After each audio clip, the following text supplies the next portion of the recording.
I have, so they're busy doing their little business. They're doing their little business and we are ready to hear them. Let's go. KP, who are your first two speakers? Good morning, Chair, and good morning to my colleague. I can't explain why I'm not live. I am live, so what's going on? This is weird. Someone tell me what you see. I'm looking on mine. Okay, there we go. So we are live, ladies and gentlemen. And right now they're busy discussing who's talking first and all of that. So they're about to start. So as soon as you can hear me, then let me know. Today is the 14th and it is 10 a.m. What's going on? What's going on?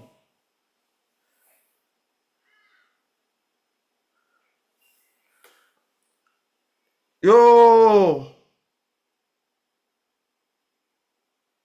what's going on?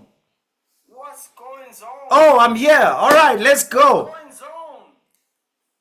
So they haven't started anything. They're doing their usual ups and downs.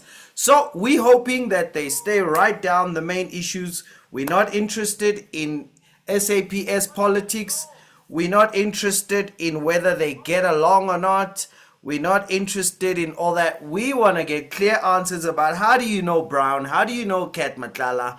How come they knew before time what you were doing? So let's go. Hi everybody. Desmond, Jolene, Siabulela, Robbie, let's go. Hetty. What's the bottom one? Child of a King. Yes, Child of the King. Let's go. Let's hear as they start. We want to hear the grilling, please. We want to hear the grilling. Not all your discussions. No discussions today. Please, guys. Nice. So let me allocate. You know I'm a benevolent chairperson. Yes, that's what I'm counting on, Chair. And then we will come to that discretion in the event. Hello, Kate. Hello, Kate. From Mabopane, tell where you joining from. We're really not here to hear them do their back and forth, are we? From Mabopane. Helen, welcome. Yeah, the Madlanga Commission is discussing something technical. I think we want the really hot stuff. Germany! Deutschland! Welcome, Siabulela. From Germany. Wow, okay. So they're busy talking about who gets how much time, who gets what. The Madlanga Commission is talking about whether to hold things in camera or not. You know, yeah, we won't be following that. But Nolu, Lerato, welcome. Anne Marie, yes, you're about to hear what's really going on here. Yes, no, Jolene, we will stick with the ad hoc committee, but for the key testimonies only. So we will catch Mkunu, we will catch all of those. And even on Madlanga, we will catch the main people. Child of the King comes from the province where we don't nyonyobela people simqonda ngqo. Child of the King all the way from, yes, Kate, yes. Okay, great. All right, let's listen to them. Who knows? We might learn something. I like this chairperson all of a sudden, funny enough. Let's go. Or him and you. Yeah, it's going to be me, and then followed by that 20 minutes for Honorable Shongwe. And then in the second round... Not 20 minutes. Guys, just to confirm, Honorable Shongwe will be asking questions. So... inside track. Okay. Thank you. So, honorable members, it will then be Honorable Sokhanyile, Honorable Ngola, Honorable Skosana, and Honorable Shongwe for the first round. Surely, after... Of course, Honorable Shongwe gets first round. Hey, boss, we hope Mark... Hey, if Mark Not Mark, sorry. Mark, you're right. We hope SC sorted out the chronology, because at some point it was getting confusing what happened when. So we do hope that SC sorted this out. Otherwise, we're going to call him and say, hey, boss, hey, boss, hey, boss, hey, boss, we asked for the timeline because it got confusing what happened when. But I think it's going to be clear. Guys, as long as you don't come up with some legal fights again. We don't care about procedure. Get to the questions. Thank you very much. Honorable Chairperson, let me greet you, the honorable members. Let me greet you, General Sibiya, together with the officials and also the people of South Africa who are listening to this ad hoc committee today.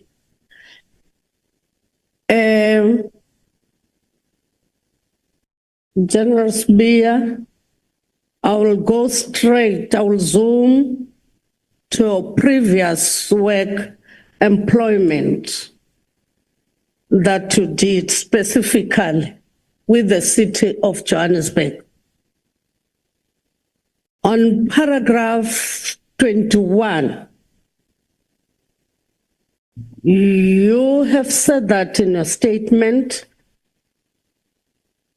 on the 8th of November 2016, you were appointed by the city of Johannesburg to head up its group forensic investigation services.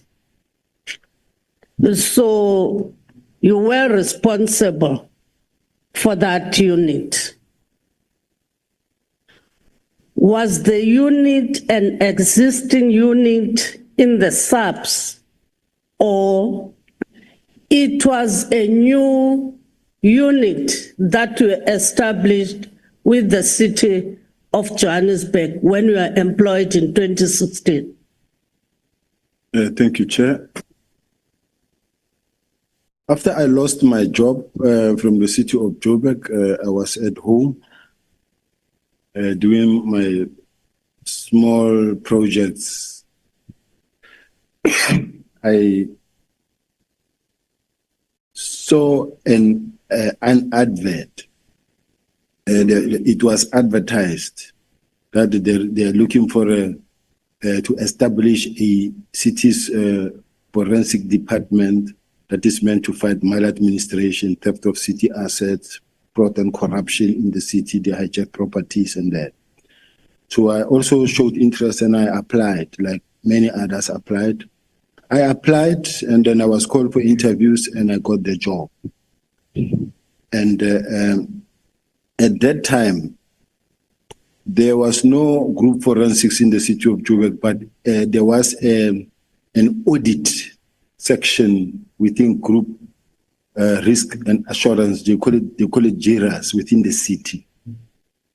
So they were also conducting investigations on the other hand, but under like audit, they were not doing like forensic investigations per se.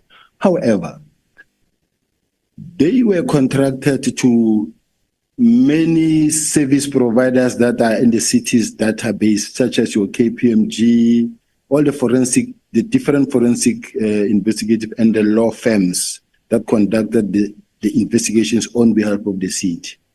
So the then mayor felt that, but they want to have a forensic department that conduct investigation that must fight corruption, fraud and corruption in the city, theft of the city's asset and maladministration.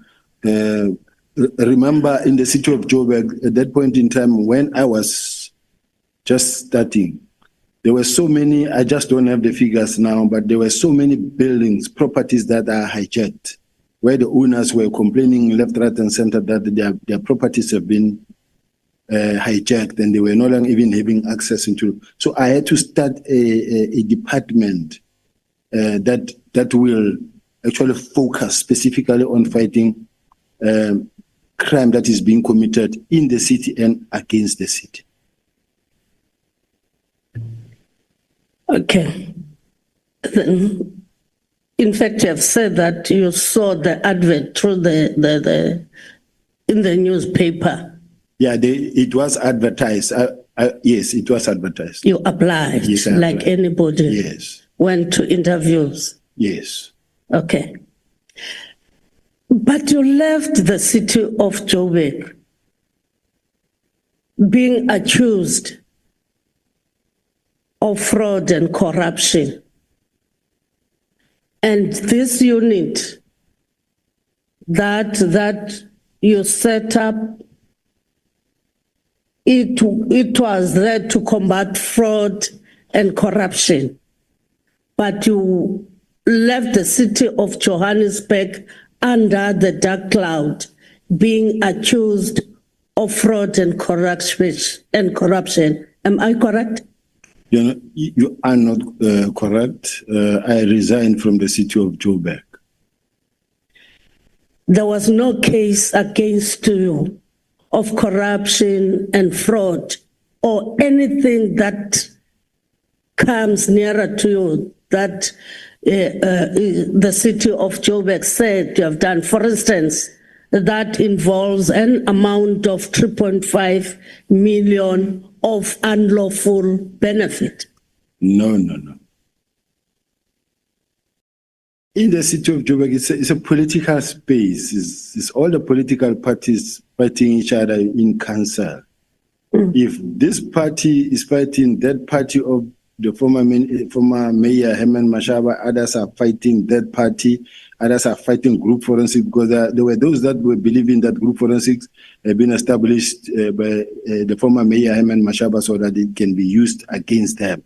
So they would open cases, many would open cases that are not really cases that make sense, because if there is any fraud and corruption, and it was reported to the police and it has got evidence, I would have been arrested by now. It would have been, I mean, it's how many years I've been back into the police? Where's that case now? So it was neither here nor there. It's just on a daily basis you would face, there are those who will tell you that I was illegally appointed, but I was appointed, approved by a council. Matters were investigated by the public protector, cleared. There will those who tell you that I procured spying equipment, but and then even go to an extent of writing to the public protector. Public protector cleared. They write to the IGI. The IGI said, but it must be investigated by the SSA. The SSA comes and say, no. We saw these things. There's no spying equipment here. And even these things that were procured here cannot be even repurposed for anything. It's a report that comes from SSA. Now, what I'm saying is that this is a political environment, and if someone goes and opens a case against you, and there's a case, act on it, and it never happened. Okay. So there was no case that was opened for that. Even the equipment, because I was going to come for that equipment that we're talking about, an irregular expenditure that was incurred by the city of Johannesburg because of the equipment, procurement of the intelligence gathering equipment. No. There's nothing like that during your era. Let me respond. There is nothing like that. Honorable members, when you say you are a world-class city, and then I say the city of Joburg is the mega city in Africa, and we've got a forensic department that is not able and capable, how do we make the city to be able and capable? How do we make the city to be able to carry itself in terms of the investigations? Now, I said, you know what, I worked for the Scorpions. They had a unit called KICO, Crime Information Collection Unit. In the Hawks, they have PCMCA, Priority Crime Management Center, Information Management Center. Now, I needed an instrument that when I walk into the war room, I can see what is happening in the city at once. And that being the case, what you do is that we need technology. We need to invest in technology. Even the police now, they are saying we need to invest in technology. You need a situation where the city's got, I think, 13 departments and 23 entities or vice versa, but that is the numbers. I must know that the crimes that are being committed at revenue services, at water affairs, water department, at J Water, or at zoo, or at city power. In those respective environments, I must know the type of crimes that are being committed there, but I must also check on the modus operandi of this crime that is being committed here. Is similar to this one, similar to this one, and who are the role players that are coming in. So if you don't have technology that assists you to be able to get that type of information all at once, I must know that how many cities' properties, how many buildings in the city are hijacked, so that we put the red dot in those that are hijacked, so that when I look at the wall must tell me that here is a cluster of hijacked properties. That building and that property and that property, they are hijacked. This one's the police have acted, and this one what you label them red, green, and yellow. And the yellow will have its own status. Green, it has been arranged, it's in court, and this one is foreigners mainly. And so that what you need to do is you plan your operations according to what the system tells you, that you've got so many buildings that are hijacked, and then you must be able to know that who's behind the hijacking. Is it the same group of people, or you have different numbers of people? So this is just technology. So now, what is worse that we need to understand, honorable members? In the city, I will never wake up and sign a check and go and procure something. You make an application that must go right up through the budget steering committee, and right up to the council where maybe something gets approved. But above all, the person who complains that I procured spying equipment, it is his wife who procured those spying equipment, working for the city of Joburg. So this thing of making allegations for the sake of making allegations because you want to taint a person, they don't really work. That is why nothing happened to date, and nothing will happen ever. Okay. In your statement, and even... Honorable Sokanyil, General, who is the person accusing you of buying spying equipment? Initially, I do know that the former city manager, Fred Brink, was the one who was accusing me, and then supported by a gentleman called Mesuli Mlandu. And this Mesuli Mlandu is a guy who was fired from Eastern Cape and then was employed in Ekurhuleni, was fired from Ekurhuleni, and then he started accusing and running after the former minister of Ekurhuleni, Mondli Gungubelo. You can check the articles. So himself, there were investigations running against him. How we got to be on the other side and started attacking me and challenging me and fighting me is because there came an instruction that say all senior managers of the city needs to be vetted. When we send a team down there and say, we are told this man was fired in the city of, in Eastern Cape, he started saying, no, I'm conducting clandestine investigations against him. They are not clandestine investigations. Everybody must just submit the Z04, 204 papers so that everybody can be vetted. But he didn't want to be vetted at all. And above all, there were investigations that were registered where he assisted in the employment of a lady called Anela Kwababa, who had the qualifications of being a registered nurse somewhere there, because she created the impression that she's got HR-related qualifications when she did not have HR qualifications. Even now, I think she doesn't have. But this is a person who's occupying the most high position in terms of HR-related. So there are other people who think because of how forceful they are, how powerful they are, how strong they are in terms of character, they can force their way through and get what they want. And you will realize that even in the city. I think I'm fine with that. Thank you. So did these accusations happen when you were still their colleague? Yes. You had not left the city? No, they happened whilst I was in the city and they were investigated and I was cleared. They even attempted to stop their powers for group forensics to investigate. I went to court, the court ruled in my favor. All these things were investigated. I'm very much concerned when they are trying to get this again through the back door and have this thing resuscitated. So are you saying Honorable Sokanyile is a backdoor? No, this is a dead thing that needs to remain dead. They shouldn't be bringing this. You know, when Ntantam Kwanazi was talking about state capture, he was talking in a sense, not state capture, when he was talking about... No, it's fine. I don't want you to debate the questions. I just wanted to clarify.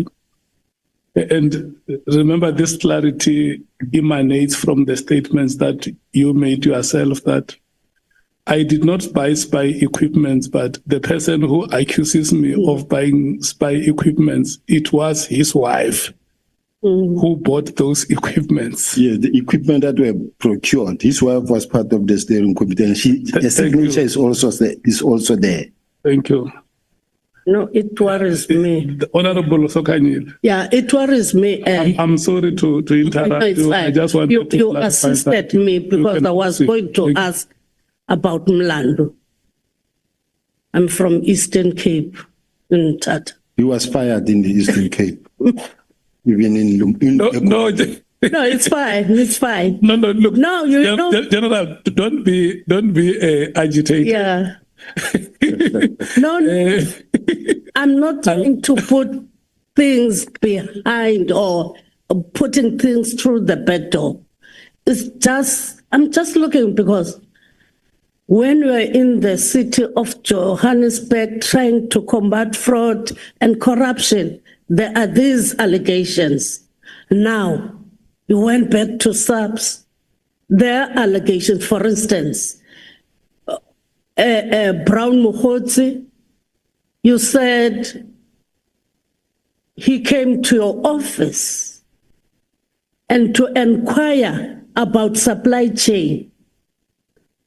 Why would he go to your office, Brown Muhotsi, on a supply chain related issue? Not going to manage a supply chain, for instance, a senior person in the supply chain or the national commissioner. May I ask the honorable member to rephrase her question because she's put her facts upside down. Oh, okay. Mukhotsi, Matlala, they're one and the same people. I'm saying that you said yesterday, Matlala went to your office to ask about a supply chain related issue. Then I'm asking why not go to a supply chain person? Just hold it there, Honorable Sokanyile. Honorable Novalo. Chair, I thought you were going to call the witness into order. The manner he has addressed the member is unwarranted and undesirable. To say a member has put herself upside down, what is that?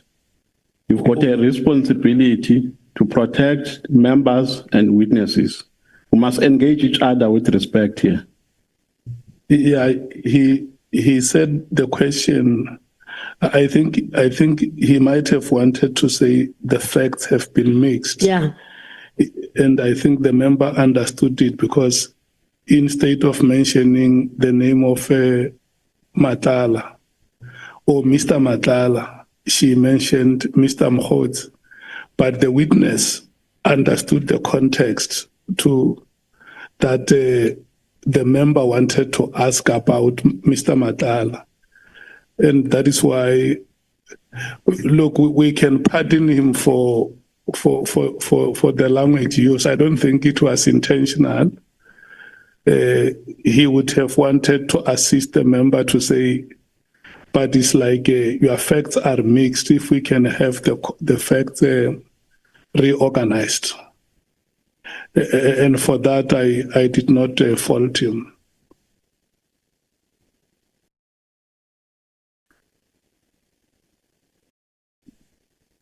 You can proceed, Honorable Sokani. Fine. May I apologize if this is how it came out, because I didn't want to use the word the honorable member confused. This the thing. It would have been more. It would sound like I'm saying the honorable member is confused. So I didn't have the right word, but I apologize. I'm ready for the question, honorable. Accepted. Thank you. You can answer. What was the question? I was saying that you had a meeting with Mr. Matlala about a supply chain related issue who came to complain.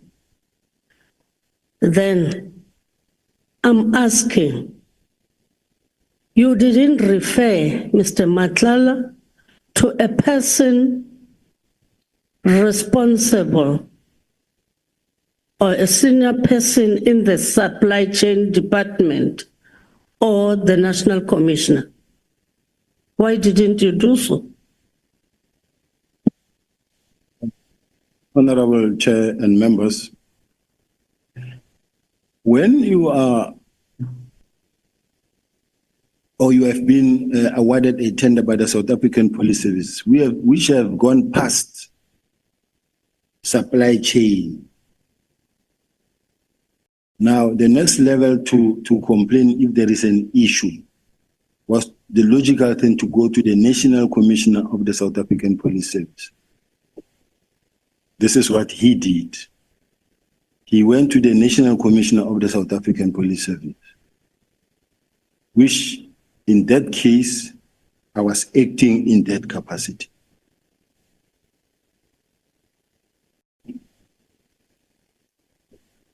Then the meeting that you had with Brown Mokhotsi discussing some of the issues, you said Brown Mokhotsi, you knew him from Northwest, he's an activist. Then you said yourself, you don't belong to any political party. But you are meeting this, you met this activist and you knew Brown Mokhotsi because he's an activist. Am I correct? Yes, I said that. Not because he's an activist. I know him as an activist in Northwest. Then most of the meetings that you held, either Brown Mokhotsi or Ket Matlala, were work-related meetings, surely. In relation to Brown, I would say work-related. But if a person says, I'm coming, are you in Camps Bay, I'll come and greet you, because that's the only time I met him. And the second time when he said, I'm in Gauteng, I'm coming to consult. Are you around? And I said, yes, I'm at my lawyer's as well. Okay, I'll see you when I break, and we just greet. The work-related ones now, the outcomes of the work-related meetings, have you ever reported them to your senior, who happens to the National Commissioner? Have you ever reported the outcomes of those meetings and reported that you met so and so because of this and that? Firstly, I indicated yesterday that the moment I got these calls from Brown Mokhotsi, I said to the National Commissioner, there's a strange call that I found from a person who called himself Brown. But he was telling me more about me being careful, that crime intelligence is following me and they are working on me and all those things. And then he said, no, continue meeting him, and where possible, you can even record him. But it didn't go to a point where I recorded him. You know, I didn't hear clearly. Can you repeat? Chair, General Sibiya is not audible. We can't hear him. If you can just speak closer to the mic. Thank you. Can you repeat your answer? I didn't hear clearly. I don't know if I still remember the trail of thought, but what I heard was, did you inform your national commissioner? And I said, it was not a meeting per se, but I did inform the national commissioner. The very first time around, I received a call from Brown, that I received a strange call from a person who called himself Brown, but he was telling me that I must be careful. I'm being followed, I'm being listened to, which was the case. And said, these people are working against you because they want to push you out. That's what he said to me initially. And then I did tell the National Commissioner, I said, no, keep on listening to him. And it wasn't a subject to really take any further. And then thereafter, you knew Brown Mokgotsi because you are saying that you told the National Commissioner that you got a call from a person you didn't know. Yes. And as he phones, I took the calls. When you said yesterday, your hatred or the hatred, the presumed hatred between yourselves and General Mkhwanazi, you saw it, it was there. Is that the reason why you had to communicate with the junior officials in KZN instead of a provincial commissioner? Those are two different things, Honorable Member. The hatred is something that has been displayed over time until now, and why I communicated with Deputy Provincial Commissioner. I'm the Deputy National Commissioner of Crime Detection. I am allowed to speak to a Deputy Provincial Commissioner of Crime Detection. That's the first part. But the second part is that because when I speak to General Mkhwanazi, when I call him, many times I call him when the relationship was all fine. You will call him, you won't find him because mostly he's engaged in meeting, whether he's engaged in a meeting with executive, business forum, or taxi people, but he's mostly involved in meetings. Now, he's the kind of a person who, when he's chairing a meeting, he will never take a phone and answer to your phone, but he will definitely come back to you much later. Now, I'm sitting here in making sure that since the minister said, may I see the team tomorrow so that I can brief them, I can hear what happened and how they got there. The minister didn't want to interfere, but remember that he is the Minister of Police. He get asked, he conduct a lot of interviews. He want to be able to account or to speak about it. So he said, can you get me the team to come and brief me so that I get to hear how we got here? And me trying to speak to General Mkhwanazi to arrange and also to please inform the PC on my behalf.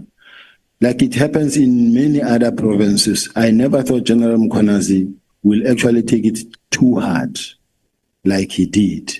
Similar situations have happened in Mpumalanga. Similar situations happened in Mpumalanga where the National Commissioner wanted to meet the team that was involved in a particular, I think it was a case where we found a arms cache or the one of Piet Retief where councillors were killed and a good job was done, but the National Commissioner wanted them to come and brief him. Now, as a result, I communicated to the brigadier, and then the PC called me and said, how? Now you are calling my people and me you are leaving behind. And these are my people. I say, General, please, I apologize. I should have started by you. And she said, no, I understand. Please, General, come with them. And she came, we interacted with them, but I apologized. And it was really not war like it is still today, just for the fact that I didn't speak to you directly, I spoke to someone who's your deputy. So it differs from character to character, from person to person. But it happens on a daily basis with all the provinces. Okay. No, thank you very much. Thank you, General. Thank you very much. Before, General, you confirm the display of hatred towards you. That's correct, Chair. Okay, thank you so much. Honorable Ngola. Thank you very much, Chairperson. Chair, let me start with a disclaimer that I'm also from the Eastern Cape, and I am here not because I was fired there. Yeah, but before, Honorable Sokanyile said she wanted to ask about that person from the Western Cape, who the general has said that he or she was fired. Yeah, Chair, that's why I'm saying I'm from the Eastern Cape. No, I'm just checking with her. Are you no longer asking that question, or because you had promised the general that you were going to ask him? No. I'm no longer going to ask because he has reflected how they hated him also. Okay. Yeah, my apologies, Honorable Ngola. Thanks, Chair. Thanks, Chair. Chair, General, good morning. We are going to sectorize my questions in two. The first emanate from the answers you have given yesterday to the evidence leader. And the second emanate from the statement you deposed to this committee.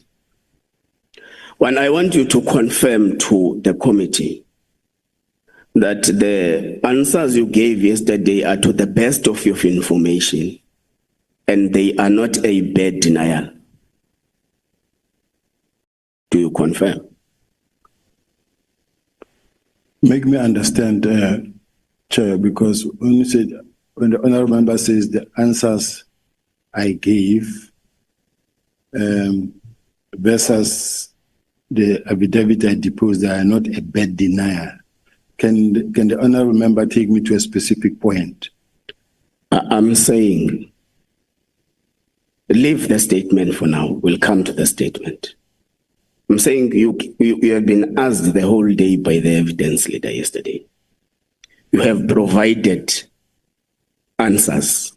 Yes. And in your statement, you said, you confirm that the information you are to give is to the best of your knowledge. That's correct. So I'm asking that do you confirm on record that all the answers that you would have given to the ad hoc committee yesterday Yes.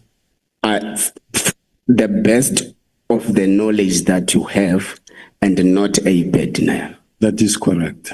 Thank you. Your boss, General Masemola, deposed a statement in this committee. And one of the provisions in the statement say there was a meeting between him, General Khumalo, and the Minister of Police that declared you a rogue police officer. Are you a rogue police officer? I've never been one in my 37 years old in the service.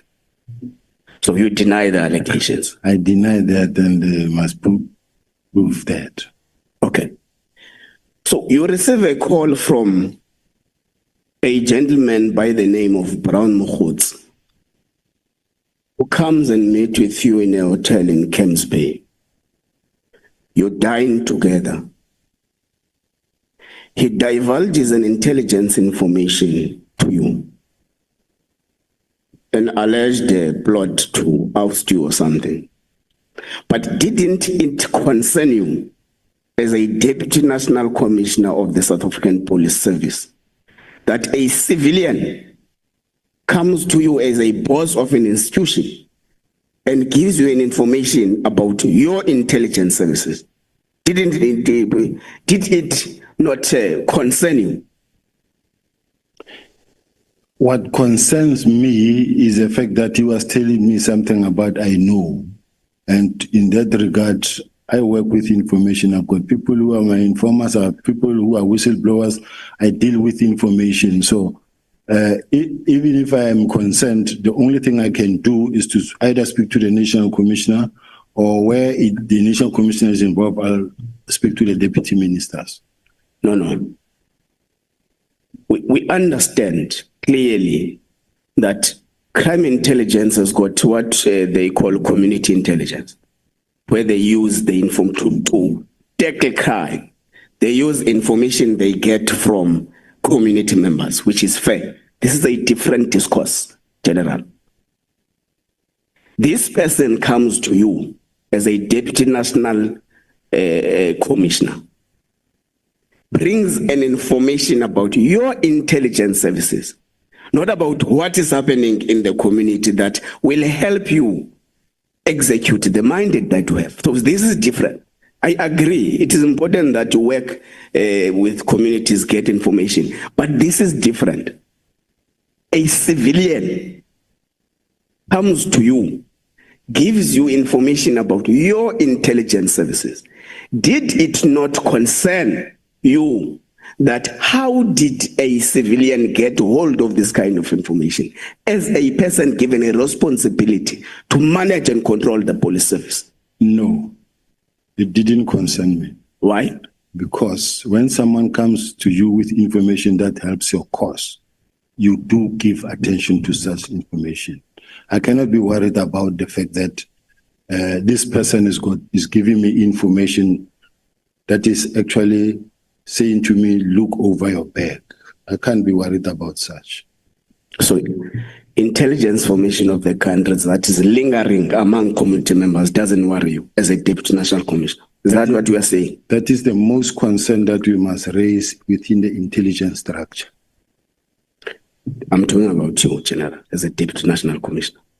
So it does not concern you that an information that is supposed to be in the custody of intelligence services is lingering around community members. It does not confirm. Is that your evidence that you are not concerned when intelligence information is lingering around community members?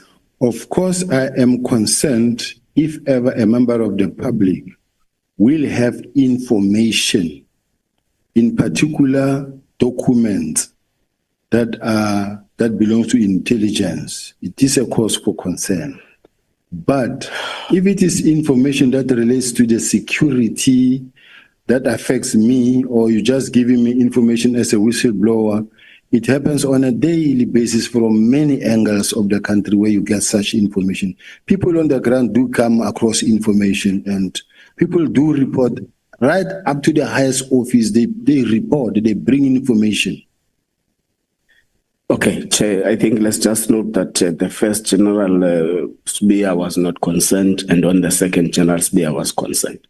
What did you do with that information? It's information that says watch over your back. And then what I did is, sometimes I approach the National Commissioner. Sometimes I did speak to General Kumar and say, I understand there is one of the senior managers who's going around here and saying, when I'm going to arrest your boss, or we intend to arrest so and so and so and so. And at some point, it's even journalists where they want a journalist to run a story that says General Sibiya's arrest is imminent, and they want a journalist to run that story. And then I have a lot of AI generated TikTok messages about me. So you find that when you Google me or when you go into TikTok, you find that there is thousands of negative messages, or they will take my message and turn it replicates into many messages. The question, General, was that what did you do about that? What did I do about the information? I use it to my advantage to make sure that I survive. Okay. Are you in constant contact with Mr. Brown Hodz? Not on a daily basis, but you are communicating. I am communicating. About issues relating to the police service? No, not about issues related to the issues in general. In general. Okay. No, that's fine. Let's take back what Honorable Sokanyile was asking you. Mr. Matlala finds difficulties in operating in terms of the work that he was given. Comes to your office for the first time. Yes. Then you say beyond that was the account that you have told us is that he came to ask about his tender issue where he found difficulties. You were acting national commissioner there. But you continue to say you have met him for about 5 times or less. Yeah. And you moreover say all this fracas happens when you are about to know him more or when you are about to know each other more. Is it a general practice in the police service that the top brass of the service has got direct contact and direct relationship with service providers? And how many service providers do you have the same relationship that you have with Mr. Matlala in the SAPS? What I know is that Mr. Matlala is a well-known person in the service, in the police.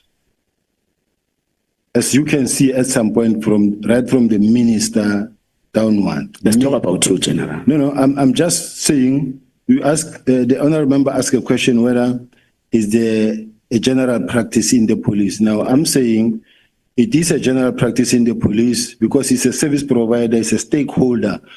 Whether you're talking about Old Mutual, you're talking Metropolitan, you're talking about many other, they, on a daily basis, on a weekly basis, they find themselves in the same space. They are known to each other. That is why they gave him a tender to operate in the college where the National Commissioner is. And there was no problem that the National Commissioner saw himself on Mr. Matlala there. There was no issue because at that point in time, nobody knew about Mr. Matlala's involvement in any crime. Because if they knew, and I'm the only one who's actually working with him, it would have been understood or understandable. But in this case, I also take it that even the National Commissioner or any other person there didn't know. Do you know where Mr. Matlala resides? No. You have never been in his homestead? No. Okay, that's on point. Let's go back to the entire fracas about the dissolution of the PKTT and stuff. Do you think that political killings are still prevalent in the political system in South Africa? Do I? Do you think that in the political system of South Africa, we are daily still experiencing political killings? Yes, but at a much lower rate. Than it was before? Than it was before. Do you think that was the impact of the PKTT? At that point in time, yes. No, I'm saying general. Do you think that political killings are still prevalent in our political system? You say yes, but in a much lower rate. Yes. Do you think that that much lower rate is as a result of the work that was done by the political killings task team? I agree. You agree. Yes. Do you think that it is quite warranted that such a working political killing task team be dissolved? What is your view as a deputy national commissioner now? Analyzing the situation, seeing this team that you agree under oath that is working hard. Do you think it was a proper decision to proceed with this dissolution given what you have just told us? Personally, and looking at what the South African Police Services embarked on themselves, they embarked on a journey to dissolve the task teams and to make sure that they establish specialized units that will take care of, including, among others, political killings. No. General, we are talking about one letter here. I hear you are bringing an overall approach over task teams. Here, what brings us here today is the letter of the 31st of December 2024. And that letter only speaks about the political killings task team. So, you are saying in your view, political killings are still prevalent, and the political killings task team has done a tremendous job in reducing political killings in South Africa. Now, the question still is, do you think then, therefore, that it's a proper, well-calculated decision, given these circumstances, to dissolve it? Honorable Chair, I'm saying still. They said to the House Portfolio Committee Chairperson that they have achieved the purpose for which they were established. They have stabilized all the districts except only eThekwini district. Now, we can't keep them only to attend to only one district now. I said yesterday, go to El Dorado Park, go to Westbury, go to Hanover Park, Manninberg, all those dangerous areas, Cape Flats, where people are dying every day. Let us refocus the energy and the resources and the budget to where they are needed. And we don't say political killing task team must die. We're saying we have now come up with a work study that says they must fall under murder and robbery unit so that the whole country can have a benefit of the expertise, to have expertise throughout the country to be able to fight this type of cases. Any murder, taxi violence murder, serial murder, police killings, if it falls under murder and robbery unit, that has got a pool of excellence within it. They will be able to operate throughout the country, but you don't need to have a small group of people based in KZN to take over the whole country. Okay. Yeah, just to hold it there. General, when you say that we are saying that the resources that we have deployed to the PKTT must fall under, you say, murder and robbery unit. Is that what is contained in the letter that was written by the minister dissolving the PKTT? Yes. And also when you look at the work study they did, it says that they must fall under murder and robbery unit. And it is also what they presented in Parliament, that it must fall within the murder and robbery unit. So in general, there's no disagreement that they belong. This is serious and violent crime that falls under component serious and violent crime. This is where they belong.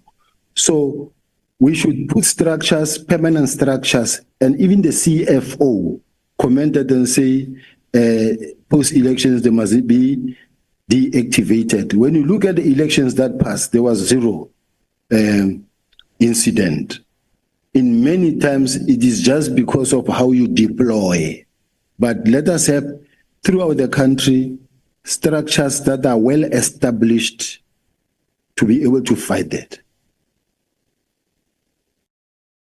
Chair, I think let's pass, because what would have been said on the 5th of March in the Portfolio Committee meeting is actually an aftermath of, because the letter predates that meeting.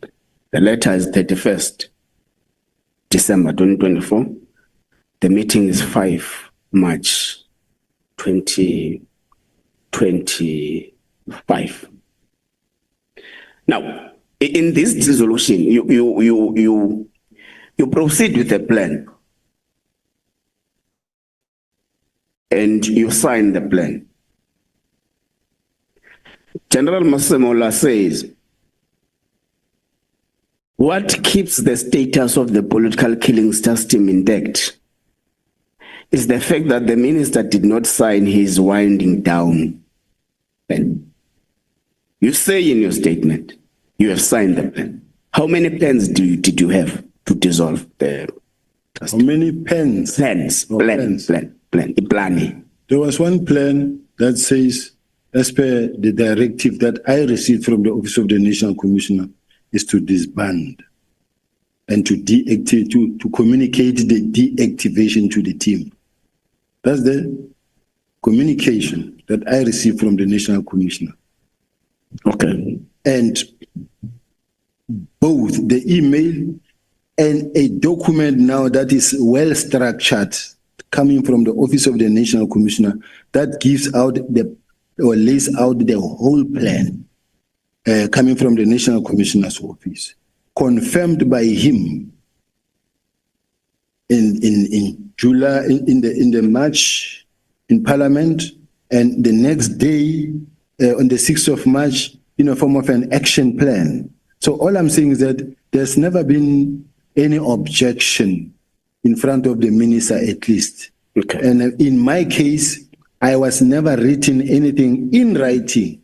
If the National Commissioner was of the view or of the opinion that it looked like I am not listening or I don't cooperate, the National Commissioner would have officially written to me and say, this thing I'm still attending to it with the minister, and I would like to urge you to, at this point in time, hold back your horses because until further notice, but I am engaging the minister. You wouldn't have seen even a single letter from me. Okay. Was there a meeting between yourself, General Kumalo, General Masemula, General Mkhwanazi, the Chief of Staff, Mr. Nkabinde, and the Minister discussing a winding down plan of the political killings system? Unless in Parliament, but I've never sat in a meeting when the political killing task team was being discussed and General Mkhwanazi was involved. But there has been meetings where there is General Masemola, Nkabinde, Kumalo. Okay. We have evidence in our disposal that there was such a meeting where you had the other tree supporting the plan and the other tree does not. It is not supporting the plan. But let's leave it like that. So in your winding down, let's leave the Masemola winding down. Chair, it looks like we've got two winding down plans here. The one of General Sibiya and the one of General Masemola. Let's go to yours. Political killing system does not only comprise of SAPS members. Comprise DPCI, comprise NPA, comprise crime intelligence. In your plan, was there a consultation process to those that are part of the political killings system? Let's start here. There are no two national commissioners. There's only one. No. I'm responding, Chair. No. Never did I say there are two national commissioners. I'm saying evidence in the disposal of the ad hoc committee now is that a statement by the national commissioner says, I developed a winding down plan of the political killings task team. And the reason why the political killings task team is still intact now is because the minister did not sign my plan. You depose your own statement immediately after General Masemola. You say you have signed the plan, the process plan to dissolve the political killing system. That's the point. So I'm submitting to the chair that we've got two plans. The one submitted by the National Commissioner and the other submitted by his deputy. I'm still responding, Chair, that there are no two plans. There's one plan, and that plan is that of the National Commissioner. Then you don't have a Sibiya plan, you don't have a National Commissioner's plan. The plan that is supposedly supposed to be that of General Sibiya is the one that comes from the National Commissioner's office through his office managers, the one that we are relying on, and it takes care of all the issues raised, the stakeholder engagement and many other things. And I can read the topic. I just want to get to. No, it's fine. You can leave it. I got the answer. I got the answer. Oh, you're done. So there are no two plans. Okay. One plan. That's fine. That's fine. Let's take it from them. Honorable member, let's do it like this. General Sibiya, did you want to refer the member to some information in your notes? Yes, Chair. Yeah, that's what I wanted. Let's allow him to take you through. I'm looking for that document with a signature in the body of the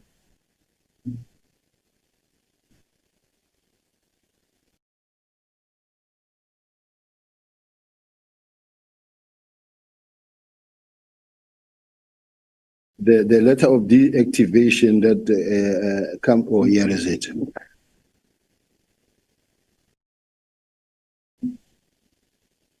Maybe for the benefit of the public out there and the House at large, Chair, I'm requesting to read this letter in its entirety, because I want the record to be kept so that anybody who listens, they must see at what length did we go to try to take care that this document or the transition, it covers everything. Now, it reads, can I proceed, Chair? This letter is just, and it is written to the Divisional Commissioner of Crime Intelligence. That is now after I received from the National Commissioner that says, please communicate to the team. And I forwarded to the Divisional Commissioner. Now, the National Commissioner says, I spoke to General Rabi to assist him. Now, General Rabi writes a letter that on my behalf. And this is how the letter reads. And you will also, we can read that one that was compiled by General Kumalo on instruction of the National Commissioner, and the House can decide which one, in fact, make more sense and more effective. But it says deactivating and disbandment of the National Task Team on Political Killings. The South African Police Service established the National Task Team on Political Killings, NTKPP, to address the concerning rise in politically motivated murders and related crimes involving political figures. This specialized task team was dedicated to investigating, resolving, preventing such incidents to ensure justice and maintain political stability in affected areas. On the 31st of December 2024, the Minister of Police issued a directive to the National Commissioner to immediately deactivate and disband the NTKPP. This decision was informed by an assessment that the task team no longer significantly contributed to policing efforts. The directive requires immediate compliance with appropriate measures to be undertaken to ensure the effective disbandment of the NTKPP in accordance with current prescripts in this regard. These measures must ensure that ongoing investigations are not disrupted or compromised. Now, that was our top priority, both myself and the National Commissioner, that investigations are not compromised. Monitoring and oversight. A temporary transition team must be established to oversee the disbandment process and address any arising challenges. This team must regularly report progress on the status of the disbandment to the Divisional Commissioner for Detective Service and facilitate communication between NTKPP, the Division Detective and Forensic Service, and other business units. A final audit must be conducted to ensure all cases and resources have been appropriately managed during a transition and appended to the closing report. Accountability. Effective immediately, all investigative personnel of the NTKPP PK responsible for case dockets are directly accountable to the Divisional Commissioner for Detectives and Forensic Service until they are assigned or reassigned to alternative units. This personnel will remain responsible for all investigations and resources allocated to them until a formal handover is completed in accordance with the established protocol. Now, this must indicate already that this was not saying immediate now. The same arrangement applies to crime intelligence and other personnel who will be accountable to the relevant divisional and provincial commissioners until final arrangements are communicated. Now, case handing over.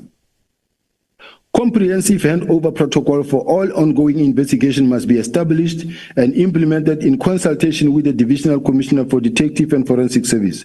This protocol should include complete case files, evidence, and related documentation. Additionally, detailed records of all handover investigations must be maintained and appended to the final report. Assignment of cases. And as you can see, it's talking about the final report, which means the report is still coming at some point, but we are not yet there. Assignment of cases. All case dockets must be hand-delivered to a location designated by the Divisional Commissioner for Detective and Forensic Service, who must establish a secure repository for case files and evidence to ensure continuity and prevent any loss or tampering. These dockets will then be reallocated to appropriate investigation unit within the capacity to continue the investigation.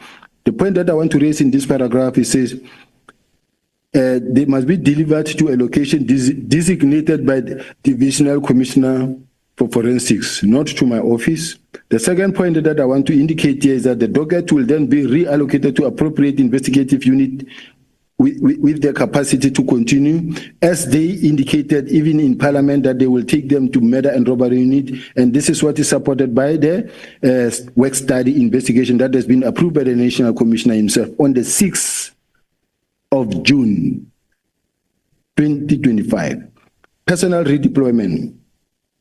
The PKTT members must be reassigned to other units within SAPS in consultation with the Divisional Commissioner for Detective and Forensic Service and other relevant divisional and provincial commissioners. Detailed record of deployment personnel must be maintained and apprehended to final report. To me, the SAPS was going to benefit from these members because wherever they go, they will re-establish the same time of approach, but the country will benefit. Equipment and vehicles redistribution. All equipment vehicles allocated to the NTKPP must be redistributed to other units within the South African Police Service in consultation with the Divisional Commissioner for Detective and Forensic Service and other relevant divisional and provincial commissioners. Detailed record of the redistribution resources must be maintained and appended to the final report.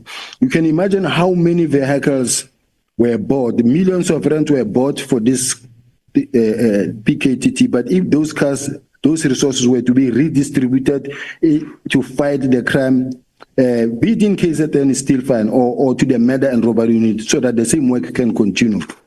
Stakeholder communications. All internal and external stakeholders must be notified in writing about disbandment of the NTKPT, the transition plan for ongoing cases, and the future protocol. Now, here we are saying we must remember that General Mkhwanazi suggested that the NPA were not informed, but here... General,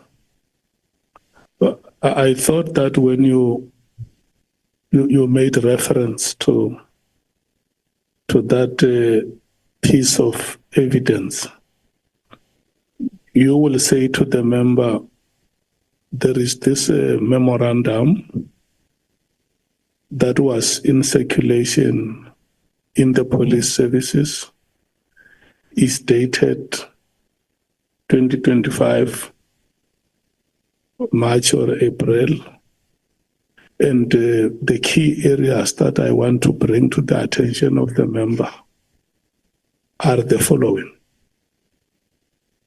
That is why I made that intervention, so that you must not leave here saying, I wanted to bring the following information to the attention of the members, but it's like they were not interested. Because you can imagine if you read that letter from beginning to end, I don't know. What are the areas of emphasis? That only 2 pages that is left, and they are not many, they are just short sentences. But what is important is also for the public to know that every step was taken to make sure that these dockets are not going to suffer, and there's a clear plan on the table on how to deal with this, because the political killing task team, it cannot live forever. It should not be a permanent structure. It's a task team. And that helps to answer the question of the member. Remember, the question is that you must demonstrate that there were no two plans. Yes. Between the police commissioner and yourself. Actually, Chair, we passed that. We're on the part where I'm asking if DPCI, NPA, and crime intelligence were consulted. I think the party is reading that all stakeholders must be notified through writing. I think we can take it from there now. Okay, so I must stop. No. Can I finish? He wants to hear the part of the stakeholders. We read past it. That says they must be informed. And then, now this one is a plan that says inform them. this letter was intended to go to the project leader to say the stakeholder, internal and external, must be notified. In other words, the person who had to do it, if it was me, it was going to be like I was forcefully disbanding. But mine was to communicate to the team that had to do it and giving them a roadmap and say, these are the key issues that we must work on. This letter is signed by you. It's signed by me. This is the letter that the National Commissioner said you can sign because it's operational. And then it came via a general in the National Commissioner's office to me and said, no, the NASCOM says you can sign, this is operational, sign.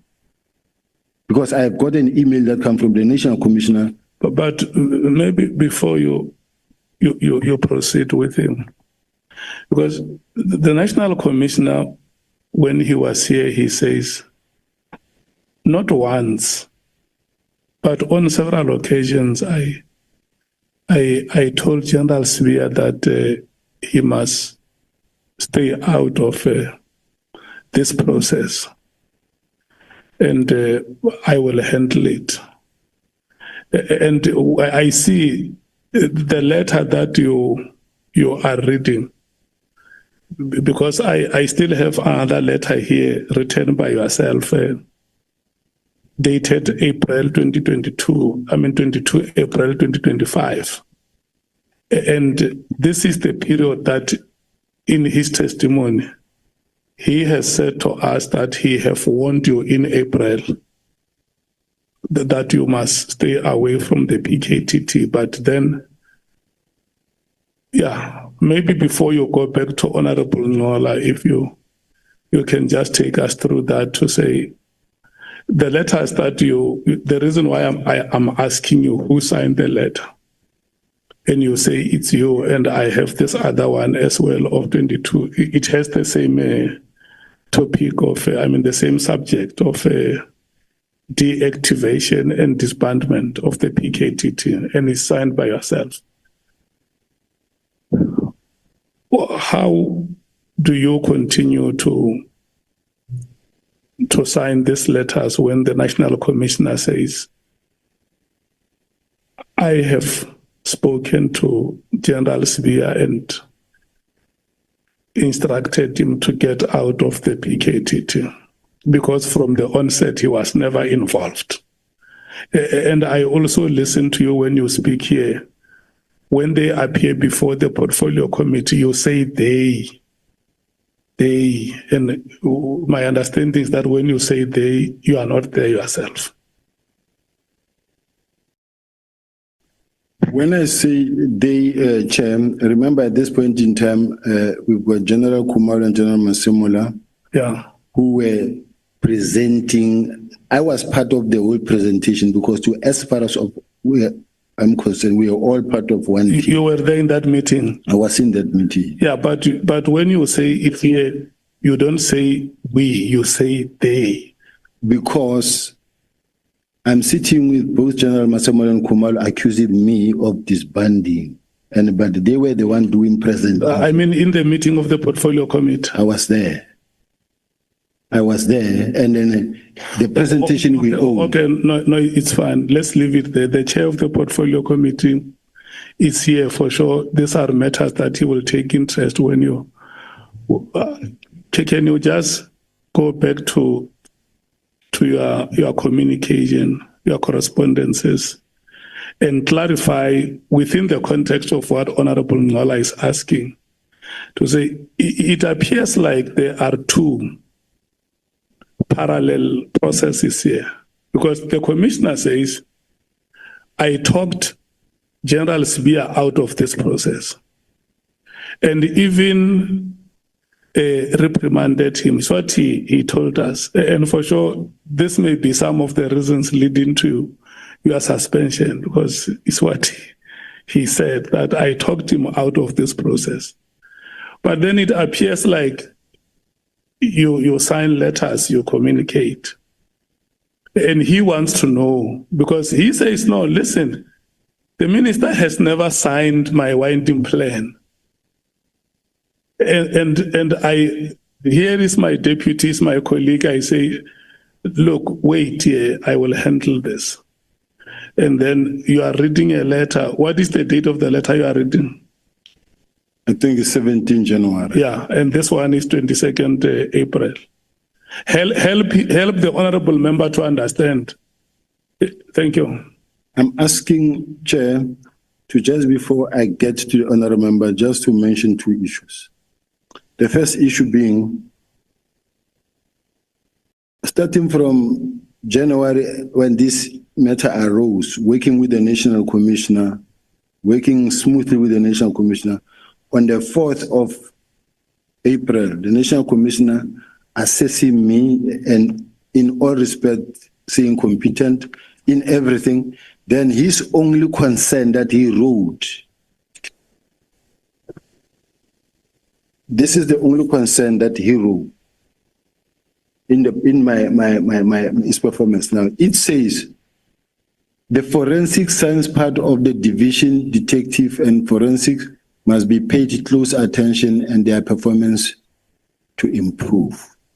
Now, because this is the time where the National Commissioner was supposed to say to me, Chief, you don't listen, you don't do this, and when I say this, you do this, and I want this to improve or this. So I'm bringing this point home that says, no, the bottom line is he assesses me positively because there's no issue. Yeah, the assessment, we recorded it, the competence and the performance index, how it has improved. You said it in a chapter and verse yesterday. I have everything on record.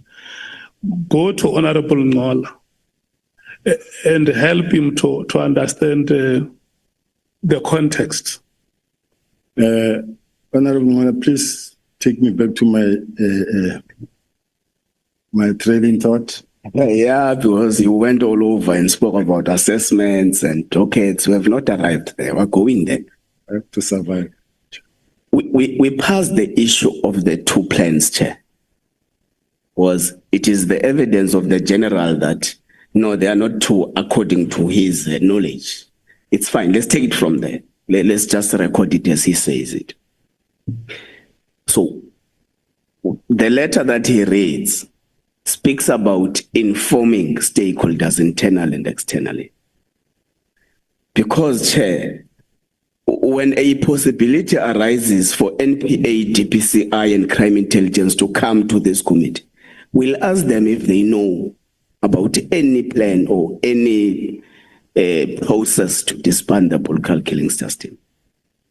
So I'm asking again to you, General. Have you been able to inform those stakeholders of the directive and the plan thereof in respect of the dissolution of the political killing system? I'm asking you as a person who says you received a directive from the Office of the National Commissioner to manage this process. We are doing this, General, so that they don't come here and say, no, we don't know anything about that. So it must be on record that you have informed them that the political killing system has reached its sell-by date. Chair, that was not my responsibility to do that, to inform the stakeholders. The stakeholders had to be informed by the project manager of the political killing system. The instruction came that says, communicate this to the relevant team. I did that. Theirs was to start the process and to start running with the baton. Not me running letters all over, writing letters to every stakeholder, to that one and that one, going to see that one, going to meet that one. It was the responsibility of the task team, project leader, to do it. General, you speak like someone who's operating in a peripheral environment. You are given a responsibility to head an institution as big as SAPS. Beyond that, you are given a responsibility to oversee and preside over a process of dissolving the political systems, didn't you? Was that responsibility not given to you? That's correct. Is it not your responsibility to ensure that your subordinates or your juniors do the obligations that they've been given to expedite the process? That is why I was writing those. But you can't say you can't go around with letters. The point here is you are a boss that's presiding over a process. Yes. Now, whoever you have given that obligation of writing a letter is not important for these purposes. The question is, were the stakeholders informed of the process you presided over? The stakeholders had to be informed by the project manager, not by myself. Chair, can I repeat the question? I am not asking who bears the responsibility of informing the stakeholders. Imagine today, the chair gives us, all of us as members, responsibilities one by one. And when the chair is asked outside by the media that, how are you handling this and that? And he says, no, I gave that to Ngola, it's not on me. The point general here is that you are presiding over the process now. You give responsibilities to the project manager. So it's upon your obligation to ensure that who you gave a responsibility actually does the responsibility given. Unless you are saying you are not aware whether those stakeholders were informed or not. Chair, all I know is that the direct instruction from the Office of the National Commissioner says, communicate to the relevant team and to prepare a close-up report. Then come a letter of the 17th that gives a roadmap that says this is what must happen. Inform the internal and stakeholders. This comes from me telling the project manager, inform the internal and external. That's the part that I could play and how far I could go. And so that's you're not aware whether that one you gave a responsibility to inform stakeholders did that responsibility? I'm not aware. Okay, let's pass that part. So in your view, what is the status of the political killing stars team? It's just like General Mkonazi said, it's running, it's up and running. So it's not dissolved? It never was. Okay. The plan was signed? The plan was signed. But why was it not dissolved then? Because General Mkonazi says he was not informed, therefore the team is running. So, according to General Mkonazi, is acting against the instructions of the top brass of the service. Which happened. Okay. Let's go to dockets. You say you are the custodian of all the dockets in South Africa. Correct. But you say there are dockets that you can be unable to account for. How does that happen? Not that I can be unhappy to account for. That falls under me, but I'm not accounting. I'm expected to account for them, but they are not in my possession. Okay. Where do you derive these powers of custodianship of dockets? Can we go to the same letter that gives the powers that was approved by the National Commissioner? That says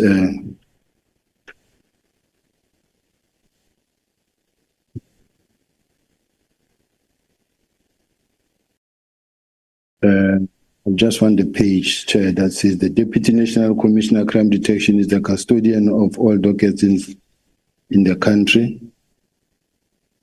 In the bundle.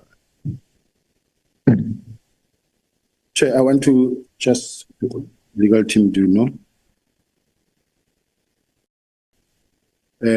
Evidence leader. Yes, the witness is. I want to be able to get to that page that assists me where it says the Deputy National Commissioner is the one that was even approved by the National Commissioner, because I account for the performance of the detectives even before the Auditor General. And as a result, when you talk about the docket, when you register a case docket, it is for investigation. Once it is for investigation, it falls within my space. Now the docket leading to up until prosecution is my docket as the detective. The uniform in the police station will open a case docket, and then the next person who comes to sign for the docket is a detective. Now the detective is their docket. Yes, it belongs to a station for that station, because when you ask, for an example, you say you open a case in Wheatbank, it will be Wheatbank case so-and-so, Midrand case so-and-so, Devon Central case so-and-so. But the dockets belong to those stations, but I am responsible for all the dockets because I account to the Auditor General for all the dockets. I'm saying this now in the absence of the documents I have here. I will come across it now. But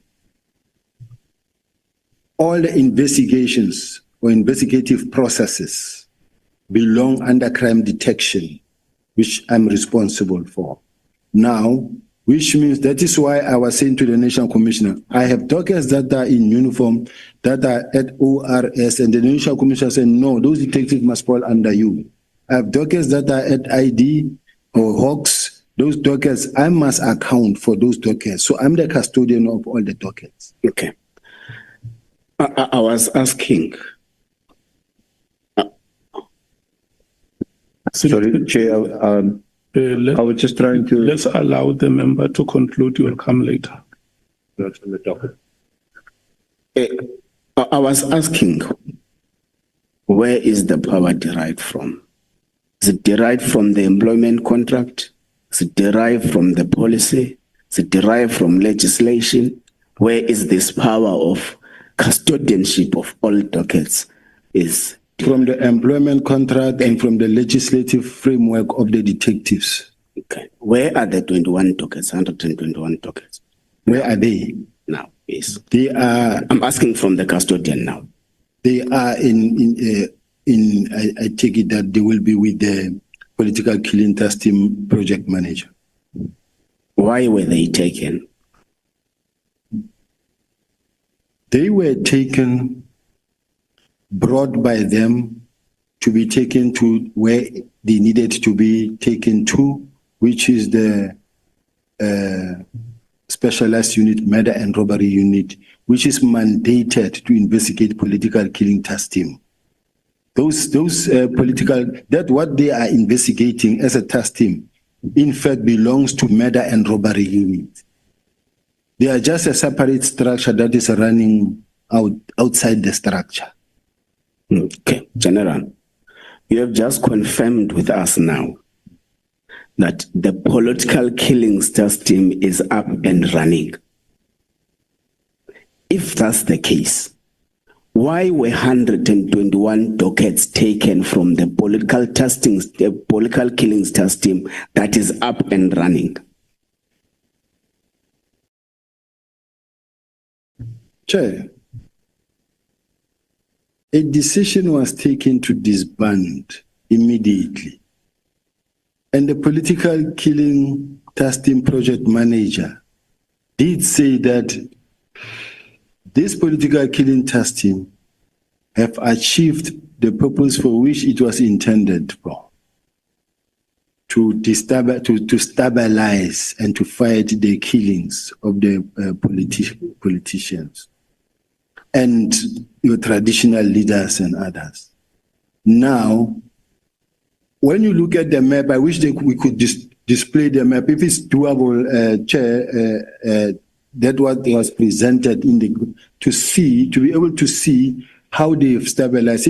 I don't know, Chair, evidence leader, that is it possible to put that document that shows how they have stabilized, all of them green, and then that in fact it shows 1-1, and they said only eThekwini district is the one that is problematic, but the rest, there are no political killing testing anymore. So as a result, it can be used as a benchmark, and that it will be now done in a phase-out approach. It will be taken to murder and robbery unit. This is now General Kumalo saying it will be taken to murder and robbery unit. Okay, let's leave General Kumalo. Let's leave what General Kumalo says.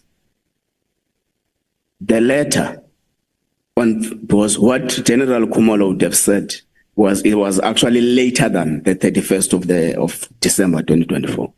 The letter says, the service of the political killings testing is no longer required because it's no longer adding any value.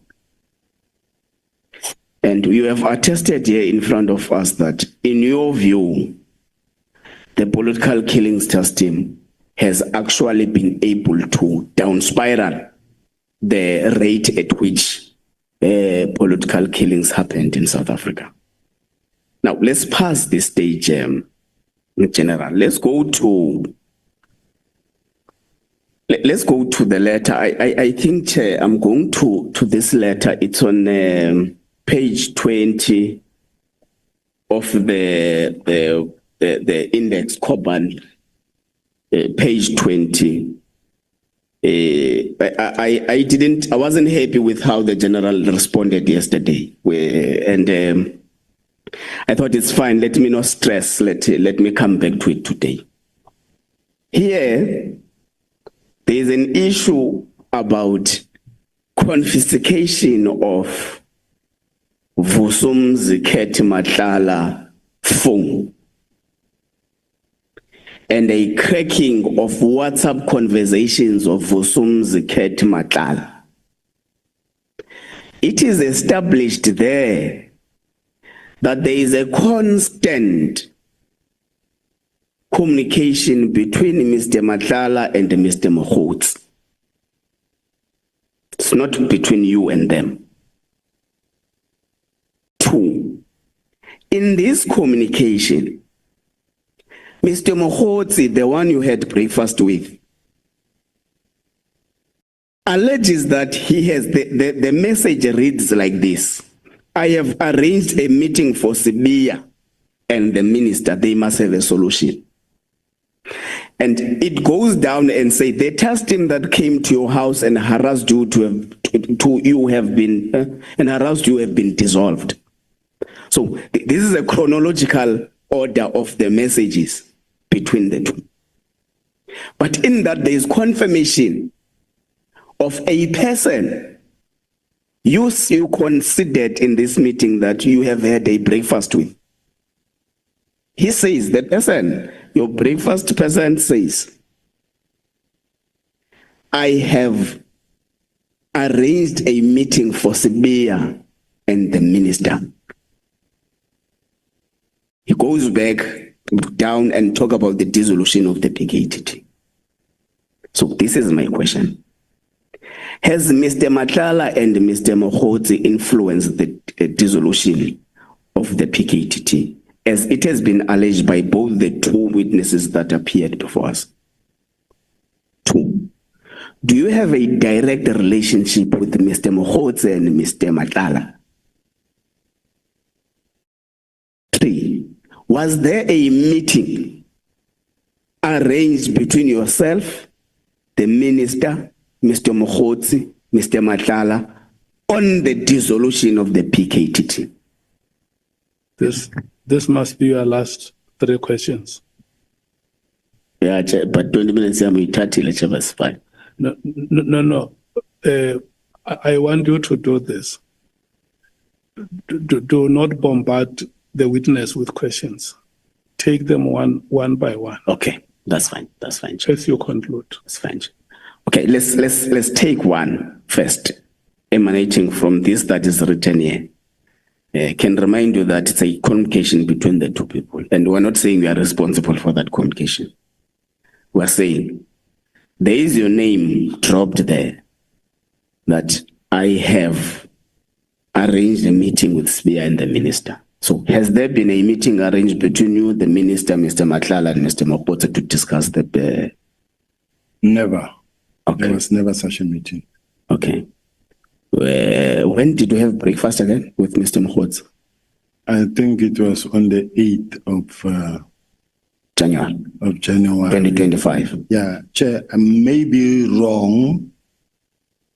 He came for the 8th of January meeting.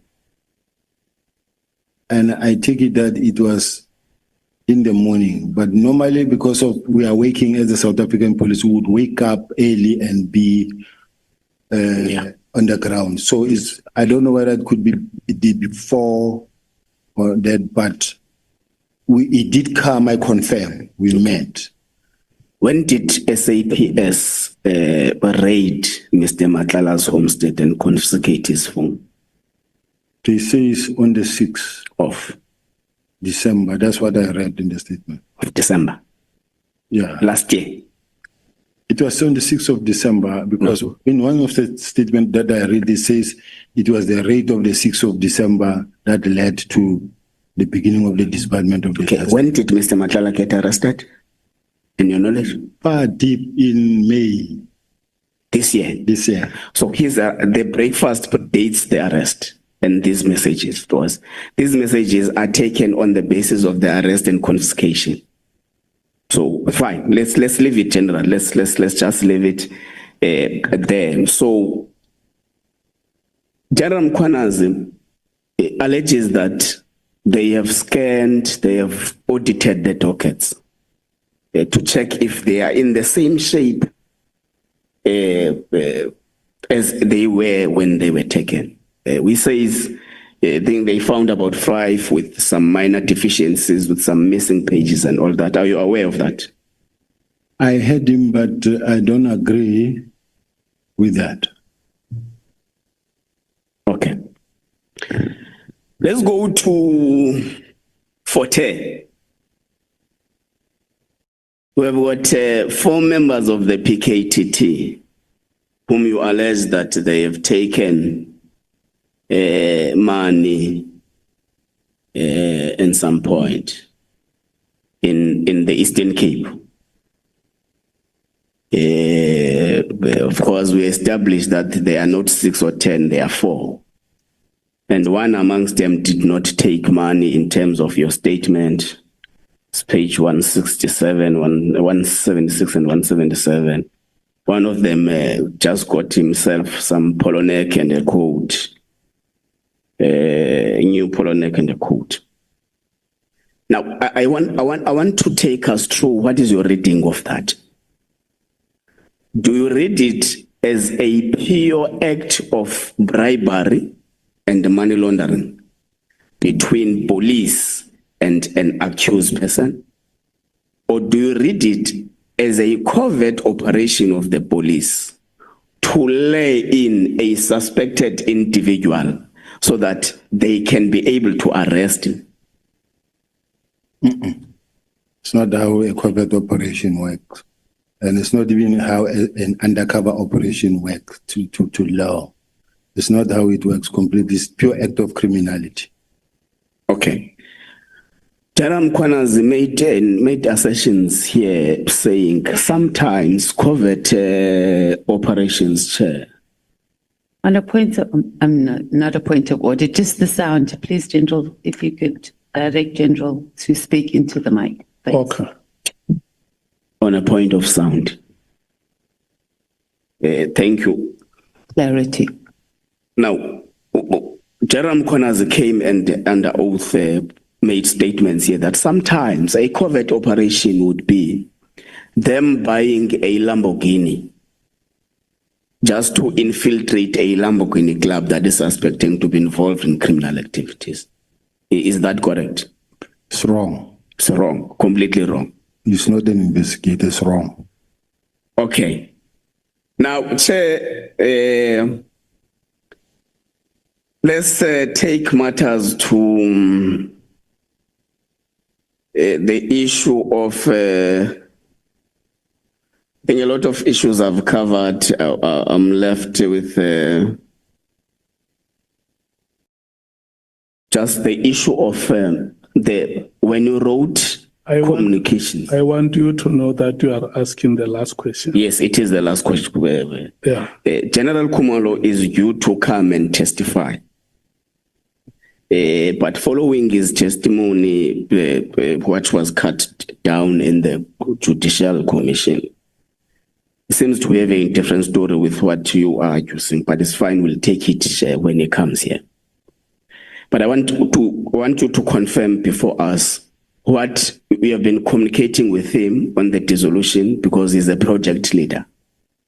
Now, what has been his responses to the numerous communique you have been sharing with him in respect of this matter? Thank you.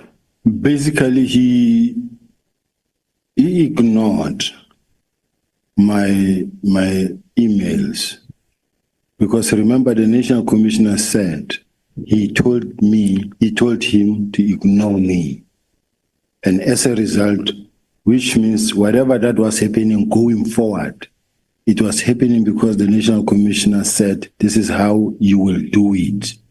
Now, even when the dockets were brought over to head office or wherever, starting from when the National Commissioner said, ignore that one.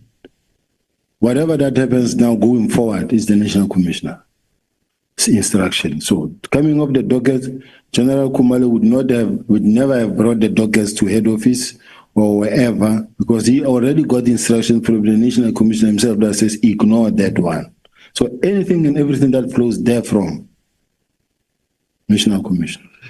Thank you, General. Thank you very much, Chair. Thank you so much, Honorable Sokanyile.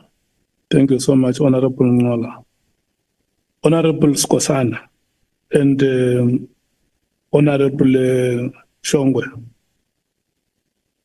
The two of you, when you are done, we are going to break. So in case honorable members may want to see themselves in and out, you can just do that discreetly. Thank you so much. Honorable Skosana and Honorable Shongwe, I'm handing over to you. Sorry, Chair. No, before, Senior Counsel wanted to say something. Thank you, Honorable Chair. No, it was at the time when I think he was looking for some assistance on the dockets, and I was going to just point out perhaps which annexes he might want to refer to, but it seems we've passed that now. Thank you. Chair, thank you. Just a quick one before Honorable starts. Are we sharing the time, or you're going to cap us in terms of 10 minutes of an alt, or taking is 20? Or is it one time? Your time is 40 minutes. Okay. It's 30 minutes for the full member, and okay. Can you please advise us when it's... You must not even ask about your time, because it's the discretion of the chair. I won't fight you today. But kindly, when it's stated, please tell us so that I won't be told if you have... I have said that when you see the microphone upright, you must know that your time has petered out. Thank you, Chair. General Sibiya.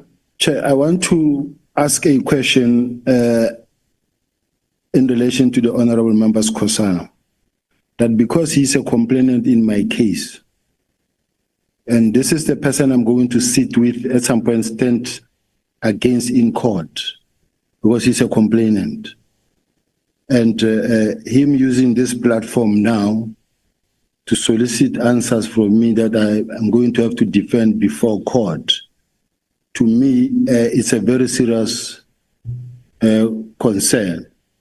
This is the member that I feel is working with General Mkhonazi, because the statement that was used by the General Mkhonazi's team to go and open a case, this name is there. Now I must stand before the same member to cross-examine or to ask me questions. Now I'm raising a concern. Yeah. If I can be protected. I'm going to protect you in this way. You are raising a legitimate concern, and then we may not even be seen trampling on your rights. What I will advise you to do, because I explained to you yesterday that sitting here as the committee, we do not have any power to decide on how we are composed. So to protect your rights, I will advise you to decide if you want to respond to the question or not.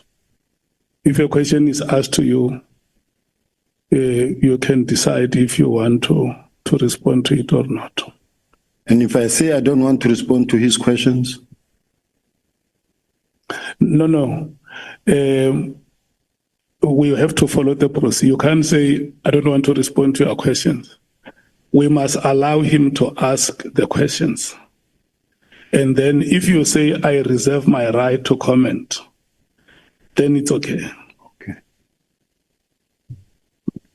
Thank you, Chair. I think, Chair, there's a portal up, Chair. Sitting in front of us is Honorable Skosana, who was sent by Mkhonto Wesizwe. Mkhonto Wesizwe is the one that opened the case. Now, let me remind you quickly, Chair. At one stage, South African says Parliament did nothing when Honorable General Mkhwanazi came to Parliament on this matter. So Mkhonto Wesizwe took an initiative before, at the same time when Honorable General Mkhwanazi spoke about this matter and opened a case. It is Mkhonto Wesizwe, not Honorable Skosana. It can be in a case where General Sibiya will be sitting with somebody else in court, not to Skosana, sent by Mkhonto Wesizwe. So I think the clarification is pure and clear, Chair, that he must answer questions. And when you say he must not answer questions, sorry, Chair, when you say he must not answer, you can decide on which questions to answer or not. He can say from number 1 to 30, no, I don't want to answer. No, I don't want to answer. Where are we going to do that? No, I'm not saying that he must not answer. No, Chair, you are saying that he must decide if he wants to answer or not. So if from number 1 to 100, he decides, okay, he's going to waste our time and say, he asked a question and then he says, no, I don't want to answer. No, I do not. Until number 100, what is that? Is it not the same as Uguti? You have instructed or somehow gave him an option not to answer. So I think this is separated from court. This is Parliament. He must answer to Parliament. Here is answering to a parliamentarian who's sent by South Africans, not a person who opened the case sent by Mkhonto Wesizwe. Two matters are separate here, I think. Thank you. Honorable Nomvalo. Chairperson, thank you very much. My apologies. When the matter was raised, I was responding to a nature call. I'm actually surprised that the matter has been raised by a witness because if my memory serves me well, the position that we took yesterday in relation to this matter is that there will be a legal advice from the Office of the Speaker. But before that, a member, Andile, from the technical team, made an indication that as far as the applicable law is concerned, there is no crisis here. Honorable Skosana can continue to participate in a meeting. And that decision was communicated to the witness, Chair. I remember you conveying, and you even made a reference to the terms of reference. The witness said, it's fine, Chair, if that is a position, I will continue. But please note that I had a protest. Those were his reply. For him to come and raise the same issue here, even when it was better clarified yesterday, I think it is undesirable, Chairperson. We had a position on this matter. If there's anything that is outstanding, is a legal advice from the Office of the Speaker. If still the committee members are not satisfied with a response that was given by Andile, we also even said, as the MK party, if there is a legal advice coming from the Office of the Speaker, we will also consult our own senior counsel in this regard to ensure that there is a strike of balance and we are satisfied with what has been communicated to us as a legal position. So I really understand maybe the witness has forgotten, but my memory reminds me that this is a position that we agreed upon yesterday. Honorable Matthys. Thank you, Chair, for recognizing me after. Okay, just a few things, Chair. I think we are keep regressing on this matter, right? So we have gotten an opinion from our Parliament lawyers, and not just on these matters, but when we were discussing recusal on a lot of different members. It's clear, number one, Chair, that there's no independent member of Parliament in South Africa. We are political party democracy. The things that we do it on behalf of our political party. The next thing we're going to have here is that we're going to be told when Cyril Ramaphosa appears here that the EFF or the Commander-in-Chief must recuse himself because we've got a case against him in the Constitutional Court. That's where we are heading. Further, Chair, even if any of these members from their political parties, we as a committee take a decision, which we don't have the power to do, both within our terms of reference and within the rules of Parliament, because the rules don't cover the issue of recusal, right? We political party members. Nothing stops the other member from the same party or the party of holding that position. So I can recuse myself because I've opened a case on behalf of a party. That doesn't mean that Honorable Malema, we don't have the same position, and when he comes here, he presents the same thing. The same thing, Honorable Kasana, even if he makes a decision to recuse himself, it doesn't stop his other members from asking exactly the same questions. So I think we are really wasting our time, and we just need to move. I don't even think we need to have a legal opinion about this. It's very, very clear. There's nothing in both our rules of Parliament and both in this ad hoc committee that says that members or gives us as a committee or even as Parliament for any members to recuse themselves unless they've gone through some ethics process or powers and privileges process. And none of us have done that. Thank you. Is there any other honorable member who wants to speak on this matter? Okay. Look, the witness yesterday raised a matter on the participation of Honorable Skosana in the proceedings. And members are right. We explained to General Sibiya that in terms of the rules that we have, we are unable to eject any member from this committee. What we can do is just to bring that matter to the attention of the Speaker of Parliament. That is what the rules empower us. So the matter which General Sibiya raises is different from participation in the committee. He is saying in the records that you have in the courts and the police, the complainant is Honorable Skosana. And so do you allow him to ask me questions? And I respond. And where I'm sitting as the chairperson, I can't prescribe how the questions must be answered. I can't force the witness to say, you are going to answer in this way. And that is why I say, if Honorable Skosana is going to ask questions, let's allow him to ask the questions that he has and hear what the responses of the witness are. If the witness says, no comment, that is a response. It's a response.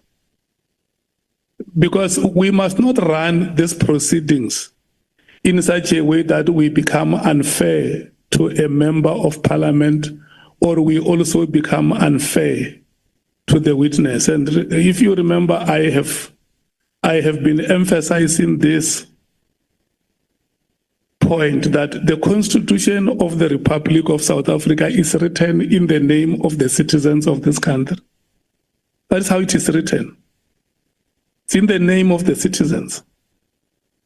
So when General Sibiya appears before us as a committee of parliament, he does not forfeit his status as a citizen of this country. And the honorable member as well is a citizen. I think what the honorable members from the MKP, if they feel that there may be a problem, they may decide to ask the same questions through another honorable member. But I mean, you are going to put the chair in a very difficult position if every time a question has been asked, especially that when we started the proceedings, General Sibiya put it on record here and said, you must know that I'm getting into these proceedings under protest. It's not something that he's raising now. So can I get indication from you, honorable members from the MKP, if you want to proceed, Honorable Skosana, to ask or you pass your questions to? Thank you, Chair. It will depend on the response from the witness. If the question which I have, as you said, if you say no comment, I'm going to leave those questions. There's a lot of questions besides that, but I just want to say here, Chair, before you allocate me the minutes, I don't want us to mislead the nation and the members, honorable members, that I am talking to General Mkhwanazi. That statement alone is misleading. I sit in the South African Police Service Portfolio Committee. I mean, dealing with South African Police Service. I sit in the Police Portfolio Committee. I deal with everyone across the board, from the minister to the top management of South African Police Service, and to the ordinary member, a complainant on the ground. Yeah. So it can't be right to say, maybe I'm a friend, maybe no, I'm not a friend. You are raising I'm at work. You are raising a valid point, Honorable Skosana, and let's get Honorable Sibiya to withdraw that part that says you opened a case because you are talking to General Mkhwanazi.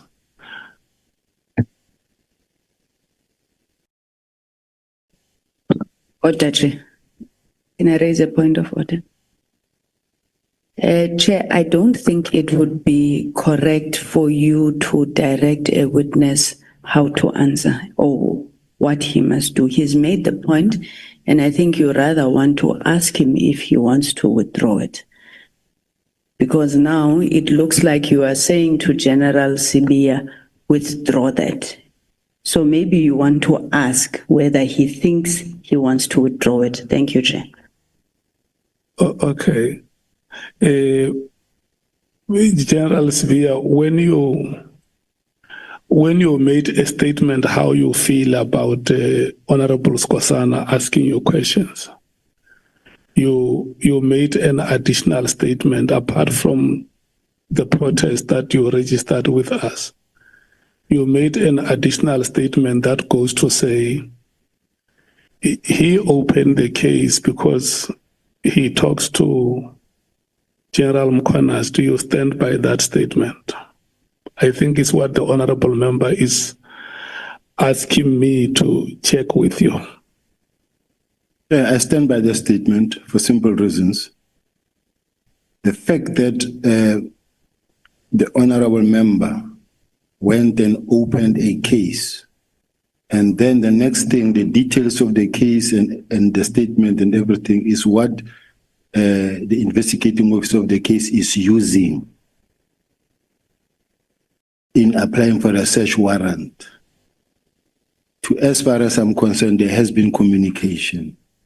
And I'm not doing it to disrespect the House. If ever, in one or another, it gets to a point where I'm regarded of being out of order, I really apologize and I would withdraw if that is the case. But if I'm not wrong, may I be allowed to still stand to that statement? Because remember, Chair, that there have been marches against me as well from the MK party. And it's the same MK party that opens a case against me. And the MK party, it was in support of General Mkhwanazi. The march was saying in support of General Mkhwanazi. And then now again, the MK party opened a case against me. And now I'm standing before an honorable member and who's now must ask questions from me. And these are the questions of which the honorable member statement or what he was mentioned in the papers that conducted the search and seizure at my house. So to me, Chair, is deeply involved in this whole thing that is going on, unfair thing that is going on against me. So I feel that here I'm standing in front of. I think the part that Honorable Sangoni wanted to hear is not the motivation for why you think it will be unfair for him to ask you questions. Is whether you stand by the part that says he talks to General Mkhwanazi. I stand by that, Chair. Okay. Do you want to continue, Honorable Skosana? Oh yes, I want to continue, Chair. Before you continue, let me hear Honorable Sauls. Chair, this very thing that's happening now is what that concept wanted to avoid. That if someone is in conflict, because now we are discussing a case that's not part of this process, but it was exactly to avoid that. But my question of clarity on a matter of procedure, I asked it yesterday, but it wasn't responded to after the parliamentary legal advisor gave the legal opinion on the matter. So I just want to have a clear understanding. The advice was, or it sounded like it was, that honorable members on the committee is not required to be impartial. So just for procedure, not specifically for this matter, but in general, are we not required to be impartial? Thank you. Okay. Look, we must move forward. Don't ask the chair the questions that he does not have answers. Let me tell you, honorable members. Chair, can I just say, sorry? Yeah. I'm not asking you specifically. Yeah, let me tell you how this thing is. The rules that we have say that any matter which we may pick up must be brought to the attention of the Speaker of Parliament. And sitting like this as a committee of Parliament, I have said that we don't have any authority, neither of us. I can't instruct Honorable Skosana out of this meeting. Neither can I instruct any other member of the committee. I don't have those powers. It will be arbitrary if we want to try and do. We find ourselves in a situation like this, a situation which we do not know how to extricate ourselves unless the Speaker gives a directive. And remember, as a chair of the committee, I can't write to the Speaker of Parliament without your consent.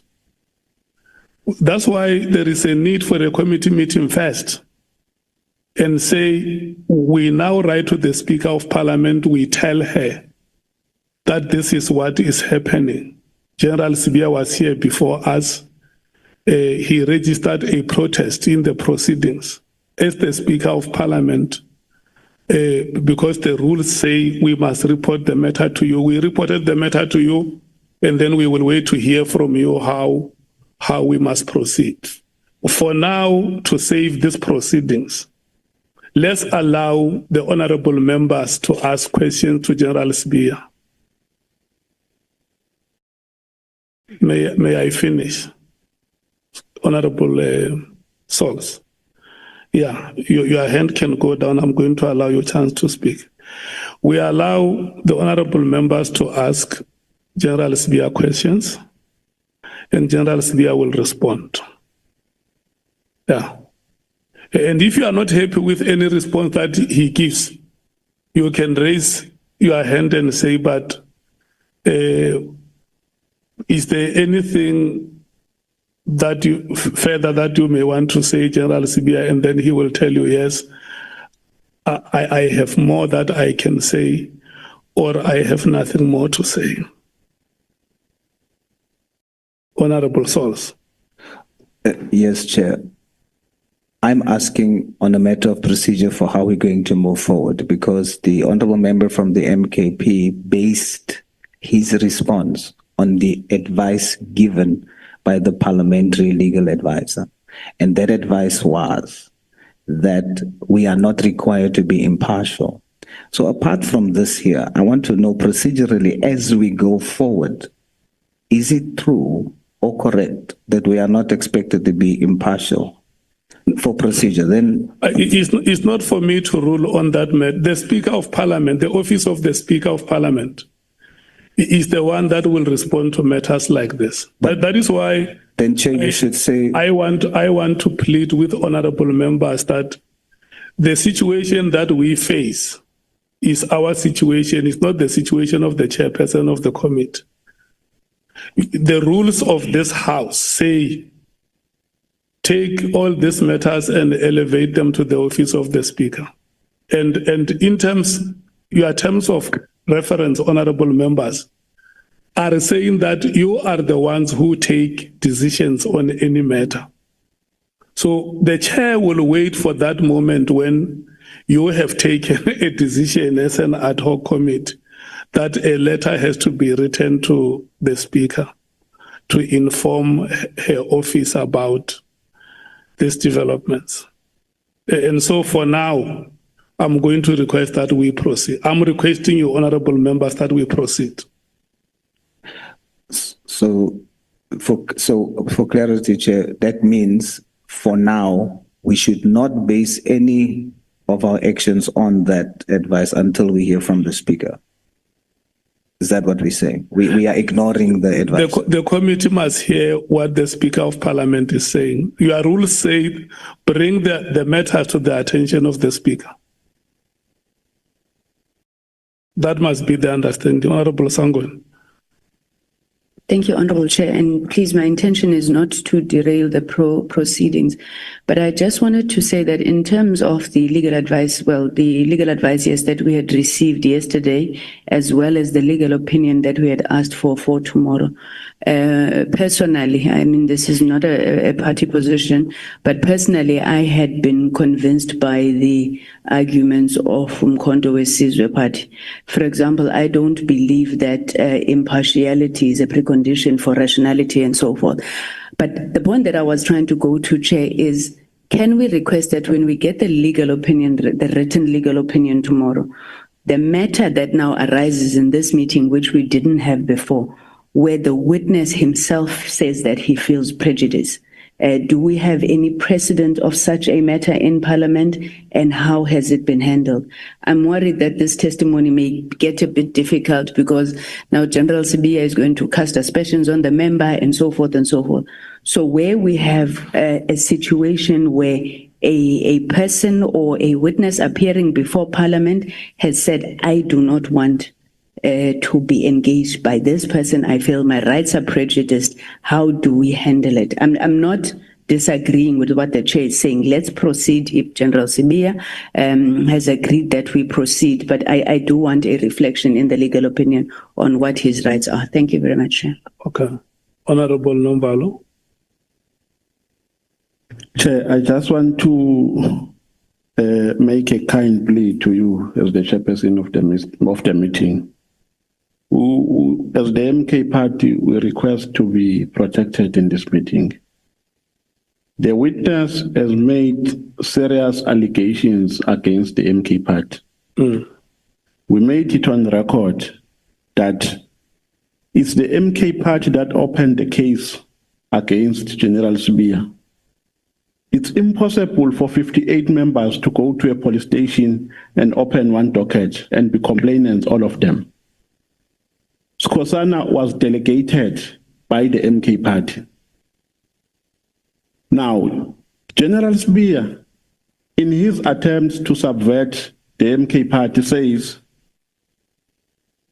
the case was opened because Skosana is in communication with General Nhlanhla Mkhwanazi. Chair, we're not taking that lightly because the case, I think I said it 10 times yesterday, that the case was never opened by Skosana. Skosana was a messenger. Now, as the MK party were being insulted here, that the reason why we opened that case is because of a relationship with Skosana and General Nhlanhla Mkhwanazi. We opened that case because a press briefing was made, and that doesn't mean that we're in support of General Nhlanhla Mkhwanazi. We believe that the allegations that he made need to be investigated by a police officer, and it ends there. For him to come and cast aspersions here, Chair, and you are not protecting us, really is uncalled for. He must not do that in future. You have a responsibility to protect both us as members and the witness, Chairperson. Thank you very much. I just wanted to register that. And remember, I have exercised that responsibility. I called the general to withdraw that statement. And your fellow member from the African National Congress said, may I check with the general if you remember, honorable members, that I called on the general to withdraw. And a fellow member of this committee said, no, check with him if he stands by that statement. And he says, look, I'm not withdrawing. You say you're not withdrawing. That is your view. This is how I feel, Chair. Okay. So, members, let's do this. Let's proceed. Let's ask General Sibiya questions and hear what his responses are. Thank you, Chair. Chair, I just want to say this is not personal. This is not personal. I haven't instructed any policeman to go and confiscate the gadgets of General Sibiya or any other thing. Once you open a case, it ends there. I don't know. I'm not an investigator. I'm not a policeman. I don't know what happened. Whatever happened, I guess they were doing their work like us here.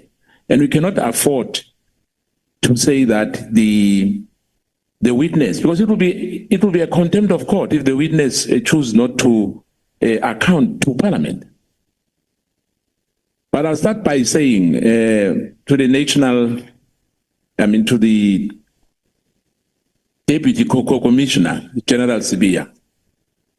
General, last night you said that there was no reluctance on the road to take in terms of the disbanding of the PKTT during the Portfolio Committee meeting, which we had here, if you remember, because we have meetings with you and with the top management of South African Police Service, regularly so. Now, can you confirm if the presentation by Lieutenant General Khumalo on that day, which you said it was endorsed by the National Commissioner, as presented in Parliament on the 5th of March, recommended a phase or an immediate disbandment of the PKTT? It recommended a phase-out approach. Now, the issue of immediate, which yesterday was an issue, why then immediate was immediate? As I explained yesterday, Chair, that when we say immediate, we were saying the process must start immediately. And when we say the process must start immediately, it means from today, start the process of disbanding. From now, you can start immediately. And this, even as you can see, is consistent with what is said in that statement, in that document of the 17th of January, to say stakeholder must be engaged, internal and external must be engaged, this must happen. And now it gave a roadmap of what was supposed to happen, which means everything was going to happen according to the roadmap. Up until the next morning on the 6th, when they gave an action plan themselves and said, in winding down, this is what we are going to do. Clarity on this will help to confirm the National Commissioner position, because in your statement, it appears to indicate that the National Commissioner did not express any reservation regarding the decision to disband the PKT team. It suggests that he took part in several meetings related to the process, and at no point did he or he voice any objection or concern about how the disbandment would be handled. Do you agree with that? Don't, because honorable members, you will remember that even at the Madlanga Commission, the National Commissioner admitted that no, he did not object. And they asked him whether, can you carry out any unlawful instructions? He said it was career limiting. So the bottom line is that they never, at no stage, the National Commissioner ever objected openly so. In my case, with all the documents, from my corner, everything that I was implementing, the documents that I received from the Office of the National Commissioner were saying, do it this way. And then whatever that he says come from him, it's not in writing in any way, to me, directed to me at least. Unfortunately, I said in this committee that we are not a subcommittee of Madlanga Commission, so I don't follow it. For me, we are fresh. You know, all the questions which I'm posing to you, I'm very fresh, you know. It's not like I'm undermining anyone, but I just want to put it clear. General, according to you then, I'm quoting verbatim the presentation from the particular meeting, our meeting on the 5th of March. What was meant by the de-establishment or disbandment, which will take any form of transition from the PKTT to that component which you spoke about, of serious and violent crime within the division, detective, and forensic services. The transition will ensure continuity of cases, particularly those who are under investigation and those that are in court. The word transition appears twice in the presentation, and words have been meaning general. In your view, is it possible that something is in transition immediately? Yes, the transition meaning that we will then take it from this team, PKTT, to murder and robbery unit. This is transition from that to this. And it will take form in a phase-out approach, meaning that the phase-out approach says the first phase will be to deliver the case dockets to the murder and robbery unit, which is the phase they started, they carried out. Now, was it not only yourself and the chief of staff who were in favor of that? No. It's crucial, General, to separate separate NASCOM acceptance of disbanding the PKT from his views or the method which you thought was correct. He may have agreed to disband, am I right? Possibly under pressure, as this was an instruction from the minister. Do you agree? No, I don't agree. Now, yesterday you said to us here that you are an accounting officer, inverted commas. Never said that. No. I will remind you, General. One, you said that General Mkwanazi undermined you as his senior, am I right? Yes. Are you aware that as you said yourself, let me just give you that. Are you aware that the accounting officer in the South African Police Service nationally is NASCOM? Do you agree? Yes. Are you aware that he originated those powers from the statute? You cannot have that power at all. You only have delegated powers. Now, the provincial commissioner, Mkhwanazi or anyone else, Patekile, they originate their power like the national commissioner at provincial level. Do you agree? Yes. So why are you saying Mkhwanazi undermines you?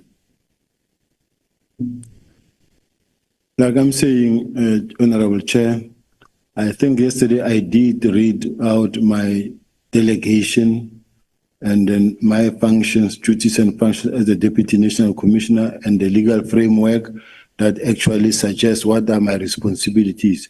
The National Commissioner, even in his own words, said there's no gap, there's no any other member between me and him. It's him, ourselves as the Deputy National Commissioners, then the divisional commissioners and provincial commissioners under us. So in other ways, I'm a Deputy National Commissioner.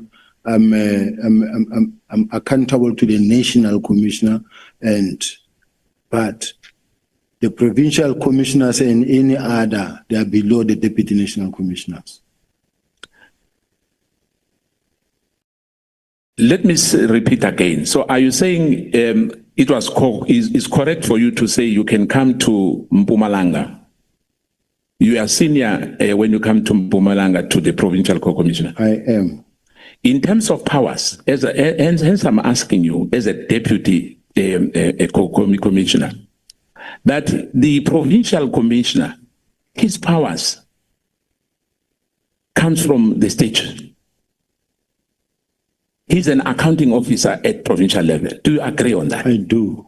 Now, when you come to the province, are you usurping his powers when you come to the province? Not at all. Yeah. Hence, I'm asking you, why are you saying Mkhwanazi undermines you? He undermines me, because we are both well-trained members from the college, from being a constable. You get trained as to the rank level structures, and you know which one is junior, which one is more senior to the other. And that is the case. That will never change. We'll come back to that because fortunately I worked before the General. If the PKTT was effective in stabilizing political killings, then why it was necessary to disband it immediately without consulting Masemula and Mkhwanazi?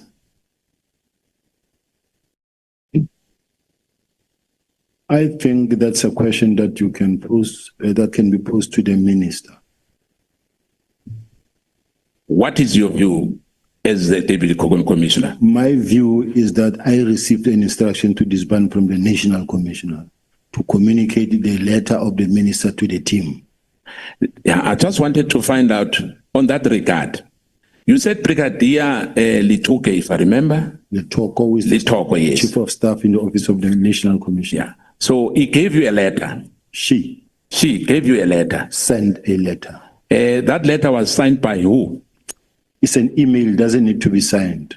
Now, in your office, you have staff in your office, am I right? Correct. If your staff is giving one of your divisional co-commissioner or one of the deputy, General Musikili, does your staff have those powers to send and instruct anyone? 100%. They do have that. They do. Now you just said to yourself that there's hierarchy. By nature, police is paralegal, am I right? Correct. Now, can a brigadier instruct a general, major general or a lieutenant general? From that office, a letter and communication that come from the higher office is an instruction of that higher office. Now, if the NASCOM says to you, I've never given that brigadier that instruction, what would be your response? Have you verified that letter that it was coming direct from the commissioner. Remember, the NASCOM already indicated that he told them to write letters to the Deputy National Commissioner and say, write a report. So it comes from the National Commissioner and it's confirmed. Let me give you a reference. If you remember, on the PEE matters, there's an issue which is in court because some directives were given verbally. So do you agree that if somebody sent a letter which is not signed by the accounting officer, is legit? I don't know the facts in that PPE matter, but what I have and what I know and the working system and the standard practice is that the National Commissioner, even myself, I'll come and tell the staff officer or the PA and say, I want you to write a letter to General Kumalo. The National Commissioner want to have feedback in relation to 1, 2, 3, 4, 5. Please send that letter. They are well trained and they know what to write. And they will write the letter and they will send it to me or they bring it and say, are you happy with this? Then after I said yes, they will send. So in this case, even all the correspondences, you can check all the correspondence that come from General Brigadier Letoko and General Sibola. They represent the National Commissioner, and this is the standard practice in the police. General, you've been in the police force for almost 3 decades. Correct. Police Act Section 5. Can you just paraphrase for us? Section 5 of the Police Act. I need to read it verbatim because I don't know. No, in verbatim is fine. It's fine.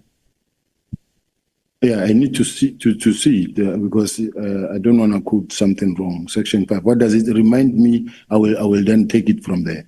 Let me say this to you. You cannot take any directive from a lower level. You can't take an instruction from a brigadier or from a sergeant as a matter of fact. As you said yourself now, that you are senior. But we are saying to us that a brigadier, in fact, even a colonel can give you instructions and say, NASCOM has said that has to happen. For instance, if a brigadier says to you, NASCOM say you must disband crime intelligence today, are you going to verify that or are you going to take that instruction? No, like once a letter of this nature comes from the Chief of Staff of the Office of the National Commissioner, it is an instruction.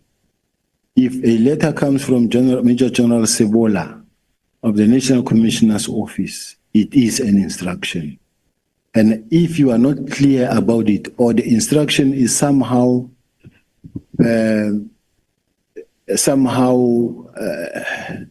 illegal or contradictory or concerning, it is my duty now to go and verify with the National Commissioner because, or I will tell the National Commissioner that NASCOM, I received this document, but do you know the consequences of this, or are you sure this is what you want us to really communicate? Because I know of 1, 2, 3, 4, and this may result into 1, 2, 3, 4. You will say, oh, I think maybe let's put it this way. It's when you think there is a situation. So according to you, you don't have to sign a letter, even if it's a matter of natural importance, as long as it comes from that office. Without verification, you can carry those orders. You can. If it's lawful, you can. Thank you. Now, once you were with the municipality, the competency of the vetting, where does that fall to? It falls with the SSA. Why when you were the head, you said that this, you were cleared by the municipality security head, the vetting? Just in the city of Johannesburg. Honorable Member, you asked me a question and said the security competency, where does it fall? And I said SSA. Yes. And you're asking a question that I think is unrelated a little bit to that what you just asked. I want to understand that question. You know why I'm asking? When you were at the city of Johannesburg, who vetted you? SSA. SSA. So the municipality did not vet you. The municipality don't have a vetting system in place. I introduced a system whereby all the senior managers of the city must be vetted. By who? SSA. Thank you. Now, let's come to this, General. Intelligence-driven operations and serious dockets are kept safe and no need to write the diaries every day, am I right? No, it's nothing like that. Tell us, how does it work? When you work and you open a docket, it's your job to update your SAP 5, your everything that you do, you write in your pocket book or in your diary and you update the docket. Intelligence inquiries dockets are registered to run. The main dockets can be updated only when new information emerges from inquiries or during arrest, am I right? Repeat that, sir. Dockets can be updated only when there's new information emerging from inquiries. No. No, it should not happen like that. No. Every day, every now and then, you in your docket, you will write a brought forward date. In other words, every 14 days, you must give feedback to the complainant, but no docket should lie around for more than 3 years. Every 14 days, a docket must receive attention, if you have many. Now, on the 121 or 118, whatever the number is, you distance yourself from dockets, am I right? Yes. You never gave any instruction for those dockets to come to your office or to the office of General Khumalo. I wrote a letter that says they must be taken to where they belong. Where do they belong? Murder and robbery unit. So it was wrong for those dockets to agree for those dockets to be removed from where they were supposed to be initially. No, it was not wrong. So they did the right thing by removing those dockets and bring them to the office where you said you don't have a safe, you don't have anything. Those dockets gathered dust, and you are not part of it at all. Remember, the instruction was to have them withdrawn there where they were, to be taken to the relevant office, which is the murder and robbery unit. In other words, from a task team that has been directed to disband to the murder and robbery unit, as even presented by the same team in Parliament and in the very next day in terms of their action plan. But you said that the task team is not disbanded, am I right? It's still on. It's still going on. Yes. Now, why are you saying they were supposed to be taken to another unit? They were, because remember the whole agreement was that they must disband. But I mean, if they stubbornly refuse to disband, there's nothing one can do. Is it the responsibility of General Khumalo to keep those dockets? He was the project manager. Now, National Commissioner praised General Khumalo, and yesterday you said, in your own word, that he doesn't have the experience, he doesn't have the knowledge. Are you contradicting what National Commissioner has told honorable members in the nation? If General Khumalo can put an investigation of crime certificate in front of this committee, I will withdraw my words. But if he doesn't have one, it's not an investigator. Yeah, but my question is, are you contradicting the National Commissioner when he was praising General Khumalo? You are saying the National Commissioner is wrong. Well, the National Commissioner believes so much in General Khumalo, and what the National Commissioner said is what he said, what I'm not saying. Yeah, but remember, you are the deputy commissioner. My question is, you don't agree with the National Commissioner in the respect of the competency of General Khumalo. You are questioning his credentials. No, I say he does not have investigation, and I also said he has done a good job. I've never said he didn't do a good job, but the bottom line is, I'm saying he does not have investigation as training. General, yesterday you stated many issues here with us when the evidence leader was questioning you. Page 9, paragraph 28 of your core bundle, that when Masemula, as an accounting officer of South African Police Service, asked the Minister Mkhunu to provide reason for his decision to disband PKTT, on the 6th of March, he failed to provide reasons for his decision. In your opinion, do you think it is acceptable for a leader to take such a crucial decision in absence of any stated justification?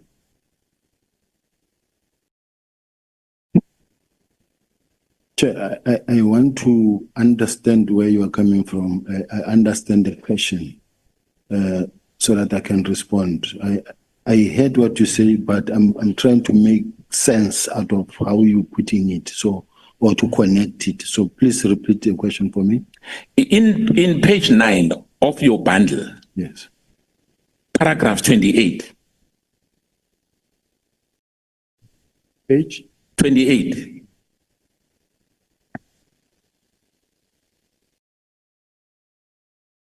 Page 28. I'm at page 28, paragraph. No, page 9, page 20. I mean, paragraph 28. Page 9, paragraph 28.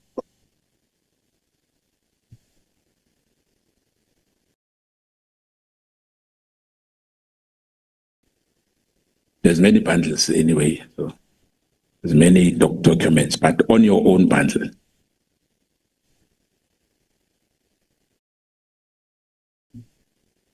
Paragraph 9, page 9 of my bundle. It doesn't have page 28. You're not saying page 28. I'm saying paragraph 28. Don't have in paragraph, in page 9. It doesn't have, let me see. Let me go.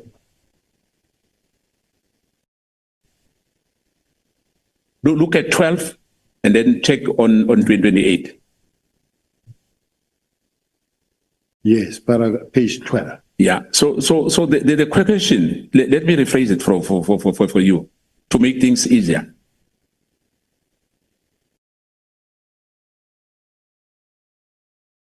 General, you stated on that paragraph 28, on your core bundle, when Masemula, as an accounting officer, asked Mkhunu to provide reason for his decision to disband PKTT. On the 6th of March, he failed to provide reasons for his decision. In your opinion, I'm just saying in your opinion, let me finish. In your opinion, do you think it is acceptable for a leader to take such a crucial decision in the absence of any justification? Chair, just a second, Chair. The honorable member is referring me to page 12. Yes. Paragraph 28. Yes. Can I read it? No, because when I look at it, it's not what the honorable member is talking about. Yeah, the evidence leader will help us on that. But why is he doing that? We'll come back to that. Do you think that Minister Mkhunu justification that the task team was established because of an executive decision? Therefore, an executive decision is all that is needed to disband it as a matter of justification to disband the task team. I would like to leave that response to the National Commissioner, to the Minister. To the Minister. Does this not create a dangerous precedent, allowing the executive to informally or casually make a withdrawal decision in the absence of justification, in your view? That question I would like to leave to the Minister.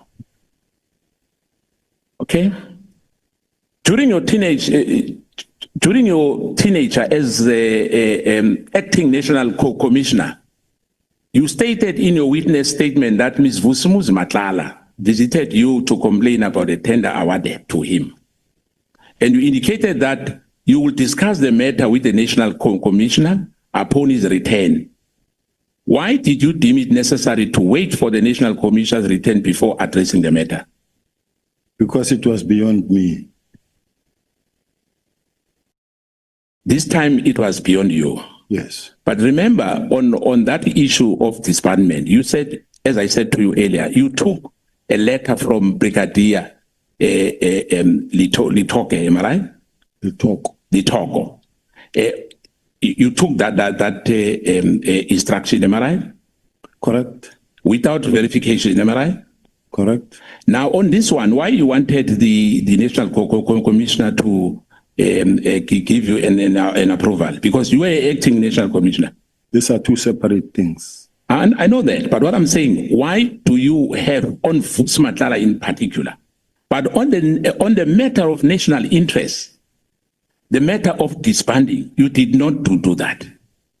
These are two separate things, completely altogether. The National Commissioner's Office and the communication within the police, this is how it works. Busmus Matala is not a police official, it's not the top structure of the police. She doesn't have a staff officer that I must listen to. Now, in other words, if you are a minister in the South African Police Service or any minister for any department, you have staff that reports to your office. And that staff, including your PA, is entitled or is empowered or is delegated to write letters on your behalf. And those letters are deemed to be coming from you. Now, I'm going to sit on that. You chose to act on a directive given by Brigadier Litoko without a consultation with the National Co-Commissioner by virtue of an email, which was an email we know. Do you think that was appropriate to do? I'm still asking again. I want you, because you're under oath, to say yes. Very much appropriate, and this is the standard practice. This is how everybody works in the department, and this is the order of the day. And even the National Commissioner confirmed himself that he did give that instruction to Brigadier Letoko to write that email. So you say it's a standard practice in your office for decision of a considerable importance to be taken or communicated by junior staff members? In the organization. That's what I'm saying. Are you saying that to us? It is. Specifically, it's appropriate for such communication as demonstrated on SB3 of an annexure which your witness statement to be signed off by a junior staff in your office without your own signature. That's how you run the affairs in your office. Yes. Leadership failure or disconnecting incinerating officials, in my view. But I will paraphrase for you, General. It seems that there's a lot of matters where you are in disagreement with the assertion made by General Mkwanazi, as shown in your submission before this committee yesterday. I want to ask you, on the 6th of July, in his media briefing, Mkwanazi said there are criminal syndicates that have infiltrated law enforcement. Do you agree with him? If you do, please tell us why. And if you don't, please tell us why. I will never deny that there are criminal syndicates that have infiltrated the police or criminal justice system. It happens on a daily basis in all the provinces, including in KZN, where he is. You do have those people that are connected to the police, that are connected to the prosecutors, that are connected to lawyers, and sometimes they may not be criminals per se, but at the ultimate end, you find that they're involved in criminal activity. But this thing is not unique to Gauteng. Will you then agree that it presents a serious concern when high-ranking officials within SAPS hold conflicting views on the state of law enforcement in this country, and that disconnect and undermines cohesion, public confidence, and the integrity of our law enforcement? Agreed. Do you agree? Yes. General, let me come to the issue as well, which you are being accused of for many years. When Senzo Meyiwa was killed, did you went to the scene? I'm actually happy that I'm being asked on the issue of Senzo Meyiwa, and it's an issue that I wish I could spend time on it to clarify, so that finally South Africans can get to hear the truth. And allow me, Chair, to deal with this Senzo Meyiwa issue. When Senzo Meyiwa, after Senzo Meyiwa was killed, I was the head of the Hawks in Gauteng. I was at home in Pretoria. I got a call from the acting provincial commissioner, who was General Musikiri at that time. I was at home at night. I didn't even know about the shooting. And it was around about 11 at night. And remember, Senzo was killed after 7:30, around about 7:30, early evening. And what I had to do as the head of the Hawks was to call a team to say, let's meet there. It's just like when a serious crime has been committed, we move, we go there. And what happened there is that as we moved, all of us, we got there. I ran straight to hospital. And simply because of the fact Senzo Meyiwa is a national key point. It's a national asset. It's not ordinary member where someone can say someone has been gunned out, then as the head of the house, I'll also go there. But because it was a national goalkeeper, we all had to react, and we went. Even General Musikiri, who was the acting provincial commissioner, we all went and we met at the police station, at the hospital. When I got to the hospital, it was packed, even in the passage, even in the ward where he was lying motionless. And everybody was crying there. Even myself, I could not make my way through into the ward. I saw him lying inside there, but from outside the ward. And then I realized that it won't work. I then said to General Musikiri, I will go to the house where now the investigation must start, because now the investigation process had to start. Now, for the investigation process to start, we then had to go to the scene of crime. When we get to the house where it happened, it was packed.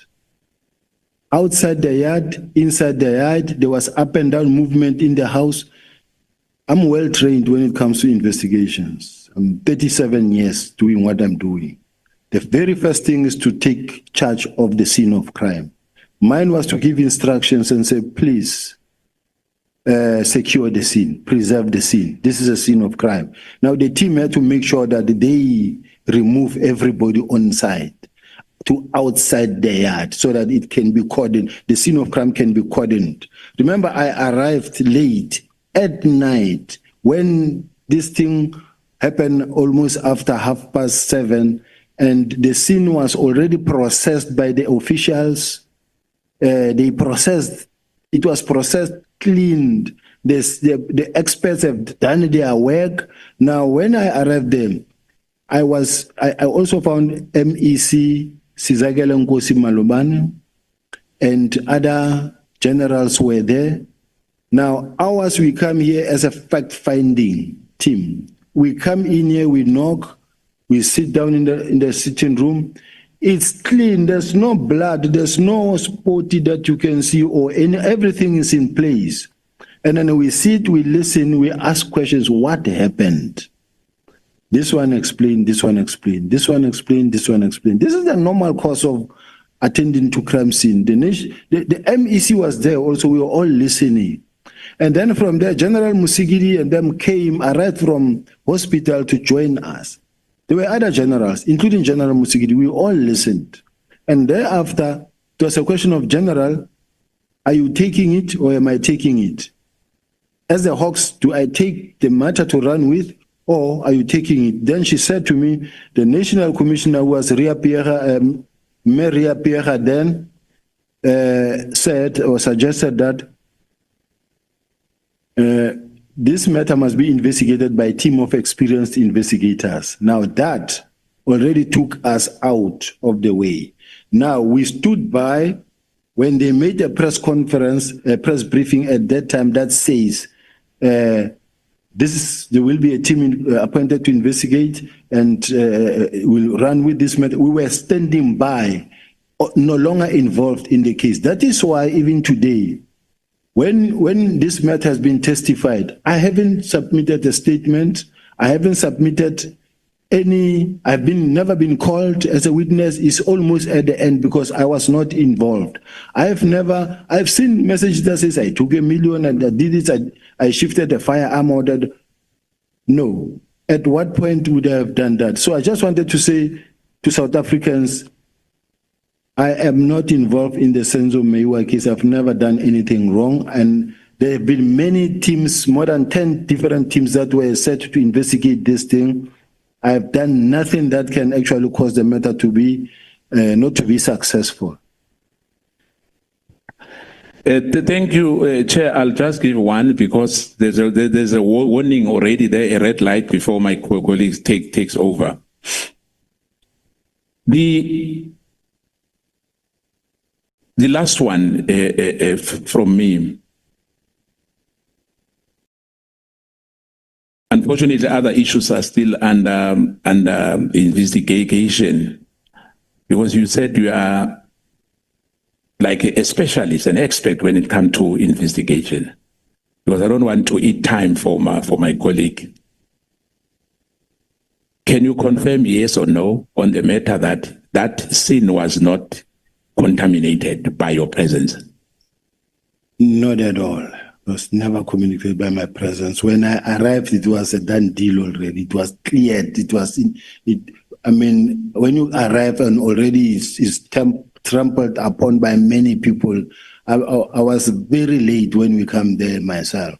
So were you the first person who arrived at the scene? Not at all. I came after 12 there, when in fact this thing had happened after 7:30. So logically speaking, how can I be the first person to arrive past 12 when this thing happened at 12:30? Thank you, Chair. Honorable Shongwe. Ndaba, siyabingelela baba. Sawubona. Hey, makumele umuntu akhulume nawe ngathi udla intelezi, amehla vele angaboni indaba. Ngiyifunda. Izolo before ngichubeka nje bengifuna ukubuza enye clarity seeking question. So bengisaba ukuthi uChair uzodla isikhathi sami ubuya ngishaya uChair yabona. Can you kindly assist me with ubundle le ku page 234 SB19? Just the first blocks ungifundisa ukuyifunda lapha ya mhlawumbe ungifundele.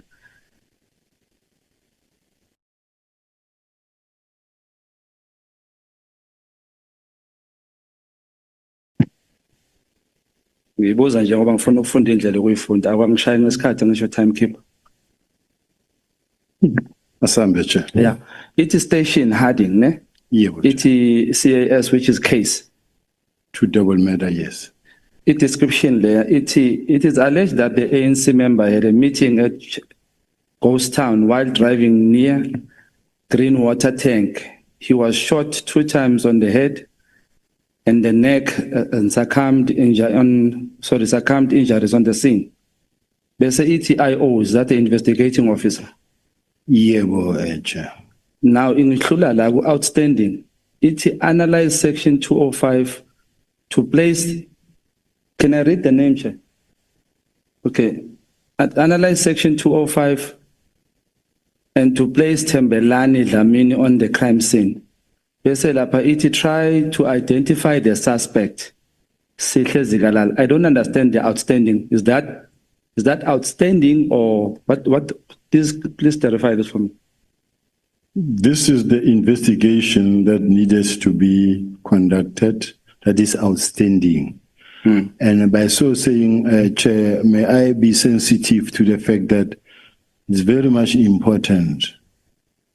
And that is why, Chair, is very dangerous to mention the name, because this Sikha Zigalala does not necessarily mean that it is the current minister or deputy minister. So it's very dangerous to rely on the name that you find here. There are many names that you find that they are equal and they are senior. I mean, they are similar to the name of some of our leaders. And in the meantime, now we begin to target the leader on something that it is not him, it is someone else. So may I request, Chair, that this document be really in the highest sensitivity it deserves, Chair. All right. Should I continue with it, Chair, or just me? No, you can continue. The documents have been made available to ourselves, and they are on record. But what the witness is requesting is that you may not read the names because they may be misinterpreted. Now, as I was asking for clarity, Chair, I was saying, does it mean when you say analyze section 205, does it mean the placing of that suspect, or there's this name your color on this crime scene? And does it also mean try to identify the suspect as that suspect? Does it mean exactly that, or it means something else? When you read the docket, which is the double murder, heading double murder, that was registered in 2016 on the 20th of 12. And it gives you the description of the case, that this is what is being alleged, that the ANC member had a meeting at Ghost Town while driving near a green water tank, and he was shot 2 times on the head and neck and succumbed to injuries on the scene. Now, here's the investigating officer.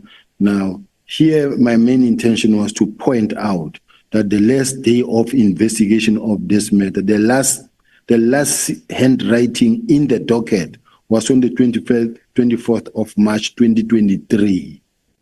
This is the last time this team looked at this docket.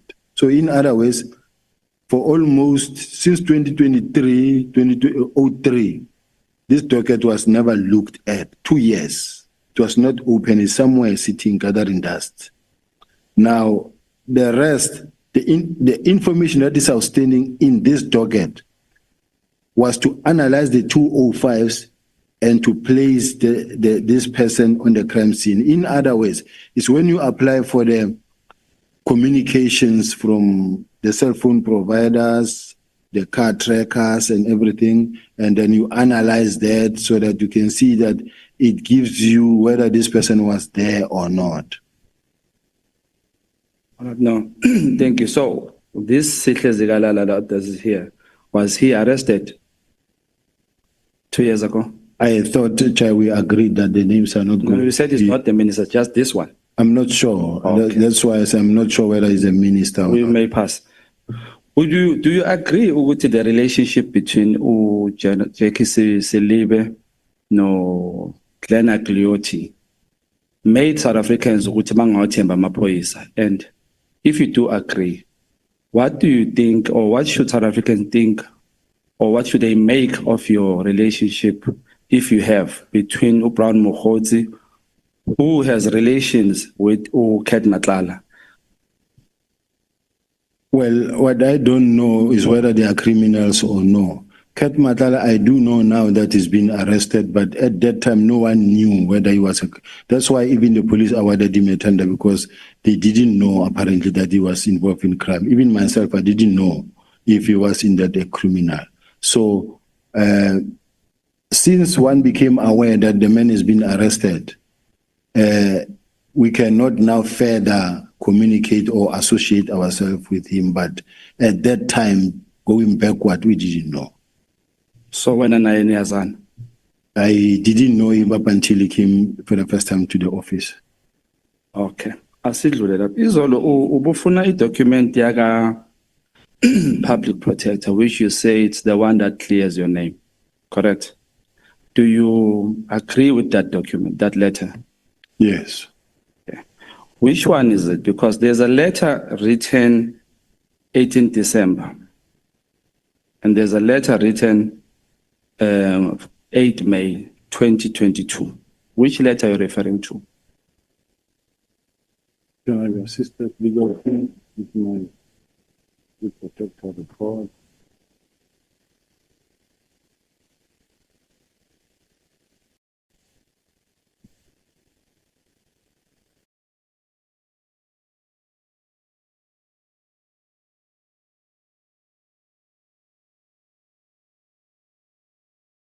Chair, isn't it that when I come now, I don't know which questions to expect, and as a result, the documents I have, but I couldn't bring everything here. So some of the documents you may find that I don't have them immediately here, but before I leave here, I have them. There should be one here. I think into ishizolo leyo uyibheka kanjalo le letter wangayiveza uqeda. Legal team do we have? But safe to say that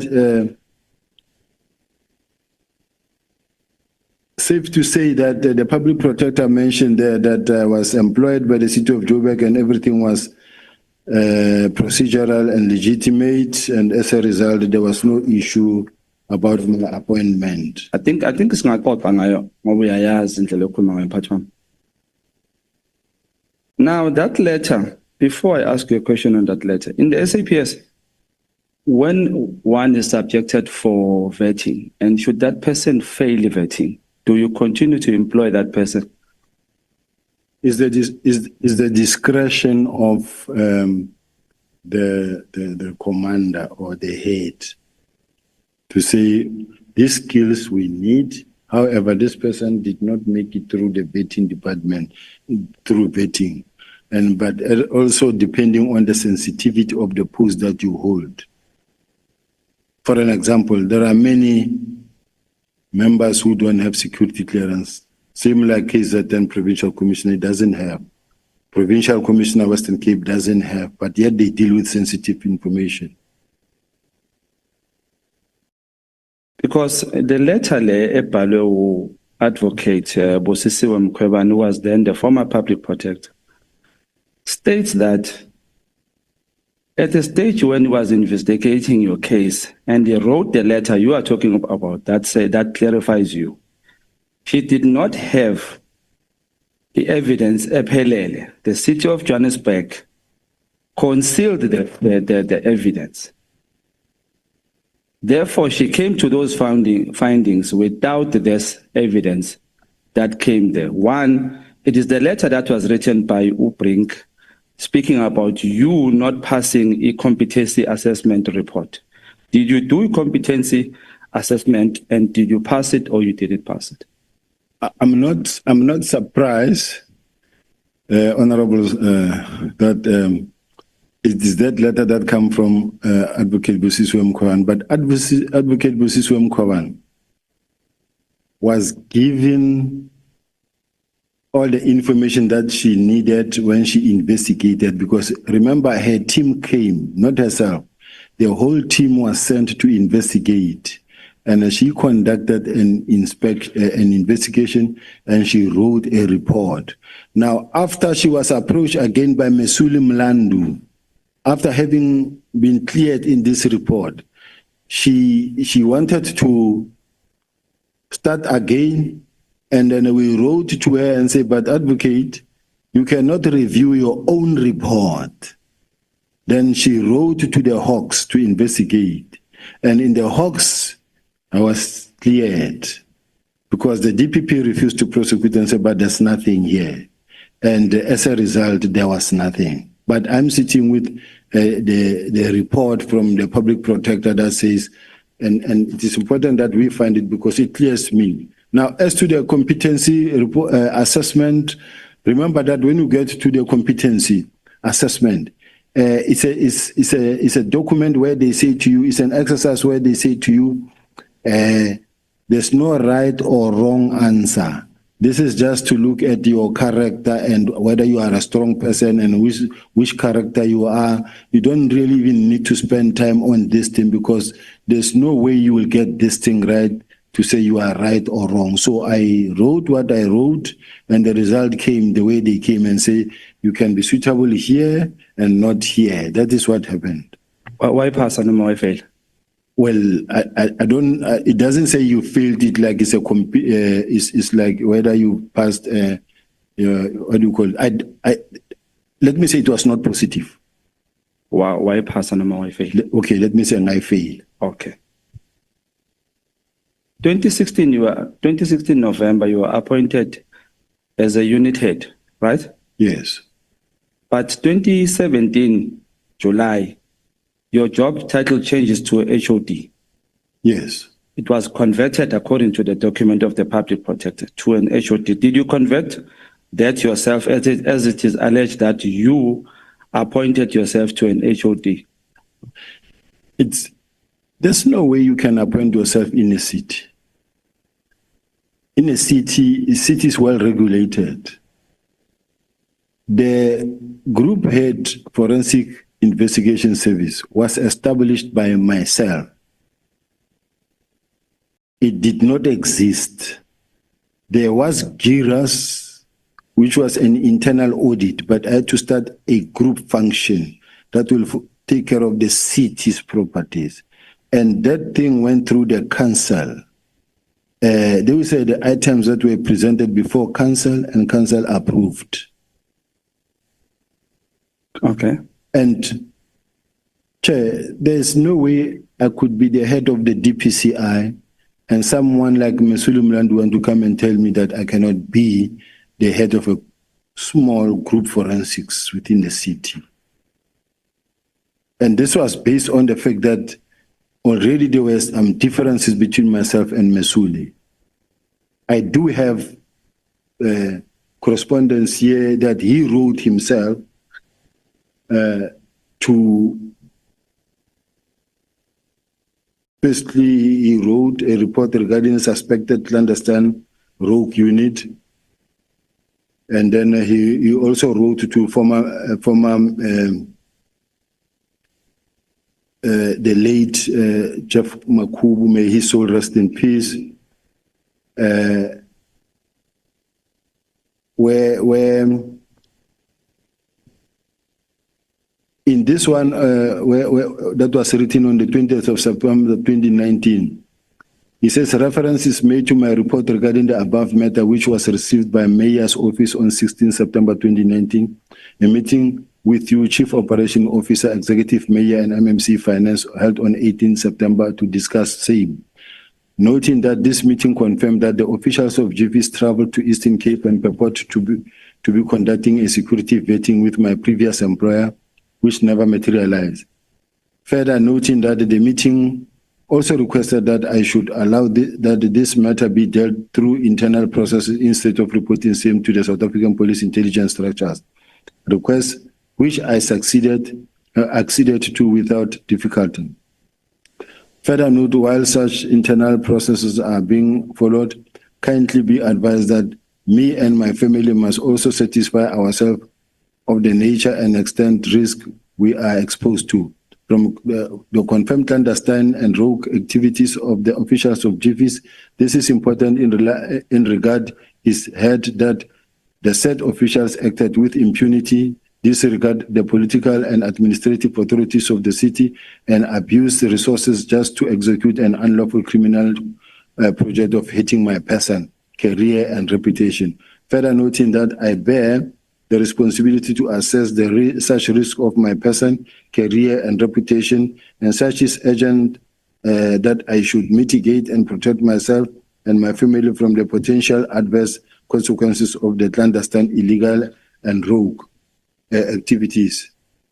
Also noting that covert operations are generally life-threatening, your office is requested to cause these officials to write Son's affidavit and detail the following. The person who authorized their clandestine, illegal, rogue activities, the involvement of logistical planning, including their travel arrangement, as well as any other officials, the place these officials visited, people they met, and the role, the information that they have gathered, and source of such information, and how such information has been used.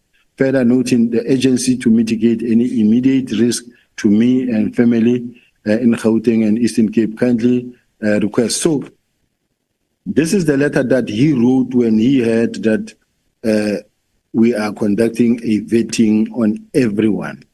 And it was the whole city. It was unfortunately not him alone.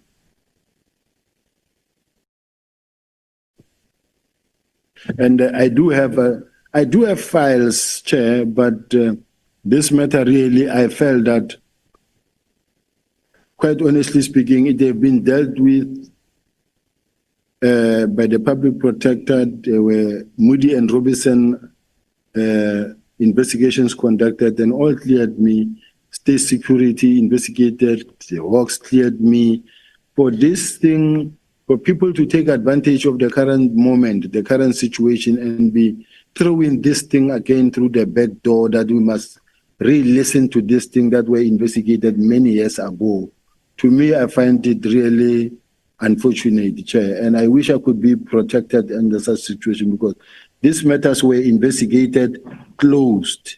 And if they were investigated and closed, why bring them here?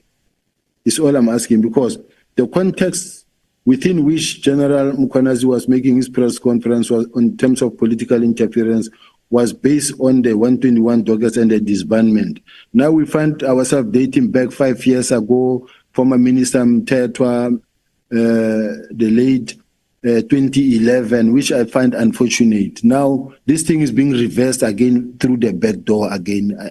I don't think we should allow that, Chair. But not that I'm here to tell the Chair and the committee members that what to ask or what not to ask. I was just raising a concern that personally I feel that they're throwing it through the back door.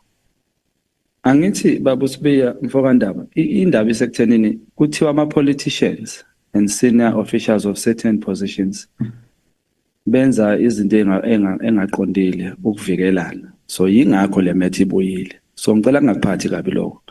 Ngoba the same letter wenothe uthembele kuyona yaka public protector. It's the same public protector that says the city of Johannesburg yafihla i-evidence kwi-team yakhe ekuthenini kuze afikelele kulesa sinqumo asithathile. So uphinde uyabhala futhi in this one.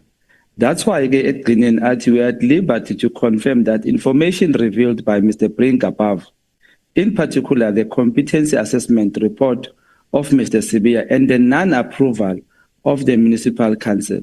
Can I ask ukuthi when that matter yakho yokushintsha position and the grading of his salary from 1.2 million to 1.8, who was supposed to report that matter to your council? It was the city manager, and all the processes were followed. It went through council, and council approved. So it was not a private deal somewhere in an office. So it's not correct what the public protector is saying here, Wuti. However, this was not reported to the municipal council. No, it was reported to the municipal council. And who was the mayor at that time? From which party, if I may ask? I think it's former Mayor Herman Mashaba. He has never said anything to you about this matter of you being put to, the grading of your salary from 1.2 to 1.8. Are you also saying he's the one who appointed you or the municipal manager at that time? This is the municipality that appointed me. The same applies to the same Mesuli Mlandu himself. The same process that was followed to have man promoted or increased. His own salary was increased drastically from where it was to where it is now. So it's the same process. Are you aware that the public protector in his resolution said they must open a case against this issue? Which she did. And what happened to the case? They investigated and the DPP declined to prosecute. All right. No, thank you. General Mkhwanazi said you procured prohibited equipment in the city of Johannesburg with the assistance of Paul O'Sullivan. And we have seen a letter from the State Security Agency confirming paragraph 4 that you bought equipment. Can you confirm that? General Mkhwanazi ukhuluma into angazazi nje. There's nothing like that. That's what General Mkhwanazi is talking about. Is in his own head, in his own mind. Ayikho leyo nto. Le equipment ekhulunywa ngayo la kazi wayithenga wena mfowabo. I did explain, Chair, that if you are the head of department of a city, world-class city, and you say we need to bring to create an office that will carry the office, that where we need to build a war room that is strong.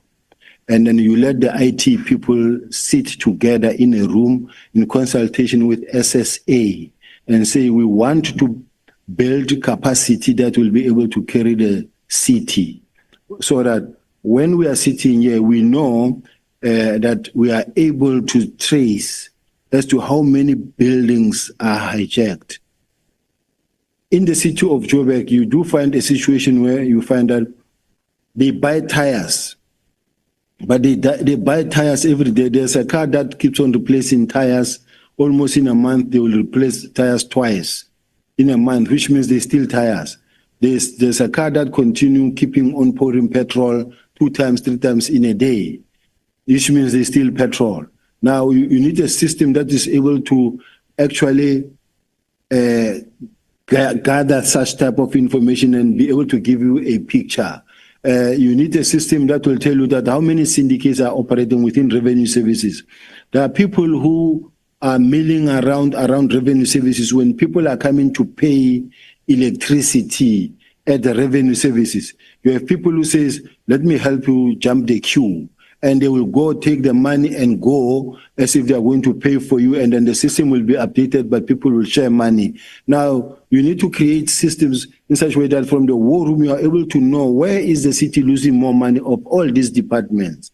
You need to have a system where you know that we have a database of all the cases that are reported, and to be able to track them and to be able to do the linkages and to be able to see whether there are officials that are working with outside people or not. So to have an information management center is the only way to be able to run the affairs of the city. This is technology. Today we are living in the fourth and fifth industrial revolution. You cannot depend on paperwork that is not able to assist you.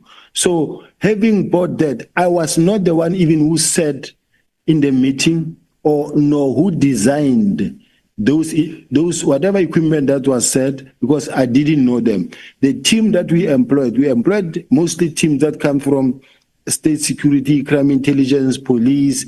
Now these are the people who sat and say, we think we need a camera, this camera that we're going to use when we shoot the videos or the TVs for hijacked properties or during the operations. So it is things like those. There was no grabber because the main bone of contention was apparently I bought a grabber. Now, the state security said there's no grabber, and there is no grabber. And at the same time, if you remember Al Jamaa, they also they made such a statement that says, when you walk past me, I undress you. Because as you walk past me, my system that I have undresses you, takes all the information from your phone. I went to court, and the court ruled in my favor. It's just that they keep on recirculating the same lies. This is what we are sitting with even today. There's no grabber that I ever procured. He even go to an extent of saying, when I was the head of the Hawks, I procured something like a grabber. Being the head of the Hawks, there was General Dramat, and where was he at that time? No.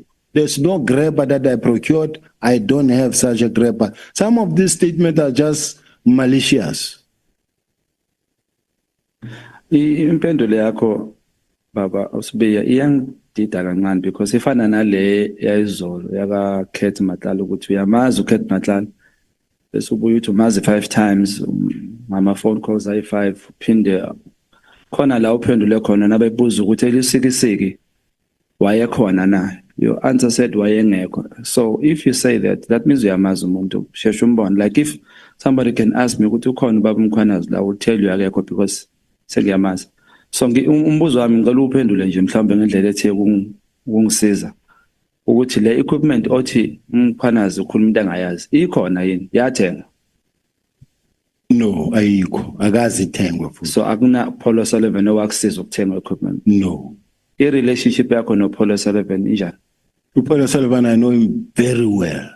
I know him very well. I've been operating in Gauteng for many years, and then he's one of the active role players in terms of crime fighting.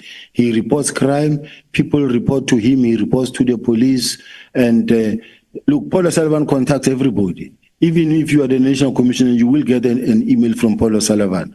He's not my friend. I've never been to his house. He's never been to my house. I've never gone to a restaurant with Paul O'Sullivan where we sat and we drank tea or coffee.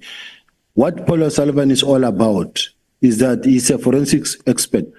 He receives many information that he processes and even relay to the police. Just like your Mike Hayes, your Thomas Chat, these are the people that are active in the crime fighting system. They are there. You can't avoid them, and you can't wish them away.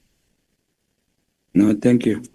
In SAPS is instruction based. It gave instruction, conjuring instruction.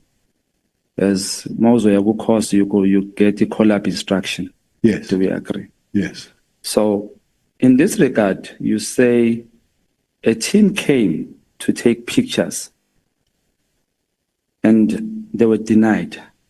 Then again, National Commissioner gave instruction ukuthi uMotsepe alokhonje abavumele bashute lapho, but uMotsepe didn't take that instruction. In fact, I want to know where does she get the protocol yakamtsipe angimazi irank yakhe ngicela ungiphe irank yakhe. Protocol ithini ngomtsipe if ukuthi National Commissioner gives the instruction bese angayithathi? Is that correct? May I leave that for her to come and respond to that, Chair? But ngizwe kuwe mina. Yes, kumele kwaleyo ishiye kuye azoyixoxa. Sengiphendula ngaleyo ndlela. Uyayishintsha. Angishintshi ngithi let her come and explain that part. All right. No, ngiyabonga kakhulu lapho. Ngicela sibonisane lapho. Because nginenkinga yokuthi masophendulana kanjalo sizosalela emuva mntakababa. We SAPS sinayo lento ekuthiwa intelligence. And where is it sitting? Intelligence is sitting in many offices. Is it under the office of the president still? No, there's different type of intelligence. There's crime intelligence of the police. There is senior state security that is taking care of both international and local. And which one when le otayiko or ayisebenzi? One that I say is weak is the one of South African Police Service. Lastly, what is your take, or would you agree with the General Mkhwanazi when he says PKTT deserves to be awarded for their good job they did? Do you think the PKTT did a good job? And would you agree on them getting awarded for what they did? As I close, do you also have any relationship with any member of the ad hoc committee? Thank you. The PKTT members, personally, firstly, I don't know if they haven't been rewarded because there have been many excellence awards, whether they have been rewarded at any stage. They must have been. And they are part of the team that I believe that in many instances they have done a good job. They must be rewarded if ever they haven't been rewarded. It's something that I cannot say they didn't do a good job. Not necessarily mean that throughout the country they did a good job. But the problem is, if you did a good job in Gauteng, well, let's say in KZN alone, you can award them in KZN. In KZN, yes, you can award them. But whether they did a good job in the whole country, they were not there everywhere. When you look at Lusikisiki, it's Lusikisiki 18. They were rewarded because of only Lusikisiki. But even if they did a good job when it comes to whatever matter they dealt with, and the commander feels that they need to be rewarded, submit paperwork and they will be rewarded. Chair, didn't finish the question. Do you want to make a follow-up, honorable No. member? Still the very same question, which does know any member of the ad hoc committee. And I think I was not answered in the question of Brown and Lusikisiki, which, as you said, you don't know him. Yes. Bran Mokgotsi, I said it, I think, Chair, even yesterday, that I know Brown from the time he contacted me. I didn't know him. The very first time I got to meet Brown is when on January 8th, he called and said, I'm going to January 8th, are you going to be there? I said, yes, I'm here on operations. We are working here in Western Cape. He said, I'll come and greet you. That's exactly what happened. And even if you check the footage, you will see. And before that, you can see my phone, you won't find Brown. And then thereafter, I allowed those calls. There were moments where I could have blocked him and stopped communicating him, but when it comes to issues of safety and a person who gives you a lot of information, you let it flow. Any member of the ad hoc that I know, I've worked for a very long time with Honorable James. I know her. I've worked for a long time with Honorable Glenis. I've worked with some members I saw in the portfolios where we account. I know the chairperson for portfolio committee from the portfolio committee, not anywhere else. So these are the only members. Honorable Kola Danabayana, I know, not personally per se, just official capacities.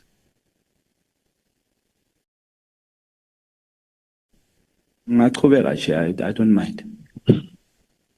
I can only give you the last question.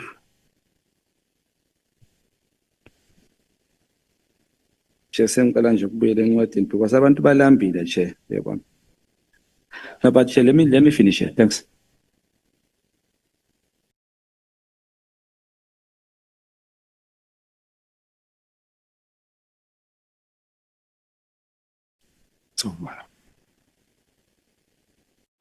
Derry D, you think he's doing it on purpose? Yep. Notandi, are you struggling with the circular, confusing word salad? And I think we Chair Sapala. Let me ask you this one. I'm tempted to. General Mkhwanazi says there is buying of Lamborghinis and all that to by intelligence somehow. And you said there's no such. So I want to ask Uguti, in the SAPS in totality, akwenzeki ukuthi uthole ukuthi umuntu is spy uthunywe yini to infiltrate a certain criminal syndicate? Is no such. Is there no such? A Lamborghini is pushing it too hard. You can't buy something of 5 million because you want to infiltrate somebody. You can always do it cheaper. But you will never go buy a Lamborghini because you want to infiltrate someone. Yes, so, but there is such a doing. It matters in terms of the budget. So it can be done. Even if let's say you want to run a covert operation, we have well-trained undercover operators that can infiltrate that space. And let's say, for instance, they are dealing with a syndicate, a group of syndicate, a big one, and where you have to appear as a rich person who is actually living that lifestyle. They will make sure that you get that car, not necessarily that it is procured, but they'll organize that car and then you will use that car for that time being for you to be able to operate. But what I wanted to say, Chair, I don't want to sit here and expose how the police operate in some of the operations because you are leading me into Chair, you're leading me into a situation where I'm going to be accused tomorrow and say he did the following. No, ngiyabonga mfowanda bengiphendulile bengicabanga nje ukuthi ungazi ukuthi ikhona lento ayishilo noma yikho so uthe ikhona just depends on the matter of value that we tell us. Siyabonga mfowanda. But General, are you saying that in a corrupt environment, officials may not use state money to buy themselves the vehicles that he talks about? In an environment where corruption is pervasive, is there no possibility that the money can be siphoned to acquire such or vehicles of that value?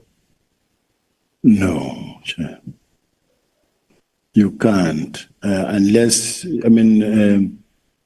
we're working with the public's money, public's fund here. You can't really nilly-willy just spend millions because you want to investigate a certain crime.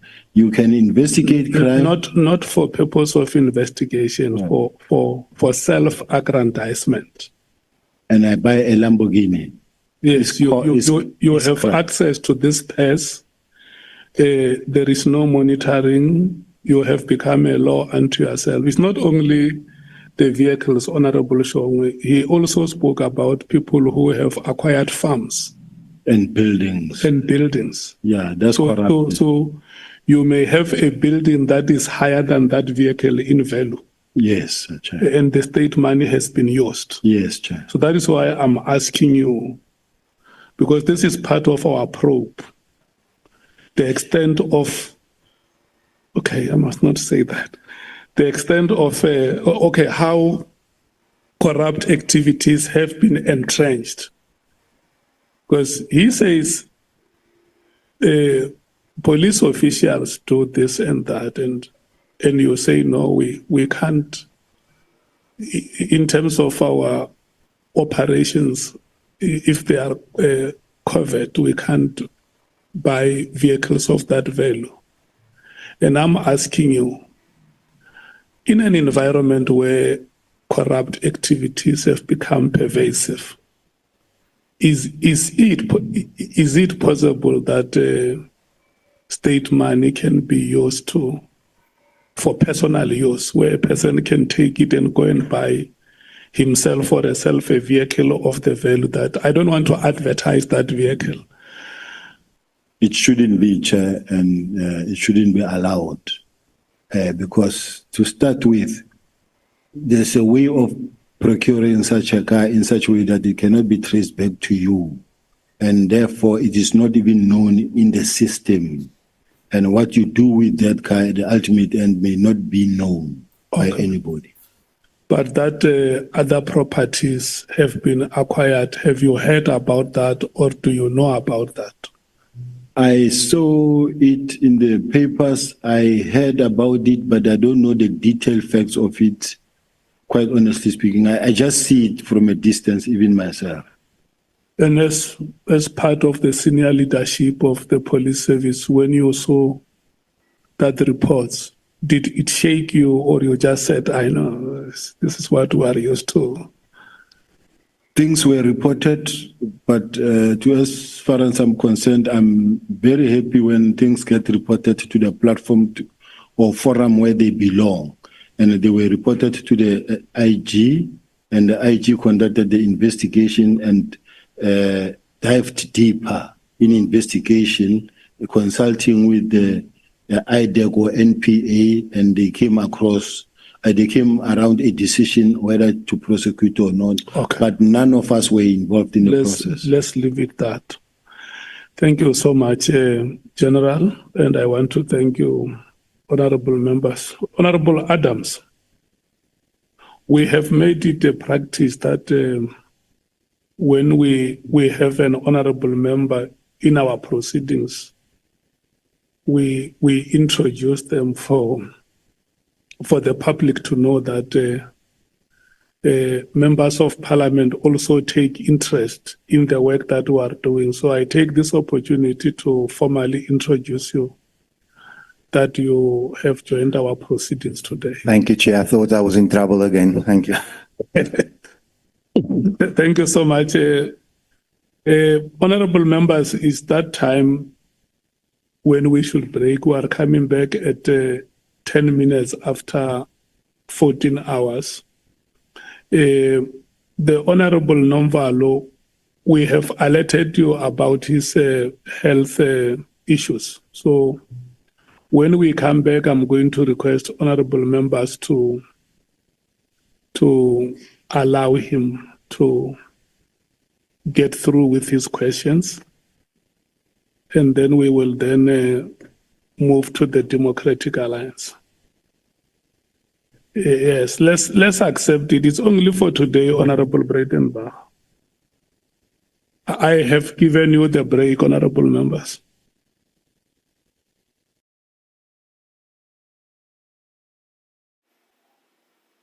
Wow. Wow. Whew. Wow. Anybody feel like you've been doing some gardening, or you've just jogged around the block, or you've done some heavy labor of some kind?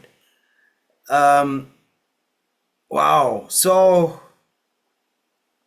two things, and I want to hear from you. I wonder if I can do a questionnaire here, because there are two options.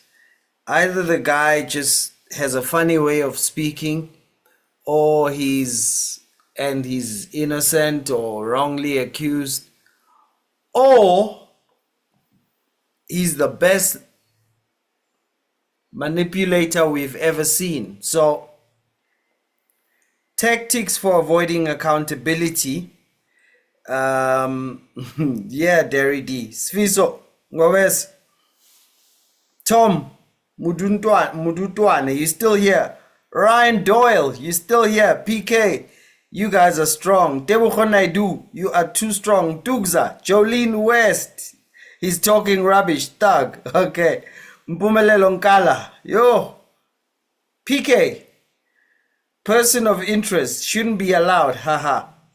Yeah, Nelly Matiba, Valerie Hansen, you are the strongest soldiers in the world, Jimmy Libelo. Ntugza Johannes, Nelly Matiba. So what we've been experiencing now is, and I'm hoping that the second part of questioners are able to get us clear questions, because to get clear answers, because they get emotional and give long questions, and before long he's gotten past them, because these are just usual strategies that is using to avoid accountability. Number one is downplay the really key stuff and then override it with word salad, with verbal bombardment. This person is right at the top of cops. So here's the thing. If you find yourself feeling smarter than someone who's achieved more than you must realize you're being played. Most of the time, if you ever find yourself feeling like you are more intelligent than someone who has accomplished more than you have, usually you're being played. And this whole thing of, oh no, I'm just an all over the place guy, I talk about everything, I lose track of what the point is, and let me tell you this as well, blah, blah. Oh, he knows that in the time that he does this, then you all confused and you never got the answer to the question. Because a person at that level of the police, second highest ranking cop in the country, this man beat all other cops to get to the top. Yet he can't answer a simple question without going on a rant, like just a ridiculous rant. Oh, trust me, he's just, usually it means someone is made the calculation that I'd rather they think I'm dumb than they catch me out, because he talks so much that you even lose the little, questions that require a yes or no. And unfortunately, some of the guys, he's a proper narcissist, very smart in confusing people. Yeah, no, I mean, the verbal bombardment and the word salad, missing the question, missing the point, going off on tangents, and let me read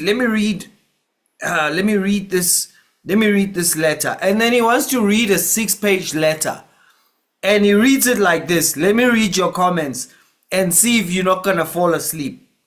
I see it at a distance to myself, like really the man has avoided accountability on multiple occasions. What a watershed moment. I literally fell asleep exactly. Hopefully he defend criminals. His legal teams can never help to find what he's looking for. He doesn't know the Police Act. Adderall would help. As the MKP member said, he looks like Andile. Yeah, Alicia Brown, exactly. Bonsai, great point. Nobody had nobody's phone numbers. My goodness, that's literally the first thing you do after you've met someone, and there might be a reason to meet again. You're absolutely right. He's a proper narcissist. He's fast, smart in confusing people. Sends 3,000 answers for a yes or no. Bonsai, yep, he got there for a reason. He's playing you. Yeah, Jason, he meanders into an abyss law. Can you repeat the question for me again? I can't remember the question. I can't even remember where I am, or what my name is, or what we are doing here. You've just hypnotized me with your letter. What do you mean? There are no. Look, if he was a 10-year-old, I'd think maybe this kid is still developing. But this is the second highest ranking police officer. The fact that I need a Panado right now, he knows it, because he knows how to be clear. Otherwise, how would he have kept that position? So don't go back. That's the whole point. You have to keep going back to understand what he's saying. No, that's the whole point. You're not supposed to understand. Oh yeah, and the coffee. So no. This man is playing us, man. Listen, we can't listen to a guy at such a high up level and we don't know what he's saying. And so right now, that's, like you said, listening to Nhlanhla Mkhwana's, he gets asked a question, he answers. You follow what just happened. He gets asked another question, he answers. You follow what just happened. This dude, you ask a question, whew, you learn everything about it. You see in the cities, when you appoint someone, dude, who asked you for appointment education? Who asked, like, how do you? So no. You need Harvey Specter. Speaking of Harvey Specter, Andrew, there is an episode in Suits where Harvey Specter was going up against Mike, the character Mike, and there was some trouble. And he actually, I don't know if I watched Suits quite a lot, and then he went in and he said to Mike, so what's our strategy? And he says, just confuse the heck out of him. And then they went in front of the judge, and Harvey Specter was just raising things like from everywhere. And it kind of worked because it got to push the process forward. So yeah, no. His legal team cooked up a good strategy and is executing it well so far. The plan is to make sure that you forget all your follow-up questions and he avoids dead air by reading fast. Yeah, no, for sure. Not just Harvey, the whole firm. A big wall is built for the late former minister. Don't bother going back. Oh yeah, no, it is to gaslight. So, no, it's so ridiculous. So, but, there are here's the first thing that has come through, that this dude has been accused of shadiness by everybody. So not just Mkwanazi, but past employers. This guy's just had case after case after case, and I guess he just gave them a headache and they let him off the hook. And I kind of got irritated because no one got to say, did Masimula ever communicate, leave it to me, between January and April? I didn't get the answer. Did Masimula communicate to you, so that he can give us a straightforward yes or no, he didn't, right? Because they say, but Masimula told you not to do it. Then he jumps to, but look at what was my my mark when I was assessed. And you see, you're like deflecting. You jumping to something that we didn't ask how you were assessed. We asked, but they haven't been asking those questions and spent too much time. Slippery. You are so right, Candy. That's the word. Slippery. Oh, it's like trying to grab the soap when it's wet. He should see his day in court. Advocates of crime. He can't handle the truth. What do you want? I want the truth.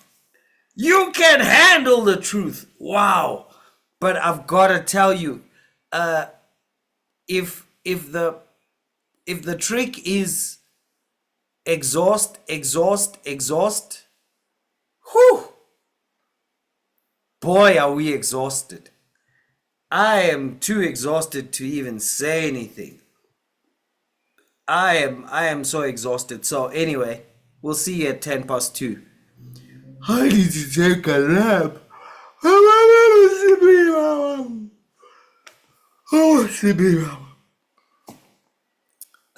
See you at 2:10.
Well, ladies and gentlemen, we are back in the ad hoc committee to investigate allegations made by Lieutenant General Nhlanhla Mkhwanazi,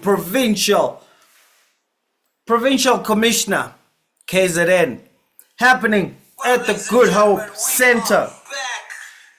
Good Hope Center, because Parliament burned down, and so I'm looking forward to the upcoming questions by people who slapped down the filibustering, the verbal bombardment, the gaslighting, the deflection, the purposeful confusion, purposeful acting incompetent. So we have a couple of people coming up because, quite come to think of it, this is the A team. So we opened with that lady at the beginning who went back to the issues in Joburg, but she just didn't have the chops to really get to pin him down, but she did get to show us his history.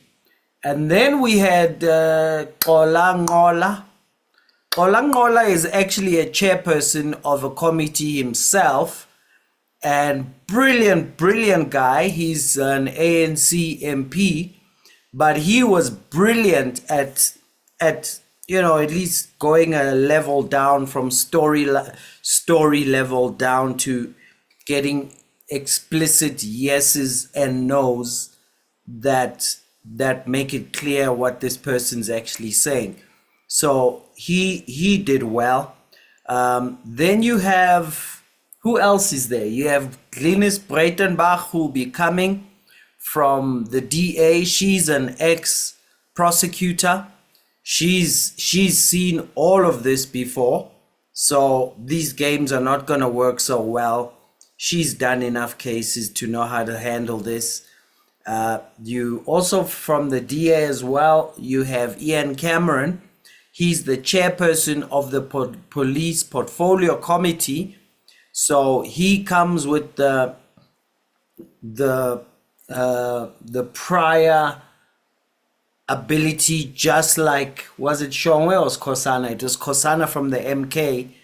Prior knowledge of what has been discussed with the police going back to that March appearance and also going further.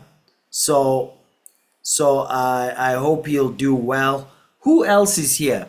Then you have Soviet Lekhanyane. Oh man, I wish he was not chairperson, because his questions would be absolutely awesome.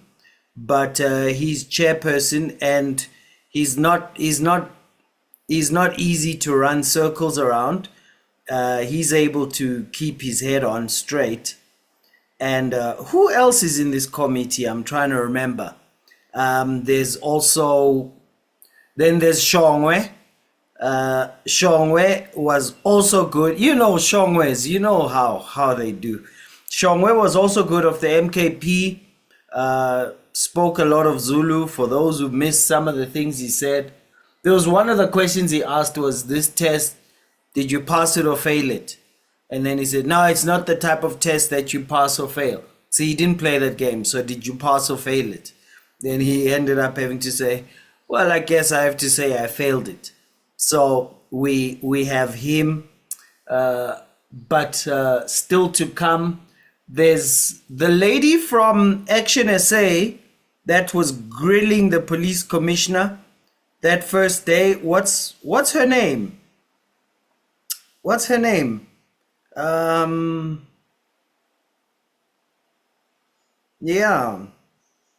Yeah, the commission, they're fighting over what to make public, what to keep private. I didn't want to go into some whole technical discussion. They're fighting for what should be in camera and what should be before cameras. So anyway, we'll see what decision they make there. Shadrack Sibiya. At the rate he said, South Africa is making this happen. Yeah, he's very good at just and everything Sibiya does is to paint him as a victim. That's why even Brown Mokgotsi, I don't know him, but he told me that everybody hates me, and I know it too, right? There's the theme. Everybody hates me at Crime Intelligence, and Nhlanhla Mkhwanazi hates me, and so he's, everybody hates him. But I'm sure a lot of the politicians can read through it because that's the game they play, right? Anytime they must be held accountable, they play it's the oldest game in the book, right? Whenever you caught doing wrong, your defense is everybody hates me, because other people who are not very smart will come and support you, because many people will support anyone who convinces them that they are the victim. So the victim can be a multi-millionaire, and people in a shack will support the multi-millionaire victim, even if the multi-millionaire victim is guilty of stealing millions from the person in the shack. So it works big time. It's the oldest trick in the book. With 40 years in this game of questioning, the slimy Sibiya has had the toll gates opened for him. Yeah. No, for sure. So anyway, they late again, these honorable gentlemen and ladies. They late, but they're coming. I think they're also trying to recover from what they went through. They're all sitting, and the conversations are taking longer at the break, and I'm sure they're going, hey, this guy is good, man. He's playing his game, man. Yo, this guy is playing his game. So we have, of course, we've got Soviet Likhanyane. He's the chair of the committee, so he's not going to ask Breitenbach. She's also in Portfolio Committee on Justice and Constitutional Development and the Judicial Services Commission. So she's a legal eagle. She'll get it. Ian Cameron, chairperson Portfolio, he's the chair of the Police Committee. Then Julius Silo Malema skipped yesterday and today. What's up with that? What's up with that? Then you have Mwango, who's the chairperson of the Land Committee, Mangaka Mwango. Then you have Sbonelo Nomvalo, MK Party. He's the one that really fights them on legal matters. He's the one who was saying, hey, don't tell us you're not going to answer questions. A case was opened on behalf. He's on the Magistrates Commission. Then you have Xola, who I enjoy listening to Xola. He's the chairperson of the Justice and Constitutional Development Committee. So Xola is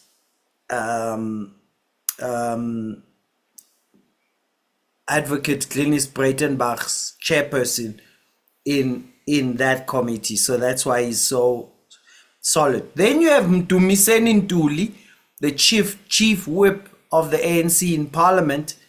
Solid guy. His head is screwed on right. So he's going to do well. Oh, then you have Ashley Sauls. I need to understand what your testimony is.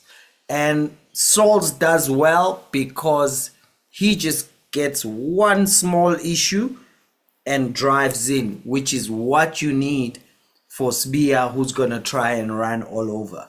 Then you have Skosana from the MK Party. He's the one that he didn't want to answer because his name is on the case opened by the MK. And of course, once again, the setup, the name of this guy's movie is very simple. Everybody hates me. Everybody hates Shadrack. Everybody hates Sibiya. And And even how he raised that whole thing and then answered all his questions. He's just saying to the public, everybody hates me. Do you see? You see how Skosana's victimizing me because he's talking to Mkwanazi? You see how they hate me at my job? You see how, right? He's playing everybody hates me. And so Ashley Souls is coming. Then you have Kuselwa Sangoni. Oh, he kept saying, no, that's Shongwe. She's the one that's sitting with the chief whip. She's actually the chairperson of the Communications and Digital Technologies Committee. Ashley Souls is the chief whip of the PA. Skosana is the chief whip of the National Assembly whip, not chief whip, but a whip of the MK party. So they've actually brought out their A team here. This committee is actually made up of some of the best people in our parliament. Then you have, it's Ms. James. Dereline James is the one from Action SA who was grilling the National Commissioner. Then we have Cola Barnard from the DA, who's obviously had to step aside because of what was said about her. Then you have Leanne from the EFF, and she's from the Portfolio Committee on Police, so she has some background on this issue. Then we have Shikeling. We remember Shikeling got stepped out as well because what was the reason for Shikeling stepping out again? Something, but there they are. Yeah, I'm just making this announcement that the owner of this cell phone, in case they may wish to use it again, they can come and collect it here. Yeah, they may want to use it again because it has been abandoned. We take Honorable Nomvalo, we take Honorable Breitenbach, and then we take Honorable Tlopper, and then the EFF. Come on, people, let's Honorable go. Do this now. Yeah. Honorable Nomvalo, General, thanks very much again and welcome to this session. Thank you. You are still under oath, General. Thank you, Chair. Good afternoon, General.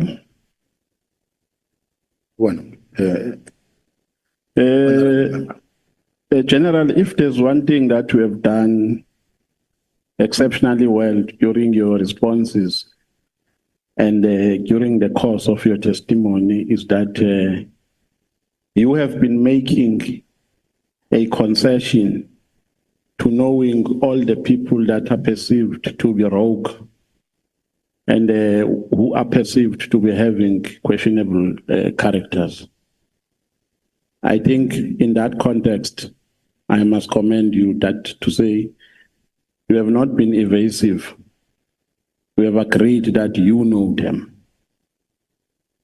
But as a police officer, are you not aware that you are easily accessible by people who have questionable characters? Is that not a concern to you?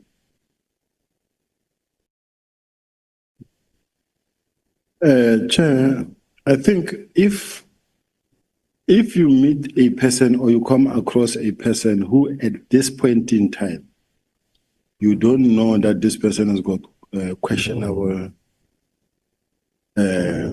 characters or issues that were not really evident from the onset. Like any other normal South Africans, you don't know this person, but later you come to know that this person, this name comes. This thing again, this name comes. That's when you begin to raise your eyebrows and begin to step back. I think it happens naturally that you will meet a person that you think is innocent, is clean, but later you find out about the rest.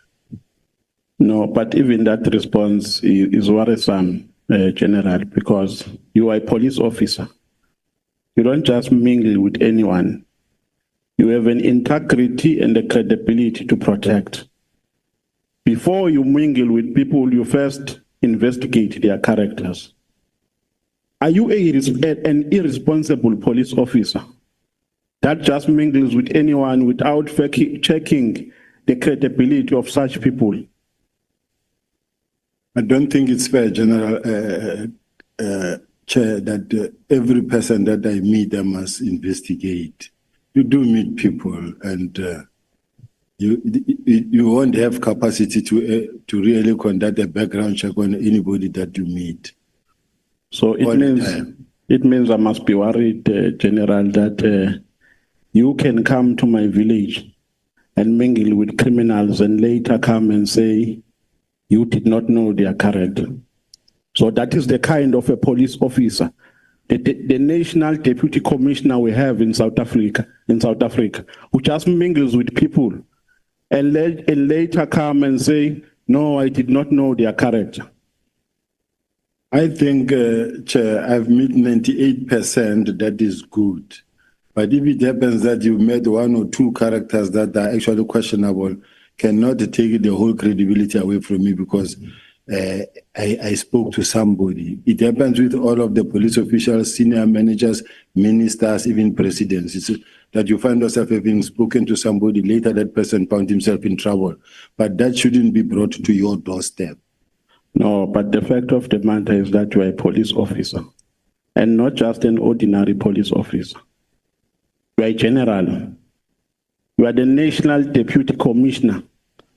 For you to have a relationship with people who have questionable characters can never be justified. It is not correct to say I have a relationship with them as if they were my friends. They were not my friends to an extent that it can be called a relationship with criminals. It's not correct. But General, when we asked you about the relationship with Brown Mokgotsi, I think the question was asked by Honorable Nwala. You said he was asking if you are still speaking. If you are speaking with Brown Mokgotsi, you said you are speaking with him. And he further asked if you are speaking on police issues. You said, no, we are speaking on general issues. What do you mean by general? If you remember very well, Chair, I said that my relationship or how I got to speak to Brown, he gave me information, valuable information that according to me was valuable to me. No, but you are contradicting yourself. Remember, you said the information that he gave to you was already in your possession. Yes. So how can something that you know be valuable when it comes for the second time? I know that I'm Sibonelo Nomvalo. If you come and tell me that something that I know, it can't be valuable. Chair, no matter how much you stretch it, the bottom line is, I say I met Brown and he gave me information that I needed, although it was confirming something that I knew, and I see nothing wrong in that regard. But how can something that you already knew be valuable? Up until I meet him, I would then here take it from there. Let's go to Kat Matlala. Is it true that Kat Matlala paid an amount of 2 million towards the purchase of your plot in St. Joran in Pretoria? I don't know, because my plot is procured, is bought through the bank, and there's no 2 million that was paid. So it's not true? It's not true. You said Kat came to your office to discuss about it, and did I hear you correctly? No, you didn't hear me correctly. Where did you meet up? I said he came to the office to discuss the issue of the fact that he's been awarded a tender and then He's got a lease agreement to do to occupy the facility, and then he was not being allowed to occupy the facility. This is the meeting that was intended for the National Commissioner, but the National Commissioner was not there. I was the one acting. Yeah, but that is what I was saying as well. Now, did you see it appropriate to meet a service provider? I meet everybody.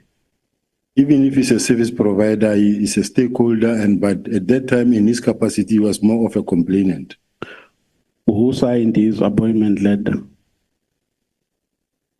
A letter that was appointing him to work for the department. I don't know whether it's the National Commissioner or supply chain, but I was not part thereof. Now, why did he not refer that concern to them? He came because they are the ones, a general. I see a general who's all over the place here, meeting business people. They are the ones who appointed him to work for the department, not you. They are the ones who signed the appointment letter. How does it get to you to speak about a tender? I don't think it's correct to say to speak about the tender. Let me just do like this. Honorable Nombalo, let's go easy on the general. When I say easy, I don't mean you must not be robust. You can be robust in any way.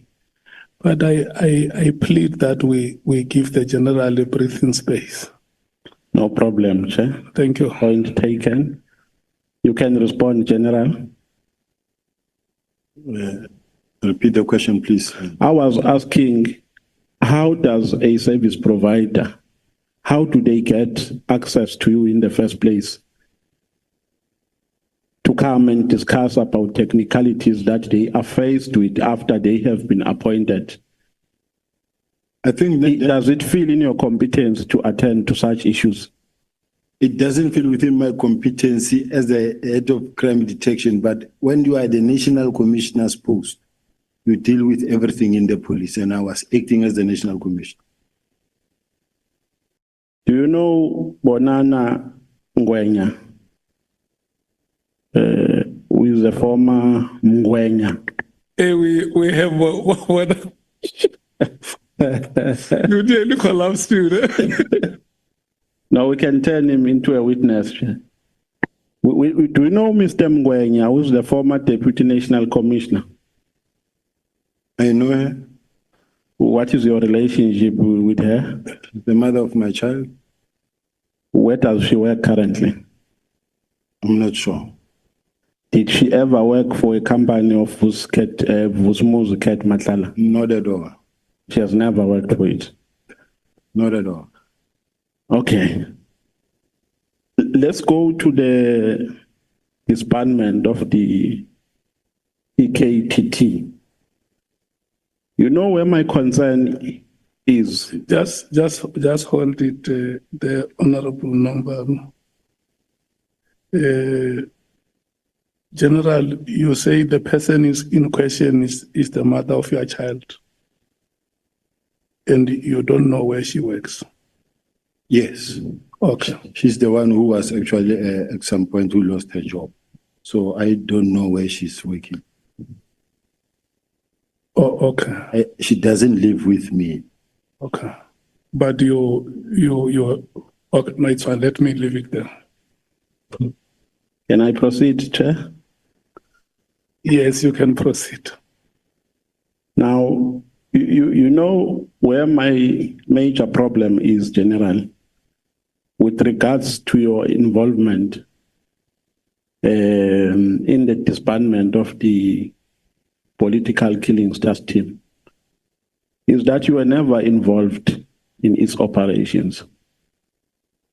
Correct. Neither did it send any report to you. Correct. You have already said that the PKTT was doing a sterling job. during its operation before the disbandment? I said they were doing a good job, but it could be better than what they're doing. So they were doing a good job. But it could be better than what they're doing.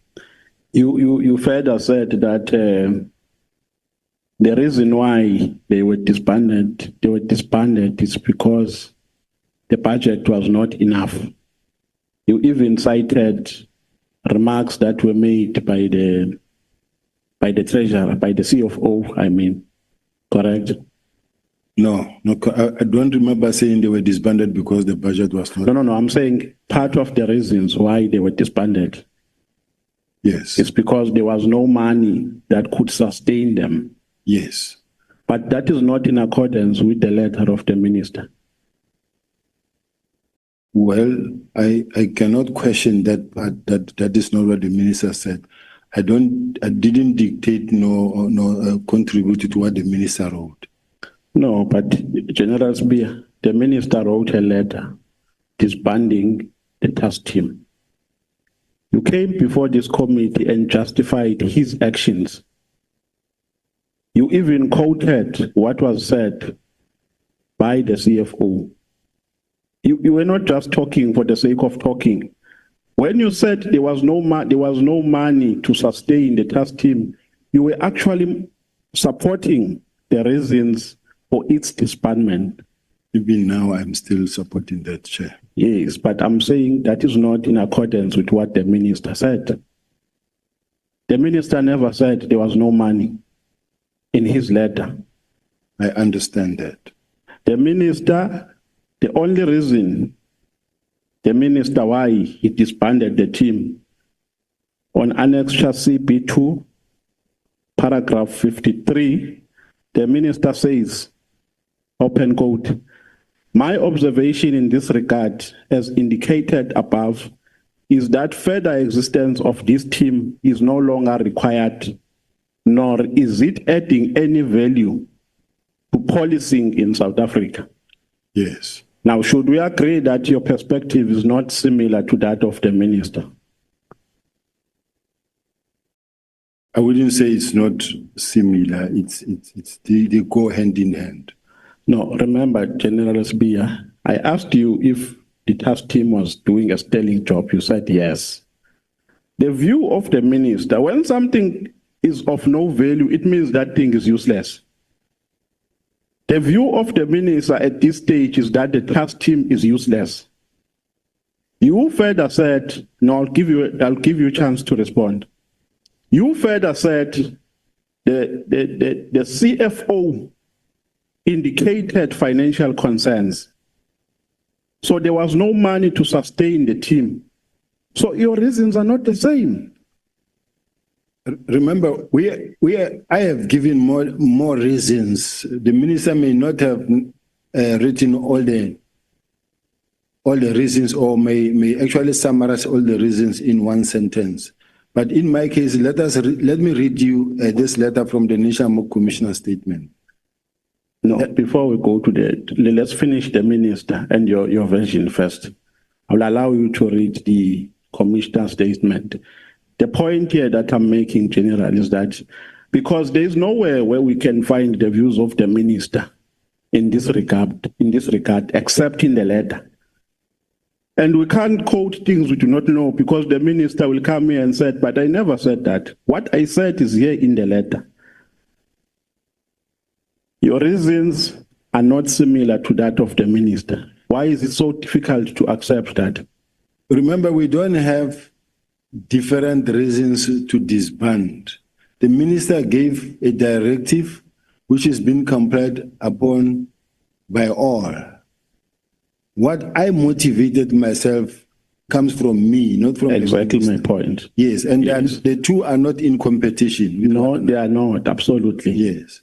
But they are not different. Your motivation and his reason. Yes. Exactly. Why is it difficult to accept that? Now, your participation in the disbandment starts after the 31st of December when the national commissioner was on leave. You keep on citing the name, the national commissioner, not the name, to say he is the one who gave instructions to do the implementation plan and so on and so forth. But the minister the commissioner that we're talking about here, who refuses that, he accepted this decision, General Masemula. There is absolutely nothing that points to a direction of his acceptance of this decision. To the contrary, the National Commissioner saying in his statement, and a sworn statement at the Madlanga Commission, he says, since the letter required a report to be prepared by the 20th of January 2025, and given that I would be on leave until the 14th of January 2025, I instructed Brigadier Letogo of my office to forward the letter from the minister to all Deputy National Commissioners, including Lieutenant General Sibiya, Deputy National Commissioner Crime Detection, to instruct them to prepare the necessary report. My intention was to discuss the matter with the minister to understand his reasons and attempt to dissuade him. However, the letter contained an instruction to prepare a report that was due by 20 January 2025. If I had refused to carry out this instruction, I would have been accused of insubordination, since all that was required, at least insofar as the instruction was concerned, was a report.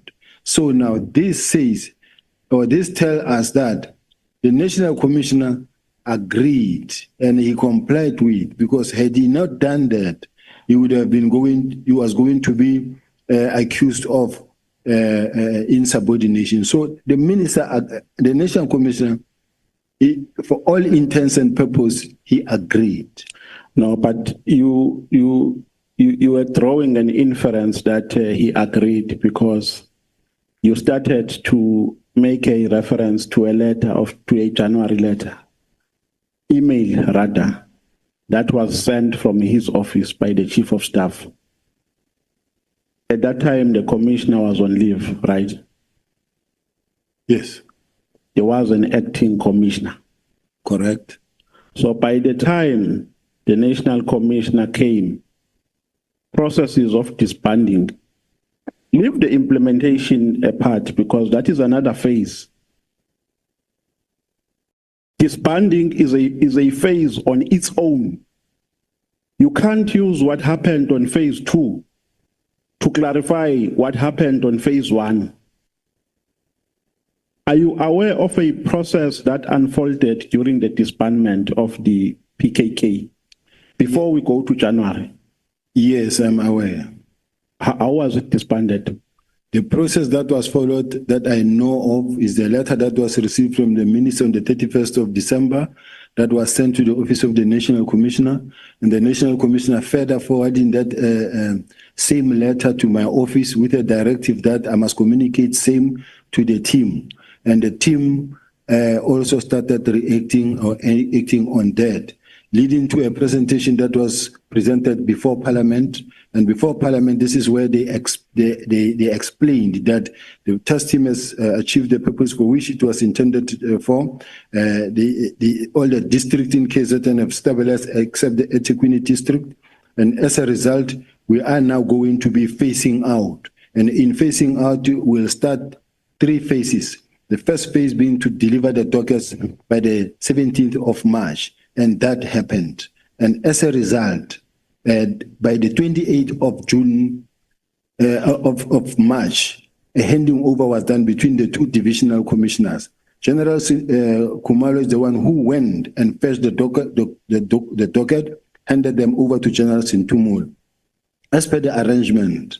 And then from there, from General Sintumule handed them to General Motsepe. They conducted an inspection, and General Motsepe, they attempted to return the cases to General the Provincial Commissioner, General Mkonazi, who rejected the docket. The docket found themselves back at the head office. But that's the process of disbandment. Chair, I don't want to be accused of not allowing the witness to respond, but the witness has not done justice to my question, and I hope you were paying attention.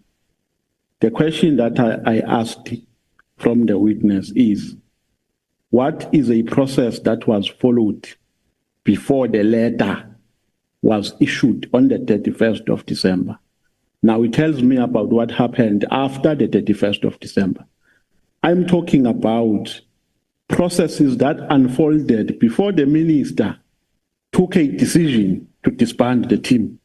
Yeah, I give you free airtime for General Sibiya to respond to the question. The process before that, there was a letter that was received from the members of the community who complained to Professor Mary Dihas of the University of KZN. Professor Mary Dihas forwarded the complaints of members of the public to Parliament and to the minister. And the minister also discussed the process in a management meeting where they consulted with the management in general. It is in this meeting where General Masemola actually intimated that the task team, this was just a task team, it was not meant to be a permanent unit, to an extent that it was meant to evolve into a unit. As a result, it is not in the structure of the police, and yes, it can be done. So the National Commissioner was consulted and all other senior managers, and he never actually showed he never showed to be against the disbandment. And as a result, the process started. Okay, so General, we are saying here on record under oath that before the decision was taken, because the National Commissioner said the decision was taken while he was on leave in December and he came back in January. So you are saying here under oath, the National Commissioner was consulted prior to the disbandment of the team. Is that what you are saying? I'm saying that, Chair, is what I'm repeating here on record under oath, that there was a meeting that was held on the 27th of November where consultations were made with all stakeholders or all relevant in the presence of the National Commissioner, and the National Commissioner did say that this is just a task team, it was not a permanent structure, and it was meant to evolve into a unit, and it can be done. And starting from then, that's how everything unfolded. Was Kumalo, who was a project manager? Before you got the honorable member, because the general mentions the name of Miss Dihas as part of the response. What do you say about Miss Dihas? Professor Mary Dihas wrote a letter to Parliament. I want to get to the correspondence, Chair, and it's very much important that you don't leave it out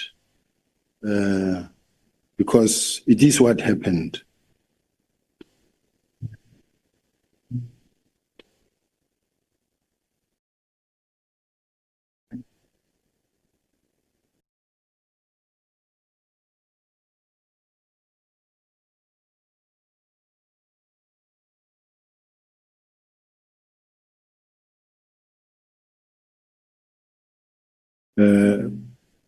Professor Mary Dihas wrote a letter to Cabinet.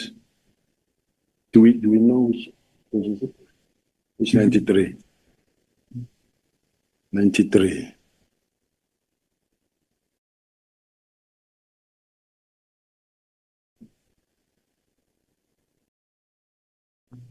Now, Chair, I've got a trailing email between the offices of Ms. Mtembu of SAPS, sent to Major General Sebola, and then leading to, now when you go to page 96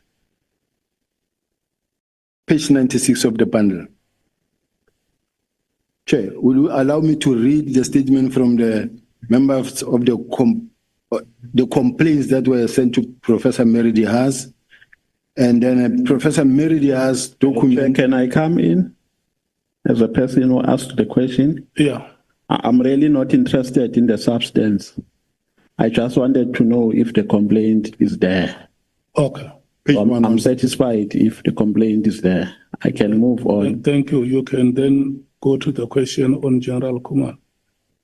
Now, the question is, do you see it appropriate to disband a structure without asking for a report from the project manager?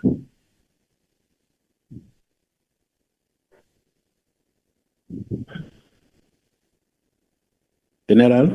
No, I'm not stuck. I'm just saying, the question is, do you see it appropriate without requesting for a report from the... No, I can repeat for you, General. No, I hear what you say. The answer is very simple.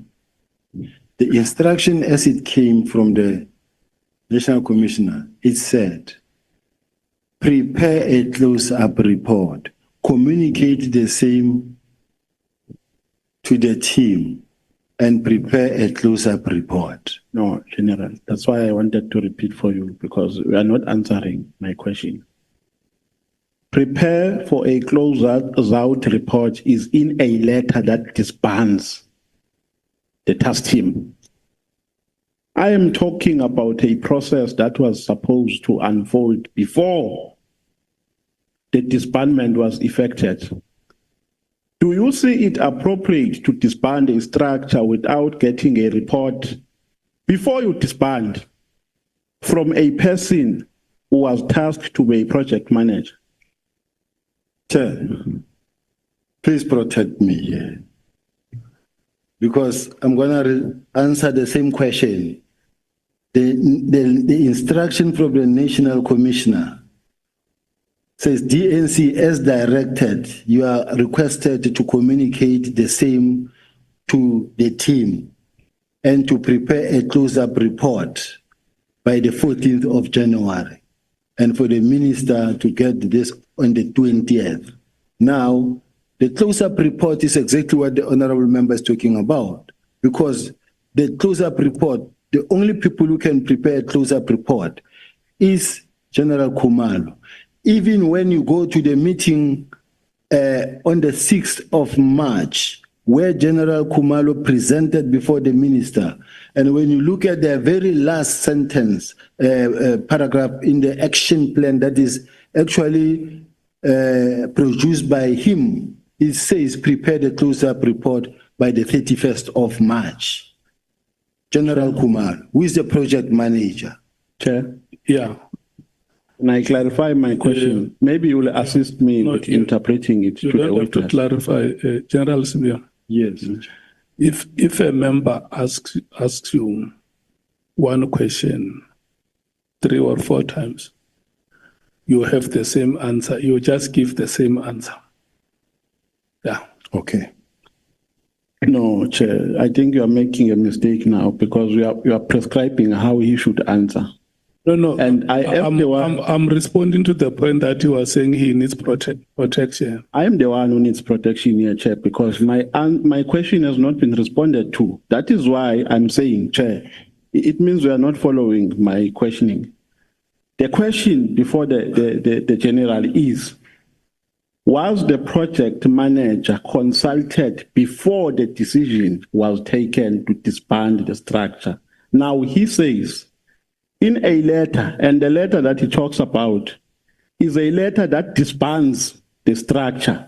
He says in that letter, and I agree, I've read the letter, and what he's talking about is the last paragraph of that letter, after the decision to disband has been communicated on the above paragraph. Now he says in that letter, the minister says, prepare a closeout report.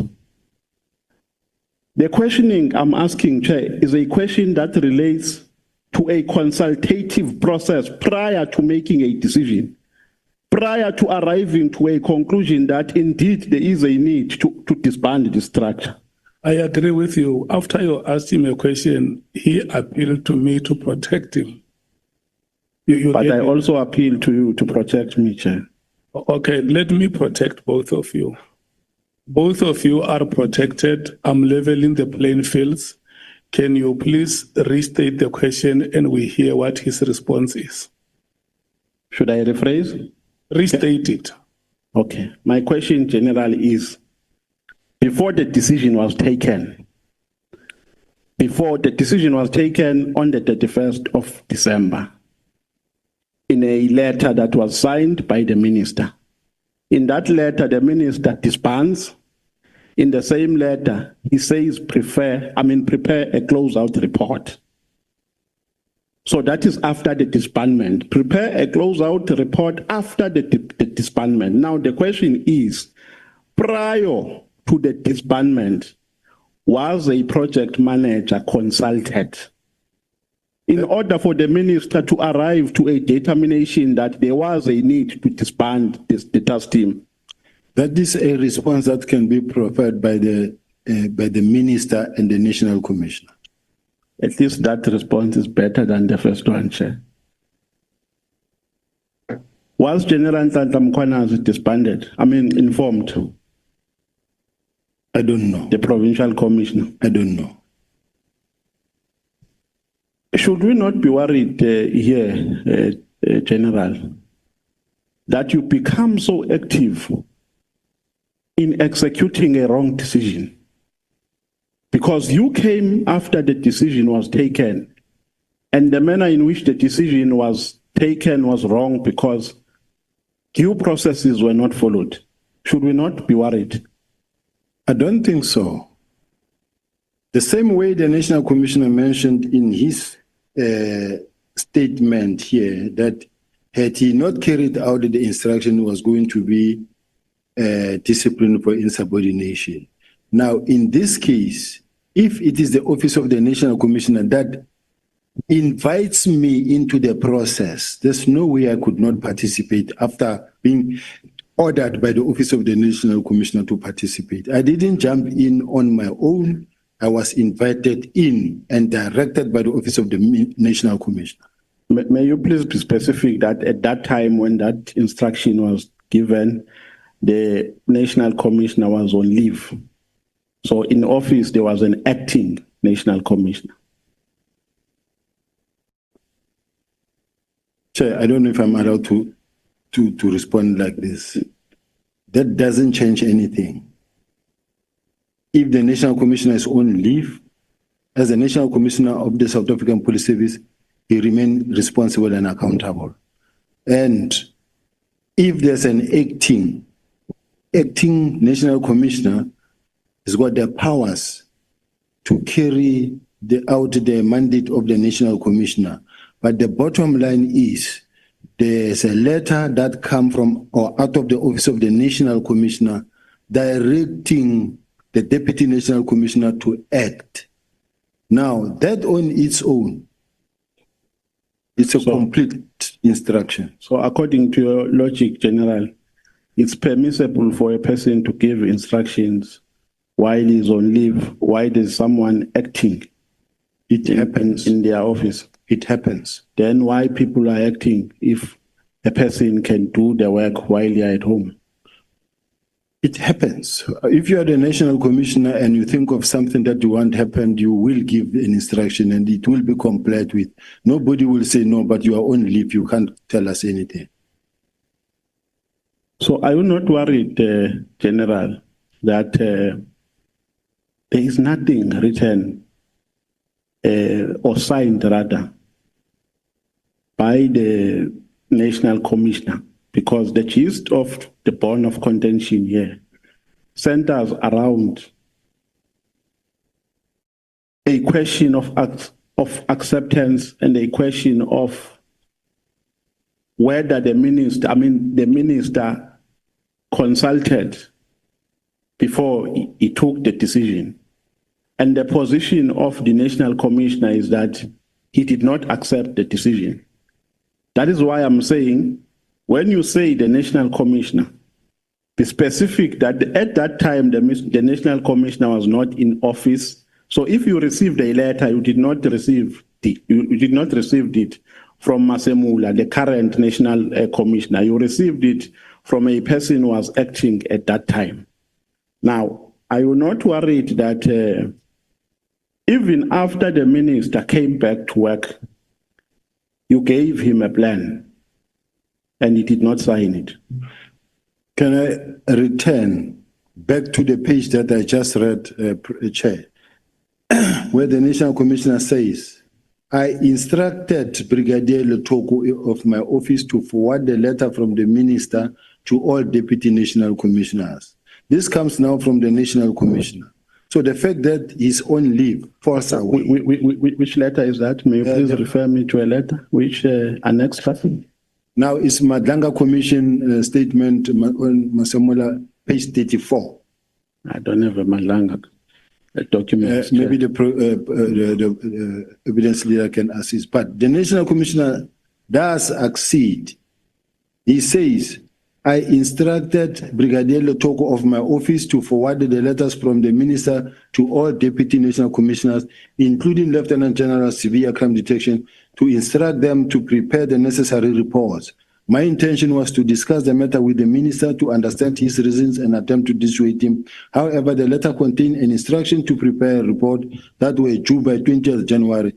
If I had refused to carry out instructions, I would have been accused of insubordination. So, in other words, the National Commissioner agreed because he says if he had refused, he was going to be accused of insubordination. Yeah, unfortunately, I'm not in possession of that letter. I have an interest of putting my version or my perspective of how I understand it. Unfortunately, I did not make any preparation for such because it is not part of our bundles, Chairperson. Now, do you agree with General Nhlanhla Mkhwanazi when he says the disbandment was a missed target? No. Can I give you context? Yes. He says, in his understanding, the dockets were taken from KZN for the purposes of influencing them for matters of Gauteng. When they arrived in Gauteng, the people who wanted to influence them realized that these are dockets that are only related to matters of KZN, to political killings. So he says the intention to return them back to KZN was as a consequence of the fact that people who took them lost interest out of making a realization that they are not related to Gauteng matters. Do you agree with that? No, I don't agree. And I must add that the people of South Africa must begin to realize that this is someone playing with people's mind. He's playing the people of South Africa. This has got nothing to do with the people of Gauteng or KZN. Political killing testing from the onset, it is clear it is KZN related. Now, when the matter has been disbanded, it was disbanded and the process started long before than the 6th of March or when they came to Gauteng. Now, as much as he is trying very hard to bring this political killing testing and throw it into the spanner and saying that we have been disbanded because of this is far-fetched. It's not true and there's nothing like it is a missed target. He's just trying to bring this thing to look for a motive that he can connect to the criminal underworld. But when you look at all of these case dockets, none of them involve Big Five, Katiso Molefe, Ket Matlala, Brown Mohosi, or whoever at all. So all I'm saying, Chair, with respect, is that it is not a missed target and it shouldn't be accepted that everything that General Mkhwanazi says is true. And these are the statements that are to be put before us as if we must accept that it is true, it's not true. Are you the one who gave an order for dockets to be removed from KZN to Pretoria? I gave an instruction that the dockets, the two divisional commissioners must exchange the dockets, and then the divisional commissioner of crime intelligence must hand over the dockets to the one of crime of detectives, and the one of detectives must take them to their stations, murder and robbery unit where they belong, same time, without taking them to head office. But where did you get the mandate to do that? From the National Commissioner's instruction that says communicate, carry on. Is there any part in his instruction that says take dockets from KZN to where the dockets were taken? Yes. May we read it? Let's go to the meeting of the 6th January, starting from the one in Parliament. Which annexure? Let's start in fact in Parliament on the 20th, on the 5th of March, where General Kumalo said these dockets. The ministers have given a directive that the political task team be disbanded, and then there's been several meetings since then or subsequently, and then as a result, the dockets will be taken from PKTT to murder and robbery units. This is General Kumalo saying that. And then the following day, in a meeting with the minister, they produce an action plan. General, the question is, where did you get that mandate? Is General not your junior, General Kumalo? He is. So you got a mandate from your junior? No. It doesn't mean, I don't know, Chair. What I'm saying is simple and straightforward. It's simple and straightforward, and it doesn't confuse. It's straight. There is an instruction, a directive to disband. The National Commissioner says act on it. They go to Parliament, they say no, we agree and we are doing it. And the next thing, they come up with an action plan themselves that disband, and they disband. They say we will bring the docket on the 17th of March, even though they are handing over on the 28th of March, which happened not under my directive, under the directive of the National Commissioner. Remember, the National Commissioner said, I approved this plan, number one. Number two, the National Commissioner said in one of his statements that I told Sibiya to stop, I will do it myself, and then directed General Kumalo to do it.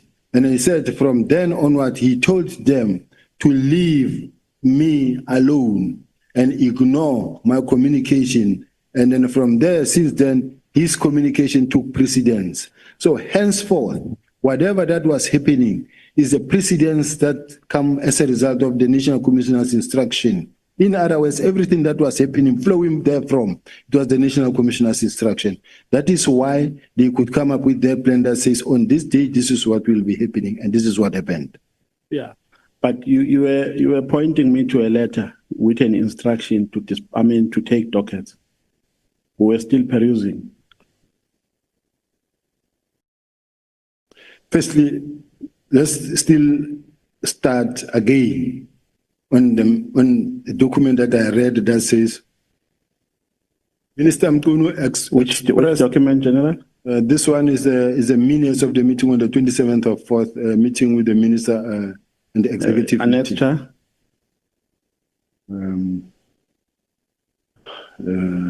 Evidence leader.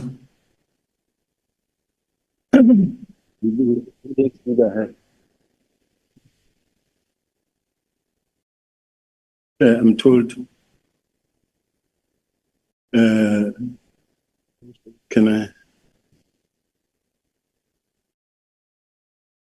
I give this man?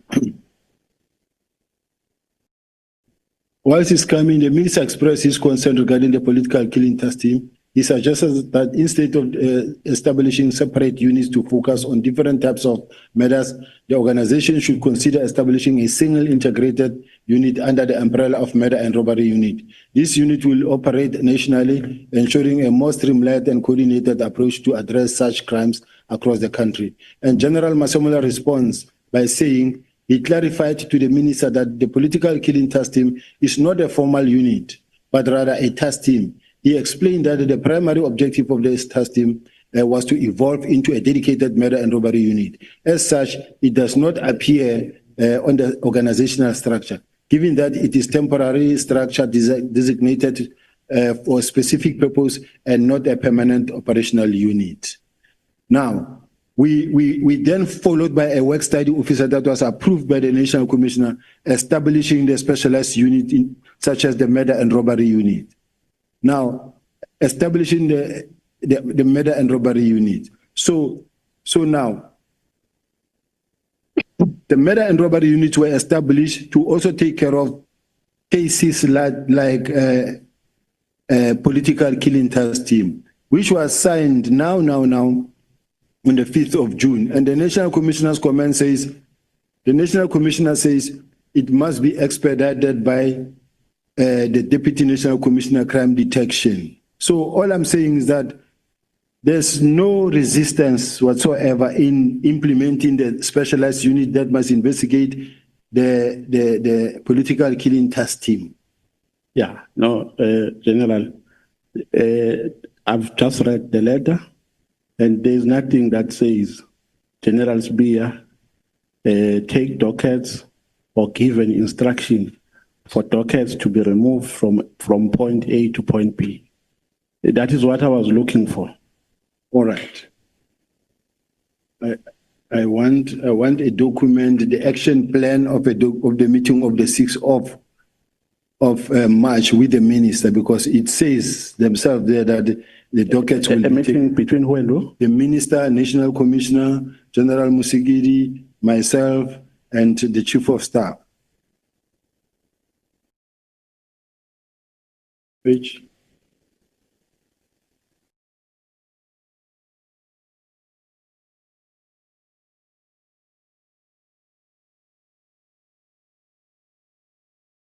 Now, when you go to page 72 to 79, 79 2 to 79, 72. Page 79. 79. The National Commissioner here says, based on this plan, they then handed dockets to Situmule. Looking at this action plan that, according to the National Commissioner, she and General Musigidi agreed and supported the plan, and I was opposed to the plan together with the minister and the Chief of Staff. But this plan was produced and approved by the National Commissioner. It says, approval of disbandment plan by the Minister of Police is 2025-0306. Stakeholder engagement, and on the 6th of March, the minister actually partly approved the plan, but was just more concerned about the fact that you have now dockets, court-going dockets that are going to take too long. Now, it says stakeholder engagement with NPA, including prioritization of the 114 cases, is the National Commissioner on the 17th of March. Approval of the new call-up instruction and financial authority on 2025-2026, which is the National Commissioner on the 17th of March.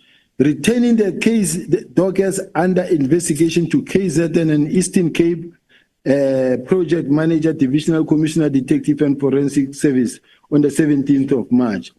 Provide progress to the Minister, National Commissioner, Deputy National Commissioner, Crime Detection. It will be Project Manager, Divisional Commissioner, and Forensic Service on the 31st of March. But to submit a final report, close-up report to the Minister, to be the Project Manager on the 31st of March. I'm willing to,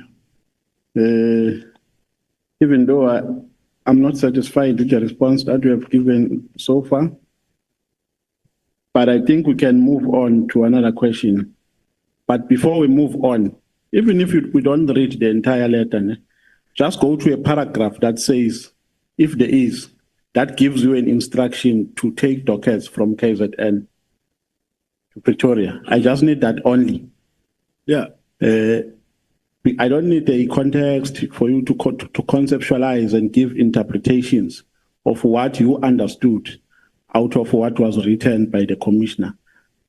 If there is, unless you are saying we won't find that paragraph, that I can accept. Is there any paragraph that says General Sibiya give an order or give an instruction for dockets to be taken from KZN to Pretoria? There's no such letter. There's no such letter. Even from my side, there's no such letter. No, I think I'm satisfied. We can move. No, I'm satisfied. We can move to other questions. Now, the PKK, the PKTT chair, are you talking? Okay. Now, the PKTT in question, was this the only PKTT that we had across the country? Was there no any other PKTT that was in existence? Yes, it was the only PKTT. So, okay, or task team rather, let me not say, because K stands for killings, and a task team can have various responsibility. Is that correct? Responsibilities, is that correct? There were many other task teams. There were many other task teams. And how many, during this period, how many were disbanded? There's a letter that we read, the one that disbanded all the task teams because we are reintroducing the specialized unit. And the document specifically talks about, and we read it yesterday, that says, let's go to page 11 of 184. Page 11 of your statement or of the bundles? Of the bundle. Of the attachments, right? Of the annex charge. Page 11. Page 11.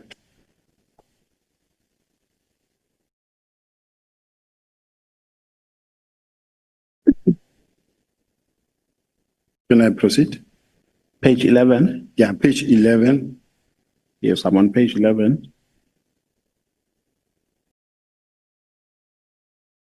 $177.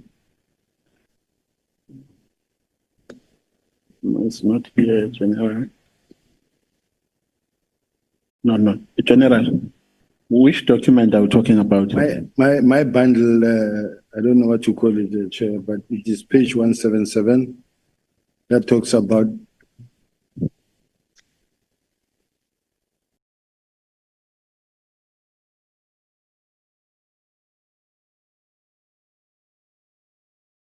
Okay. Yeah, you can proceed, General. You see, from paragraph 6.4.5.1. Yes. Chair, all these are task teams, and they are like 1, 2, 3, 4, 5, 6, 7, 8, 9, 10, 11, 12, 13, 14. This is 14 so far that I see. But the sentence that I want to say, task teams that are not monitored ran rampant for years without determining or accounting for the gap left where the members were taken from, mostly station level. Task team found operating in provinces are as follows. Then you find your foreign vehicle task team, multiple tour task team. So now the important sentence is this. These task teams should be placed within the murder and robbery unit to capacitate direct focus on a permanent structure with the necessary command and control budget and capability instead of functioning in silos. And it mentions also including political matters team. Now, when you go to the end of this same document, it's a work study that was approved and approved by the National Commissioner. Now, go to page 202. When you go to page 202, the National Commissioner says, implementation of these units must be expedited by DNC crime detection, DIFCOM detectives, and provincial commissioners. Now, DIFCOM, DNC crime detection is me, says implement and expedite the units. And this unit, like such as murder and robbery unit, is meant to investigate political killing task team as well, including your taxi-related killings, including your serial murders, police killings, etc. Okay. The question was, were there any task teams that were disbanded simultaneously with the KZN one? That was my question. Remember, the KZN one was disbanded on the 31st by the minister, right? So were there any other task teams that were disbanded during that period of the KZN disbandment? There was an inspectorate, it was not the task team, but at the same time, in the same meeting, the minister disbanded the inspectorate and the PKTT. So there were other task teams that were not disbanded? Yes. Okay. Can I? No, you can respond if you want to say. Remember that we've got many task teams that are running depending where the fire is. If now there is, we have deployed in Emangozi. I'm sure it's for 3 years now, where people could not even sleep in their houses. Vehicles of South Africa being stolen into Mozambique all the time. Weapons coming into the country, people being terrorized. Emangozi today is very quiet. We deployed there, and then we keep on retaining the members. We've deployed in Richards Bay, and I think the task team has been disbanded, I think. We've deployed in Eastern Cape. There's Operation Bamba and different other task teams that have been established but disbanded, because it's only for a short little while to extinguish the fire and then move to another place where there is a crisis. Then we go in there, stabilize the place and move out. Now, General, the decision to disband was taken by the minister. There's no question about that. Do you agree with me? I do. And in the disbandment, the National Commissioner had no role in the disbandment. Remember, he came after the disbandment. No. I read this document that I just gave to yourself, Honorable Member, where the National Commissioner said, this is just a task team. It was not meant to be a permanent structure. It is not in the unit, it's not a unit that is in the structure of the police. It can be done. So he participated. He participated after the letter was issued. Even after the letter was issued, he continued to participate. When you say even, you mean before he participated? Before and after. Before, what did he do before? Before he gave his opinion there. And then during when it was after receiving of the letter, he directed that it be actioned. And then even after that, he participated in all the meetings and he was positive. Okay, so this paper is part of which document? These are my notes from the minutes of the meeting, and then we try to get the minutes of the meeting to summon the minutes of the meeting, but we were not given the minutes. But from my own work diary, this is what we have. So there's nothing to prove at this stage that the minister participated prior, except your notes that you have written. I'm saying there is everything to prove if the committee can summon the minutes of the meeting, because there's also recordings where the National Commissioner's voice will be heard. I'm wrapping up, Chair. Am I running out of time? Let me wrap up, Chairperson. I will ask questions which require short answers. When the robot is read, you don't ask, may I stop? I didn't see the report, Chair. My apologies. May I wrap up, Chair? Yeah. General, what is the SAPS procedure to deport an undocumented person from South Africa, in a nutshell? Well, the people are taken to Lindela, and the Home Office processes follows, where they begin to interact and with the other country.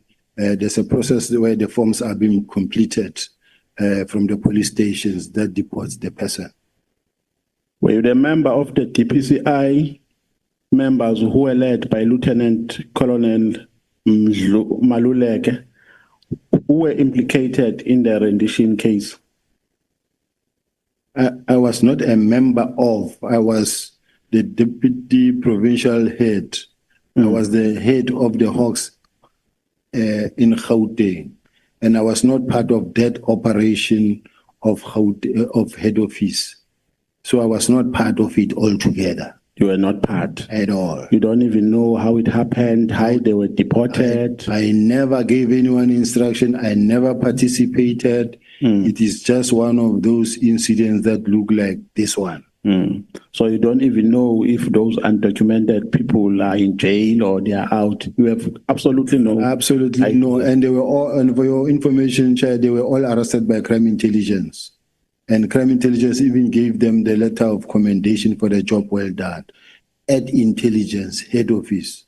I was in Gauteng. I had nothing to do whatsoever.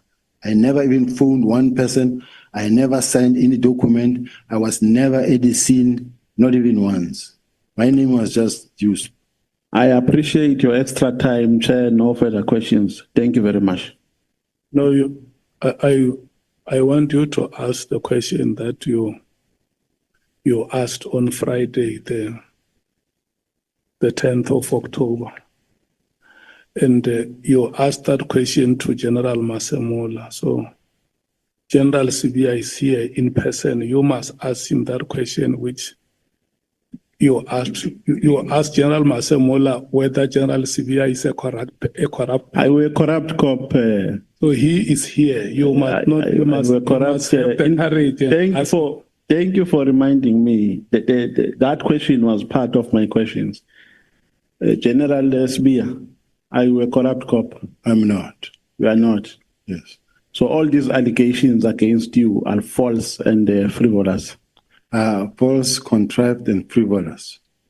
Thank you very much. Thank you so much. I think you have done justice.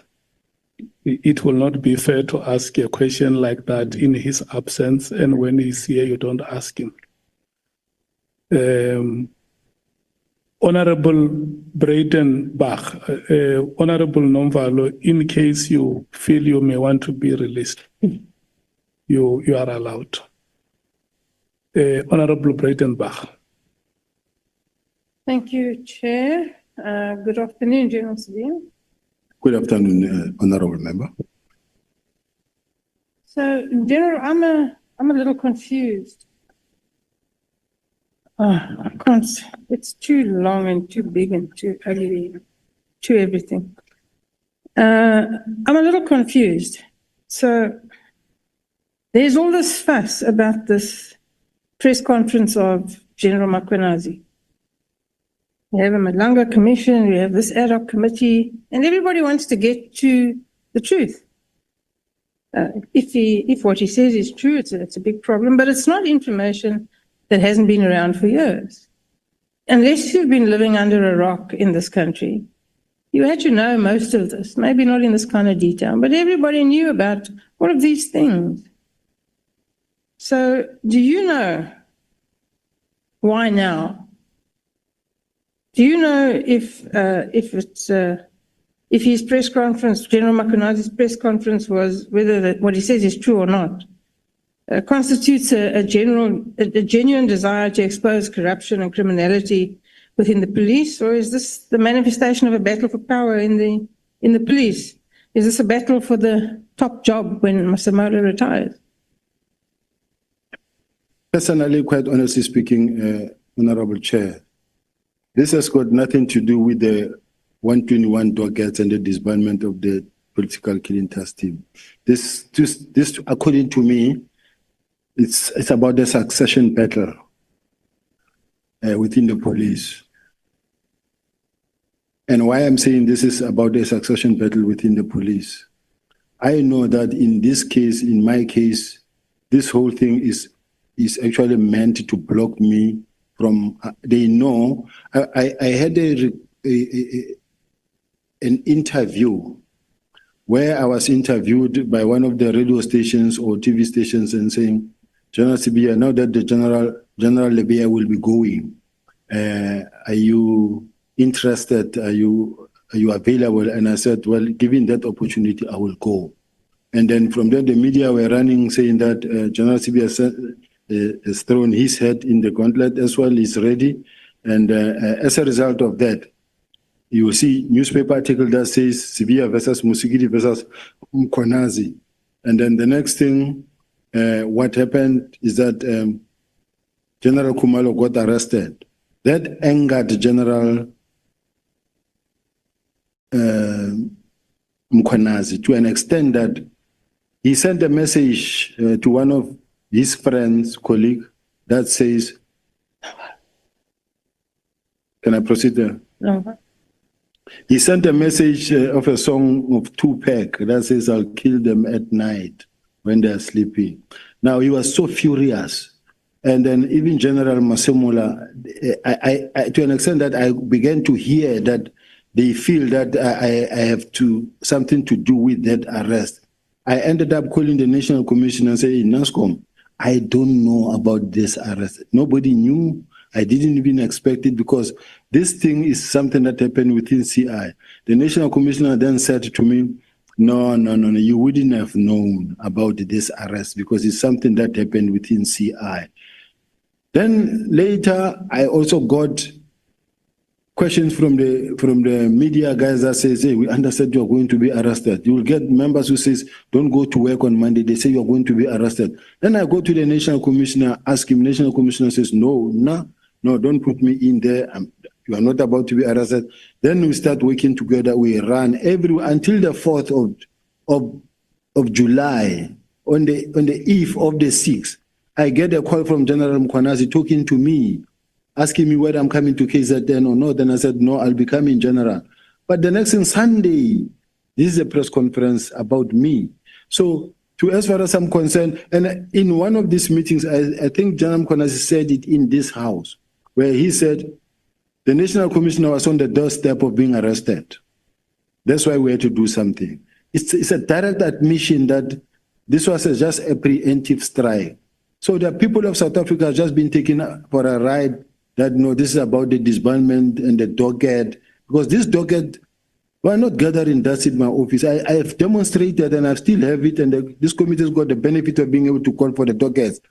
They were last seen since some of them 2018, 2019, 2020, 2023, 2024. So I'm just saying, for us to be sitting here today talking about the issue of the docket, it's a non-issue. Those dockets were dead a long time ago. They are still dead now. Even if they can be called now, tomorrow, you will see that they are still far. So, how much of what General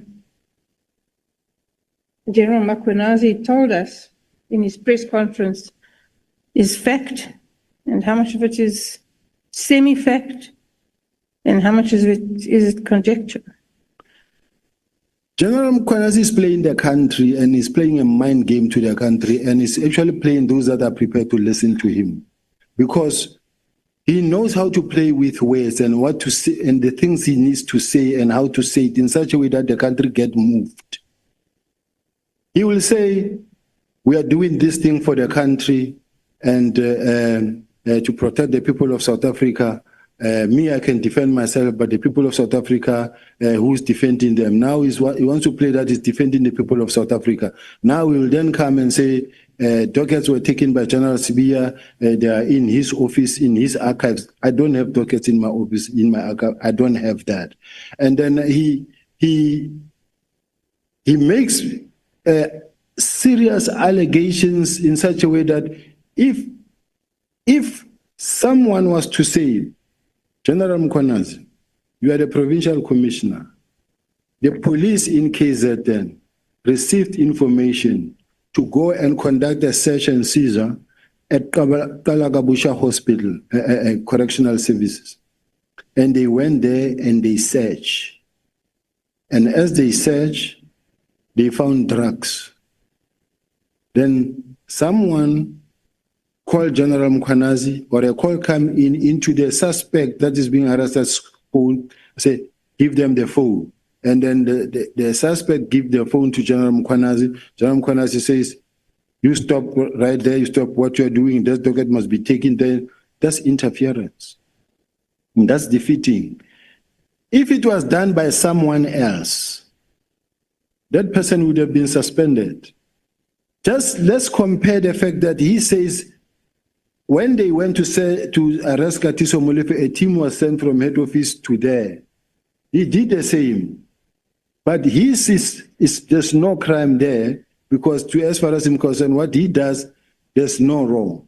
If he sent his team to go and kidnap a ballistic expert, seize the laptop, take the laptops, the files, and add ballistic expert, that is obstruction of justice, interfering. And then he comes here and he says, no. The members were doing their work and they didn't intimidate and they were even bought lunch. Why are they interfering with the investigative system? Because there's a chain of possession.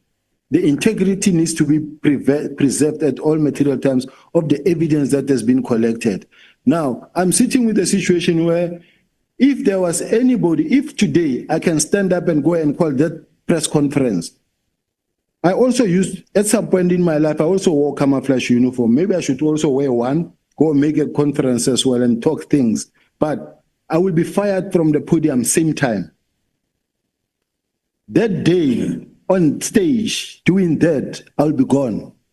But some people, because they've got a very powerful social media that they have invested in, every TikTok that you open, no police official is allowed to do what General Mkonas is doing. No provincial commissioner you will see on TikTok. He's the only one that campaign on and funded on TikTok. And this wins all the South Africans. You touch Mkonas, you touch us. But he's a policeman. So I'm just saying there are a lot of things that are wrong that we are supporting as a country. And we are creating a monster that no one is able to control. That is why he's able to come here in this house and threaten members of this house and say, you don't touch the members of intelligence, and because you will forcing them to respond. And once they respond, they will talk. And once they talk, many of you, I don't know what said, many of you will do what, but that is wrong. We can't allow such a situation as a country to continue. So all I'm saying is that if the purpose for which he wants crime intelligence to continue and the political testing to continue, and then the next thing, nobody can touch them because they use this political killing testing to conduct their investigations. They also controlling intelligence. They've got intelligence on everyone. Whoever wants to come closer to them, then that person gets threatened and say that we will talk. Can't be allowed.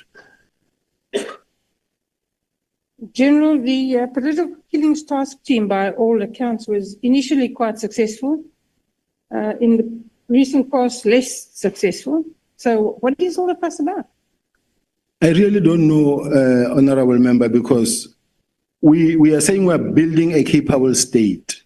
Building a capable state, we're saying let the whole country be equipped, be well-resourced with technology, in such a way that they are capable and able, to an extent that they are all able to carry their own respective environments. Now, we cannot really be fighting so hard to keep and maintain a very expensive political killing task team that is meant to actually take care of a very small number or pool of excellence within KZN only. The whole country is not really taken care of, and the whole country is suffering. Once you have one provincial commissioner fighting so hard for the political task team to continue for years, spending millions and millions and millions on a yearly basis, that shouldn't be allowed. Tell me, General, when you were reinstated into the South African police, did you know anything about Matlala, Mahoti, these people? Not at all. I found them here, these people in the police, especially Matlala. I found them working with the police very close to the generals and other police officials. I mean, it is unfortunate. He's a well-known person. In my case, I didn't know him. I didn't know him only at the time when his name began to pop up. And by the time his name began to pop up, the moment you start to step back, you can see that already this man is known by all. But part of your portfolio was to also being in charge of crime intelligence, right? That's correct, Honourable Member. Surely they would have been able to fully inform you about these gentlemen. Did you not make inquiries? And if not, why not? This is one aspect that I think Karami intelligence need to know. Their job is not only to gather, collect, collate, analyze, and support. Or at support. They need to support the management, the leadership of the police. If, for an example, Chair, it so happens that you come across an individual who contacts you regularly, and this individual is on site. They know that they are monitoring this person. They must be able to go to the National Commissioner or to the Minister or to whoever and say, hey, Chief, we can see that this person is contacting you or you are in constant communication with this person. But do know that this person we are looking at, we are working on him. Warn me so that I can run. Now, if I don't know and I keep on interacting with this person, not knowing what this person is doing when he gets home at night, then I won't know. And tomorrow you get associated with someone that you wouldn't have under normal circumstances. So are you saying, General, that nobody warned you and you didn't ask? Nobody warned me. Even the National Commissioner and the SAPS, they did. I remember when we saw a letter that came from IDEC that says we want to know why and how was this man awarded a tender when he's under investigation by SAPS. But at the time the man was awarded a tender up to the highest level, everybody saw it. It never happened under the mattress. They saw it and it ran. With everybody knowing, during the events at the college, he also had, among the many gazebos that were there, they also had their own gazebo there. And where they will do like their blood pressure, your sugar test and this and that. He was one of the service providers, as normal as possible. Nobody knew about the rest. But that is a reasonable question to ask, General, why? If he was under investigation by the police, was he allowed to parade around like that? To do business with the police, to contract with the police? How does that happen? How does the left hand not know what the right hand is doing? And what does that say about the police? Maybe it is the vetting that is lacking or something that needs to really be corrected. Or all such tenders needs to be vetted and checked properly to say who is this one and how did he get here. But at this present moment, that part of the tenders and the service providers is something that I'm far from. It's supply chain. It's another division completely. I don't even know the role players that side. So are you suggesting that that doesn't happen? That people are not properly vetted? That the police enter into tenders with millions of taxpayers' money and they don't vet because that appears to be the position? Had it happened, I don't think anybody would have been in trouble by now. If it happened, because from the onset it wouldn't have happened. So there are these persistent rumors, I'm sure you've heard them too, about the imminent arrest of General Masemola and General Kumalo by IDEC. Is this true? Do you know if this is true? I really don't know if it is true, Chair. I don't have that information. But they don't go away? I heard about this information, but because it was at some point also in the newspapers, but I don't know the fact because I don't know whether it was an authentic document that was leaked to the media, but it seemed to have investigation from the IG report. So that part I don't know. I see it from a distance. During your evidence, you spoke about a meeting with the National Commissioner and the Minister and other high-ranking officers where Matlala and his contract with the police was discussed. That's correct? That's correct. The Minister asked what was known about the tender and he asked that Matlala be investigated. That's correct. I'm puzzled as to why it was dependent upon the Minister, a newcomer to this space, to ask for him to be investigated. Why didn't somebody in the police, you all have years of experience, why didn't somebody in the police actually think of that themselves and do it? This is when the stories of Mr. Matlala were gaining momentum and about the tender. That's how the minister got to ask and say, I get this information. What happened here? can the auditors, internal audit and others, please investigate this thing as to how did this man get this tender? Were there any irregularities and that? And a response came and the minister gave an order that it be cancelled. Okay, but that only answers half the question. The other part of the question is, why did nobody in the police take the initiative to do this investigation? If the minister could read about it in the press, so could everybody in the South African police. Why didn't somebody do something? Why didn't you do something? I could only do something about it if I knew about it. But up until we saw a letter from IDEC questioning that part and say, why is this thing happening? Because we are investigating this thing. So there's not much anymore I can do when already IDEC is saying they are working on it. And as far as I'm concerned, Chair, many a times I like it when there is an investigation, even if it includes me or it involves me or where I could be closer to it. If it is investigated from outside, be it IDEC, DPCI, or IPIT, to me, I feel comfortable if it's a neutral body investigating.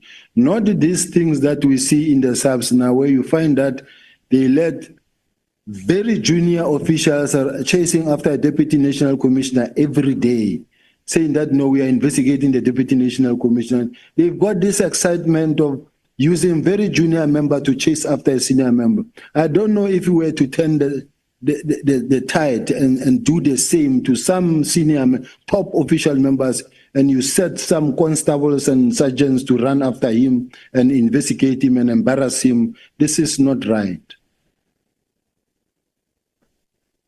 So General, is there political interference in the police? Are there attempts to influence the direction of investigations, particularly with regards to corruption and politically connected people? Does that happen? The first part of the question I didn't hear. Is there political interference in the police? Are there attempts to influence the direction of investigations, particularly with regard to corruption and politically connected individuals?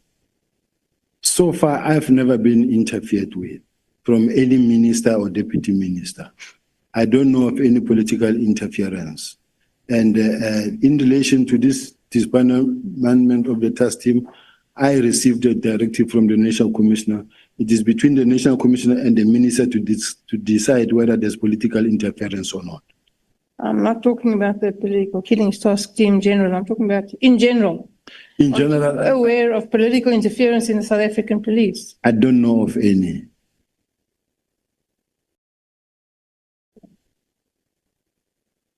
So you've never been asked to investigate or not investigate anybody?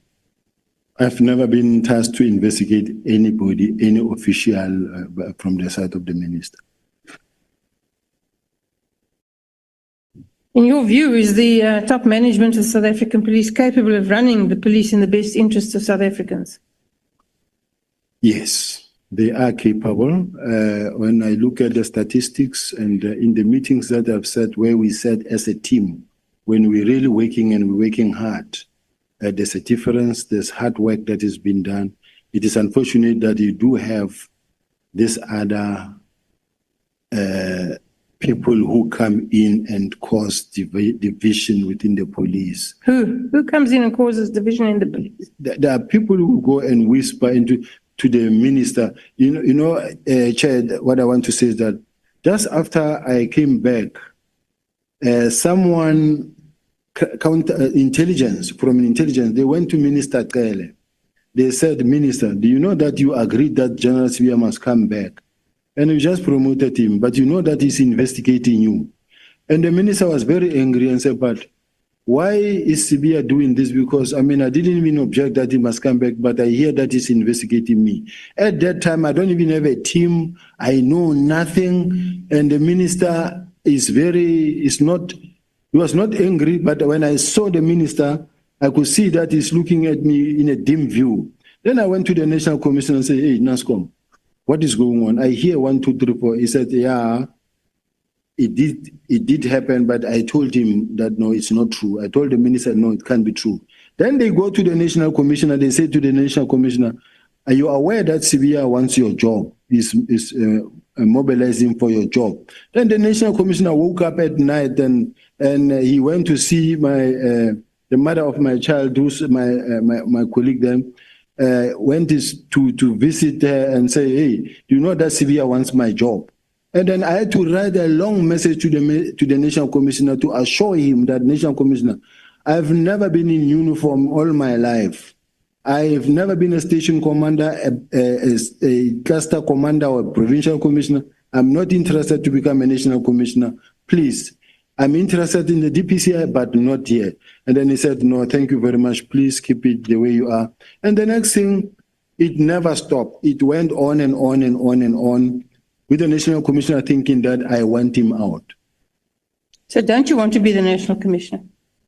I don't think that is where I want to be, but if I'm approached, I would go for the opportunity. My role is that they've worked hard to try and speak to, when you look at artificial intelligence and all the negative stories are said about me, whether it's Senzo Meiwa, what they do is they just throw my name and then it will replicate into 1,000 that talks about negative things about you. Everything that you say, it just turned into artificial intelligence.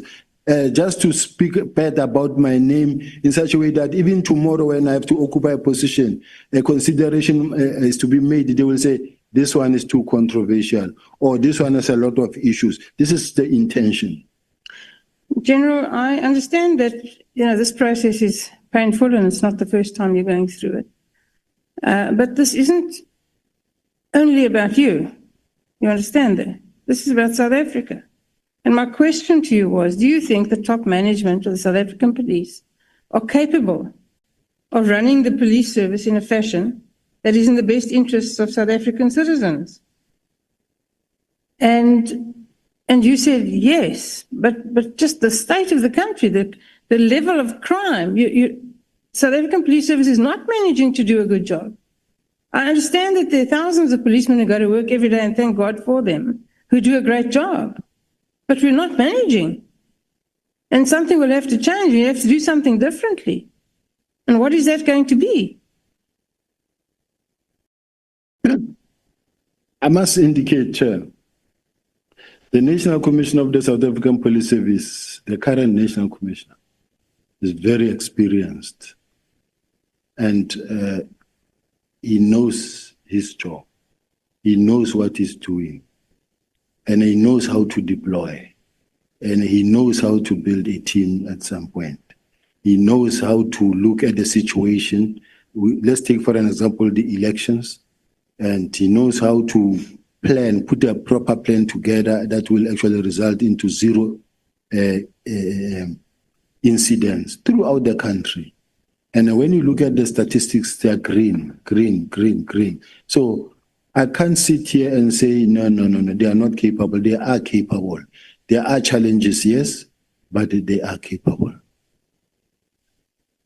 Okay, General, my last question. When you took over crime intelligence, what did you do to clean it up? Because Lord knows it was a mess. Can you tell us today that it's better? It was a mess, but when I came in, it was run by General Khumalo. I have received a number of complaints that affect him. And I've also received a number of complaints from the generals that report to him. But unfortunately, it is a space that I was entirely not in control of, because General Khumalo's got a special relationship with the National Commissioner. That is why even when he gets arrested, the National Commissioner will make sure that he does not get... I'm just saying, crime intelligence, it has got challenges. And hence you can see already investigations that are already running. And I don't know how many more are still there from the IDEX side, but there are challenges within crime intelligence. You'll take it from here. Look at how many generals are out that are not there. And all of them are in courts against the head. All of them are in court against the head. You go to Western Cape, you go to head office, you go to other provinces. It's here and there where you find that a general is not in court, but there's a big fight. Where there's a brigadier, even internally, there's just... I heard the National Commission saying, I'm fighting with everybody. No, it's not the case.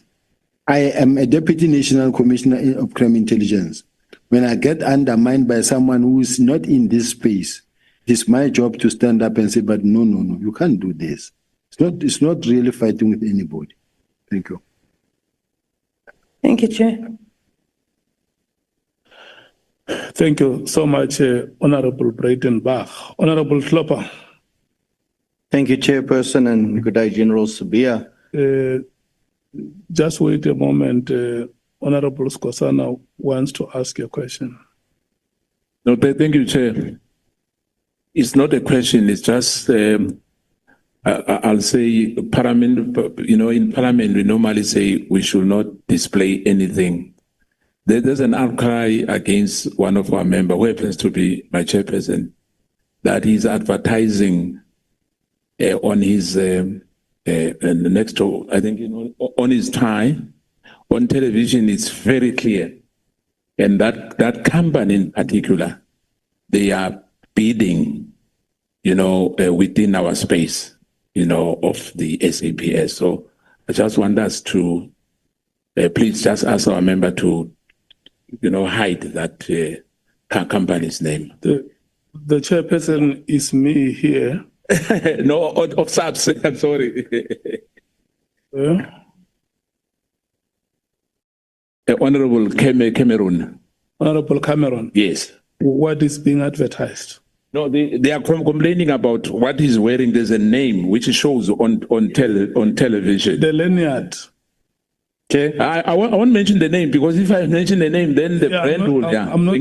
The lanyard that he's wearing, is it branded? Is that what you are saying? Yeah, this is the Glock one. Sometimes I wear a CZ one. Other days Canik. I can do Taurus as well, Chair.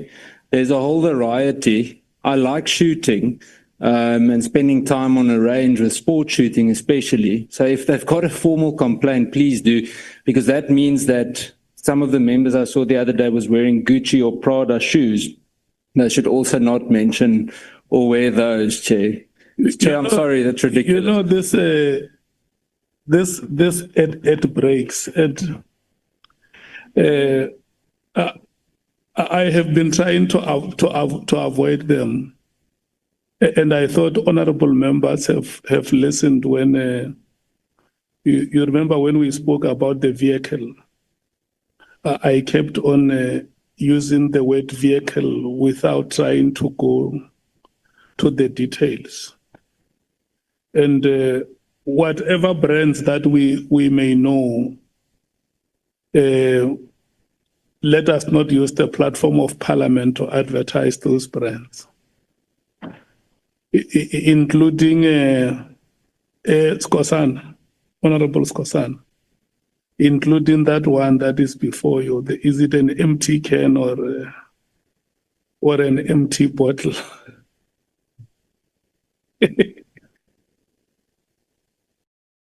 Yeah. There was let me tell you, and you see, let me tell you how I like it. When we break, Chief Whip, when we break, members of this committee are the ones who come to the chair and say, let us not do this and that, because the people that we lead do not have the luxury that we have. And I think we must just keep it like that. Yeah. So if it may appear like there is a brand which is being advertised, Honorable Cameron. I don't think that you consciously came here to advertise that brand. And you can still try your best not to be seen advertising it. Thank you so much. Honorable Klopper. Thank you, Chair, and we'll get back to the matters of national importance. Good day, General Sibiya. Lieutenant General, I would like to revisit a point that you made during the evidence leaders questioning about the alleged messages that could be on your phone, which was allegedly connected to the so-called spyware communication. When you were asked what would happen if you landed and your phone was seized, you said you would confidently be able to deny that messages existed, and even if they showed you, you would be able to confidently deny them. Is that accurate? Yes, Chair. Then you added something very important, General Sibiya. You said it's crime intelligence. Anything is possible. What exactly did you mean by that?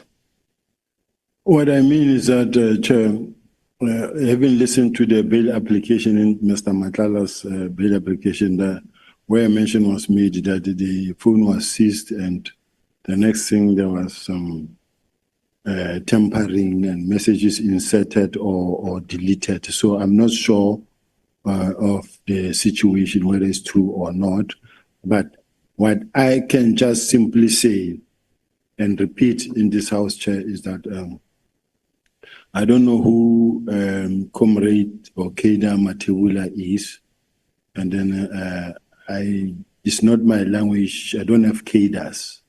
So there are just some of the statements that you outrightly deny, reject from the start because it's not you.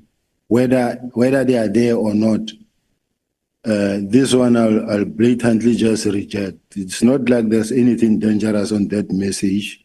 It's just a message that was sent. But looking at the way it is, it's just a kind of a message that you just outright reject.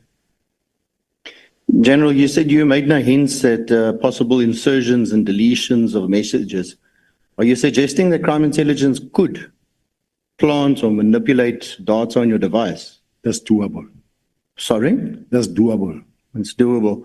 Do you really believe that the members of Crime Intelligence Division are capable of this type of conduct? Falsifying or fabricating evidence on a senior officer's phone? With what I've seen when they seized the laptop of the ballistic expert and I was told that it was tampered with, to me is evident enough. So, General, are you saying that you believe that this could be done to any civilians' devices and gadgets as well? Possible. General, if this is your belief and they are in fact capable of this, have you reported these concerns formally to the Inspector General of Intelligence or to the National Commissioner? Have you raised these concerns with him about this? What I did in my case, on more than 4, 5, 6 occasions, my phone, I could not access my phone because there was a SIM swap done on my phone. And then I would write an SMS since 2022. I would write an SMS to MTN, Vodacom, and tell them that I don't have access to my phone. Someone has done a SIM swap on my phone, and I will fight for. They will, in fact, even reverse it, and it will take 24 hours. But it happened a couple of times, and I have attached the documentation. Also, I do have it with me, where I reported even to the National Commission and to the national head, and say someone has actually took my number to date, and then you find that I will only get it somewhere on Monday. Now, when someone has done a SIM swap on your number, that number is his. Whatever they do with that number, you'll only get to know much at the later stage that there is this message that went from here or to there. But it was a genuine thing that can be investigated. I reported even to the DPCI, I reported to MTN head office. They know. They even suggested that, or recommended that, why don't you contract this? That's somebody I had to migrate it from SLC to MTN because actually they were stealing it every now and then. And then I realized that it's not safe. So I'm just saying, and each time it happened, I had to report. That's what I did. So you, General Sibiya, do I understand you correctly that you're saying that you think this was the crime intelligence that was doing this? Because I'm talking under the banner of your remark of crime intelligence, anything is possible. In my case, Chair, I must indicate that I've had a lot where I'm really surrounded by crime intelligence officials, men marking me, following me day to day,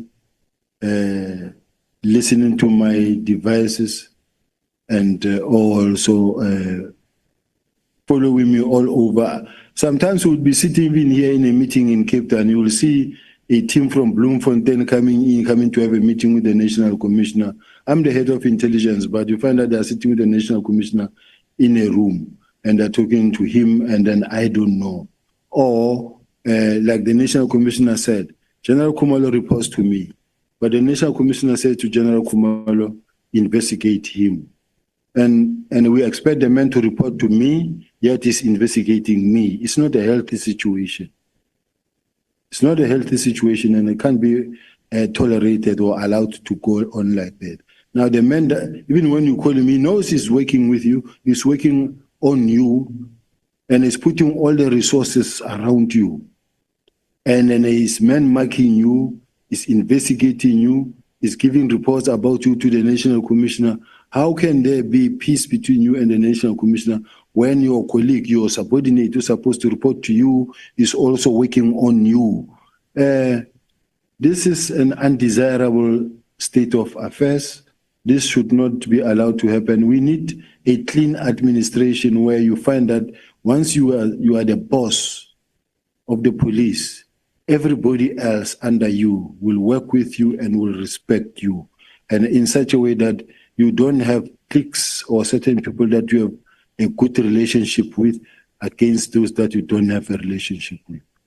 Thank you, General. I just think it's very worrisome that such a allegation, it's a serious allegation that such criminal tampering can be taking place, even to yourself as a high-ranking official as you are. But I will just be moving on. Lieutenant General, you made an interesting point just there about how appointments are handled at senior levels. You mentioned being promoted in 2023, and you made specific reference to the process, saying that you don't apply and you get identified. What I do want to understand a little bit is when you say you get identified, who exactly does the identifying? Is it the National Commission or the Minister, or both? Are they acting in consultation?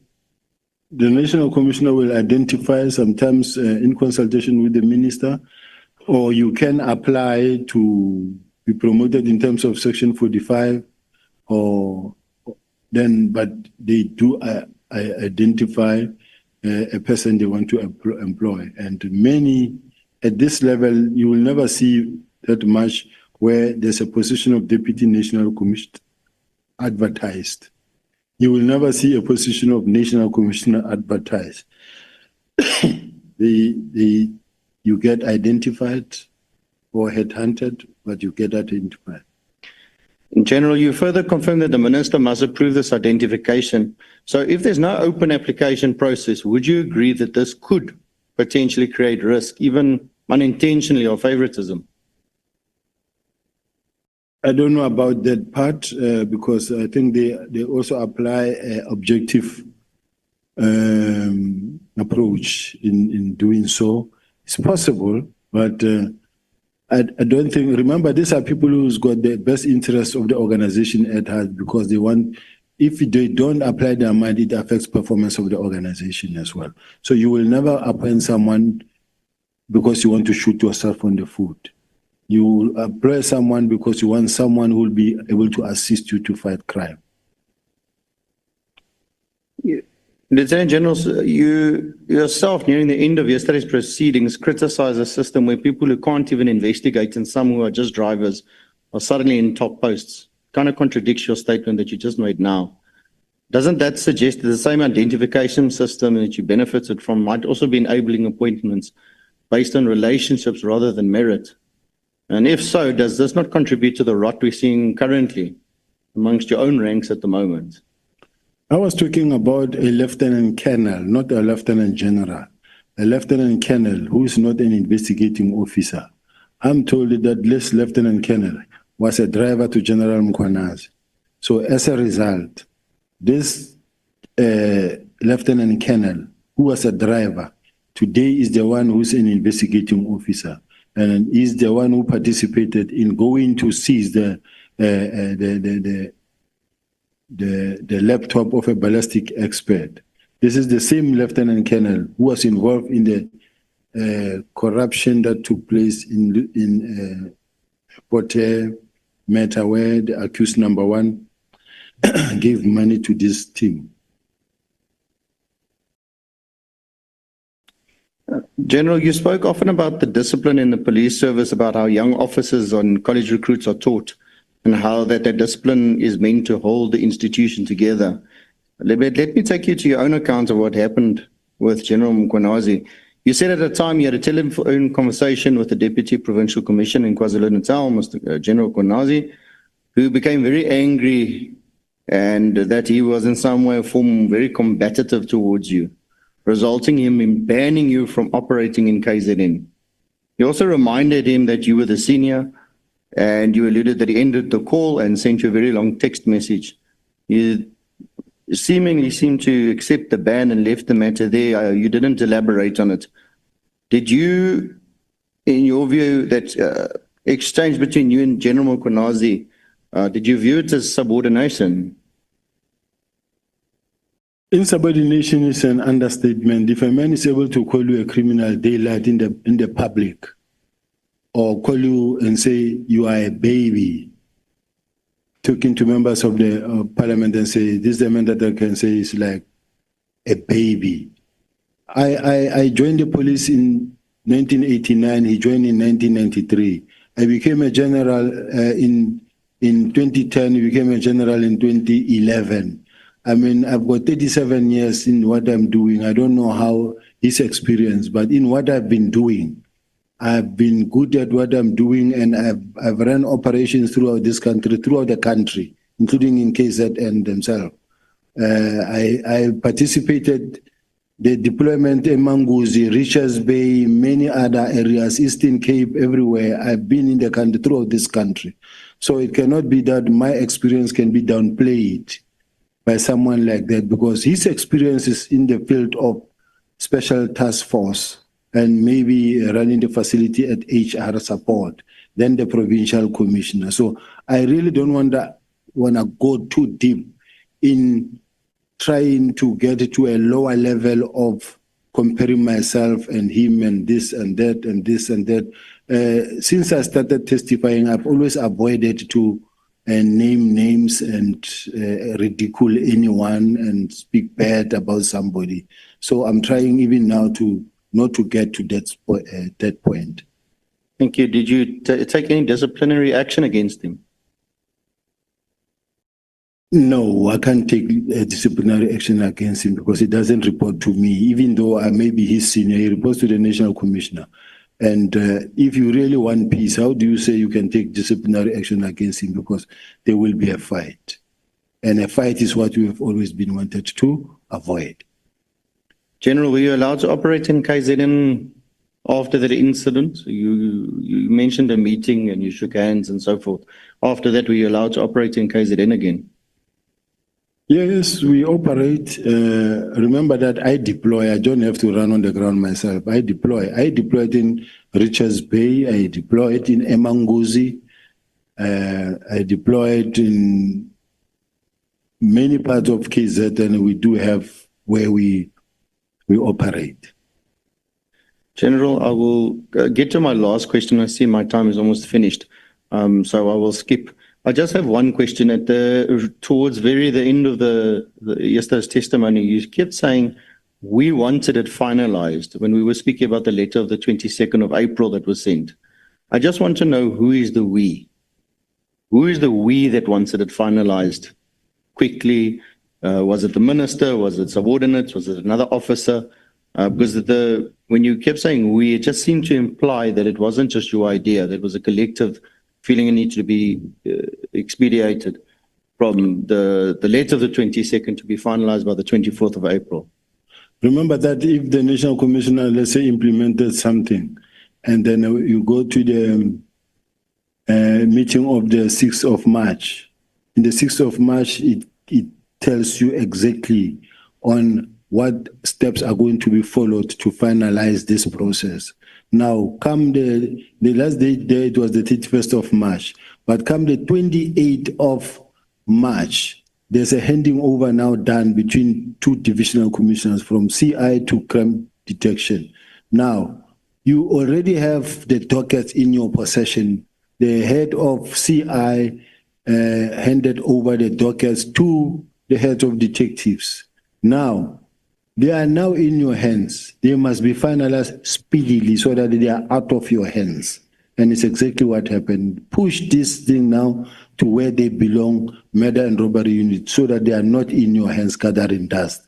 Because the more you keep them, is what led to General Mkwanazi saying that they took dockets, they're sitting in General Sibiya's office gathering dust. You could give me a very, very short answer because my time is finished. At what date again did you say that it was out of your hands? You were finished, that it was now moved over to the National Commission. It wasn't anymore in your hands or your responsibility anymore. Which date was that? At the time when the National Commissioner said his letter took precedence over mine. Do we have the page number, legal team? Because the National Commissioner said he told them to ignore my letters and then to carry on with his letters. From then henceforth, his instructions took precedence over mine. There was no competition. He remains my boss too. General, sorry, was that pre-22nd of April? 22nd of April? It was after that. After that. Okay. Yes. Thank you, Chairperson. I conclude. Thank you so much, Honorable Klopper. I don't know, they just given me the letter. Should I read it or it's not necessary? Chair? Honorable Klopper. You can read it. It's not a problem. Thank you, It Chair. is page 36 of the National Commissioner's affidavit, paragraph 118, that says, in line with my discussion with Lieutenant General Sibiya, I also had a discussion with Lieutenant General Kumalo. I told him to prepare a preliminary report as contained in the Minister's Directive of 31st of December 2024, and that we should aim for 20 January 2025 to submit the report. Since this was a direct instruction from me, it took precedence over Lieutenant General Sibiya's instruction of 17 January. Now, this means that anything and everything flowing from this letter now takes precedence as the National Commissioner's instructions.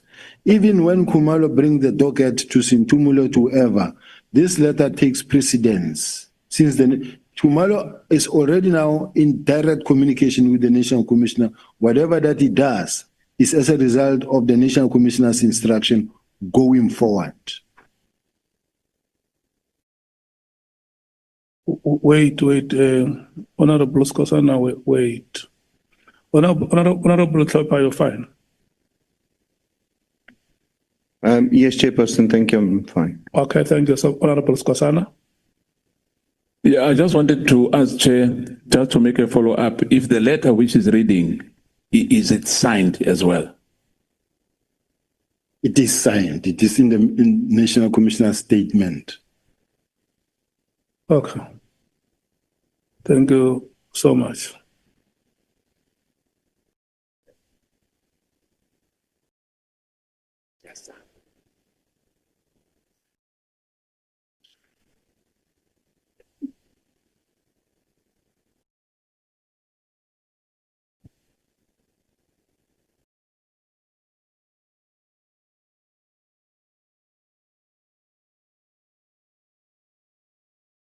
I'm looking at the gentleman who was taking pictures. Okay. Honorable Matthys, once you are done, we break. Thank you. I might not be done then, Chair. I don't think we deserve a break. Thank you, Chair, and good afternoon to the members of Parliament and to the General. General, yesterday you gave testimony that as the Deputy National Commissioner who was responsible for crime detection in the country, there's a lot of things you said you don't know. You didn't know about the arrest of, my thing is doing things. You said you didn't know about the arrest of General Khumalo. I didn't know about the arrest of General Khumalo. Yes, I didn't. Right? You said you didn't know about the request by General Khumalo to the Provincial Commissioner regarding seconding the PKTT members to Gauteng. I didn't. You also didn't know about the press conference that the KZN Commissioner was going to do. You didn't know about Kat Makala. The guy has 80 cases dating back to 2007, and he has a huge tender with SAPS. You didn't know about the big five. It's confusing, General. Do you consider yourself competent in your job? Yes, I consider myself competent. If I was part of the tender process that was assessing Mr. Matlala's tender, I would suggest that it would be fair to say to me, why didn't you know? But I didn't form part of that process. I didn't even know that he's an applicant or is participating in such. Now, the arrest of General Khumalo. General Khumalo was arrested by IDEC. It's not the South African Police Service. So I wouldn't know. And all the things the honorable member is mentioning are not things within my sphere where someone can say, but why don't you know? I didn't know. Okay, General, make this make sense, right? You do not know that one of your generals is going to be arrested. And I know it wasn't by SAPS, right? It's a sister department. It's your job. It's your responsibility to know. Crime detection is huge. It includes crime intelligence as well. So you should have sources everywhere. I find it extremely hard to believe, or for this to even make sense, that you had no idea, formally or informally, that your general was about to get arrested. Even the commissioner of KZN knew that he was going to be arrested. So you're saying that you don't have access to information and sources like the rest of SAPS members. The very first person who was supposed to know that he was going to be arrested is the member himself, because he's intelligence, he's counterintelligence. This is the person that anybody can say he expects to know about everything that moves. But above all, even the National Commissioner didn't know that that was going to happen. So where I'm sitting, if IDEC or IPIT, the IDEC or IPIT, they are investigating a particular matter, there's no way us will know from where we are sitting, because we are not in that space. Okay, so South Africans should feel comfortable that our national head of crime intelligence cannot know that one of their generals is going to be arrested by another organization. We should be comfortable with that, and we should be comfortable that we have a competent deputy commissioner responsible for crime detection. If I was fully in charge of crime intelligence, including counterintelligence, they were reporting to me, I would be knowing. But they don't report to me. Okay, let's go on to a bit of your career. So yesterday you said that there's no crime intelligence, and however we interpret it is not really the point. But in your statement, paragraph 23, you say that you have been responsible for crime intelligence since 2003. That's about 2 years and 3 months. And it's been recently moved under the National Commissioner, but I don't think it's been effected yet. So what is your response that the failure of crime intelligence is actually a reflection of your role, which you partly spoke to, but I need you to speak to this more clearly and not go around and around the bush, please, General, that it is a reflection of your role as the Deputy National Commissioner of Crime Detection? Chair, I was looking for the page. The honorable member said page 23, paragraph 23. I'm not sure which page. Page. The page 49.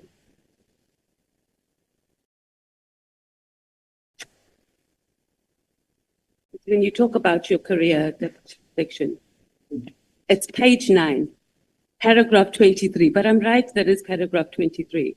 Yes. Thank you for the page number, ANC Chief Whip.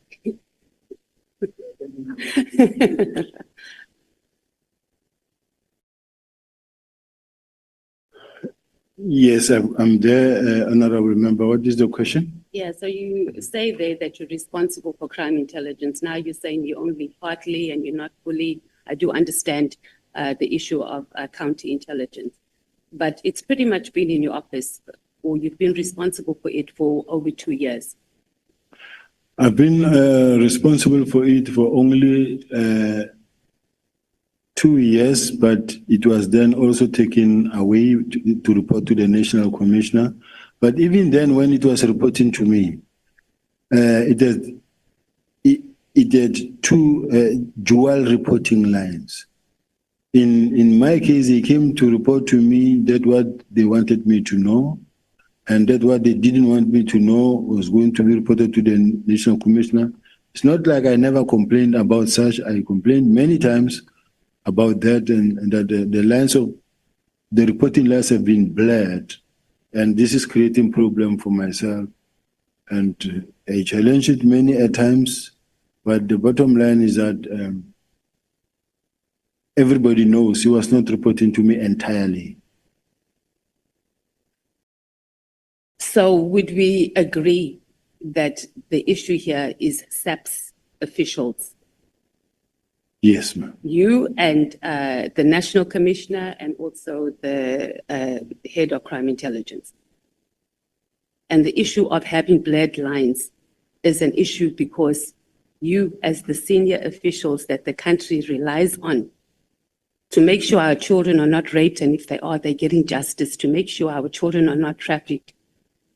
A simple process of just understanding, reporting, or having those basic processes in place is what is costing the country, and our children are in the state that they're in now. Right now, children are being raped and they've been trafficked. And we have adults that have been appointed in these strategic positions and that are busy with their egos and are busy fighting with each other and are unable to do the jobs that we've put them in there to do. Can we concede on that? It's a long question, and I'm trying to understand the essence of the question. Can it be repeated in short, Councillor? Okay, I guess it is a bit of Honorable Chair, Honorable Member. I guess it is a bit of a political statement, but what I'm saying ultimately that we are in this mess is because they are the National Commissioner, yourself as Head of Crime Detection, and then the Head of Crime Intelligence cannot sit down and have a clear process to ensure that there are systems in place to make sure that we are detecting crime and that our children are getting justice when they've been raped and trafficked in the country. I think we are in this mess because of the press briefing, unfortunate press briefing that was done. That was not supposed to happen. That's why how we find ourselves in this mess, because everyone has been doing their best to try to do what they can under the circumstances. And if that is the best, I don't know what's going to be good. Let's move on to your suspension and your dismissal related to the Zimbabwe matter. And this lasted about 7 years, according to your statement. You said that the prosecutor put it on record that he or she was instructed to put your case on the roll. Who gave that? Did you ask who gave the prosecutor that instruction? And if you didn't, why not? I thought the magistrate, because it was into the court record and that record is still there, it still exists. I thought the magistrate would ask who gave that instruction, and the magistrate just didn't take it further. Okay, Just but said, my question is, did you ask the prosecutor? no, I didn't because I was represented. And you didn't ask your attorneys either to ask the prosecutor? No, to me, I was excited. It's And who was the prosecutor? Do you know? Do you remember? No, at this point in time, I forgot the name. Okay, would your legal team be able to access that information and give it to Yes. the committee? Because I think that is important, that we don't speak and we don't have names and people that we are able to follow up. Why is crime intelligence not efficiently capacitated to vet SAPS officials? It has been always the case. It's a challenge. I don't know why, but there are so many members that needs to be vetted that have not been vetted, and it could be because of the manpower or the budget. Yeah, I'm not sure. But why is it not done? General, it can't be that, and we've been hearing this. I've just joined the police portfolio committee, and we've been hearing this issue of vetting since I've landed. And when I look back at previous annual reports, etc., it's the same thing. We don't. Why is it not being capacitated? And this falls under your division as well. It can't be that we have 7 members that are required to vet over 1,000 SAPS officials, and we expect this country and we expect SAPS to function when the very core, its foundation, is not working. Is it intentional? Is it intentional that just vetting, if you fail at just vetting, it's a problem? So make us understand, make the nation understand, how is it that you are even failing to vet 1,000 officials every 5 years? I think crime intelligence is working very hard to recruit members. There is a process in place. They are recruiting. I may not have the statistics and the information where I'm sitting, but there is a drive to capacitate crime intelligence. This is what also the minister said, that they need to capacitate crime intelligence in such a way that they will improve even their collection and counterintelligence. But why has it not been done? Do you not see? General, I need you to explain to us, because it can't be that the highest office of our security, like South African Police Service, cannot have capacity to vet 1,000 officials. You're telling us what is going to happen, and we've heard that many times. It's not happening, and we're having people. You are placing people in positions who do not have security clearance, and it is costing us being able to do our work efficiently in those departments. Why is it not done? Is it intentional because you want to appoint people who we know are not going to get clearance, or we're weaponizing it for people who would get clearance, but we don't want them to access information? Is this what officials in SAPS are doing instead of protecting us as citizens in the country? No, Chair, that is not the case. The employment or recruitment drive, there is a plan. Since I think in the past 2 years, there's been a drive in terms of capacitating the detectives and intelligence. I think the person who can actually better respond to that question can be the support head, the acting National Commissioner of Support, acting Deputy National Commissioner of Support, who can come and testify here in terms of the recruitment of crime intelligence officials and the numbers, because that's a separate process. No, we have the numbers. It was just, we're just trying to understand, how is it that the highest level of SAPS cannot vet? That was pretty much the question. And is it intentional or not? You haven't really answered the question. I don't think we're going to get an answer, but we'll move on.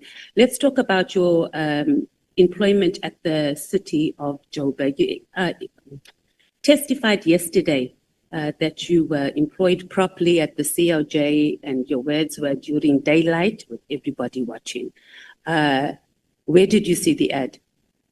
The advertisement for the job?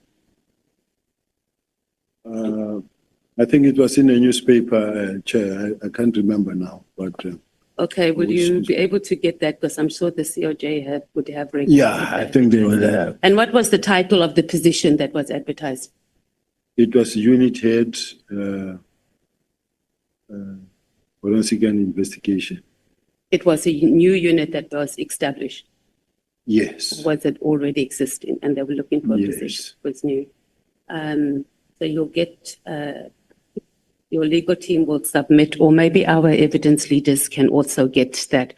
Who was on the interview panel for the position? Who interviewed you? If I remember, I know Michael Beaumont. I also know Christo Mare.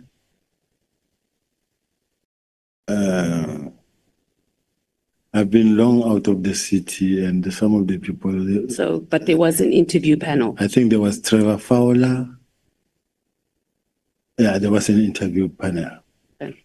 So we can also access that information, evidence leaders. I'm sure the COJ would still have that. Did you sign an offer of employment letter? Yes. You did. And we'll also need to get a copy of that. The letter, did it state what your salary was going to be? Do you remember?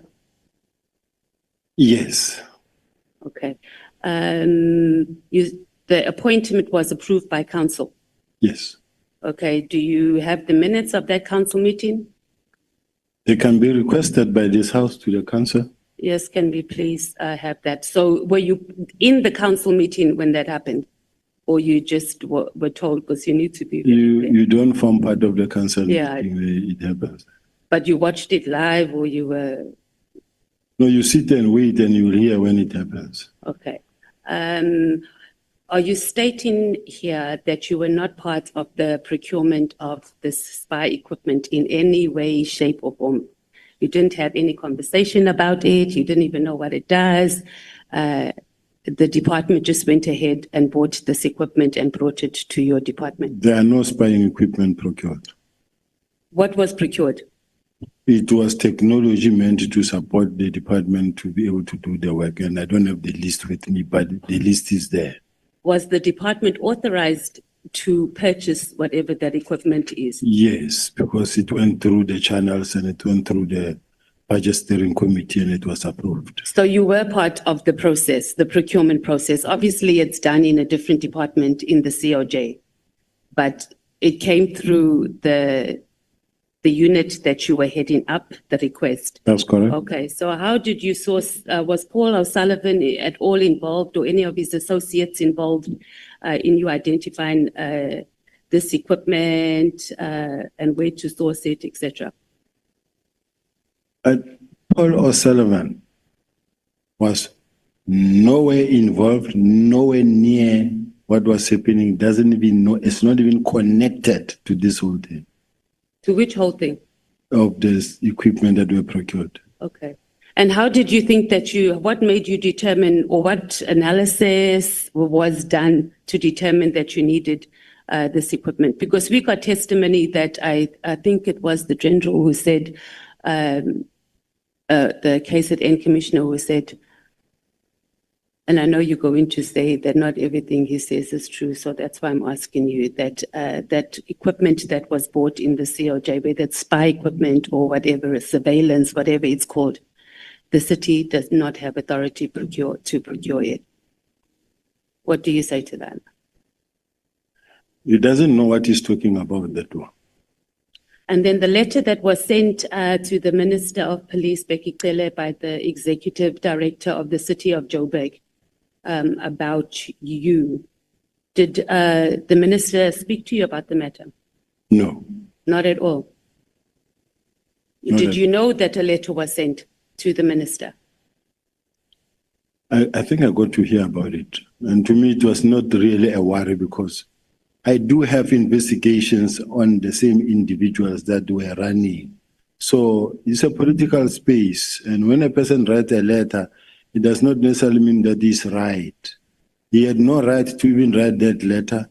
he had no right even now to write a letter, whether to this committee, whether it's to Madlanga or wherever. It's just people who, some of these people will follow you to the grave, even when you left them many years ago. But you find people who just rise up and follow you, even when you're not focusing on them, they just chase after you.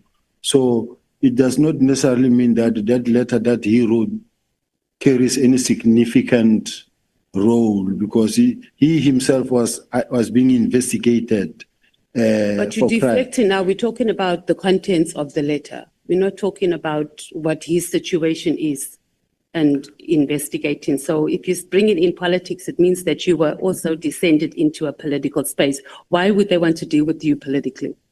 Because, as I say, the city of Joburg is a political space.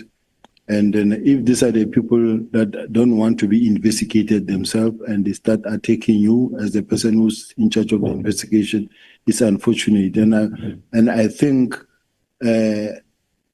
Honorable Member, I wish that I could also be protected from your side as well, because it shouldn't be like I'm already guilty and what they wrote about me is right. But we're asking you, General, we're not saying that it is. Yeah, the only problem is that these people who are sitting in their corner because they don't want to be investigated, they don't want to be vetted, and they But Leto, do you see what you're doing? You're not saying it's not true because of X, Y, and Z. You are telling us about their situation. You're saying, were you investigating them, yes or no? What they are saying is true, yes or no? I think those are the questions rather than deflecting and putting it on them. We're dealing on what they said about you.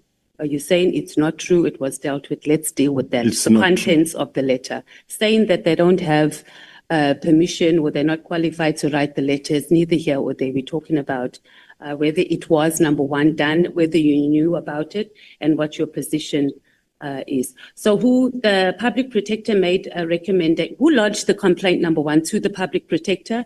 Then speak to me who opened the case based on the public protector's recommendations, and what was the reason that the prosecutor declined to prosecute the case? What I know,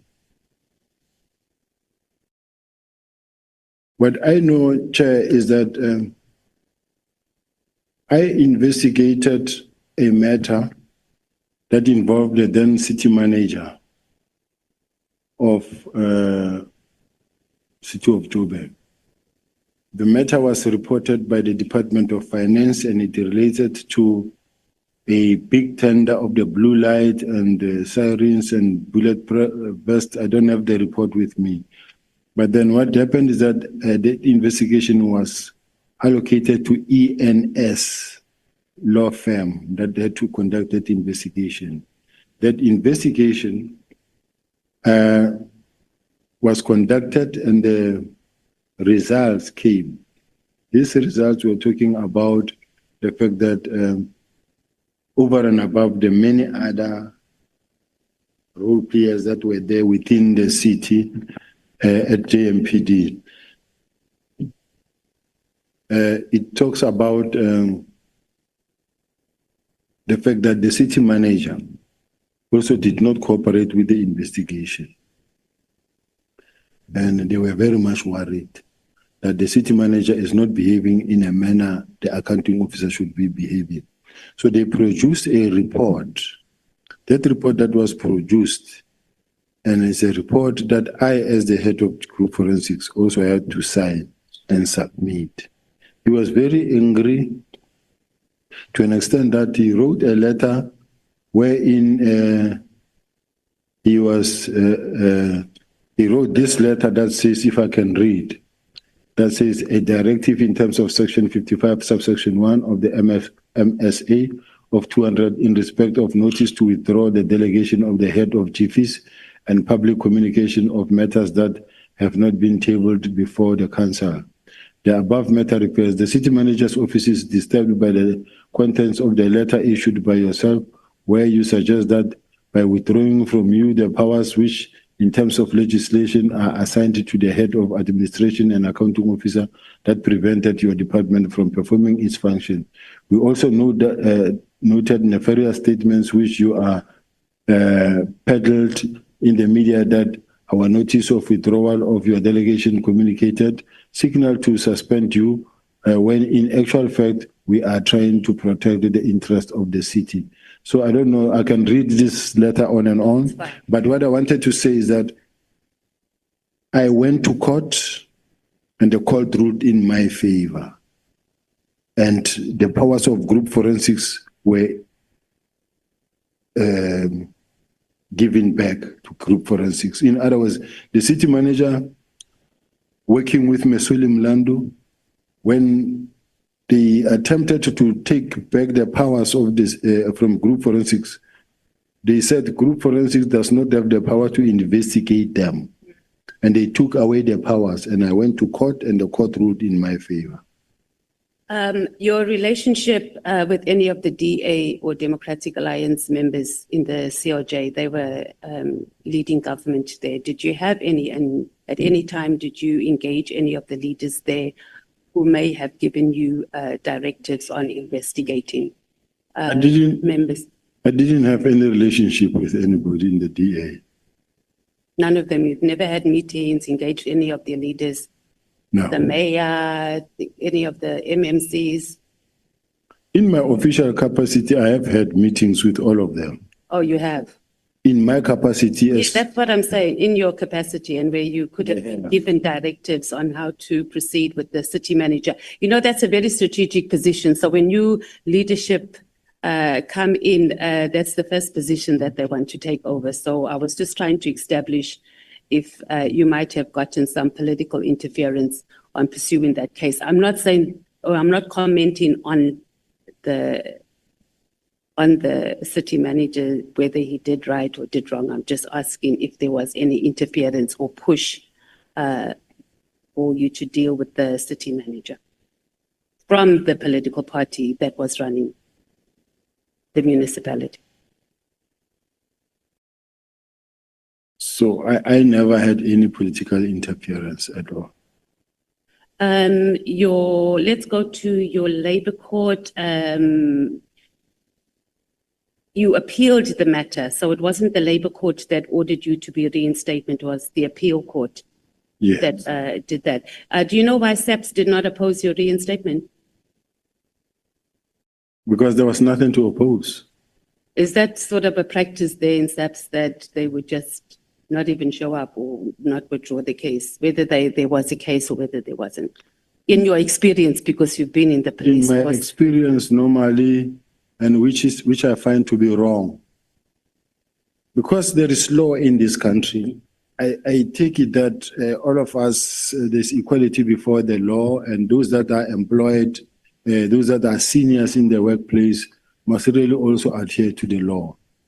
Let's say, for an example, we've got generals, lieutenant generals who are out today, who've been suspended, others fired, and they went to court and they won the cases. But they are not being allowed to come back simply because the current management feels that, no, we don't want them back. Now, even when the court says they must come back, and the management will say, no, but we don't want them. They go to court, they win, and then another one will say, but we are reviewing. I don't think it's a fair process. It's abuse of power in this situation, because we all have careers, we all have children, we have families. But if you are today in a powerful position and you do what you do to fellow human beings who's got children and families as well, I think it's not a fair process. And even this house must assist to get this thing right. Okay, you didn't really answer the question on why do you think SAPS, I guess you did answer it in a way when you said that there was no case. And my question was it common practice for SAPS just not to show up, to make representation? And you are telling us about members that have been, but I think we can park it. I can accept response. Can I respond to that? It's not because of it's a common practice. Okay, then that's fine. You're saying it's not common. Do you want to explain why you're saying it's not a common practice? Chair, in my case, do know that as a result of my arrest on Richard Mdluli, and then we were all removed. I was removed on a matter I was not involved in. I never participated in the illegal rendition of the Zimbabweans. I was not there. And that is why even when I went to court, the court ruled in my favor. And they refused to accept back. I went, all the courts ruled in my favor. And when I went to the labor court, because the whole idea, even now what is happening is that they say, no, fire him, fire him. You will fight from outside. You will fight from outside, but with the time you come back, you are over age already. This is how we're hating each other. But the problem is the labor court ruled in my favor, but did not reinstate me. They said I must be paid. I said, no, I don't think I can spend so much money just to come and win and not be reinstated. Then I went to the Labor Appeal Court. The Labor Appeal Court reinstated me. So I came back because I was reinstated. I was innocent. Okay, that still wasn't the question I was asking, but understood. Let's talk about yesterday. You said in your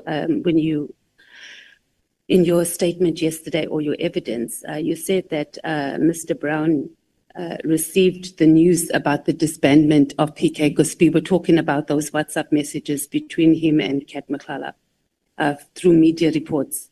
Do you have evidence of when the media first reported about the disbandment?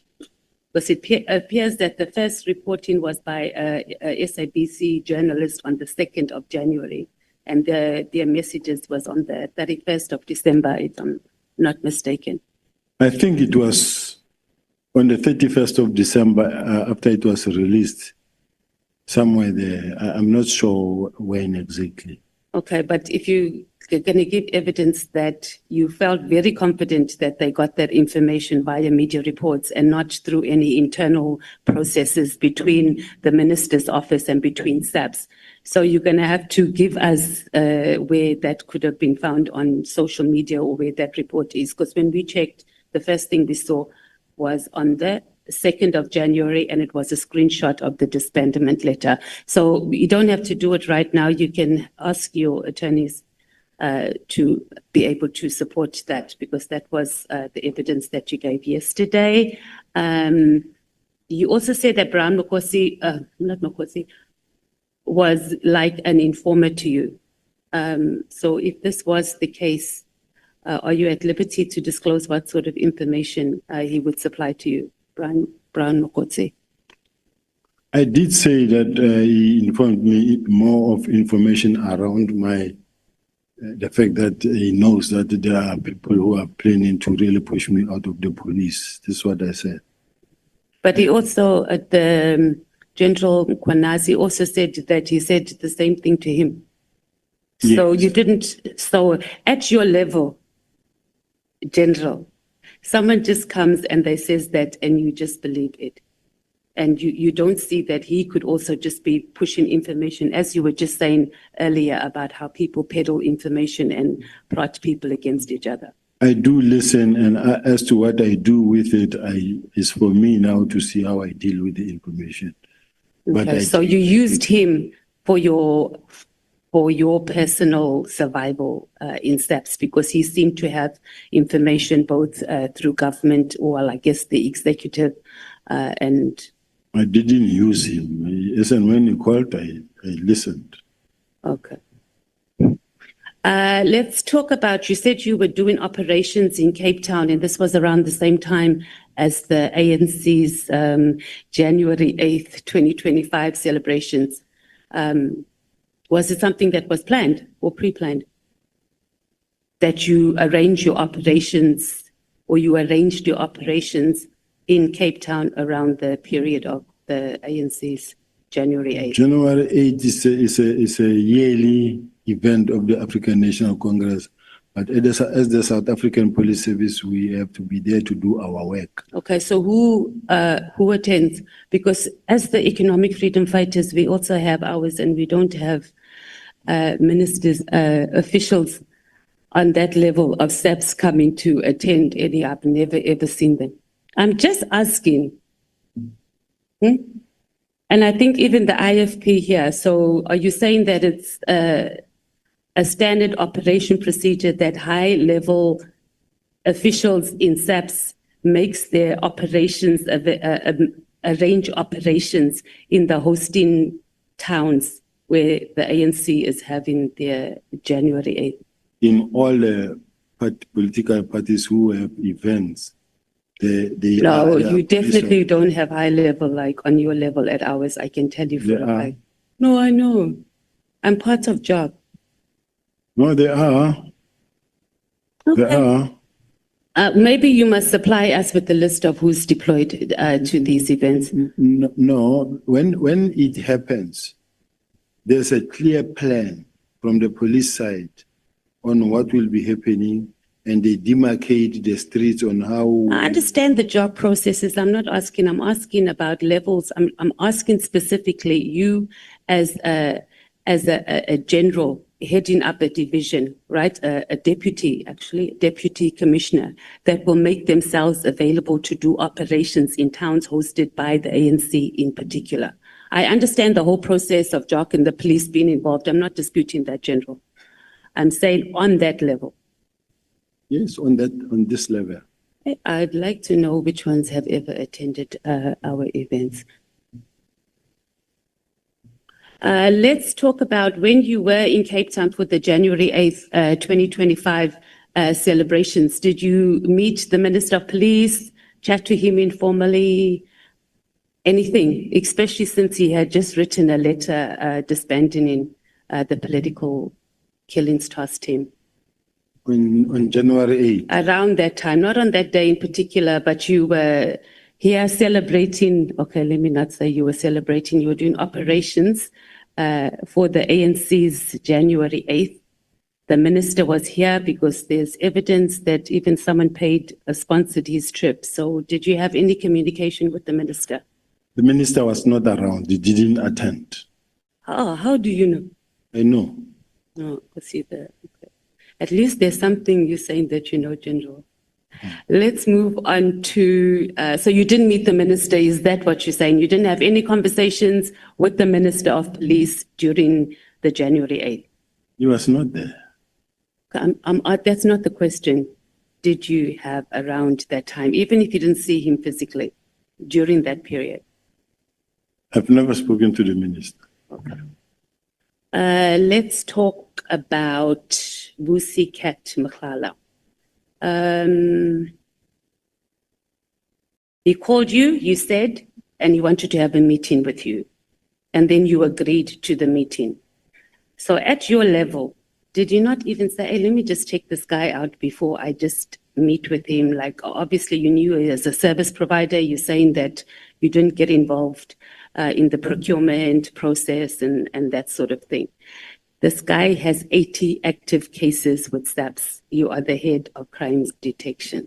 You just went ahead and met with him without even just doing some background checks. I don't think it's fair, Chair, that when a person complains and comes with a lawyer and having the papers and say, I'm here to complain to the National Commissioner. This is my complaint.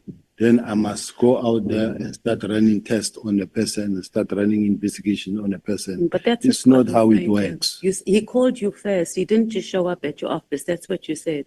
So the call that you arranged a meeting, right? So when he called and he asked to have a meeting with you, he stated why he wanted to meet with you. Yes. Right. So you knew he was coming there for that. He didn't show up with lawyers. So you had time to just say, let me go and do some due diligence, because you could have even called him back and said, this is out of my payroll, or it's not in my grade. Let's wait until the National Commissioner comes back. But you made a decision to meet with him and not even check 80 cases. And you just met with him like that. Yeah. That's what the National Commissioner told us. 80 since 2007. Oh, it's 1-8 now. 80. Am I wrong? It is 80. I asked the National Commissioner twice last week. And I even asked when he said it's dating back since 2007. General Mkhwanazi said 1-8. The National, Okay, I guess we can just verify our evidence leaders. Can we just double check? But when I did a follow up, I remember saying whether it was 80 or 18. But regardless, 80 or 18, it's still a lot. So it wasn't strange for you just to do that, General. No, because remember, Honorable Chair, when a member comes, when a person comes wanting to see you, He called you, you didn't come and see, you didn't show up. I don't think each and every person who comes who want to see me, I have to run test on that person. But it's not a deep test, just some due diligence. You hold a very strategic position in this country. You've said yourself that people come and they influence you and they peddle wrong information. I would just think that you'd be a little bit more cautious. But if you didn't do it, that's fine. Do you want to say something before I move on? No, I just wanted to say that it's not always easy and possible to say I want to run tests when a person want to say to check on you. It's not like in the presidency. In the presidency, if I want to meet the president will have a team that will actually check the background of the person. Who is this person? What is he about and why does he want to see you will have few people before you get there. Now, in my case, I'm expected to meet anybody who wants to meet me or who wants to meet the National Commission. You indicated that you also made calls to him. Was this after the initial meeting or the meeting you had with him about his... Mr. Matala? No, I never made calls to him. At all? No, I never made calls to him. And did you and the minister discuss Maklala and Brown? Not even once. Any way, shape or form? Not even once. Not going to find any WhatsApp messages informally? You will never find it from the chief of staff? No. Okay. Let's talk about the disbandment of PKT. Obviously, I'm not going to repeat what other honorable members have asked. Was the minister briefed about the PKTT before sending the letter officially? Yes. He was, because the National Commissioner's evidence says he was not briefed. I read something here in a meeting on the 27th that I know that there was an executive meeting and there was a briefing in relation to the PKTT, and the National Commissioner in that meeting did indicate that it was not meant to be a permanent structure. It was not meant to be a permanent structure. It was meant to evolve into a murder and robbery unit. Okay, so I'm not asking that. I'm just asking the minister. So you're saying that the National Commissioner gave wrong evidence before this commission, and maybe our evidence leaders can just check in his statement, because he said the minister did not receive a briefing from anyone officially in SAPS about the PKTT. That's why he was shocked that the decision was made. So you are saying that the minister had received it. Were you part of the meeting? Yes. You were. Yes. And you were satisfied, or you are satisfied that the minister was properly informed, not about whether it wasn't supposed to be a permanent arrangement, whether he was briefed properly about the PKTT to make an informed decision. If an honorable member is talking about not about that letter, then I can't say I know. No, that not the minister. letter. I'm saying before this letter arrived, was sent on the 31st. I'm saying, was there a briefing? The fact that there was such a discussion in college, it means it was a briefing. I beg your pardon, say that again? The fact that there was such a meeting that was discussed with the police executive meetings where the minister raised concerns about the PKTT. Okay, that's a different question, different answer. I'm saying was, did the minister receive a briefing, as we get briefings of this is what the PKTT has done over the years, etc., etc. Did he get that, or was there just an overall discussion? That's what I'm asking. I wouldn't know about that one. Okay. Right. Did you have any discussions with the minister, with Brown or with Kat about informally, formally about the disbandment of PKTT? before it happened? It never happened. So you didn't. Okay.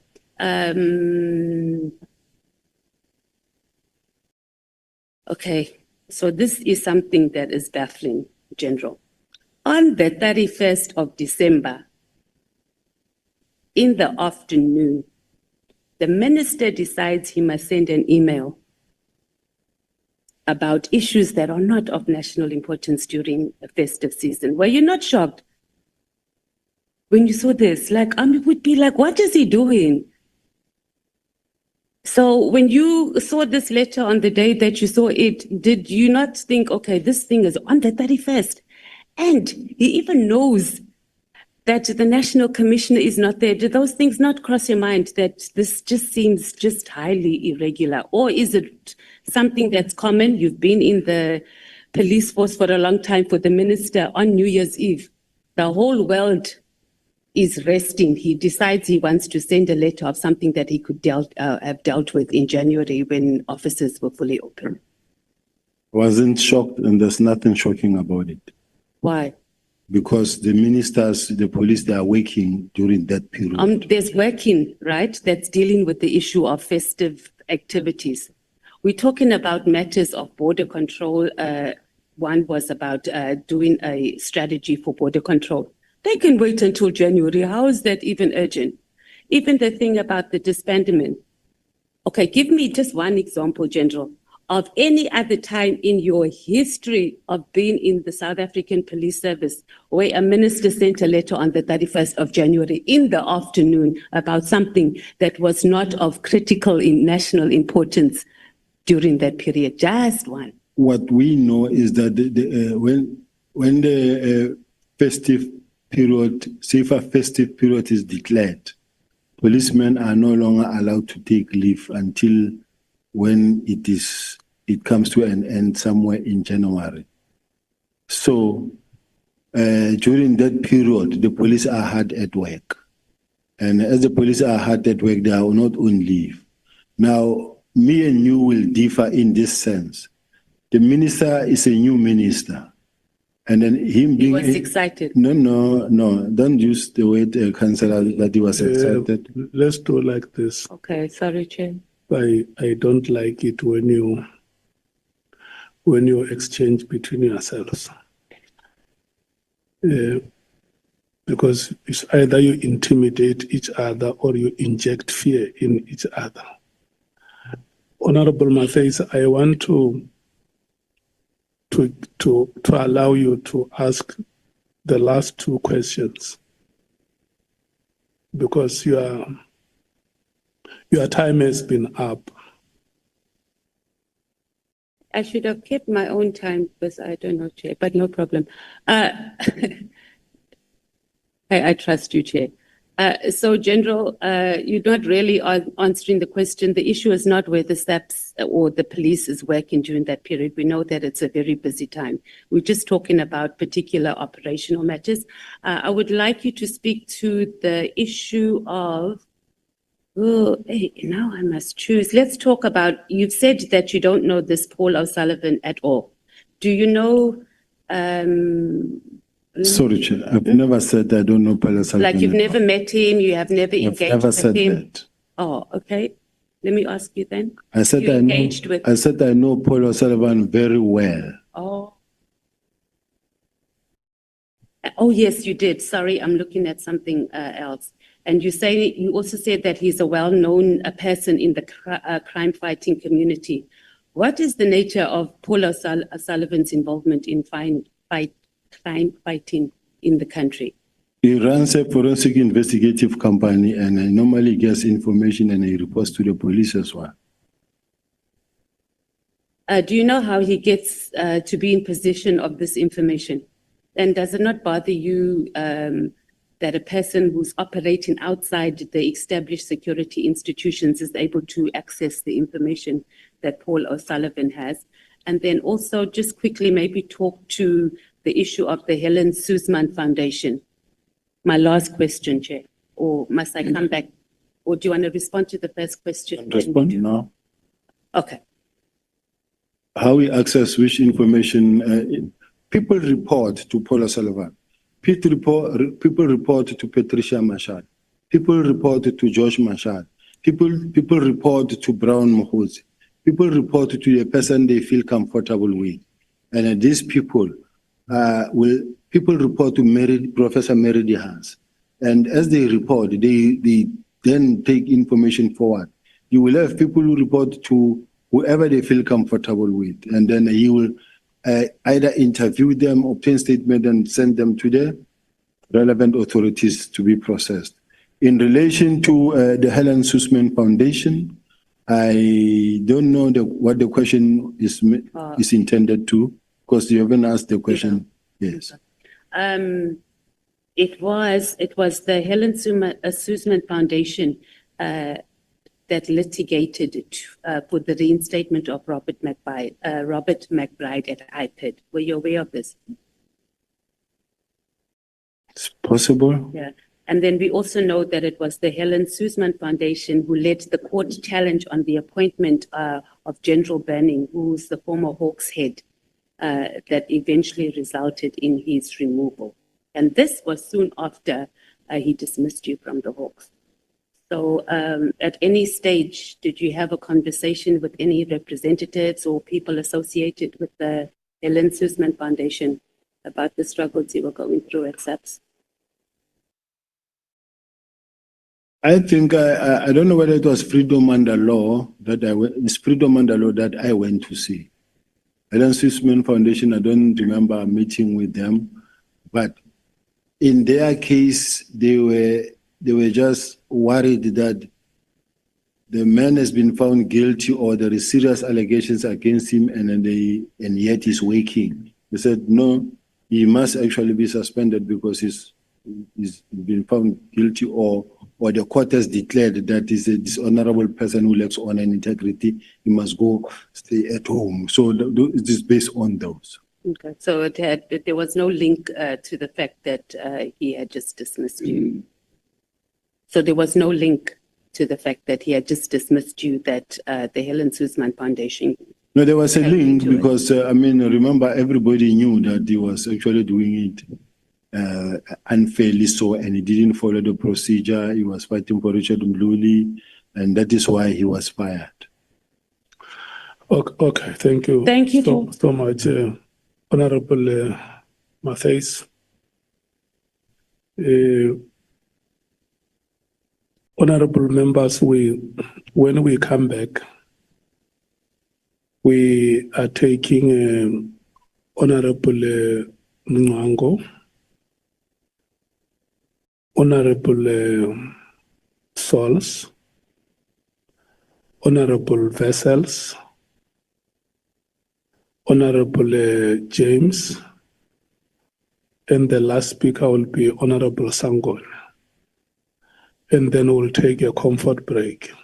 So now we are breaking for 15 minutes. We are coming back at 17:30. Yeah.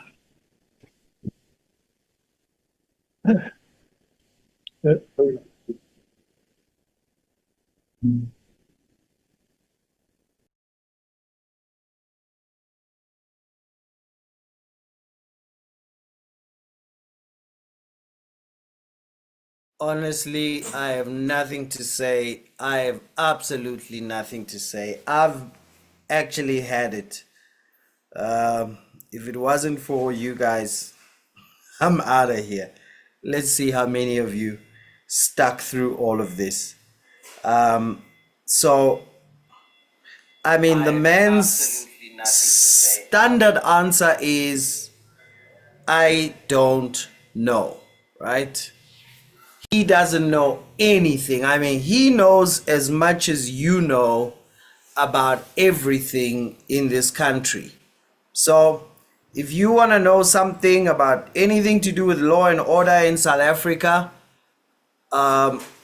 just ask anyone on this chat. They will know more than your general.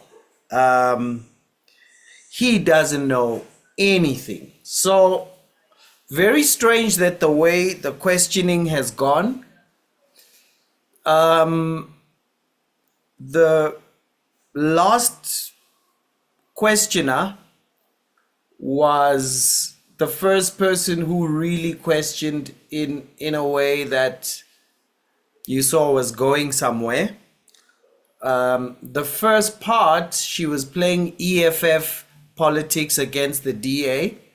So she was trying to see if she can get dirt on the DA. And there was a time you saw Breitenbach look up like this, like, I see what you're doing. But then the second part, she started getting into the matter. She was trying to find Joburg dirt on the DA. So it is politics.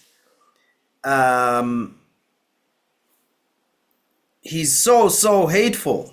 Shongwe says, could we all be wrong about General Mkhwanazi? Well, he's so hateful. Wow. Oh, you got, okay, never mind. It's not Shongwe, it's Miss X. Could we all be wrong about General Mkhwanazi? He's so hateful. Okay. You're probably in an abusive relationship. Sorry. Okay, I take that back. No, okay. So, is Mkhwanazi hateful? I don't know. Is Sibiya hateful? I don't know. I don't care. I don't judge people's hearts.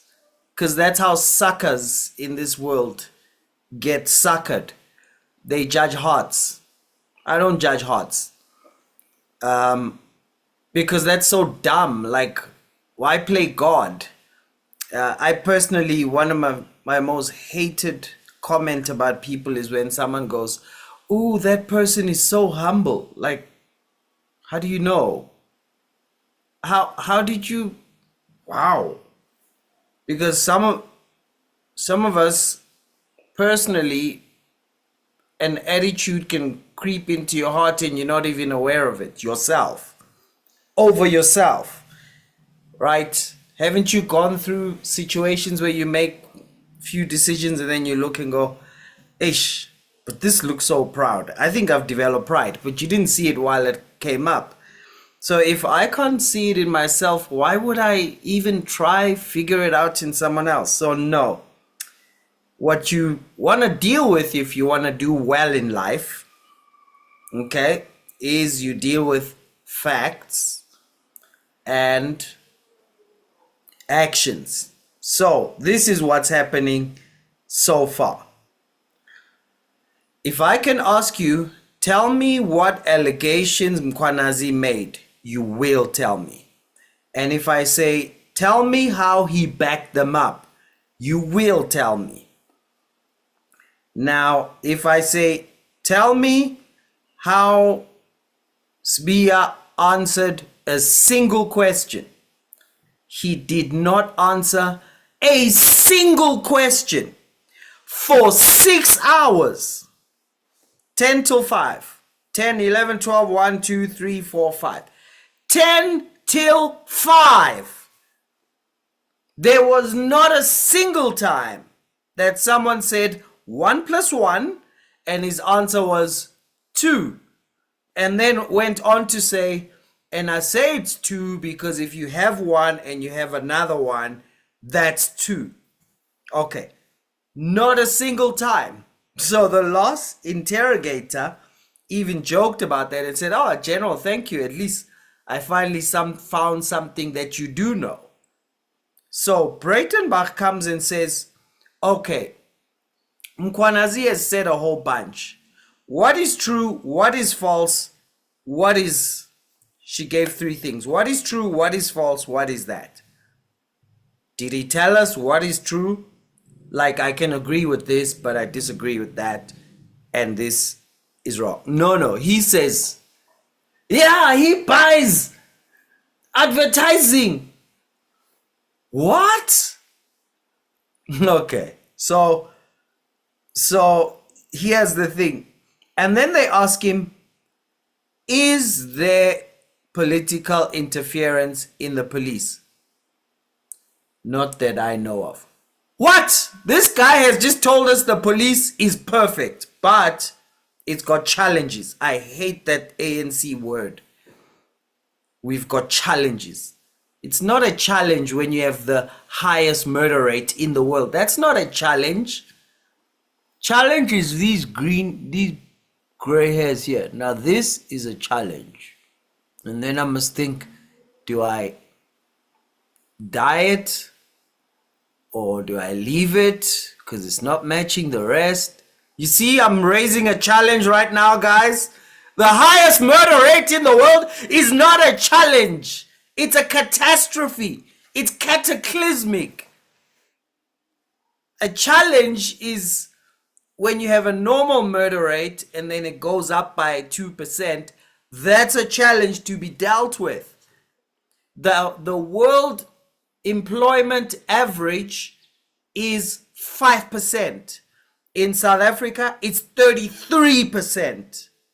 Then you'll hear them saying, we have challenges, but we are working on it. It's not a challenge.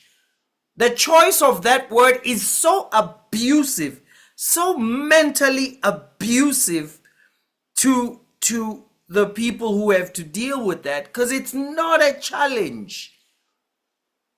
You actually have people dying of hunger right now as you watch this video. That's not a challenge. That's not a challenge. And these are the people who go around the world and they call things genocide. Why is a country with more people dying than in right now, throughout the war, more people have died in South Africa in 1 year than everyone who has died where the ANC says that's a genocide. This is a challenge. It's not a challenge. It's a mess. And then the guy says, I don't know. What's your name? I don't know. What's your ID number? I can't remember. Where did you used to work? I can't remember. Nah, I'm sorry.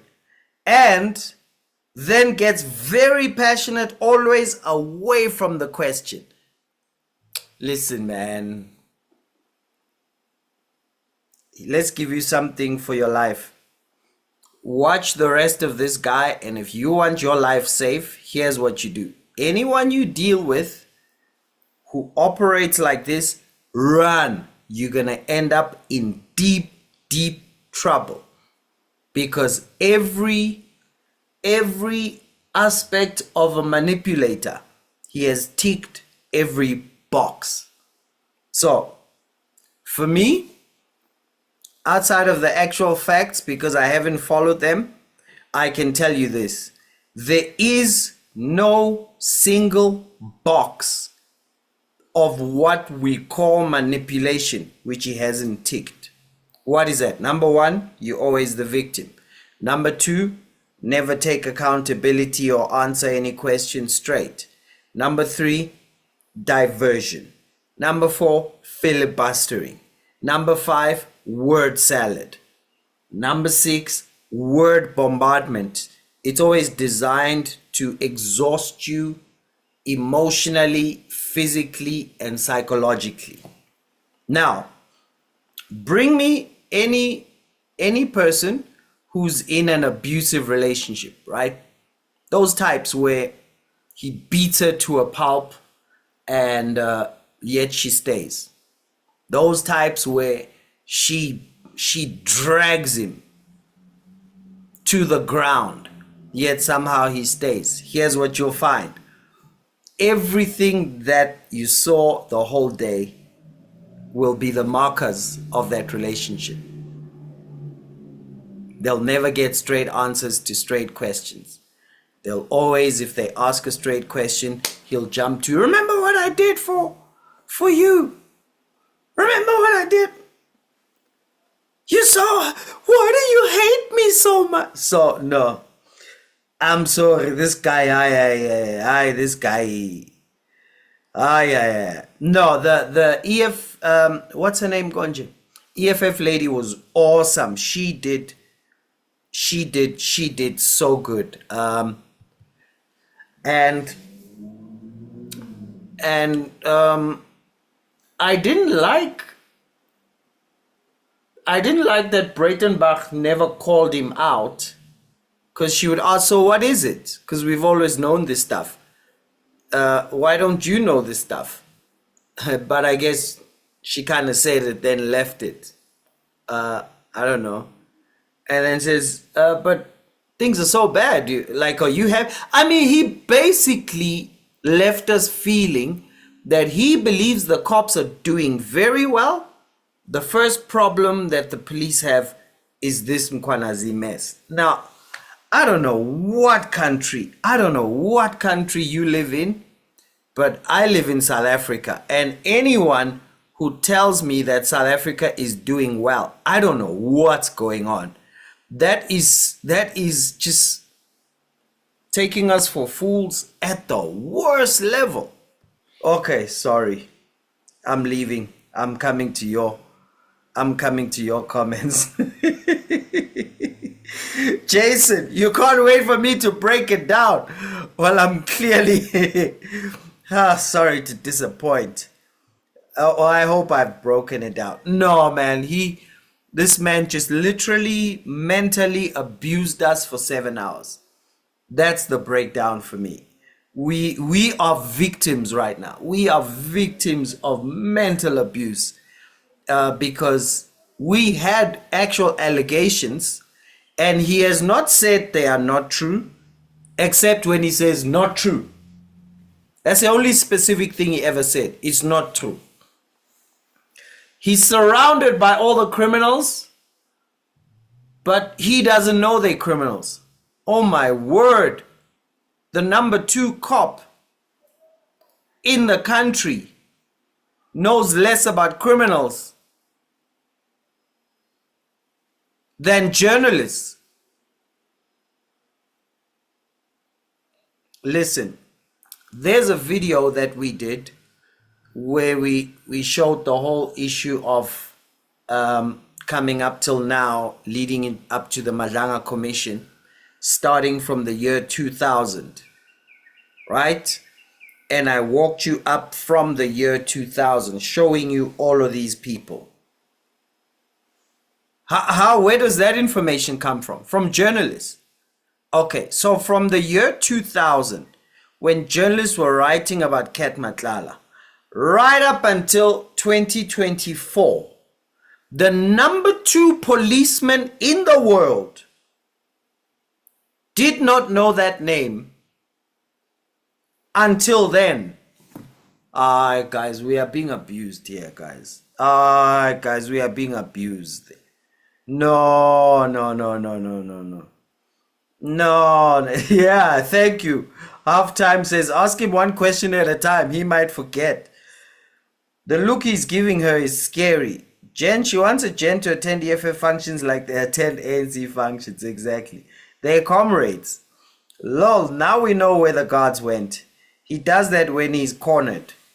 Superb strategy by EFF. Well done, EFF. You're poking holes into this. Yeah. I see many. Yeah. No. The last interviewer was really sort of made things clear. And she had like some of these snarky, like, oh, thanks. At least one thing you remember, and we feel like, oh, thank you for raising that. Because I'm tired of the guy who's in charge of, listen, here's another thing. He's not the deputy in charge of, some department of HR, like the Van Rooyen, no, she was a major general in charge of legal services. He's the deputy in charge of detection. Okay, here's what this means. In this country, the only people who should know more about stuff than the national commissioner is Sibiya, because he's, let's put it correctly, Sibiya is the #1 detective in the country. You know how president is #1 citizen? We are listening to #1 detective in the country.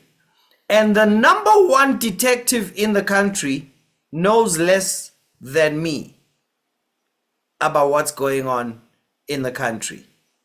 No, guys, as many people say, make it make sense. Make it make sense. Make it make sense. Nah. Sorry, Shari. Saved by the bell, even if the ref is ringing it. That's true. Can't wait for Darlene James to get hold of him. Yeah, at least Darlene James will not play nice. Just for us. To get us some justice for the abuse we had to endure all these hours.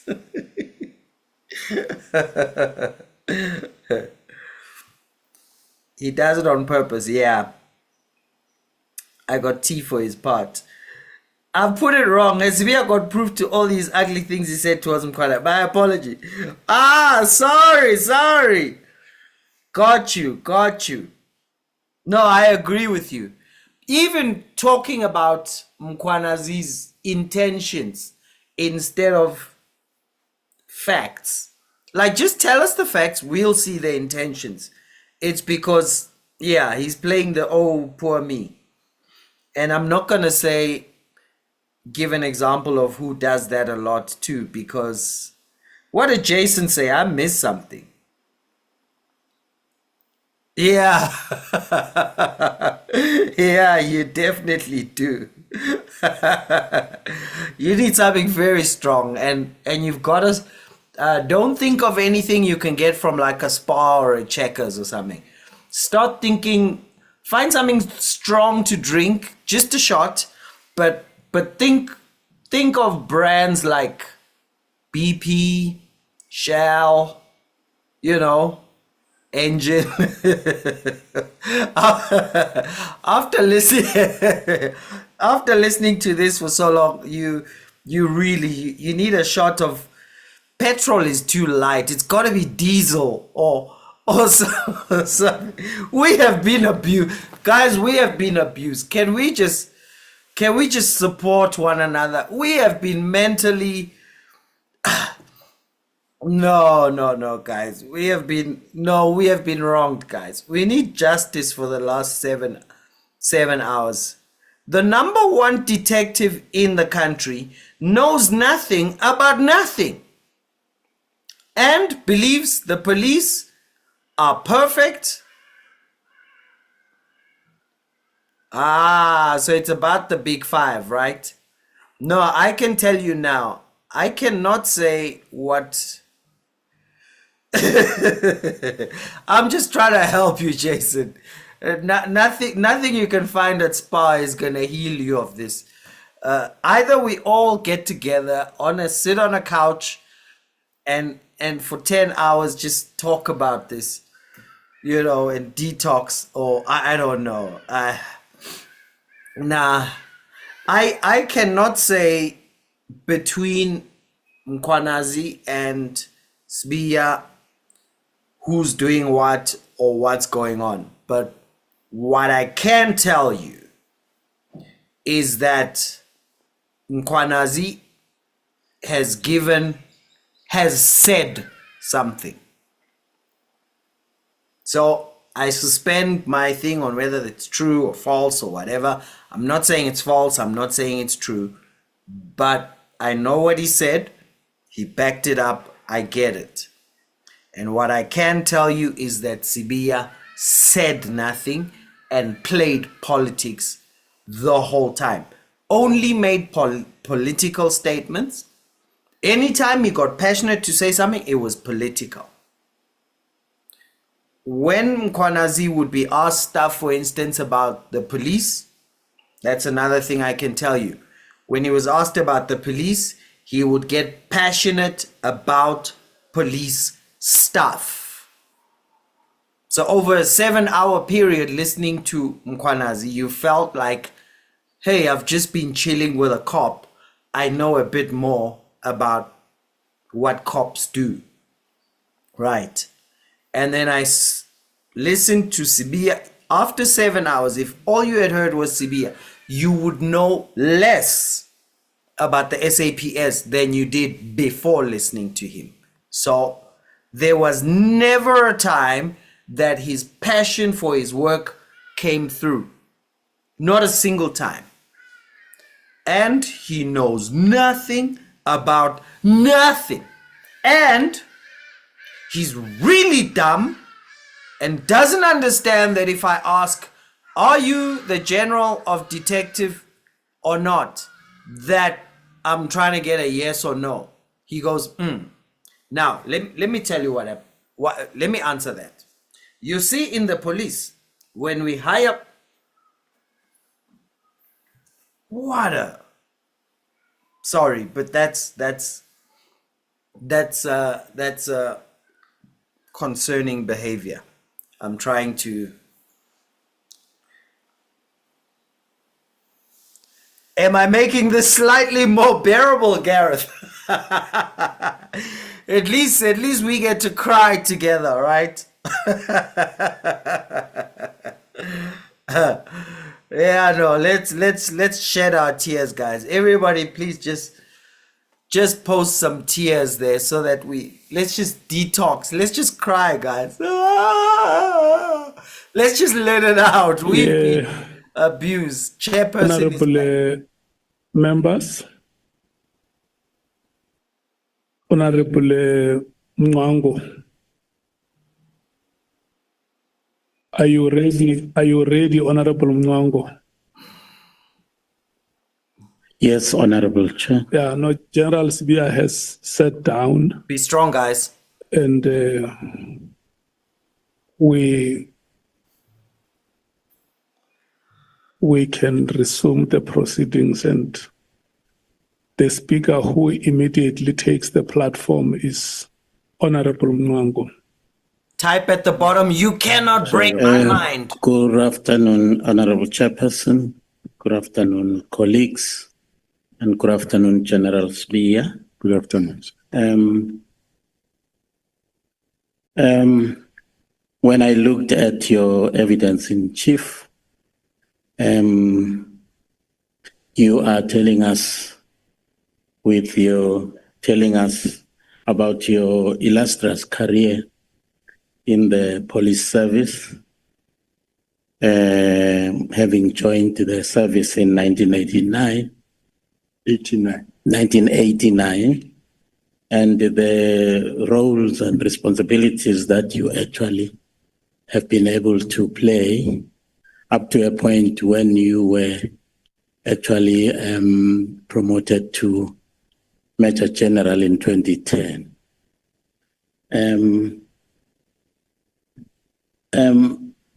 If you could just share with perhaps me the hierarchical organization of your command structure within SAPS.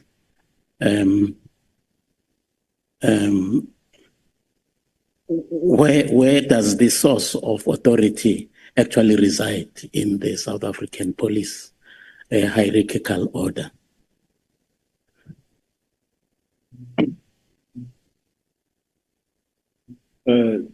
Thank you, Chair.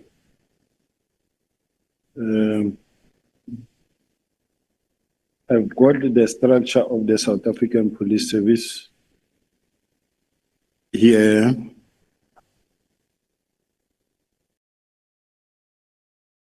I don't know. This is the document that I have.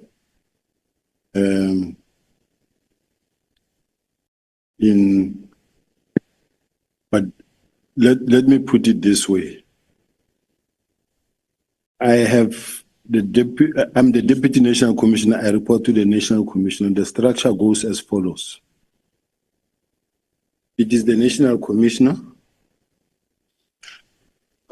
followed by the Deputy National Commissioners, 3 of them. Then straight line, you'll have your provincial commissioners of the 9 provinces. That reports to him. Then from there, you have the Deputy National, you will have the Deputy National Commissioners going down. So I don't know if honorable member want me to take it down further, but I do have the whole structure, Chair. I do have the whole structure here that shows, and this is the latest structure that was approved by the National Commissioner on the 15th, my glasses, of May 2025. Thank you. I think I will ask for a copy of that, and just to familiarize myself with that arrangement.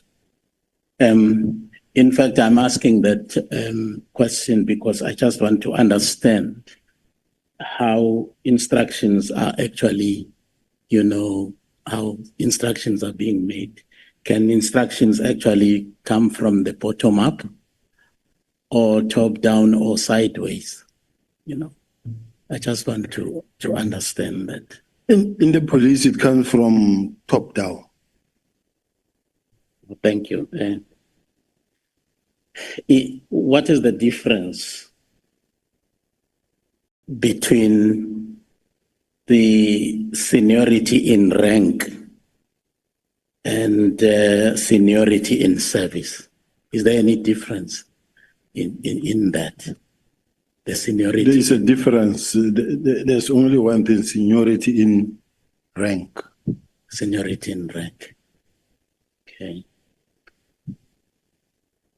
Is it correct, therefore, to say that if the seniority is on the rank, what happens then if you are a group of lieutenant generals? So how is your seniority demarcated in such situations? The highest, the first one to be promoted as the lieutenant general is the senior. Okay. Lieutenant General Sibiya was promoted in 2010. And Lieutenant General Mkhwanazi was acting commissioner in 2011. General Sibiya was Major General until 2023. In that situation, where is your seniority, situation actually? How is it actually structured in that situation? If I was promoted as a lieutenant general and it ended there, he would have been a senior to me. But if I'm promoted as the lieutenant general, then appointed as the deputy national commissioner, that puts me or places me in a senior position.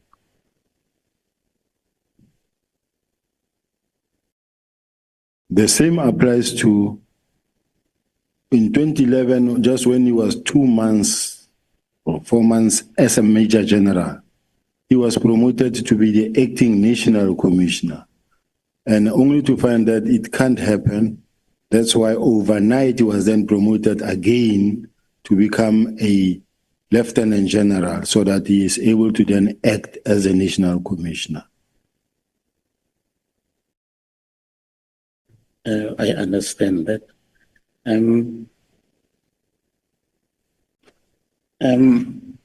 What then do you understand, Lieutenant General Sibiya, to be the role and responsibilities of the Minister of Police versus that of the National Commissioner? The National Commissioner, the Minister of Police job is oversight of the police and to determine policy and to advise the police on issues that needs to be attended to in terms of the constitution and playing a political oversight. And the National Commissioner is the one responsible for the South African Police Service now, who runs the operations, who manages the crime in South Africa, manage the resources of the police in the Republic, and determine all the operational needs of the police. Now, the establishment of the PKTT, was it a consequence of the operational, decision, or it was a political policy decision? It was a political decision that actually gave birth to the PKTT. In such situation, who actually established the PKTT? Was it the minister or the national commissioner? It was the presidency who formed the IMC, Interministerial Committee, consists of ministers. And they came together to form that what we call Interministerial Committee, and led or chaired by the Minister of Police. Yeah, no, I understand that. There was even a steering committee, and all of that. But I'm just talking about the establishment of that task team, that group of people who were given specific assignment to go and accomplish. Who was that? Was it the minister or was it the national commissioner? It will mainly be both.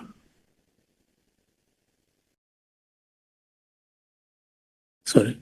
It will be both. Okay. Now, in your understanding of the roles of these two people or two authorities in the Department of Police, would you then say that the minister's directive to dissolve and disband the PKTT was lawful and within the scope of the minister's authority in terms of the applicable legislation that governs your operations as the police? As far as I'm concerned, it's a lawful instruction because the minister, who is the boss of the national commissioner, if you come up with something like that, that says, I don't think this thing is still needed anymore, let's change direction, let's take this other direction. It happened before many times, even Minister Teller's time, it happened before many times. So it happens. And there's nothing wrong actually in what is happening, in a sense that it is usual. There's nothing unusual for a minister to write his concerns or say his concerns about a particular matter. I've seen in instances where there's deployment and you find that they deployed 50 instead of 200. And then the minister will say, not necessarily this one, he will say, no, I don't think this number is enough. I don't think this number is enough to be able to attend to the type of crime that is happening there. We need more members there.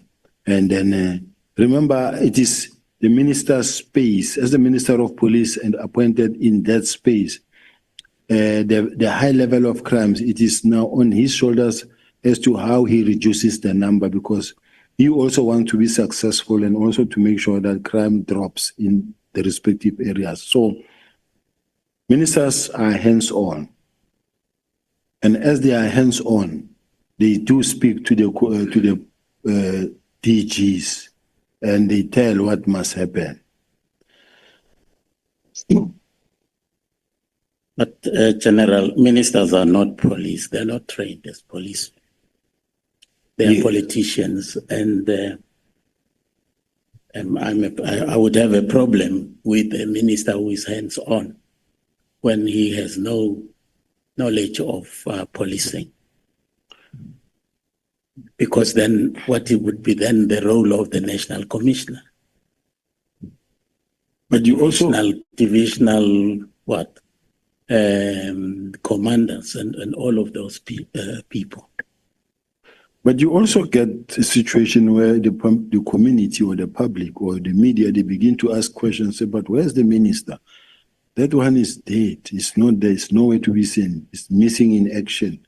But when you become hands-on again and you get seen again, you also get accused that you are too much. You are interfering. So I don't know how they're managing it, but from where I'm sitting, I don't think I'm the one who should be really engaged into such type of discussion since I'm not the minister.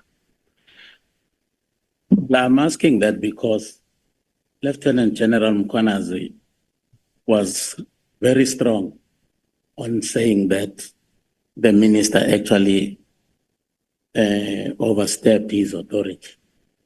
He had no right to actually dissolve the PKTT because it's an operational matter. And the National Commissioner also strongly believes that the minister actually overstepped the mark of his authority to dissolve the PKTT because he is the one who actually established that because it's an operational matter. I don't agree with that. Okay. Now, looking at the letter of the 31st December, like the Honorable Member Matthias of the EFF, the 31st of December is the eve of the new year. I suppose offices by 12 o'clock are almost empty. I understand that the police are actually working. The lower ranks of the police are on the roads, but in Pretoria, I can bet you my dollar I won't find any of you at head office at 12 o'clock on the New Year's Eve. But here is the minister at 17:40. He sends an email disbanding the PKTT. Now, Honorable Mkwanazi, not Honorable, yes, General Mkwanazi and the National Commissioner, in particular, General Mkwanazi feels that no, somebody wrote the letter for the minister, and the minister signed something that he did not understand. What is your take on that? I still believe that General Mkwanazi, he sees things. Sorry? He sees things because some of us from the 24th of December, we were operating already down there in Western Cape.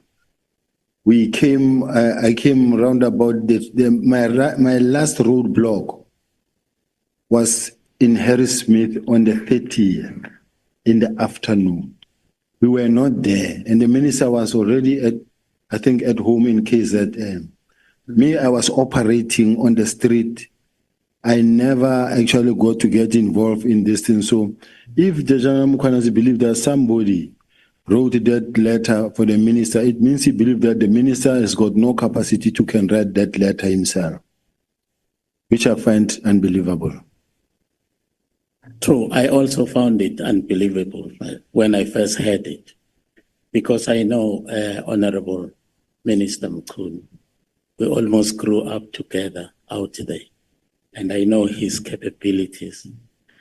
And until I saw a letter from Mary Tehas, because the Mary Tehas letter, if I may just read one, the first paragraph actually indicated is 1.1. She says, in this regard, I request that you, that is Mary Tehas saying to the minister, 1, instruct the National Commissioner of SAPS to immediately disband the irregularly constituted, unnecessary, and wasteful political killings task team. the National Commissioner must immediately stop the deployment of General Khumalo, who heads the CIS. Now, even the terminology used in this letter is almost the same terminology that you would find in the letter written disbanding the PKTT. What would be your take in that? I think the minister will be invited to come and defend this type of statements. No, that's fine. I will ask him. Thank you. And then you saw this letter on General Sibiya on the 3rd of January, when Brigadier or General Mtoko, yes, came to your office with that letter, with that, is it a directive or something, to say that this PKTT must be disbanded with immediate effect. And the commissioner was not there. The national commissioner was on leave. I didn't hear you actually saying that upon receipt of this letter, you actually made any effort to contact the acting national commissioner, in this instance, Lieutenant General Musikili. Why was that? Because once you are the national commissioner is on leave and you are appointed as the acting national commissioner, that document was circulated or sent to the national commissioner on the 31st of December, but it was only sent to me on the 3rd.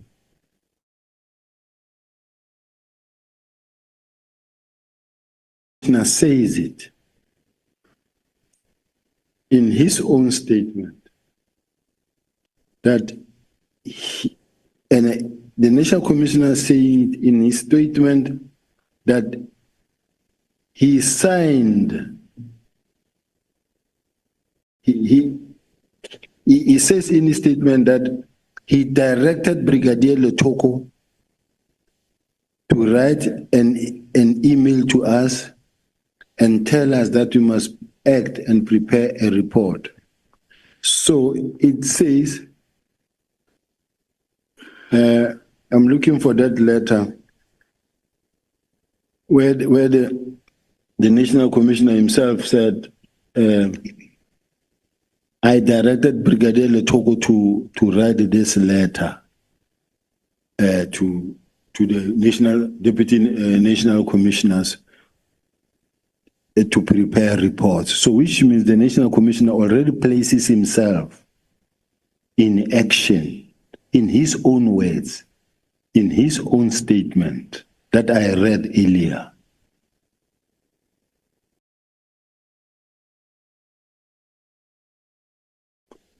Thank you.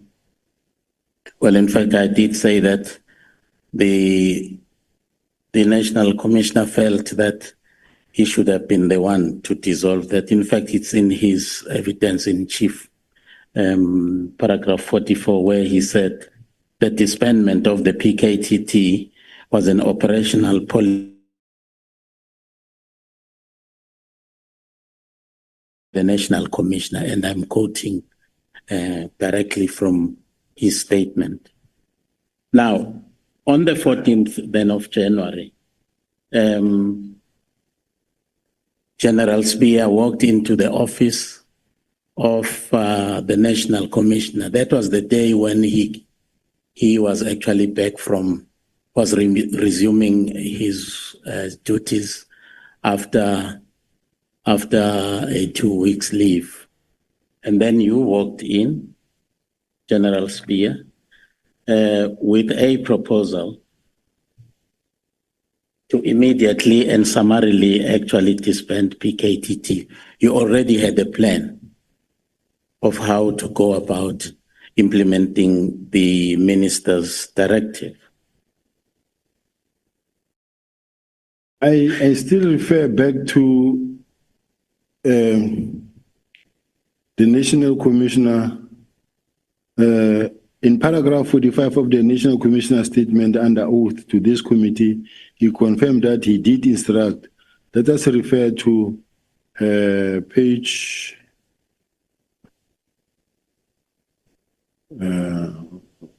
which one is the page, colleagues? Please turn over. I'm looking for the statement, Chair, that I read earlier, where the National Commissioner said he did instruct Brigadier Togo to write that statement. Had he not done so, he would have been accused of insubordination.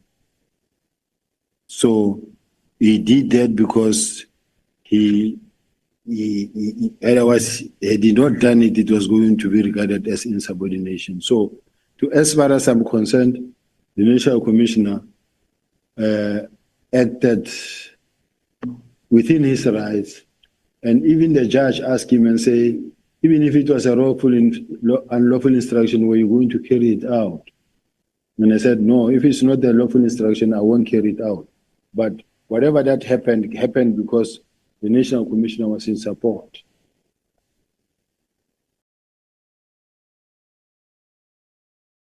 And on the 15th again, 15th of January 2025, General Sibiya visited my office, and that is the National Commissioner saying this, and found me with Major General Sibola. Yes. And you actually briefed him on the revised plan because he was not happy with the original one. And he told you that, no, disbanding the PKTT cannot be an abrupt thing because of reasons. And then he gave those reasons. But then you came back the following day with the plan. And then he actually specifically, instructed you to leave the matter to him. Hence, in your bundle, there is that letter, which ought to have been signed by him, but he did not sign it. And then Lieutenant General Sibiya left the office, and on the 17th, he wrote a letter, a letter carrying a directive to Lieutenant General Khumalo to implement with immediate effect the minister's directive. And that to me was defiance, because the National Commissioner had actually in no uncertain terms told you to leave the matter in his hands. But on the 17th, the Lieutenant General Sibiya leaves the office and then starts issuing an instruction to Lieutenant General Khumalo to continue implementing the minister's directive. And I want to believe that was defiance. That is why I opened this discussion asking you about how the hierarchical stratification is actually arranged in the police and how instructions actually are made. And then you correctly said that. Now, here is an instruction from the highest of the police to leave the matter in his hands, and then you go out and do something differently. Let's say for a moment, Chair, that was the case, of which it was not the case, but let's say for a moment, let us agree that was the case. The National Commissioner says, I came on the 15th and I found him sitting with General Sibola in his office. That is on the 15th. Now, General Sibiya is part of the discussion and she can hear the discussion. How then does it happen that General Sibiya, the same General Sibiya was sitting with the National Commissioner,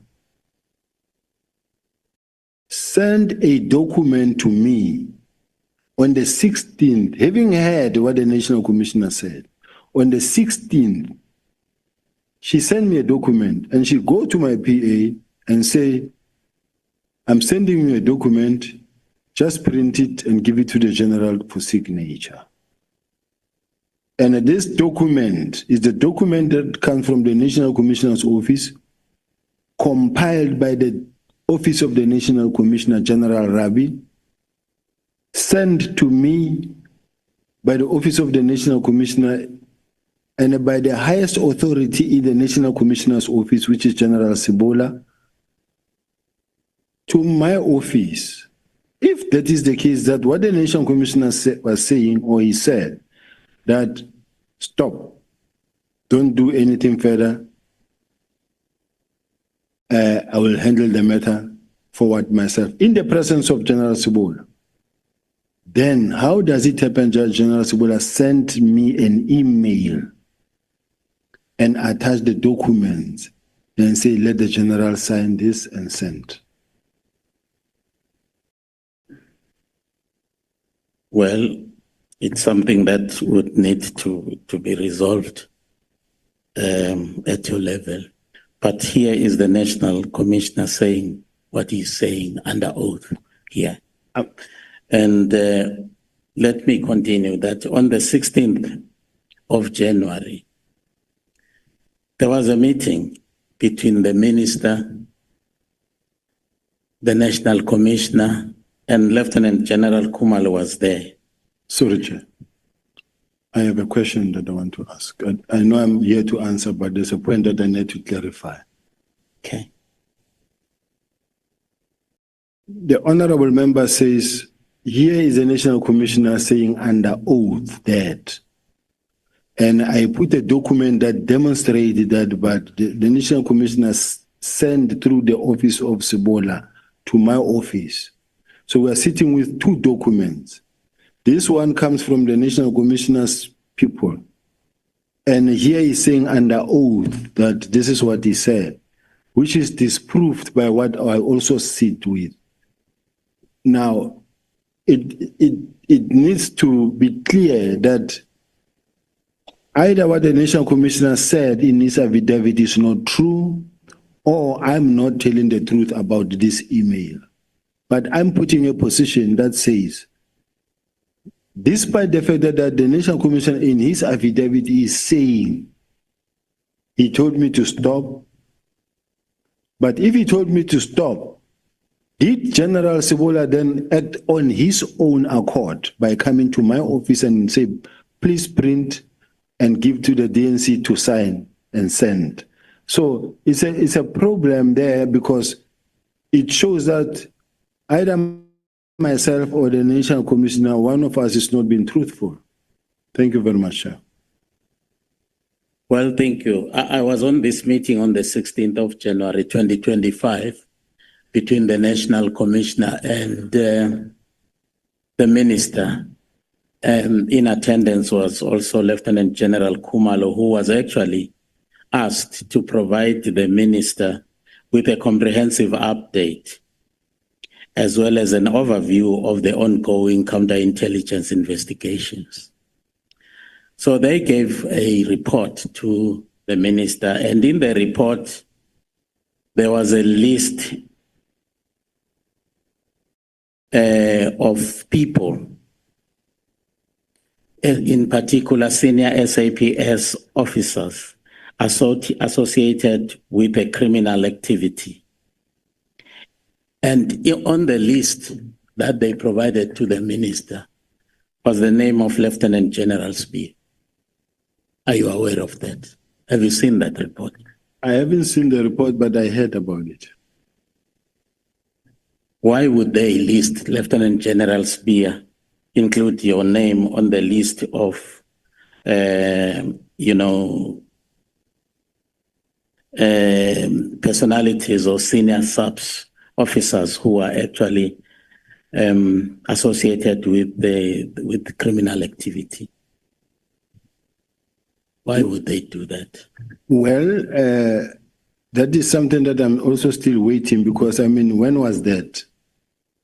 And the whole year passed by with that list in their possession and not acting on it.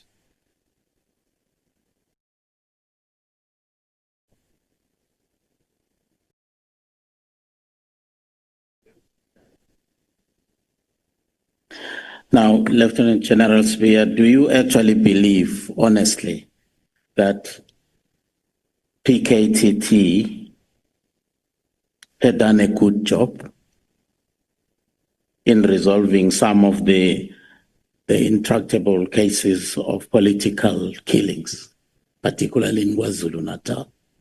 I did indicate that I agree, Chair. Okay.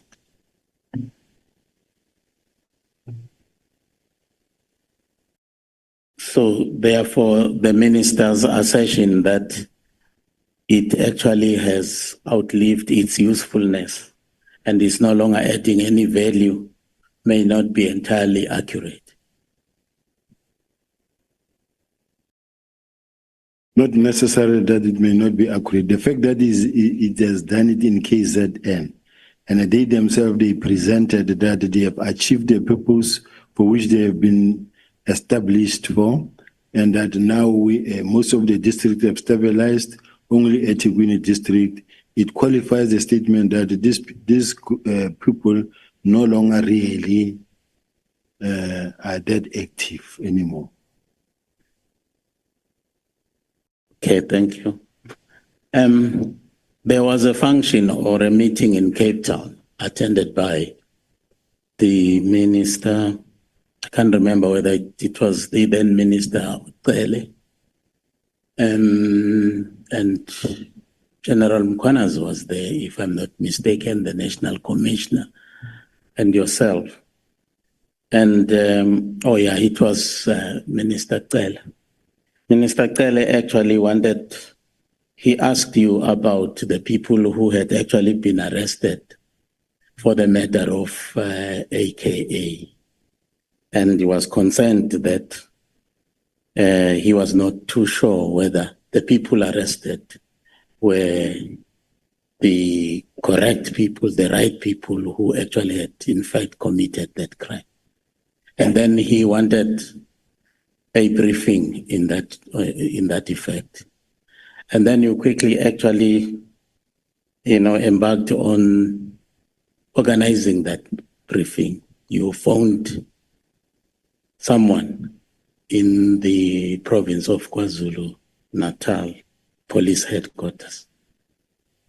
And I believe it was General Mkopozi. Now, I can't understand why you would actually phone Mkopozi and not the provincial commissioner. Just to because it would statement. actually appear that could also have been the source of the conflict. In fact, you said so. That could be one of the sources of the conflict between yourself and General Mkwanas.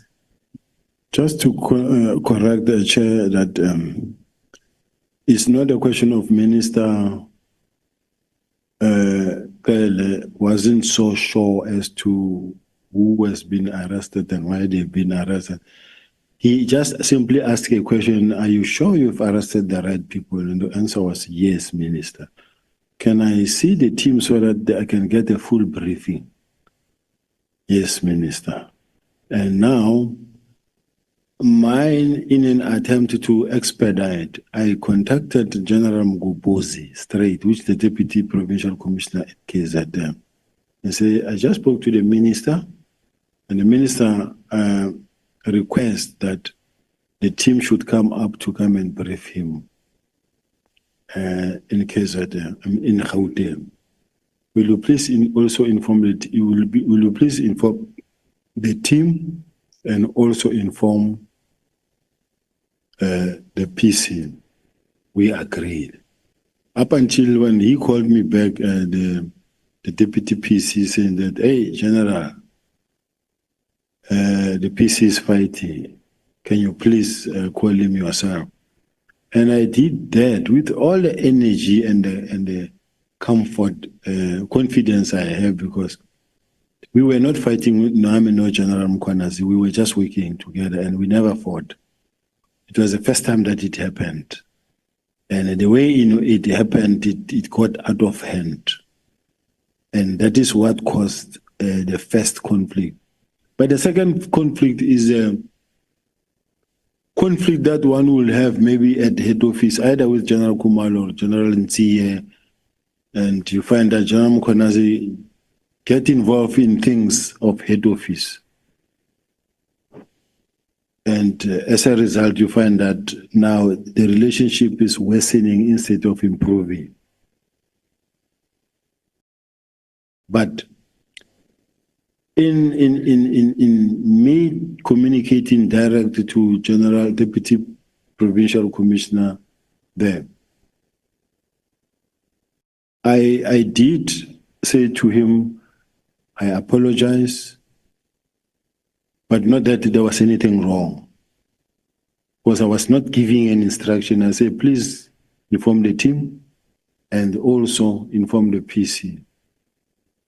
So it is not something that was supposed to actually even last or cause a big fight, because this is something that can be spoken about and finish.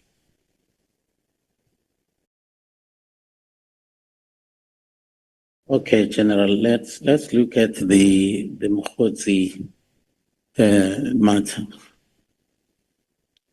You referred to Brown Mokgotsi as quote-unquote activist. Can you unpack that, activist? What do you really mean there? I think I've listened to a number of his videos where he said he was campaigning for this one, he was campaigning for that, he was talking about the current SG. But at that time, when I Googled him, I heard him even talking about when they were challenging former Premier Supra Mahuma Pelo. And then there was a mayor who also came out, responded to Brown Mokgotsi's allegations and saying that Brown Mokgotsi, we would call them and wanting to know about wrongdoing in the city, in Mahikeng, and then also reporting certain things to the police. So there was a mayor who was doing an interview, because he would want to know about either corruption that has been committed or whatever that is happening there, then he will report it to the next people. So that's how I refer to him as an activist in the Gauteng, because he says he's an ANC member. And I don't know whether he's a member of Umkhonto weSizwe or what, but he is a person who's involved in politics as well. Do you have this communication with him on a regular basis?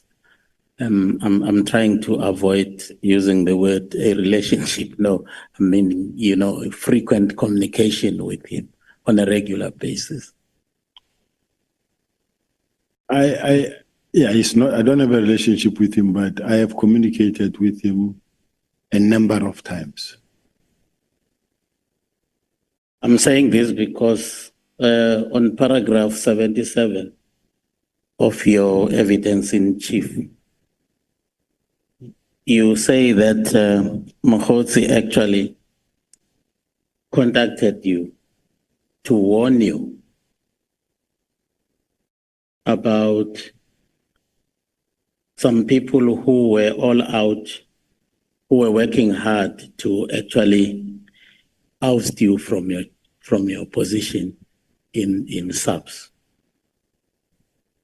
And further, he told you that some people were circulating false information about you. So that is actually something that can actually be done by someone who is very close to you, who is very concerned about what is actually happening. Yeah, someone who's really, really concerned about you as a friend or as an acquaintance or as a relative. Not correct. Okay. Because someone can pick up information that affects you and just give you a call and say, hey, I heard certain people planning around you. Be careful of so-and-so and so-and-so. So it does happen. I wish I could get people to warn me. You will get me, Chair. Honorable Chair, there is also this matter of Matlala. Have you met him before? I did indicate, Chair, that I've met him several times. Okay. Can you share with us why he's in prison as a head of intelligence? It later transpired that he was at some point involved in the attempted murder of a lady. That's what I heard.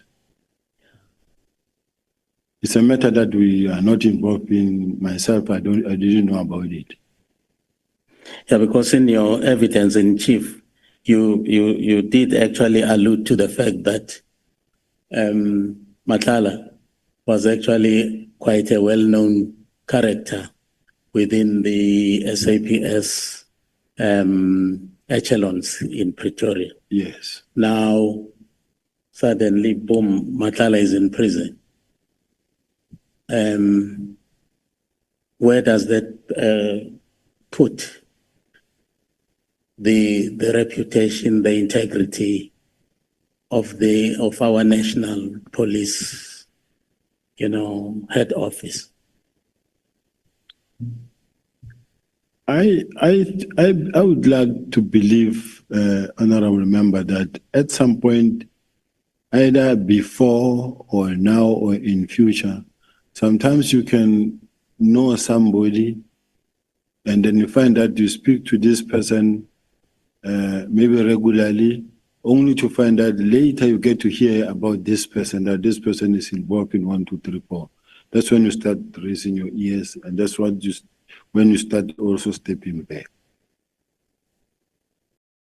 But General, as a head of intelligence, you certainly cannot allow a situation where a character whose background is not known to you to actually frequent and walk in and out of your offices at head office level.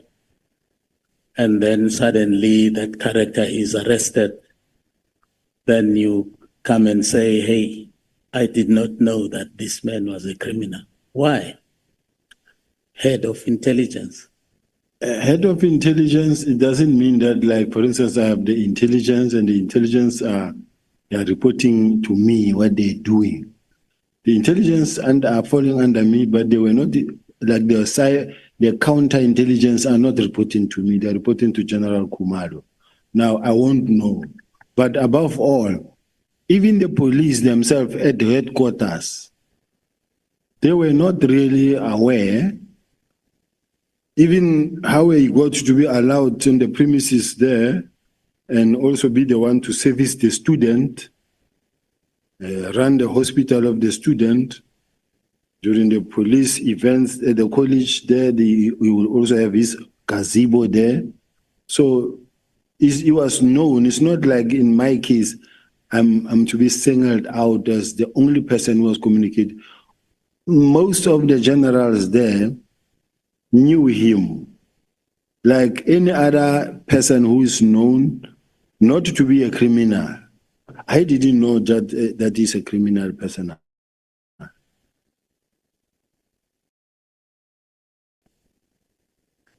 I'm sure South Africans should actually be concerned about that. Really, if our head office is actually frequented by criminals and our crime prevention actually systems, they do not actually pay any particular attention to that situation. I would find that very, very troubling. Okay. To the dockets, the removal of our dockets. When you actually, outline your responsibility as one of your responsibilities as the Deputy National Commissioner, you said that you are responsible for all dockets in the country. Is that correct? That's correct. Yeah, and you're in your evidence in chief yesterday, you really bitterly, I don't know whether you were complaining or, but complaining about the dockets, the 121 dockets, which nothing had actually happened to them, some of them for 3 years, and so on. And my question is, what happened to Lieutenant General Sibiya? Why did you not pick that one up? Because that's your document. That's your dockets. Why has there been no activity in some of those dockets? And why have you not picked that one up? I think it was also explained earlier, Chair, that the political killing task team reports to the project leader, who is General Khumalo, and only 5 people had to know about what is contained or going on in that thing, which is the Minister of Police, National Commissioner, the project leader, General Khumalo, General Mkhwanazi, and maybe General Lebeya if he's available. But no any other person can tell you about what is going on in the PKTT. So even when you have to inspect dockets, I don't even think those dockets will be inspected because it's a closed book. Well, under normal circumstances, the management of a docket starts immediately after it's been registered. It's given to the detective, who will actually investigate the crime. And then the commander of that detective has a duty to inspect that docket on a daily basis. And the station commander also has a duty to look into to all the dockets in his station, I would imagine every month. And the provincial commissioner as well must actually have a look at the progress of those dockets. Now, ultimately the national. Now, all of these people for the last 3 years have done nothing in those dockets. Where does it put us as the community, as South Africans, when we are going to have dockets lying out there and nobody pays any particular attention to them? Lieutenant General Sibiya is not there. The provincial commissioner is not there. The station commissioner is not there. The commander of the detectives and doing nothing about it. Where is the problem? Chair, I still believe that the dockets of the PKTT were a closed subject, and nobody can or could actually access those dockets because they belong to the PKTT. The reason why it is kept as a closed grouping, nobody can access it. So it's not a question of why didn't we inspect such docket? They are there and they are managed by PKTT, including General Mkhwanazi. If ever there's someone who was supposed to be asked that question, it's General Mkhwanazi and General Kumalo.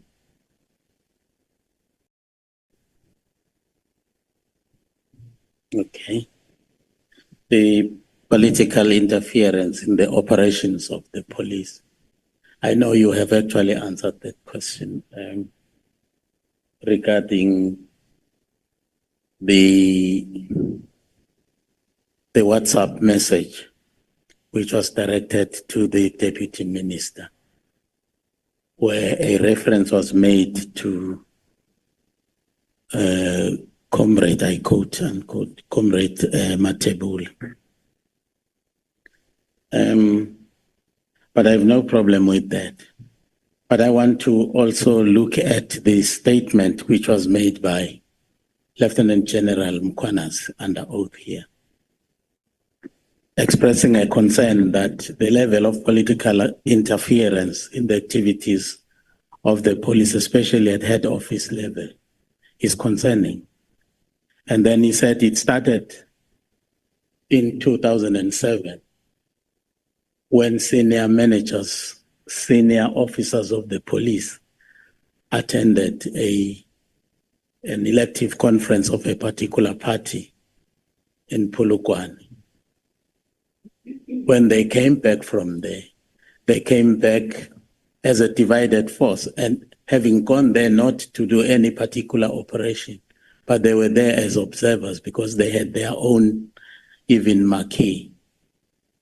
Then when they came back divided because of what happened in that conference. So much so that some of them became, organizers of political parties. There was a new party, COPE, which had actually been formed as a result of what happened there. So Lieutenant General, shared with us that things then went haywire in Pretoria. Could the situation that we are actually seeing now not actually emanating from that situation in 2007? Personally, because just now, coincidentally, Lieutenant General Sibiya is in Cape Town on the 8th of January, when a political party is actually celebrating its own, activities. Not that I'm jealous about that. It's just that I have not seen General Mkhwanazi or General Sibiya in our activities. We are having an activity over this weekend in Gauteng, and I'm not sure whether I will see General Sibiya. I'm looking forward to seeing him.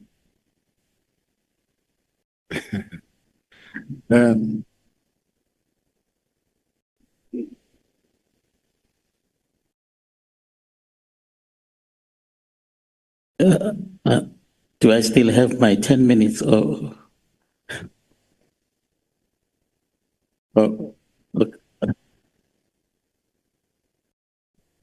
Honorable Ngongo, I want you to say to me, I'm left with one or two questions. How many questions are left? Two, Honorable Chair. Including the one that you have just asked. Yes. Okay. Yes. May we run very quickly, General Sibiya, and respond. The honorable member has commented about their activity which is happening this weekend.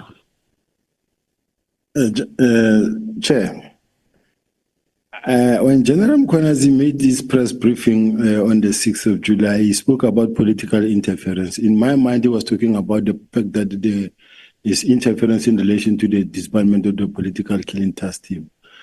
But to go back as far as 2007, go dig old things there and talk about 2011, the late Minister Natim Tetwa, I find it unfortunate. And I don't really think we should be looking as far back as that, because that is history. That doesn't belong here in this platform. We can't be talking about political interference, talking about something of 20 years ago or 15 years ago. It's really a waste of time. However, when you talk about political interference, and he's talking about that, what the minister is doing in relation to the 121 dockets, this is where I think is relevant. And I still believe that the 121 docket is not as a result of political interference. It's a plan they made themselves to say this is what will happen, and it will disband in phases. And the first phase will be to take those dockets to the following. And whether this is political interference, the minister will come and account to this committee on that part. The last question I have, Honorable Chair, is just a direct question. Do you believe in the and respect the leadership and authority of the National Commissioner? Given the fact that, firstly, there was that episode of defiance, which I had actually discussed with you. And secondly, in your closing remarks in your chief evidence, you are very scathing, in your assessment of how he should have actually handled the whole matter of the disbandment of PKTT. And lastly, you are actually even alleging that he is actually very selective in the treatment of all of you in your office. There are people who are actually getting special attention, the likes of General Kumalo, for instance, because you mentioned him by name. Now, that is what prompts me to ask you whether you actually trust the National Commissioner, you have faith in his leadership and capabilities and so on. I thank you, Honorable Chair. Chair, I have full confidence in the National Commissioner, and I still believe that the treatment is not the same. I am a disciplined member of the South African Police Service, and I subject myself to his authority. Where I am sitting, I have never defied the National Commissioner, not even once. Even in our meeting with the minister asked a question and he said, no. In my case, Shadrack Sibiya never did anything. He never defied me. Nobody can defy the National Commissioner. He's allowed. He will. The more you can take that chance, it will be your last day there. All of us, we know you will not defy the National Commissioner. His word is his word. I have never done. The last time I met with the National Commissioner, the relationship was good, perfect.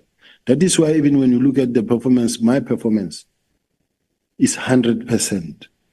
And I can show you, Chair, from January this year, all the trips that we undertook with the National Commissioner, right up until the 4th of July, I've been working very close with him.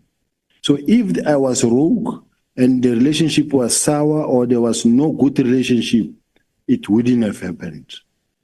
But I've got documentary evidence that can take you through each and every day affairs where I was with the National Commission. He caused me to act, to chair the BOCs. He sent me to Parliament to represent him. He sent me to big meetings to go represent him. the Interpol conference that we all saw in Cape Town, that was happening here in Cape Town. I'm the one who arranged it and who presented it at every levels. Even though I was not there to enjoy the fruit of my hard work, but I am the one who did the job. So I'm just trying to say we worked very hard under the National Commission and we were pulling as a team. And the last, when there was a march by MK, possible march in KZN in support of General Mukwanazi, the National Commissioner said I must be the one to go and receive the memorandum. He was sending me there. And I'm happy it didn't happen because I don't know what Honorable Skosana was going to do to me there. So then it was stopped, Chair. Thank you very much. Okay. Thank you so much, Honorable Mwango and General Sibiya. The next honorable member is Honorable Sauls.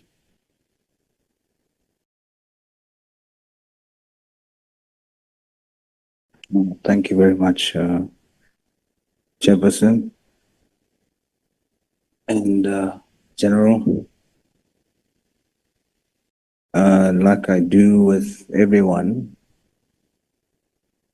I want to reassure you that I have no bias.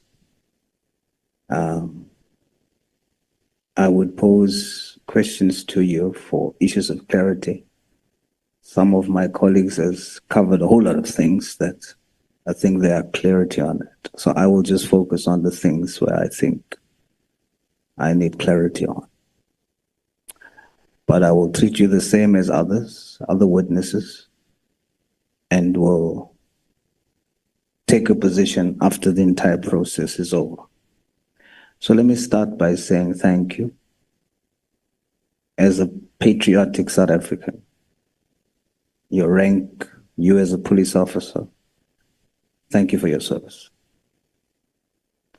We're going to begin with a controversial issue that was raised in testimony, where General Mkwanazi testified that members of crime intelligence has advanced equipment that can access people's WhatsApps and deleted messages. The question was posed to the National Commissioner, and in his testimony, he said he can't answer. He will refer that to his divisional commissioners. Well, you are deputy divisional commissioner. So I'm going to pose the question to you. And does crime intelligence have advanced equipment to access people's WhatsApps? Chair, it will be irresponsible of me to respond to that type of a question in the sense that I will be displaying out there the capacity and of the crime intelligence and the expertise the police have. So it's something that I cannot really account or say that because remember that if I say yes or no, the criminals out there will benefit from this response. So I think I must join the National Commissioner there to say, if the Divisional Commissioner wants to say it, he will say it, but I doubt if he will do it. Should this committee take the testimony of General Mkwanazi then as fact or hearsay? Because the National Commissioner didn't deny it. He just said he's going to confirm with someone on your rank or your position. Should we consider it hearsay or fact? At this point in time, Chair, on the issue of those type of equipment, whether they exist or not, it remains the secret of crime intelligence on how they fight crime. So it's not something I can really venture into. Is there a possibility that such equipment does exist? the same question that where we come from, Chair, that I cannot really respond to that type of a question, Chair. Out of respect as well, Chair, it's just a question that is not easy when you are a law enforcer. There are allegations around that issue that such equipment does exist and it is an outsourced, it's outsourced equipment, and the outsourced company is a family member of a former minister. Is this allegation true?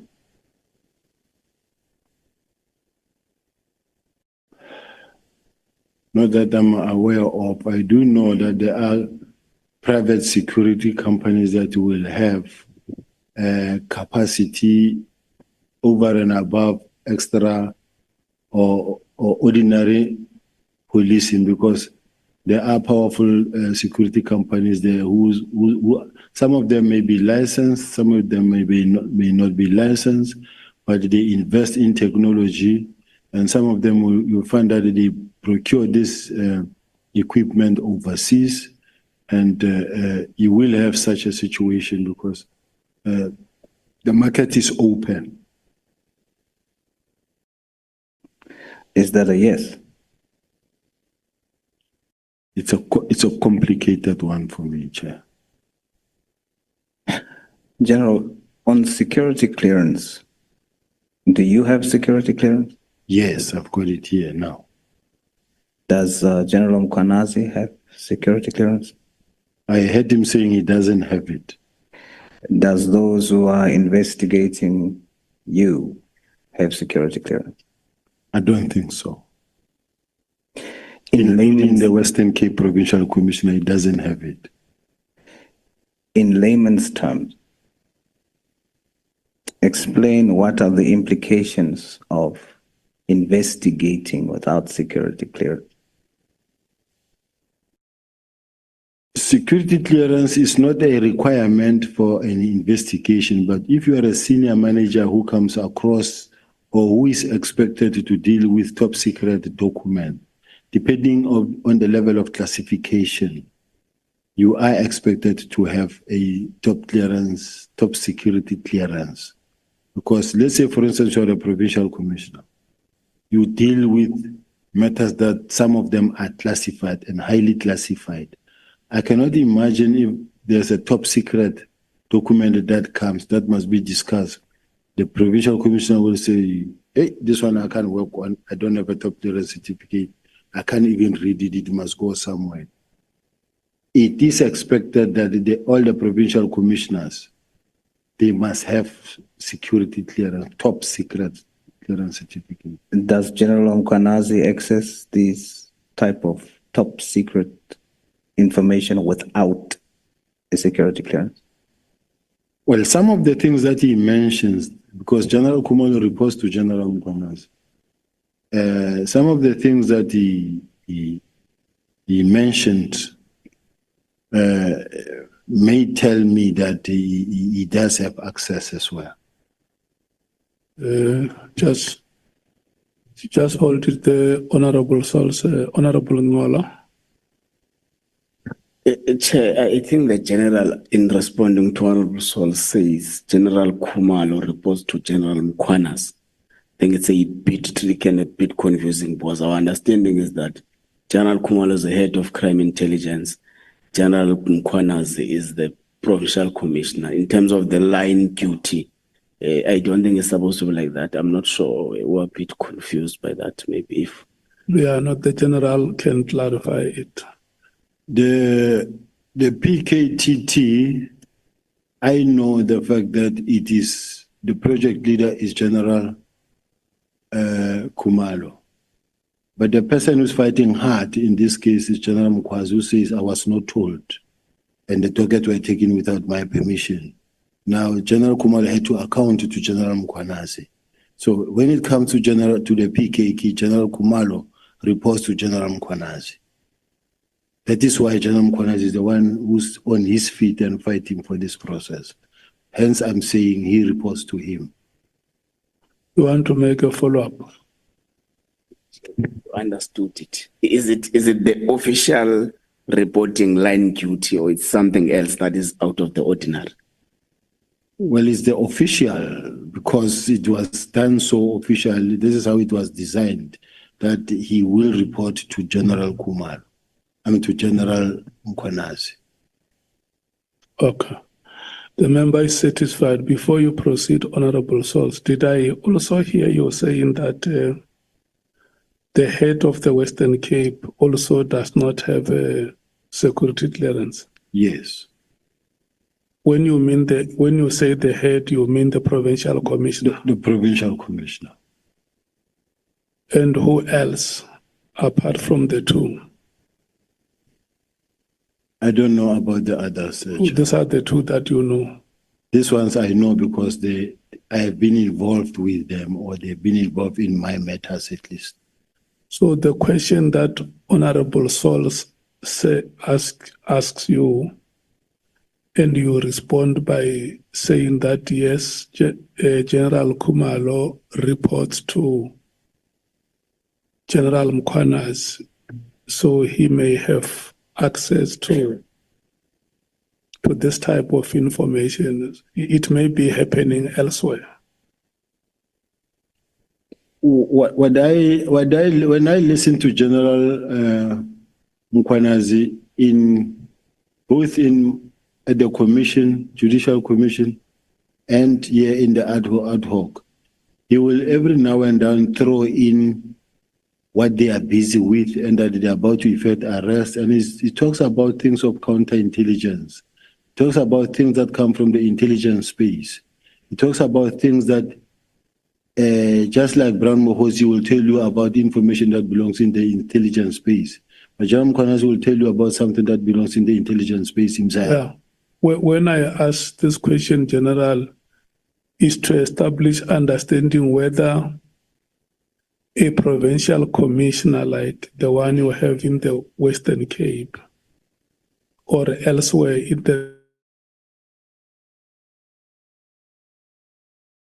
is it possible that such incumbents may also have access to that information without them being cleared? Yes, they do have access without them being cleared, because there's no way as a provincial commissioner you can run a province and you don't documents of a top secret nature. Whether you deal with issues of parliament, whether you deal with issues of a matter, a sensitive matter that is classified as top secret, as a provincial commissioner, you will deal with such a matter. I cannot believe that the whole 5 years will go without you having seen a single document.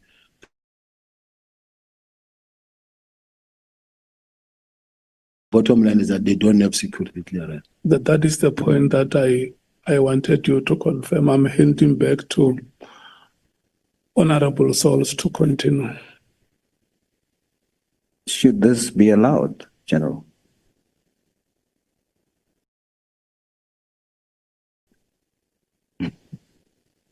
Not at all. Who is the person allowing them to do this without clearance?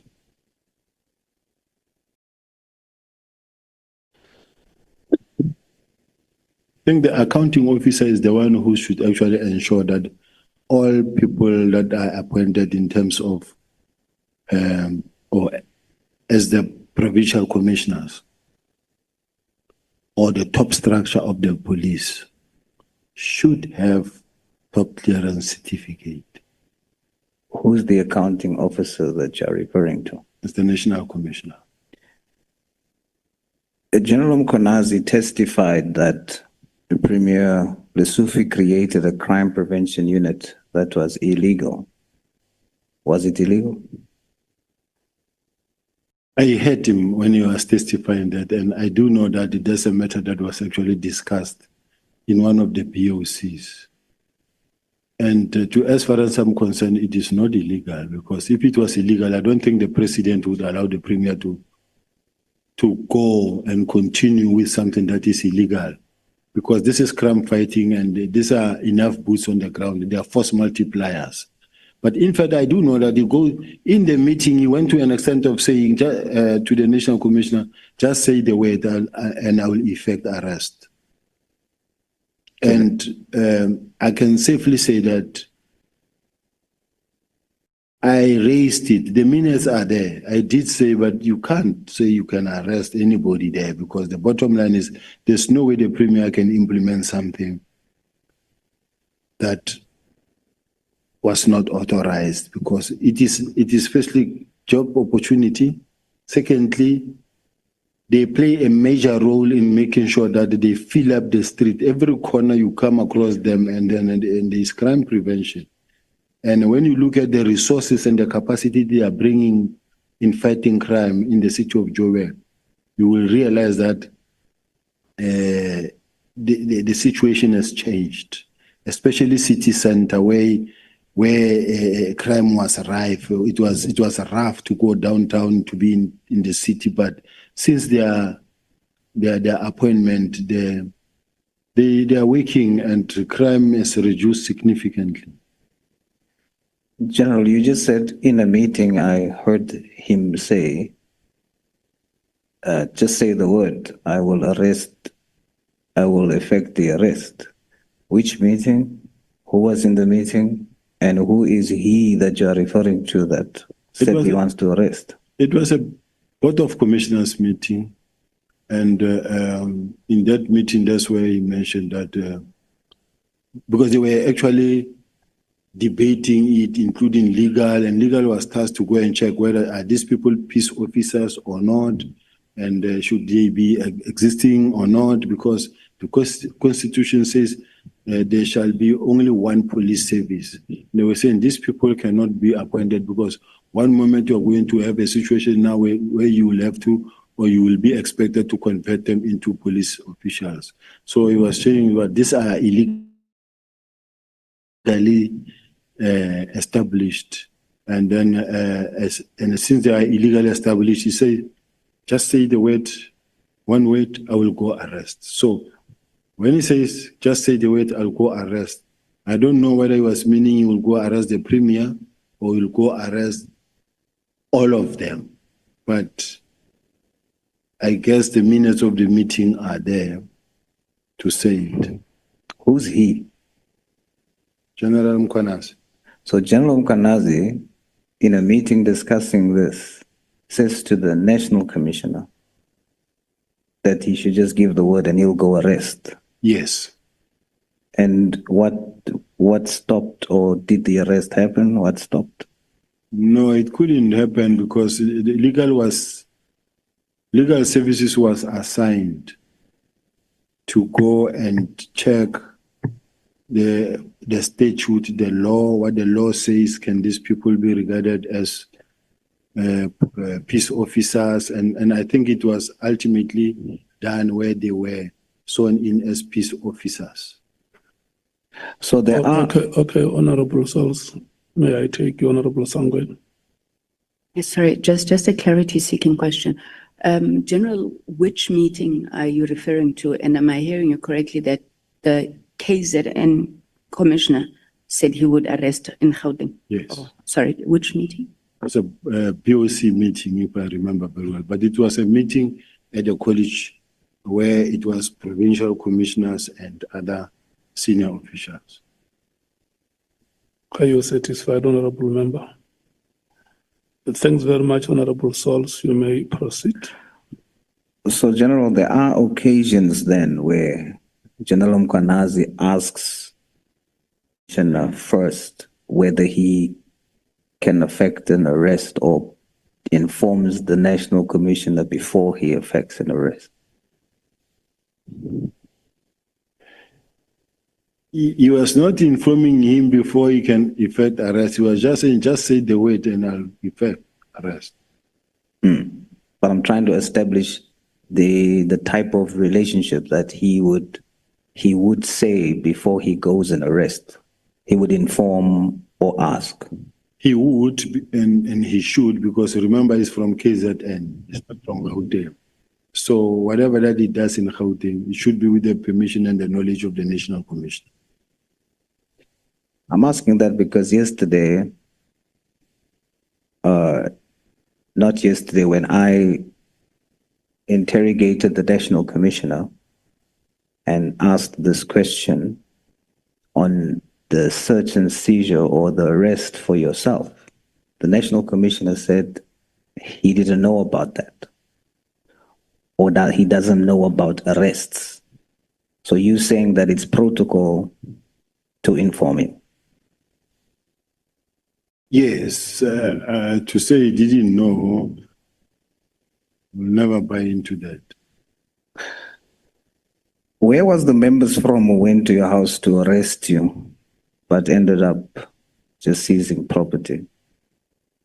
All of them from KZN. Who sent them?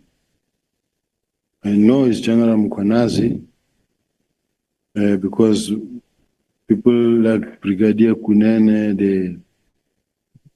the members that I was investigating this case of AKA with, they were there as well. So it's all a team from KZN. So based which on what, is unfortunate, though. So based on what you just told me, General, you were saying the team that came to your house is coming from KZN. That is correct, Chair. May proceed, Honorable Source. so General, based on what you just told me about the National Commission knowing or not knowing, are you saying with that General Mkwanazi, as you claim, was the one who sent the members, would have told the National Commissioner of such a arrest or search and seizure? That is correct.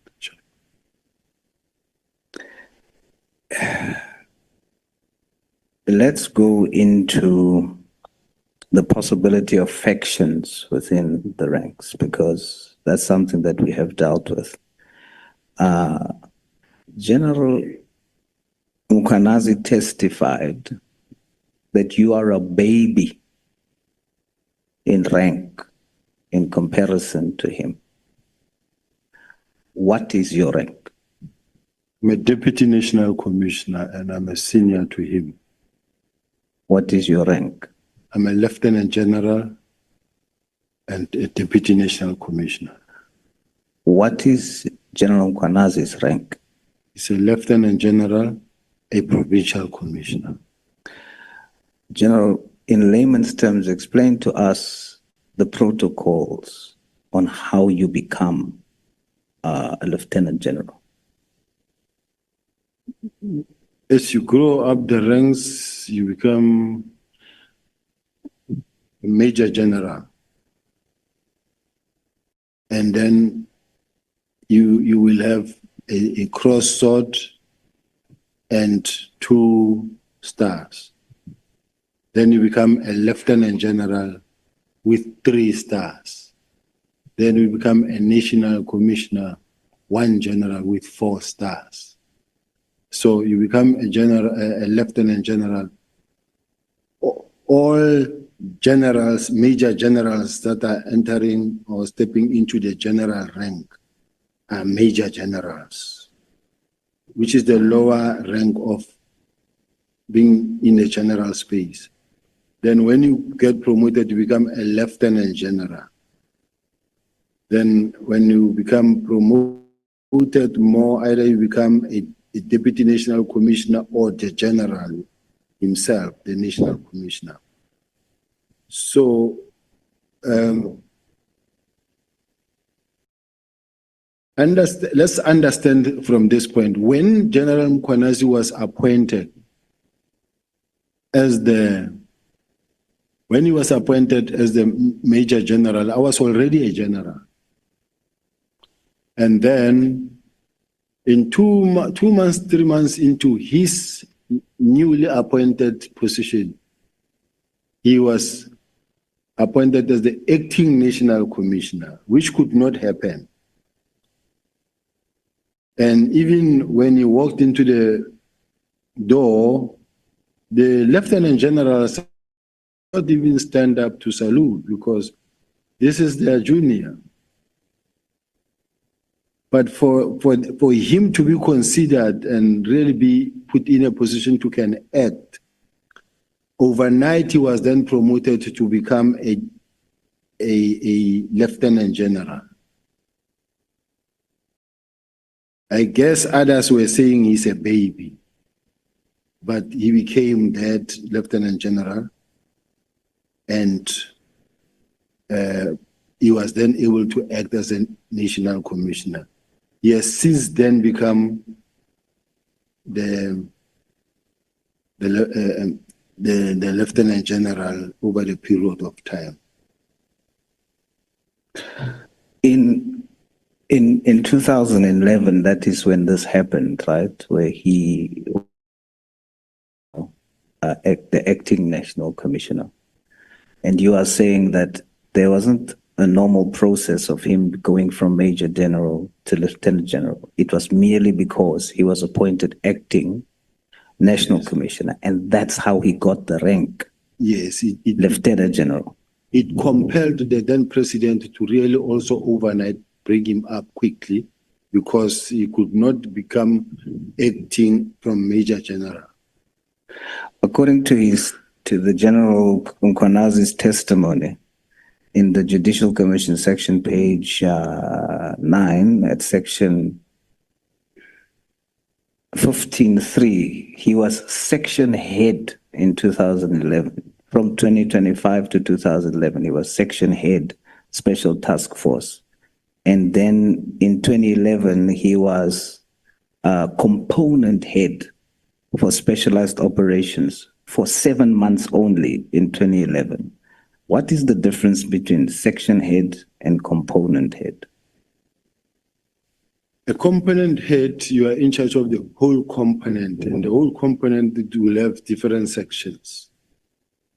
It will have a section that deals with fleet, a section that deals with Amari. I'm giving you an example. It will have a section that deals with, I don't know their structure within task force, but the section heads are under a component head. Component head is one leader who is running the whole component. In my case, I have component heads. Having component heads, serious and violent detectives, CSI, you will have organized crime, you will have commercial crime, but under commercial crime now, then you will have section head of the different roles. The one will be cybercrime section head. The one will be, let's say, section head that deals with counterfeit goods. Section head that deals with this. So the difference between section head and a component head is that component head is above a section. So he gets this bigger position that he only stays in 7 months, and then gets to become the acting national commissioner in 2011. Yes. So from a junior to the most senior. Yes. Basically. Yes. Are you aware that General Masemola was the deputy provincial commissioner until 2010, and in 2010 was then transferred to Pretoria? You aware? I am aware, not that much of his career, but I know that he was here and then as a deputy national commissioner, and then from there removed as a deputy national commissioner, made a provincial commissioner in Limpopo, and then later come back again up until when he was appointed as the national commissioner. So a year later, General Nkwanazi becomes acting national commissioner. Do they now work at the same place? The now national commissioner and General Nkwanazi now works at the same place in 2011. Now the national commissioner is the national commissioner of the police at head office. This is where General Nkwanazi was But after General Mkhwanazi was removed, he was replaced by General Ria Pierre. And then after General Ria Pierre, another national commissioner followed. Okay. So now in 2012, months after General Mkhwanazi is acting national commissioner in 2012, are you aware that he then gives or appoints General Masemola now as Deputy National Commissioner Operations? Are you aware of that? Yes. So General Mkhwanazi does that before he leaves? I think so, I'm not sure. Is there anybody else that got promoted apart from General Masemola? Promoted as what? Anybody else that was appointed as acting national commissioner that General Mkhwanazi appointed, or was it just that appointment of General Masemola? No, since General Masemola was appointed as a national commissioner, he's still a national commissioner. No, when General Mkhwanazi was the acting, he appointed General Masemola as the Deputy National Commissioner for Operations. Is there any other people during that time that General Mkhwanazi appointed into positions except for General Masemola? I'm not so sure, Chair. I'm going to make mistakes in that because I was not part of that. Then in 2018, of course, General Mkhwanazi becomes acting provincial commissioner, and in April 2021, he becomes full provincial commissioner of KZN. 2022, General Masemola becomes the national commissioner in 2022. And then in the same year, are you aware that he then appoints General Khumalo in 2022 as the divisional head for crime intelligence? Yes. Please state for the record. Yes, I'm quite aware that General Khumalo was appointed as the divisional commissioner somewhere around about 2022. I don't have his CV and I may not be accurate. So, General, as a trained investigator, would you say this is a pattern of friends promoting each other?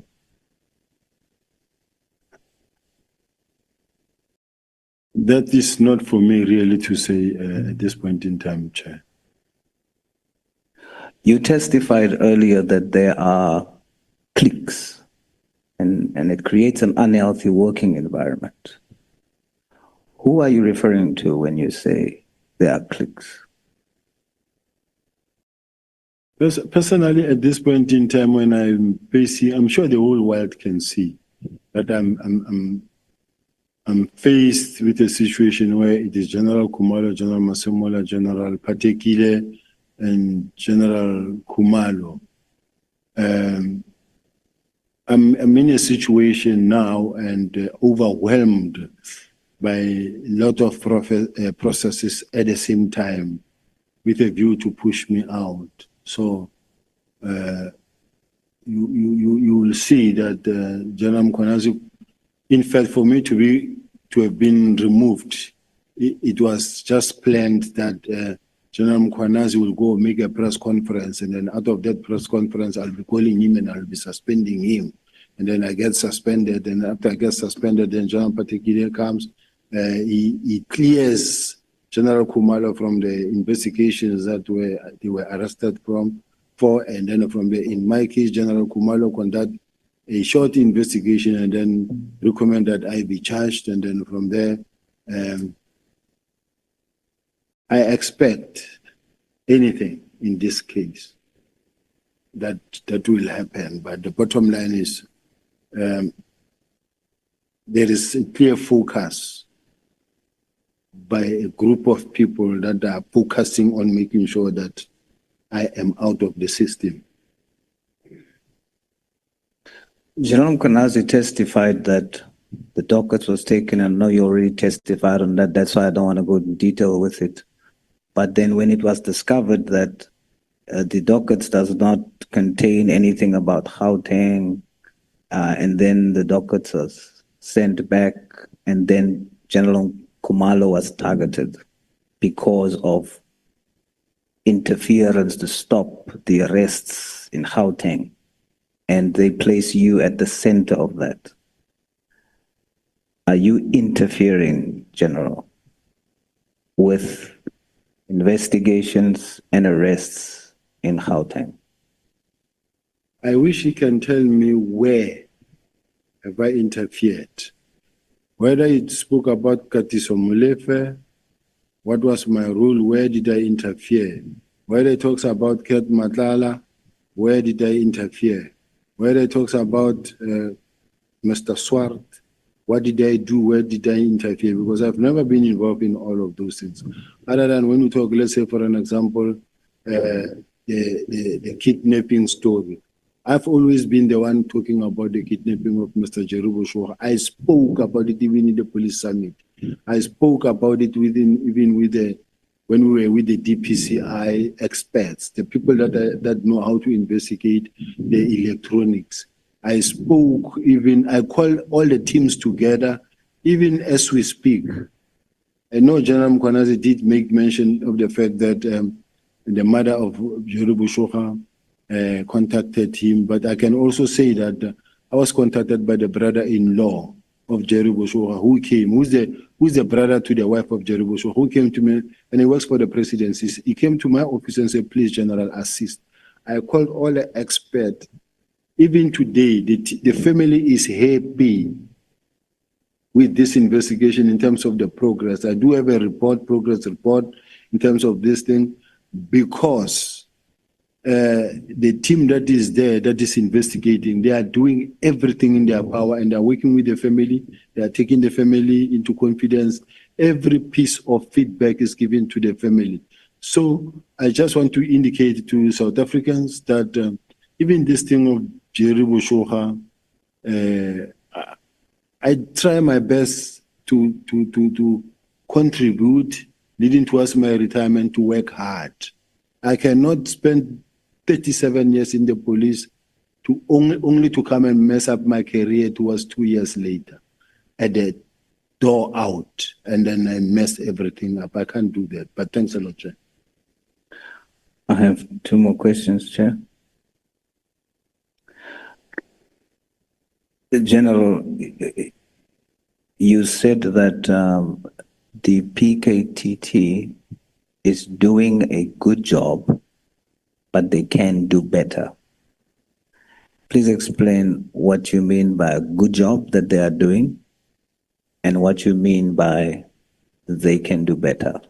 When I'm sitting with the 121 dockets that I'm sitting with now, that shows that dockets that had been sitting gathering dust for almost since 2018, 2019, 2020, 2021, 2023, 80% of those dockets. It tells me that no work was done. They can do better. That's number one. Number two, if they were saying to me that these political killings that are taking place in the country, in the whole country, they are hard at work and they are arresting all these people throughout the country, but that is not the case. That is why it's called a KZN team. Otherwise, it's not supposed to be a KZN team. If there's a political killing task team, let it be a national task team. And it shouldn't be managed from KZN. If it is to manage for the whole country, rather appoint and put it in the system, whether you're making the unit or what, but let it be a proper unit that is in the structure and that is taking care of the political killings throughout the country, so that the whole country benefit, not fighting that there's a PKTT in KZN.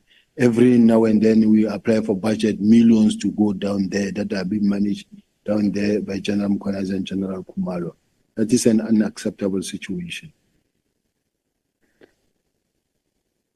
Is the top structure of the South African Police Service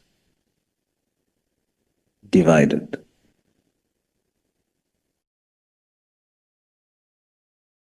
In my case, I will say because of the fact that I know the feeling about me. I can't sit here and defend the management and say they are not divided. Here am I find myself outside. Here am I find myself resources of the state being used against me.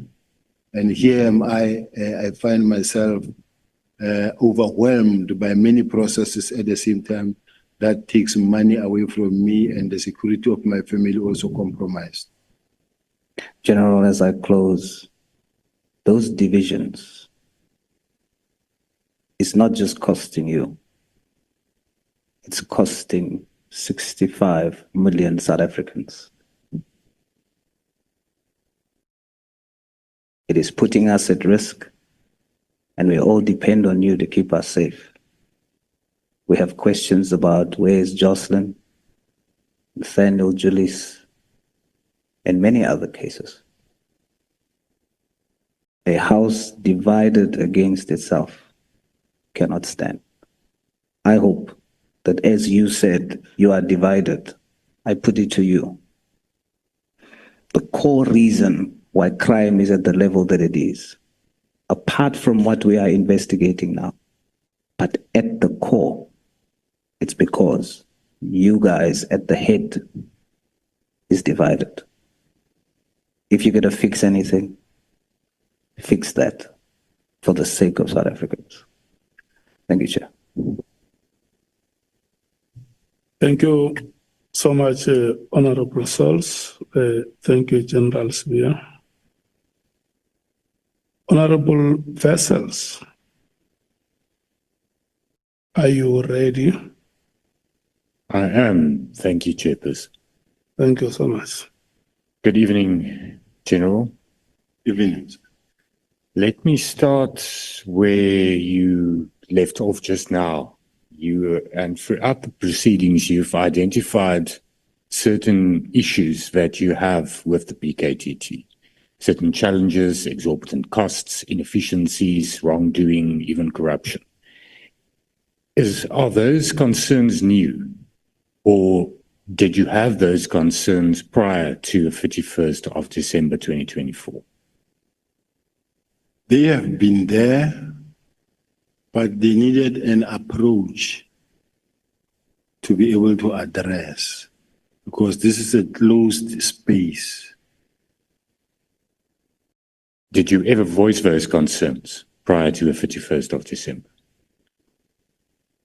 I haven't really voiced them out in a sense of the way they're saying, but why is this thing happening? Why is this happening? But from where we are sitting, each time you get a complaint from forensics that says, General, can I have my two forensic experts back because we need them in the forensic space? Otherwise, if they are not in the forensic space, it's a very serious problem because it compromises our information. It compromises the independence.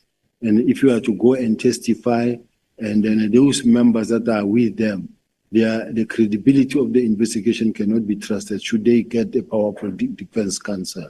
So the component that will come and say, no, if we are a forensic and science laboratory, our results must be trusted in such a way that when they say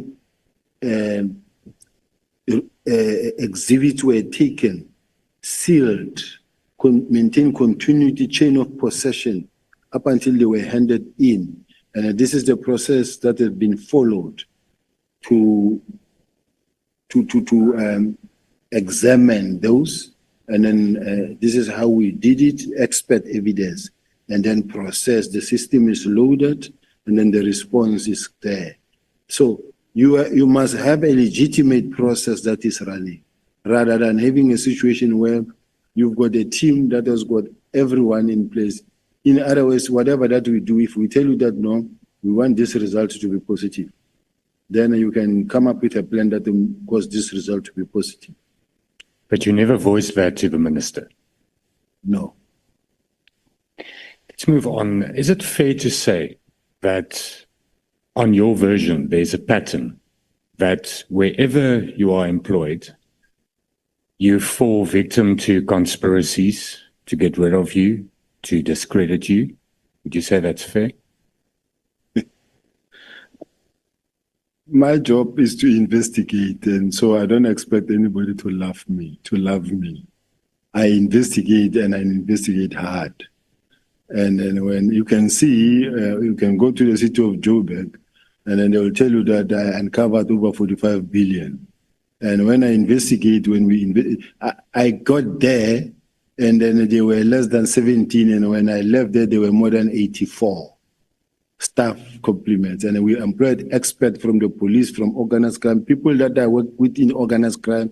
We were working on the hijacked properties. We were working from state security. I bring a lot of expertise. I even employ the prosecutors from prosecution and say, as we investigate, before a case go to court, look at this case, satisfy yourself that it satisfies all the elements of case. Are we ready to go to court? And if it's in court, fight for this case in court so that we don't lose it. So when I work hard and I investigate hard in such a way that I'm not surprised. Whatever that I do, I push. So I understand where the honorable members coming from and say, don't you think you are the naughty one? Because there's a pattern that we see here. In the city of Joburg, they were complaining about you. Now here in the police, they are complaining about you. But before I left, I was working hard still. That's why they gave me the Richard Mduli matter that I ended up also arresting. But why now? I understand the Hawks. When you were there, I understand, and you explained that yesterday, I understand City of Johannesburg, as you now said. But why now, as Deputy National Commissioner, would there be such a conspiracy against you? Now it's a very serious and it's a worrying situation because I know I've applied for the position of the Hawks. And instead, I was looking forward to going to participate in the interviews. And unfortunately for me, then it happens that General Khumalo got arrested. And for some reasons, it was like I'm involved or I know what led to that, or I'm working with either the minister or with the IG. Nothing, I don't know. No, I understand that you are not involved. You could not have been involved because employing someone there is what they did among themselves. You are not involved. But as far as I'm concerned, somebody said to the National Commissioner, I want his job. I had to, my bishop, Bishop Mukambule, he said, you will need to assure him that you are not really after his job. Assure him. And I wrote the National Commissioner a long message and he responded. Now, here's someone who said to the National Commissioner, Sibiya is lobbying for your position. I've never lobbied anybody that I want to become the National Commissioner. Secondly, I applied for the position of the Hawks. I am the longest serving member in the Hawks. All the provincial heads of the Hawks, all of them, in fact, worked under me. So I worked with General Lebeya, General Dramat. I started with the Scorpions, and all of them, I've worked with them. So I'm just saying, I was the one looking forward to, but unfortunately they had to make sure that it doesn't happen by smearing my name, pulling my name apart on social media and suspending me, loading me with criminal cases. This is the situation in which I find myself at this point in time. When Brown Mogotsi phoned you and warned you that there's people that's doing this to you, that's trying to get rid of you, was that after you already applied for the position at the Hawks? No, the discussion around the possibility of the position of the Hawks becoming vacant started long before the advert. The advert was on the 21st of February, but the discussions, when it became clear that General Lebeya will be retiring somewhere around May, the media started asking questions. They will just throw a question in the middle of an interview, whatever interview, whether it's about extortions or whether it's about anything that you are there to, are we becoming a mafia state or whatever, then those interviews that you attended, then from the General Sibiya, okay, General Sibiya will be leaving, what is next? Where do you see yourself next? Are you going to apply for the position? Yes, I'm going to apply for the position. Then the next thing you see the headline, General Sibiya has thrown his head into the ring. And then the next thing, so it goes. And as it goes, there are those that are determined to make sure that you will not get there. And that is why I'm facing the situation, overwhelming situation that is saying he will not get there. And they're doing everything in their power to push me out. Yeah, but when Mogotsi warned you, this did not happen. So there was another reason why people were after you, were conspiring, were involved in this conspiracy and discreditation. But let me ask you, when he warned you, did he tell you who the people are that's after you? He said it's crime intelligence. Okay. And even when I got to be released, fired the first time, it was crime intelligence. Even now, the challenges that I'm facing is crime intelligence. He said to you that you're being followed, that they're listening in. Did you tell the National Commissioner this? I did, because I remember one morning I went to him and I said, NASCOM, they said I shouldn't go to work because I'm going to be arrested. But I can't hide, I'm here. What did I do? And he said, he denied it. He said, no, I know nothing. I will sit with the National Commissioner and he will leave me in a meeting and say, continue with the meeting, continue chairing this meeting. And when I knock off, I will hear that, hey, the National Commissioner and Kumaro, they were here going to apply for the warrant of your arrest. I said, how? I was with the National Commissioner in the meeting. He left me to continue with the meeting. And the next thing I got to hear that he was here applying for the warrant of arrest. People have been to Mpumalanga to almost every day, to an extent that they've been always going to also Mr. Matala saying that just give us Sibiya. Give us Sibiya, will even withdraw your case that you have been arrested for of this Ms. Tobejani. Now I'm told that they are using my colleagues.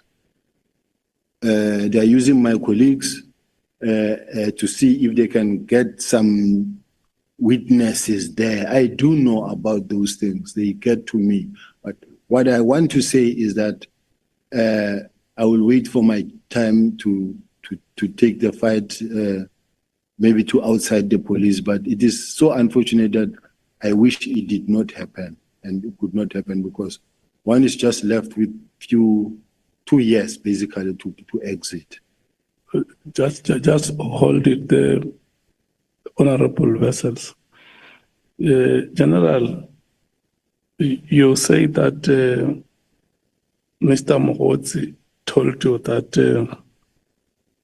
the people behind you are crime intelligence, and that even the difficulties that you currently face is crime intelligence. So are you saying that the things that he told you are now happening? This is correct. That is correct. You may proceed, honorable vessels. Thank you, Chairperson. If I can take you to paragraph 78 of your statement, and I just want, the question has been asked today a lot about the January 8. But in your statement, you say that you were in Cape Town around January for the January 8 Gala dinner event. In your testimony yesterday and today, you referred to operations that you did for this event. Can I just get clarity? Did you attend the Gala dinner event? No. As the South African Police Service, all major events, we always make sure that we are there and we put all security measures in place. We are led by the NAT joints. And the NAT joint, which is chaired by another Lieutenant General, Deputy National Commissioner Musikidi, but it is the one that leads these operations. So we get deployed. So we come here just to make sure that the environment is safe, no crime is committed, and that everything will go well. So we are here on official capacity, not to the Galadina. I've never been to the Galadina as well.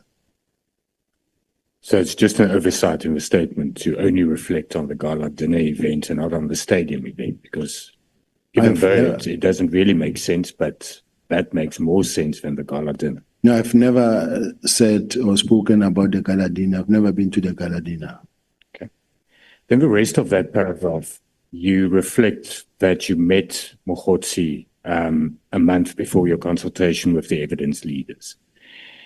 That's after 6 July, obviously, and it's after the allegations made by General Mkonazi that links you to Mogotsi.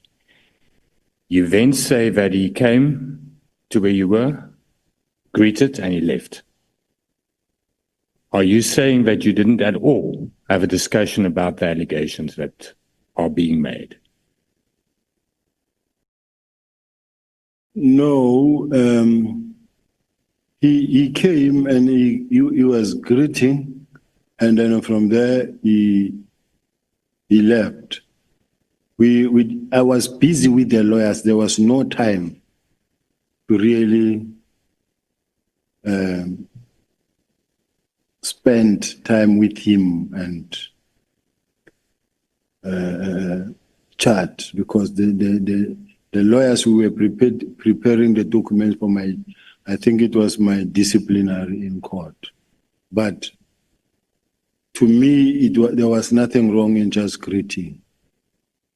I understand that, General, but there's these serious allegations linking you to him, an undue influence and so forth.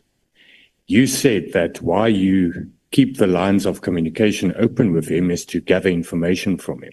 Here you have an opportunity, an encounter with him. There's allegations made, it's in the public realm, but you don't utilize the opportunity to ask him what his version is. What I can say, Chair, is that not that it didn't click my mind and say, but why don't you stop talking to this person, because already there are allegations about me. But you also have a situation where you say, but anyway, I've been talking to this person, and why avoid this person at this point in time? Because if this person gives me information that I think will help me at some point, let me remain with the line open than anything else. Did you ever talk to him about the BKTG? No. Did you ever talk to him about or did he talk to you about the search and access and seizure that took place at Kat Mklala's residence? No. Okay. Do you know Edwin Sodi? Yes. Have you met him? Yes. What's your relationship with him? I know him as a businessman, and I know him as a businessman. Remember when you operate in Sandton? Sandton is not big. You will know people who have complained to you.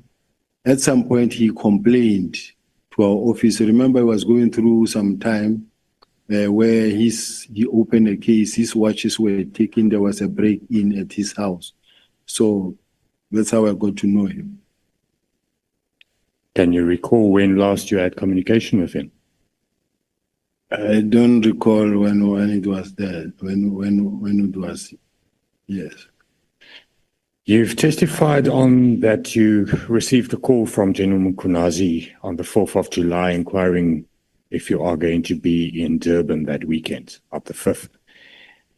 Just remind us, why were you in Durban on the 5th of July?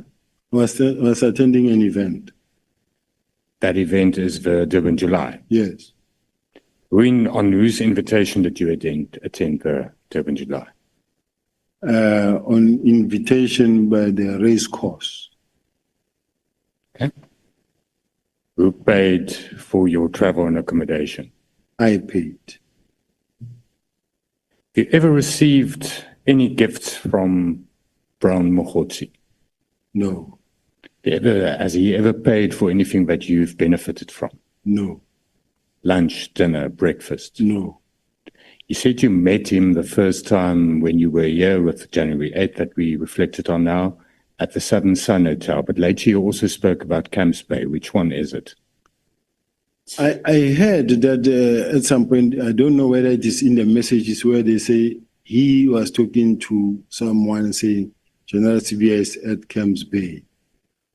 When Brown Mogotsi was in Cape Town, he met me once at breakfast time when I was eating breakfast.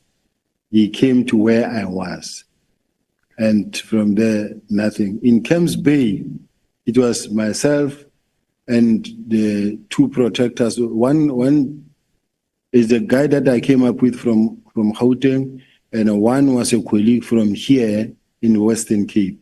We went to eat there. Ever received any gifts from Kat McClellan? Not at all. He ever pay for anything? Not at all.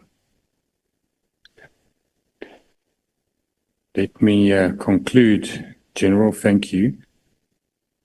One last question. If you say the motive that is put forward for why the political task team, why there was this urgency to disband the political killings task team, you know that version. You deny, you refute that version. You say that that's not true. But why do you think there's this concerted effort to then, by the National Commissioner, by General Mkhwanazi, to put forward this version that everything is linked to criminal syndicates? What is the motive to do that? I think it is very wrong to really try to assign this thing to, or to link it to a criminal syndicate, because even when this thing started, it never had anything to do with criminal syndicate.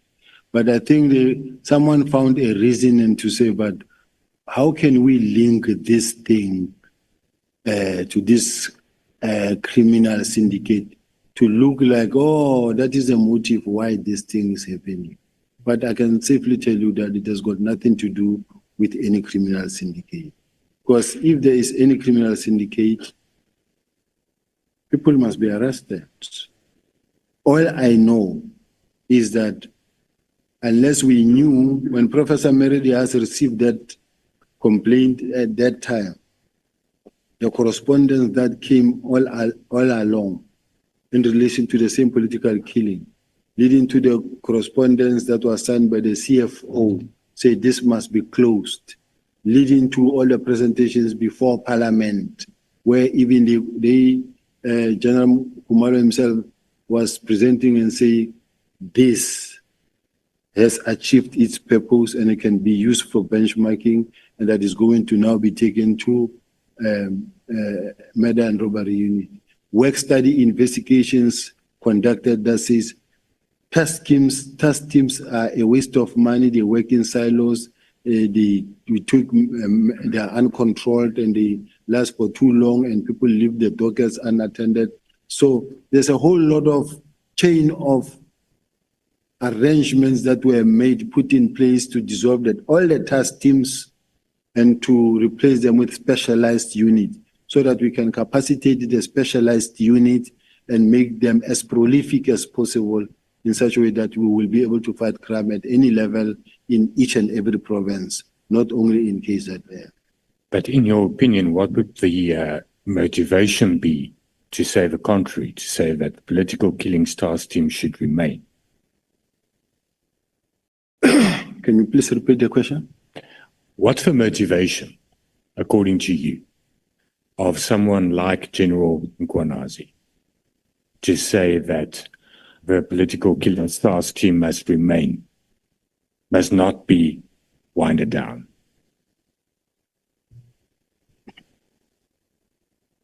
I want to say, I want to strongly believe that the budget that goes with it is the one that is a cause for concern or a problem for General Mkhwanazi.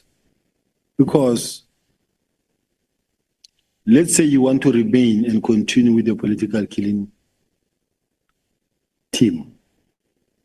Take the whole team and put it into a murder and robbery unit and let them continue working as normal as possible without you having to apply for 94 million or 74 million budget. Let them, remember they're earning salary every day.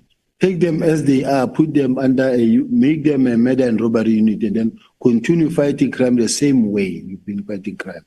Take the other money, put the resources into fighting gangsterism and drugs in the gang-infested areas. Now, for an example,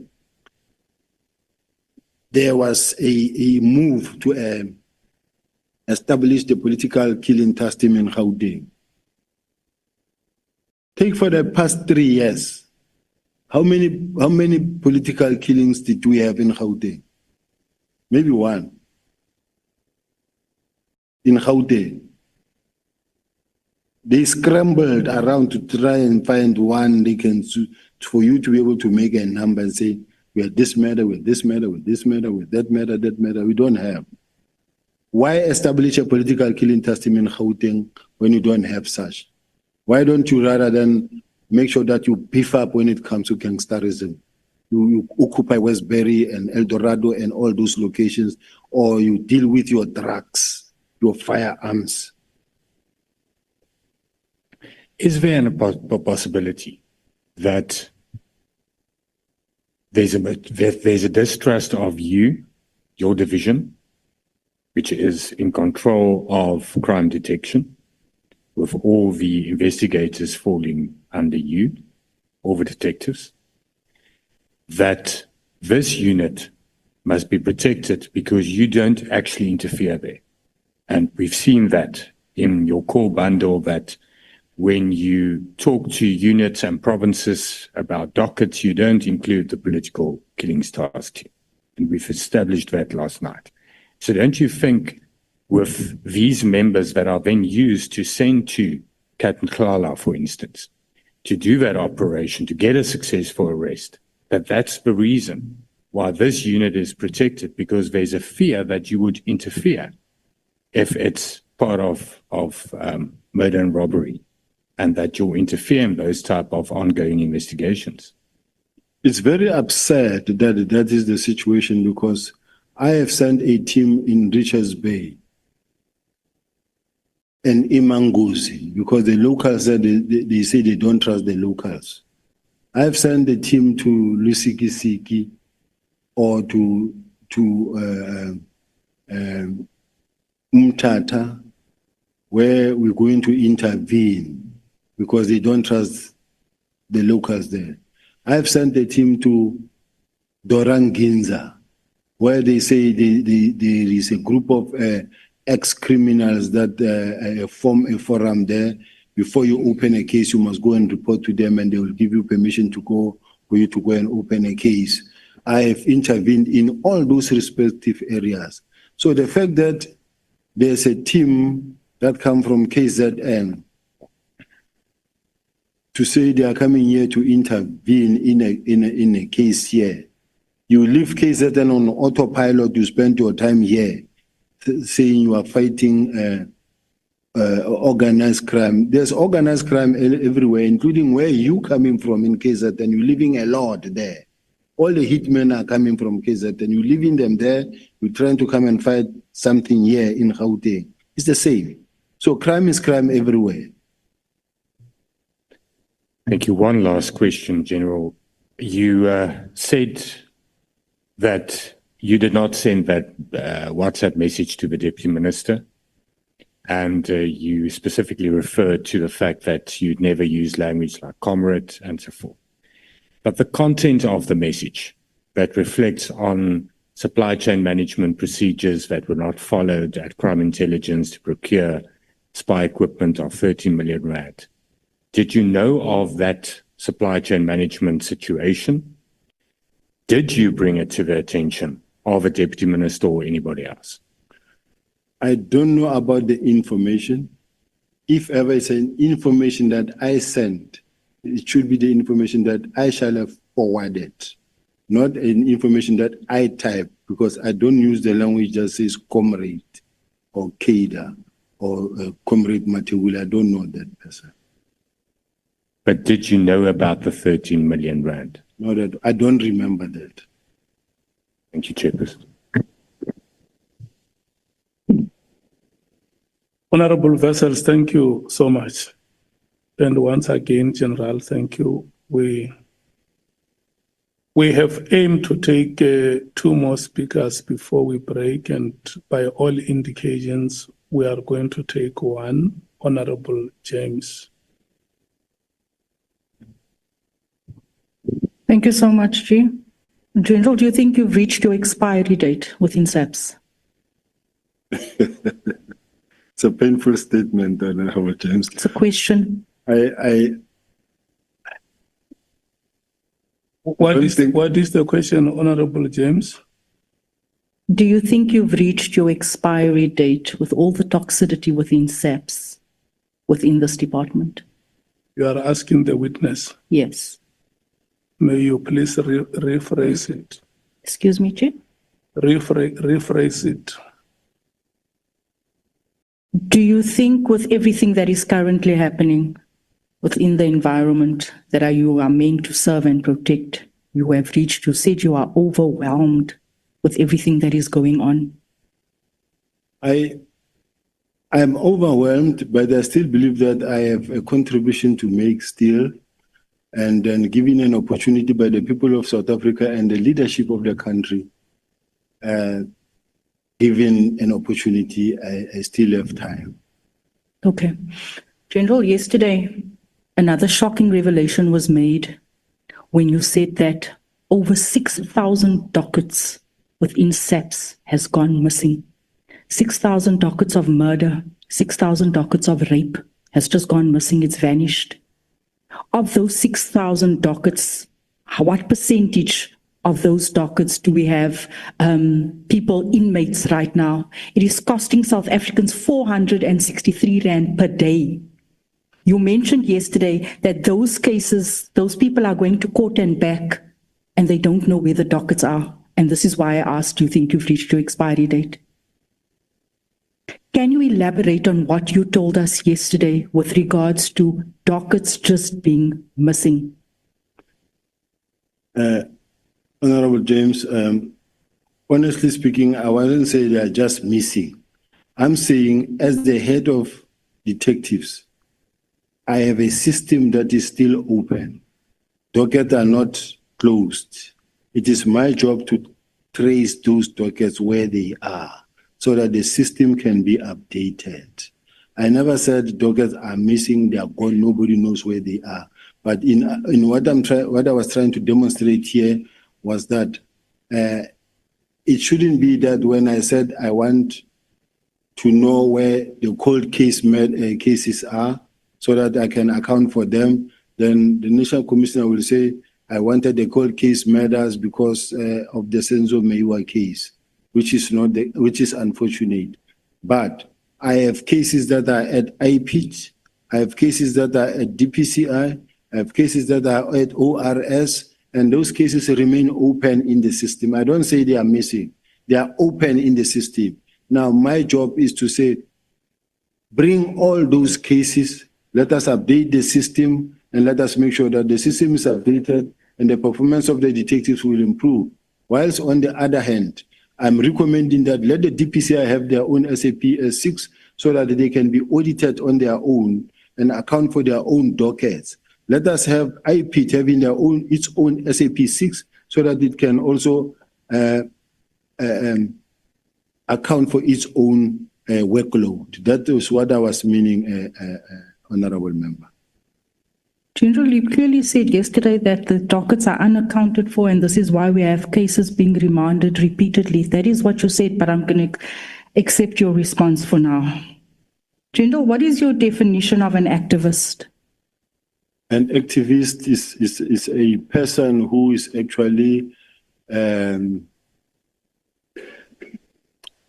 an activist is a person who's, I'm looking for the right English word, Chair, who is actually,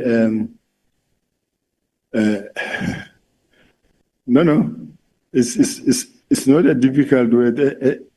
It's just this word that is disappearing in my mind. But an activist is a person who is actually not lobbying, but standing for a particular rights and then championing. Yeah, maybe it's the right word, championing for a particular, it can be an activist to fight for the drugs, or it can be for the politics, for politicians, or for whatever maybe environment movement you want to support. General, you said you described Mr. Brown Mokgotsi as an activist. What is the cause that he stands for? He's a politician there in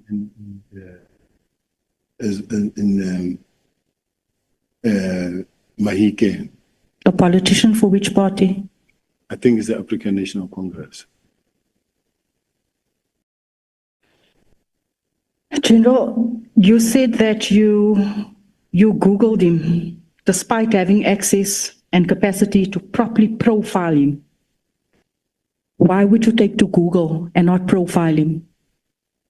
I just Googled him to want to know who is this Brown Mokgotsi, and I listened to one of his videos. I didn't profile him. So someone comes to you and tells you that there's a plot against you, you don't profile him as being the head of crime intelligence, you just Google him. Yeah, just check who it is, and then from there. So your evidence is that you accepted several calls and correspondence from Brown Mokgotsi, each time receiving further information from him without once verifying who he was or identifying where his information originated from. Well, can you please repeat, Honorable Member? In your testimony, General, you said that you know him maybe 5 times less, but you also said that you have accepted several calls and correspondence from Brown Mokgotsi, each time receiving further information from him without once verifying who he really was or identifying where his information originated from. Oh, I mean, I saw the man is from Northwest, and this is the man that is also on TV. I didn't need to profile him. Okay. I put it to you that this leaves us with 2 possibilities. Either you were negligent in your duties, or your relationship with Mr. Mokgotsi went far beyond what you are telling this committee today. Because you said to us maybe 5 times less. So which is it? Were you negligent, or do you actually have a relationship with Mr. Mokgotsi? If you remember very well, committee members, I said I met Brown twice.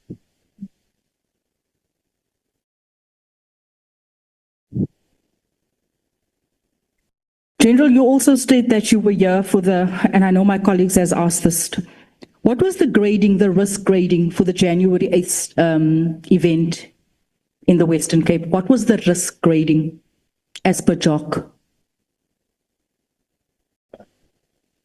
It's something that I may not respond accurately, but it was obviously high. So the risk grading, I don't deal with the risk grading, but all I know is that it's a major event, and it being a major event, it warrants that the NAJON should take charge of this type of environment, and that is what happened. Okay, if you are here to ensure that everything's going off smoothly in terms of compliance and safety, surely you should have access to the JOC file.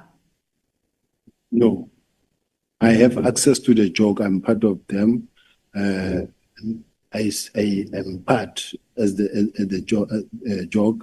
We sit at the JOC and we monitor the situation. But you don't know what the risk grading was, because the risk grading will warrant who needs to be there in terms of safety. What I'm trying to get to is the fact that the entire executive, all the senior members within SAPS converged upon the Western Cape during that time, something that is unheard of for any other political party. And you said that this is done for all major events. You said that the same is done. I'm not sure if you said that. Has this ever been done for EFF, DK, DA, MK, or even Action SA? And you also say that it's not the first time that you do this. Chair, I think that's a political statement that must be attended to. It can be answered by the National Commissioner, perhaps not me. Okay, that is accepted. You are not going to answer that? No, I think it's a political statement. I don't want to. You could tell us, this committee, that you do it every year annually. You all show up because it's a very important event. Now that I pose a question to you, you say you are unable to answer. I don't say I'm unable to answer per se, but I feel that it's a political statement because I've had situations where I know that there's deployment made even in all the stadiums because the police are expected to participate in all the stadiums where there are major event of political parties, just to make sure that there's proper control and proper systems put in place, even in terms of traffic, directing traffic in such a way that there's not going to be stampede. Even at the stadium, the normal soccer stadium, you will have such deployments as well. No, General, the traffic is a responsibility of JMPD as per the JOC application. Everyone has a role to play, not SAPS. No, they are part of the SAPS deployment. General, you mentioned yesterday, today again, you mentioned Eldorado Park, Westbury, Cape Flats, what is unfolding. You actually said that, you know what, the same resources that was allocated to PKTT could be deployed to these communities. What have you done since you have recognized that these communities deserve better? They deserve a NAT joint operation. What have you done in your personal capacity when you've received all of these videos? What operation did you propose? What presentation did you make to sort of launch an operation in any of these communities? Since you mentioned it. We've employed a brigadier that is dealing with gangsterism at head office to make sure that they put a team together to attend to this. And I personally have been there with some of the senior managers, and then we have ensured that there are people that are arrested, and many people have been arrested as well in relation to what was happening in those areas. But I still believe that more could be done. I'm asking if you've put through any presentation or made any recommendations for an operation such as PKTT, because you kept on referencing these communities. And it's almost like you wanted to say there's no use for PKTT. You can much rather have a similar operation like this in the Western Cape or in one of these hard-hit communities. So I'm saying, since you have said that, we know a lot has been done, a lot of nothing has been done. But I'm asking you, since you have recognized the fact that there's an issue here, have you made any presentations or recommendations to the National Commissioner saying this is what we can do in these areas? There is a discussion that I had with the National Commissioner in order to deploy in the gang-infested areas. And that presentation, that discussion with the National Commissioner, it was on the 28th of January. We did have such a presentation where we were agreeing that we need to deploy in areas like Vembe, like Eldorado Park, Westbury, Cape Town, but we did have such a discussion with the National Commissioner because this is something that was discussed. General, you say that you've gone through those dockets that you had no business fetching because it wasn't as per national instruction when it comes to inspection of dockets, because usually, as we know, when we have these special operations, you usually go to the station within the province, as per my experience with the many operations that we've had in Eldorado Park. And if you want to conduct sort of and do oversight and inspection at the dockets, you send an instruction to the provincial commissioner as well as the station, and all those dockets then get brought forward, and then they go out there and they inspect those dockets there. So I'm not sure why the dockets had to be moved. But anyway, I also want to ask, am I correct in saying that when one studies the relevant statistics relating to the work of the PKTT, it appears that its efforts were in fact guided by the need to address a certain political party's internal factional battles in KZN that has led to recruiting murders. It was a political party, it was infighting, because if I look at all the many murders and the case dockets and the types who are from which political party, I can only pick up one political party, maybe two. Out of all of those political killings, it is only members, mainly of one political party. Am I correct?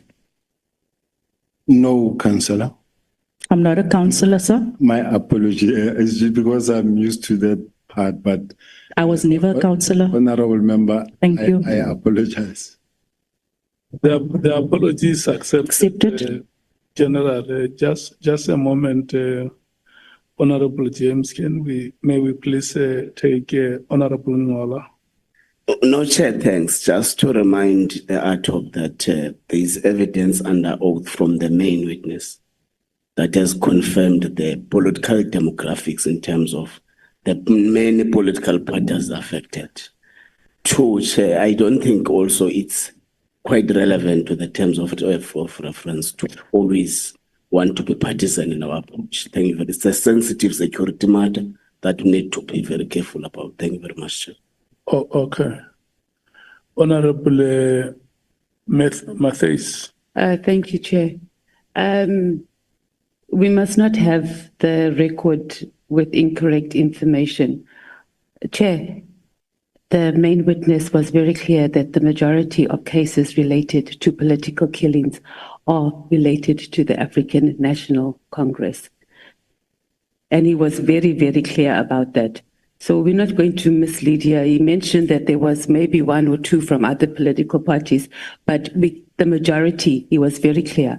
It was even your ANC minister, President Cyril Ramaphosa, who instigated the setup of, or the establishment of the political killings task force to deal with ANC leadership battles, because you can't deal with it your own. Thank you, Chair.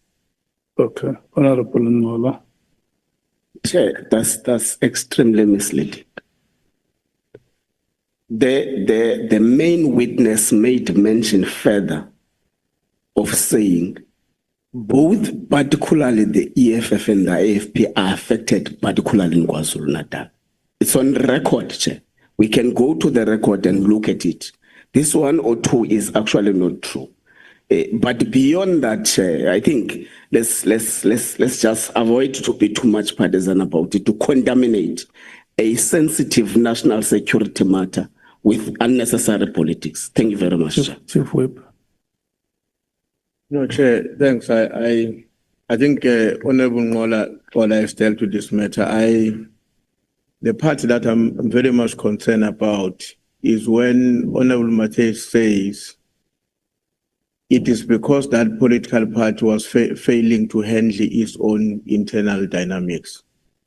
Now, I have a problem with that, because none of the witnesses who have come before this committee or the Commission of Inquiry have provided evidence to the fact that the ANC leaders or councillors and councillors who were murdered were equally murdered by ANC members. Now, to suggest that it's an internal battle within a party which results, I would imagine from the logic of that statement, members of that party killing one another, I think it's overstretching the evidence that was presented before us. And that is an area which I think is completely out of order. Thanks. Okay. I want us to stop debating this matter, because we are still going to have our own time after evidence has been gathered. But just to bring it to your attention that all of you who are in this committee, you are members of parliament and you represent South Africans. You know, when a family loses a member, there is nobody who dies a death of a political party. Death does not have a brand. You can't brand it and say, this one has died a death of the ANC or this one has died a death of the IFP or any other party that you may want to label it. And I just want to request honorable members that let's be very sensitive with the manner in which we debate, because families have lost their loved ones, and the least they can expect from you as their leadership is your sensitivity and commiserations. You may proceed, Honorable James. Thank you, Chair. General, to date, what is the total expenditure of the PKTT? Honorable, in Parliament in March, it was known to be 415 million. But then there was a further 20 million that was approved, which would then maybe take it to 435 million. But I do know that there was more, something like 94 million or 74 million that was also requested for approval. So basically it's almost nearing 500 million. Thank you. General, yesterday you mentioned that there were many cases opened up against the team, the PKTT team, in terms of breaking down doors while they were investigating these cases. Do drug dealers knock and ask if they may enter? Because when it comes to addressing certain crime, in my experience, that the approach of scope and donor sometimes is needed. Do you agree or disagree with me?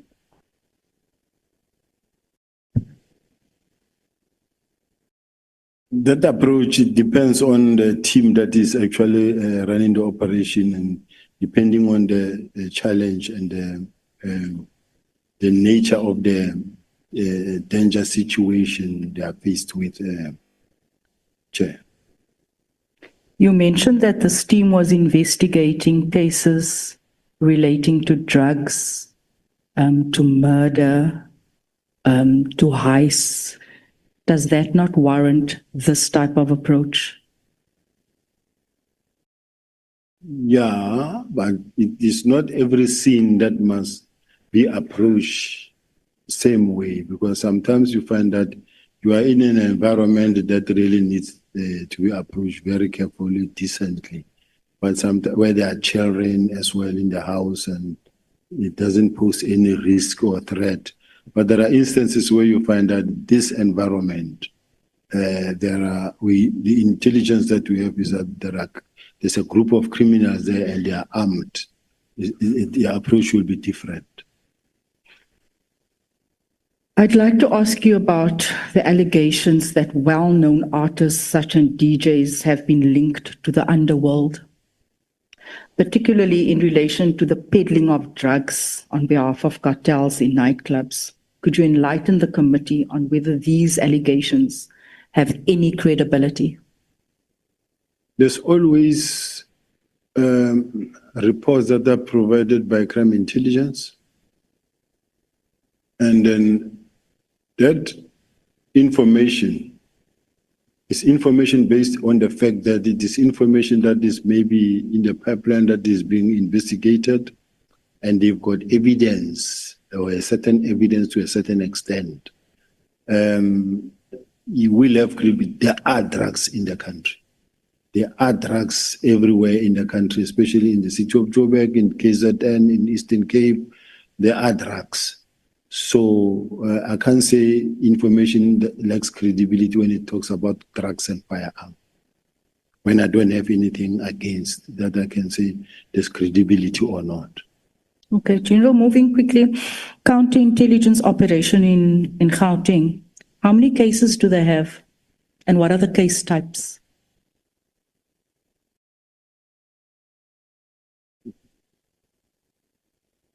Let me see if this information I will have in my bag.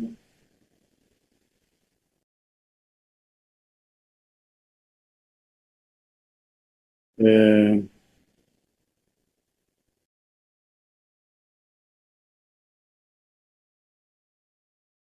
there's a document that I'm looking for. There's a document to improve performance of the objectives. It was approved.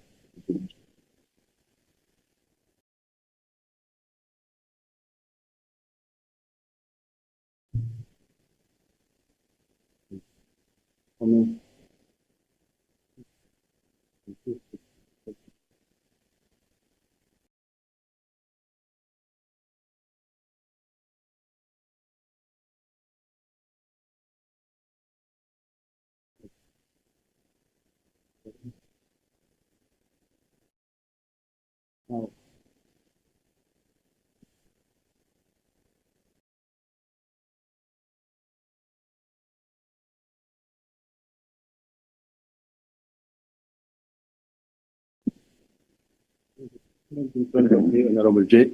Document in front of me, Honorable James, just to ask specifically what the question was. I've got national components, counterintelligence.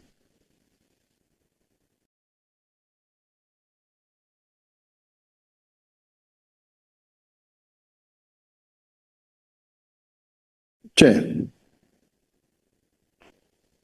I don't know whether at this present moment, it's a document that I have, Honorable James, that I can give to you now to show you in terms of the response, but I'm not sure whether it's information that I should give out in public because we are talking counterintelligence now. Chair, I need assistance here.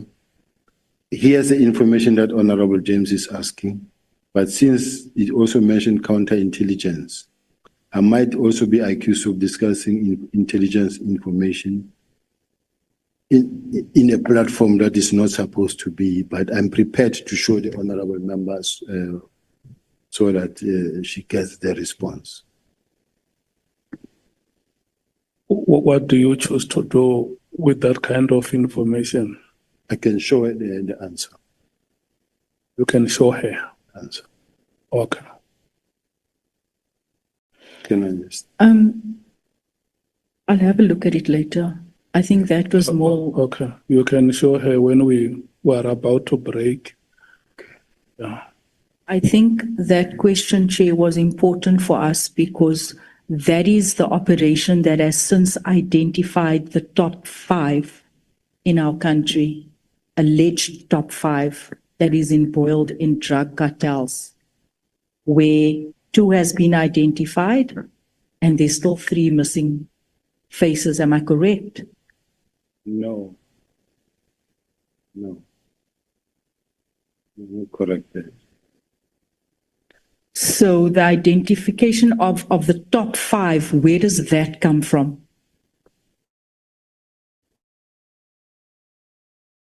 This is information that has come from. Sorry, General, can you maybe speak into the mic? This is information that comes from crime intelligence, but I also have information that was compiled by crime intelligence that does not have those top 5 that that is being spoken about.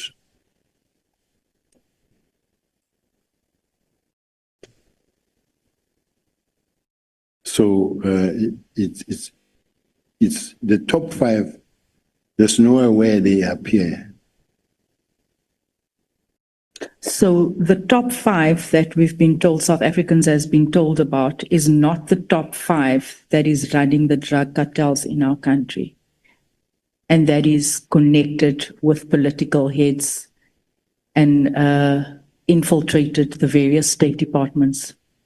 The document that I have that was crafted by crime intelligence doesn't have that.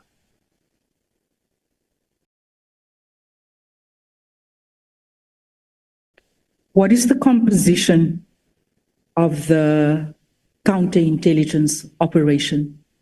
You know, when we have operations, obviously it composes of NatWins.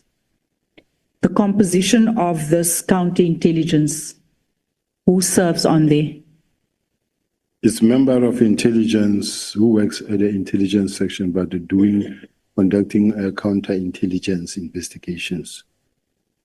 Is that all, sir? General? Is that? Is that all?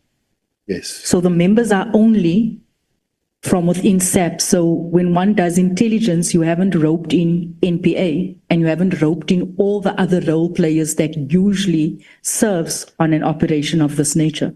Counterintelligence is not necessarily a multidisciplinary structure.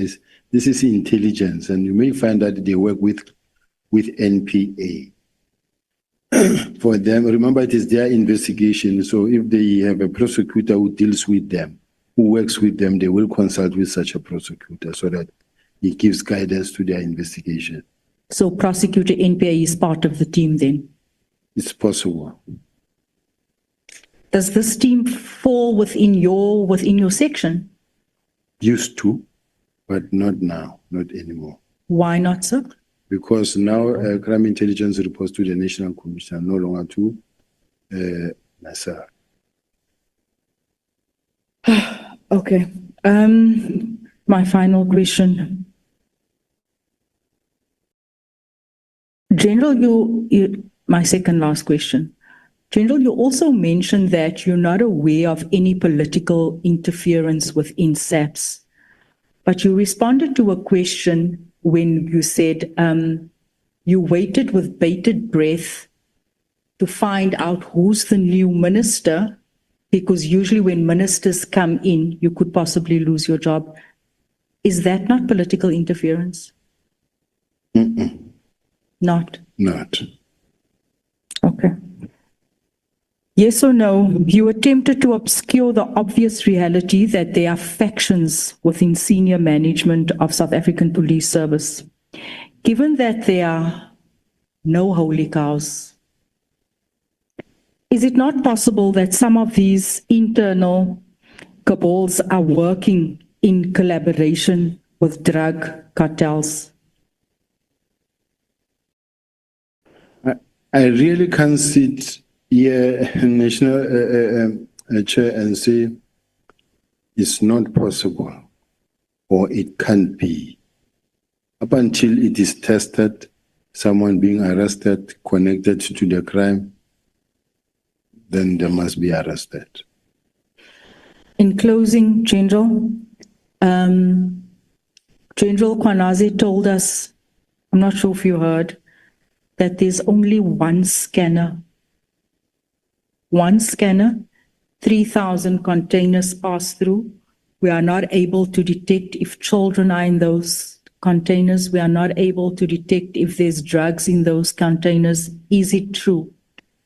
How many scanners do we have at our ports of entry? And also, how many private landing strips do we have in our country? It's a dangerous statement to make in relation to the fact that whether we have one scanner or how many scanners, because we cannot really go out there and tell the public that we are ailing and we don't have this capacity, we don't have this expertise. And there's no way that the public should know our strength. So as to whether it is 1 or 2 or 3 or 10, I don't know. But the landing strips, we have too many landing strips in the country. It's many. There are private landing strips as well that are really, I don't know whether I should say more than 1,000 or more than 500. I forgot the number, but I do know that there are just too many landing strips. Some of them are private, of course, they are not known. Thank you, General. I ask these questions in the interest of South Africans so that they can feel secure, but I'm not sure why you're not able to answer. I was gonna bring that type of information if I knew that such a question in relation to the landing strips can come up. I would be in a position to respond. Thank you so much. Thank you, General. Thank you, Chief. Thank you so much, Honorable James. Thank you, General Sibiya. We are taking a break. We are coming back at 21 hours. Thank you so much.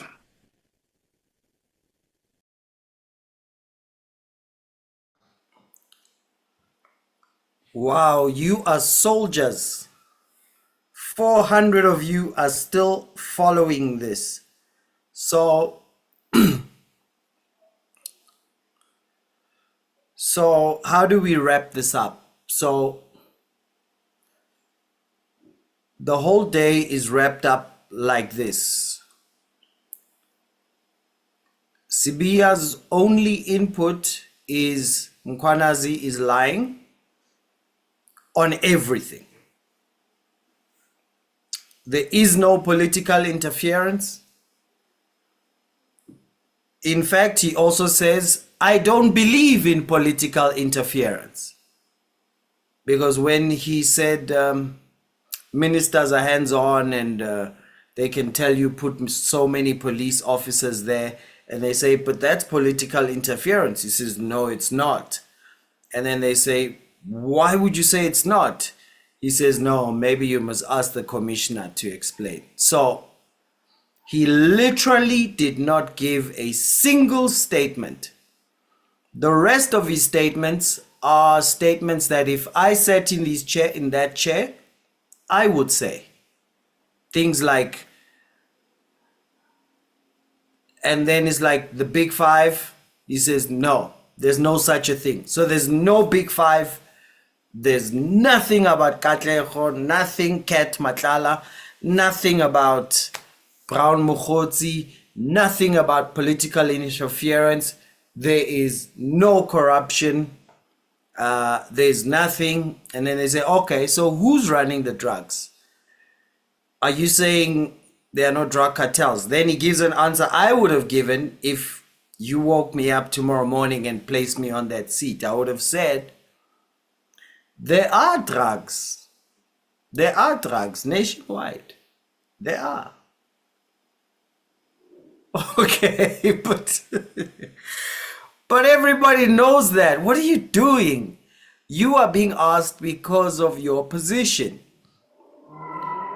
And the one thing that got me, I mean, I really can't take it, guys. I don't care what the situation is, whether it's factions or not. I don't want to watch this. I really don't want to listen to this. I mean, you have a guy who talks like a pathetic ANC politician when they are in their politician role and they're happily destroying the country. I mean, he says things like, they ask him, he says, that he's asked, are the mapanyazas legal? He says, no, they are not illegal. How do you know that? Now, how do you know something is legal or illegal? I'll tell you how. The law says it's illegal, or the law says it's legal. So he says, no, it's not illegal. How do you know that? Why would the president do it if it was illegal? Why would the president have money in his couch if it was illegal? What's wrong with you? He says, it's not illegal and crime has come down. Oh, is it? So maybe I should just put together a vigilante group and kill criminals who are slightly suspected. Crime would come down, but that doesn't make it not illegal. It's only not illegal because the law says it's not illegal. So basically, I mean, he's literally gone to, it's one thing to dispute allegations because you dispute them, certain things you put in context, certain things you deny, and then you give a background that brings it all together. Okay, so what did he do? His background is everybody hates me. And everybody has always hated me. Like the other honorable member asked him, do you see that there's a pattern that everywhere you've worked, people, somehow there's a conspiracy against you at the city, at the other department, and now here? Of course, I don't know what his answer was. It was one of those deflect, run around. Hey, boss, answer the question. Thank you, Margaret. Hey, boss, I think we need to get Mkwanazi to call and say, boss, answer the question, boss. So we are literally at 12 hours and did not receive a single answer to a single question. And if we did get an answer, it's the answer you would have given, you know, an answer like there are drugs. There are many landing strips. There are many, maybe 500, 1,000. I know. And everything, he has to check the documents. Like, I don't know. I really don't know. I mean, I don't know. 661, including small private and unregistered facilities. There we go. And I'll be using some myself. Oh, yes, and then he Googles brown, but he can't. Funny one, Jason. He could Google brown Mokotsi, but he can't Google the landing strips.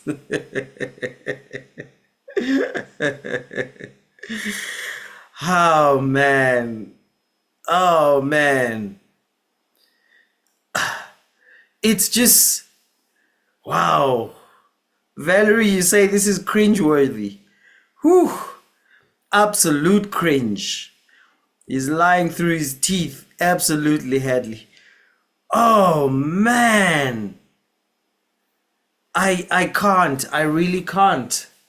At this point, I feel like if it is about just people hating you and trying to kick you out, and it's hard for me to be on your side if you showed 0% capacity. This was just horrible, embarrassing. I'm looking at the person, that lady in the black coat sitting behind him. I imagine she's a legal assistant in his office or something, a legal department in his office. And I sit there and I think, you guys, how do you keep these jobs? Because I would struggle to respect the guy, and to work under someone you don't respect is, isn't that what the dictionary says is torture? Just someone Google there, since we Google stuff. Google the definition of torture. You're going to hear it's that lady and working for a boss and having to sit behind them like this. Yo. Oh no. So Mkwanazi gave us some hope to see that, hey, there's still sense in this country. And even our MPs in this ad hoc committee, they really, the Honorable James, I give the Honorable James 100 out of 100 for holding people to account. I think she's one of the few who got the memo about what this is about. So I realized that a lot of people today gave answers that didn't really grill him. And I imagine that they had already decided, nah, this is a waste of time. We'll just put our thoughts in the report. Why waste time asking this guy? I know how, for instance, Breitenbach just asked a question, let him talk on and on. Asked the second, let him talk on, and asked the third, let him talk on and go, okay. Some people handled it like that. Then there were some like Ngola. Ngola really enjoys his job, and I do enjoy watching him do his job. Ms. James, awesome. And PA gentleman, Ashley Sauls. I enjoy watching him do his job. And but man, no, this was torture. So as a result, I'm not coming back at the end. I'm gonna say goodbye, guys. It's been really fun. Shane, it's been awesome. PK, Rex is human, pretty awesome. I remember your comments every now and then. PK Nicole, wow. PK, yeah, I know. Hey, that's hard work, hey? Ooh, you don't want to sit behind your boss and be helping them, but you're like, this idiot, but I gotta be here for the salary. Yeah. So, James, yep, the Google Master, Margaret, cheers. Valerie, oh, you have no idea, cringe galore. So, awesome, guys. Elaine, if you're still here, he's a high-ranking officer. I know, he doesn't know anything. Yeah, I think I go with you on this one, Jason. Sky is guilty as sin. Even the blind can see it. I cannot argue because I have no reason why a person would sit and do this for 12 hours except that they are ultra guilty.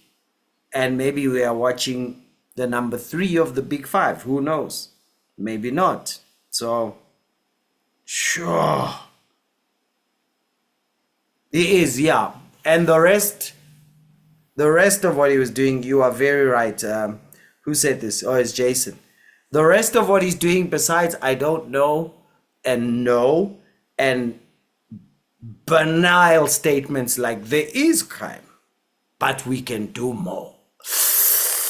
I feel like I'm listening to an ANC president trying to explain why he must increase unemployment,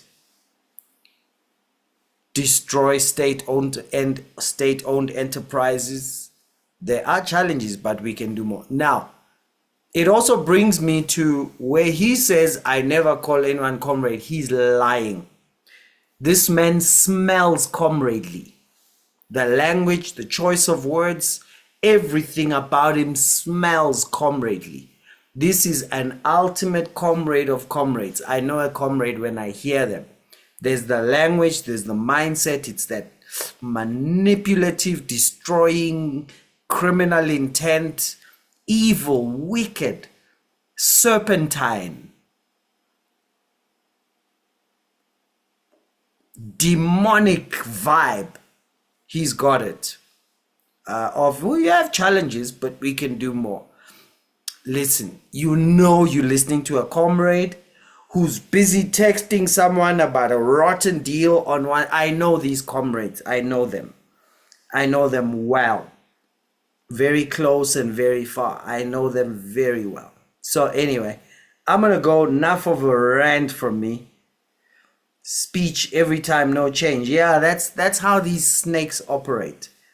I really am so glad that ANC is losing grip and we moving into this new area, and it'll keep having these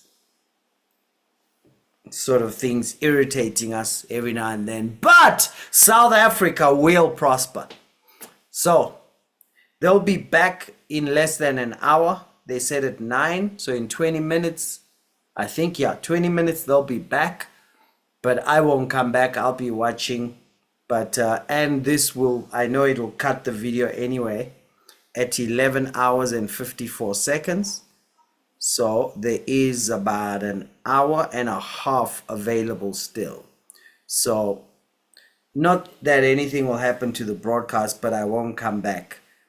Yeah, money changes everything. Cindy Lauper. Yeah, sure. And it's not even money, but it's the greed. So, you know, because you could make a lot of money, honestly.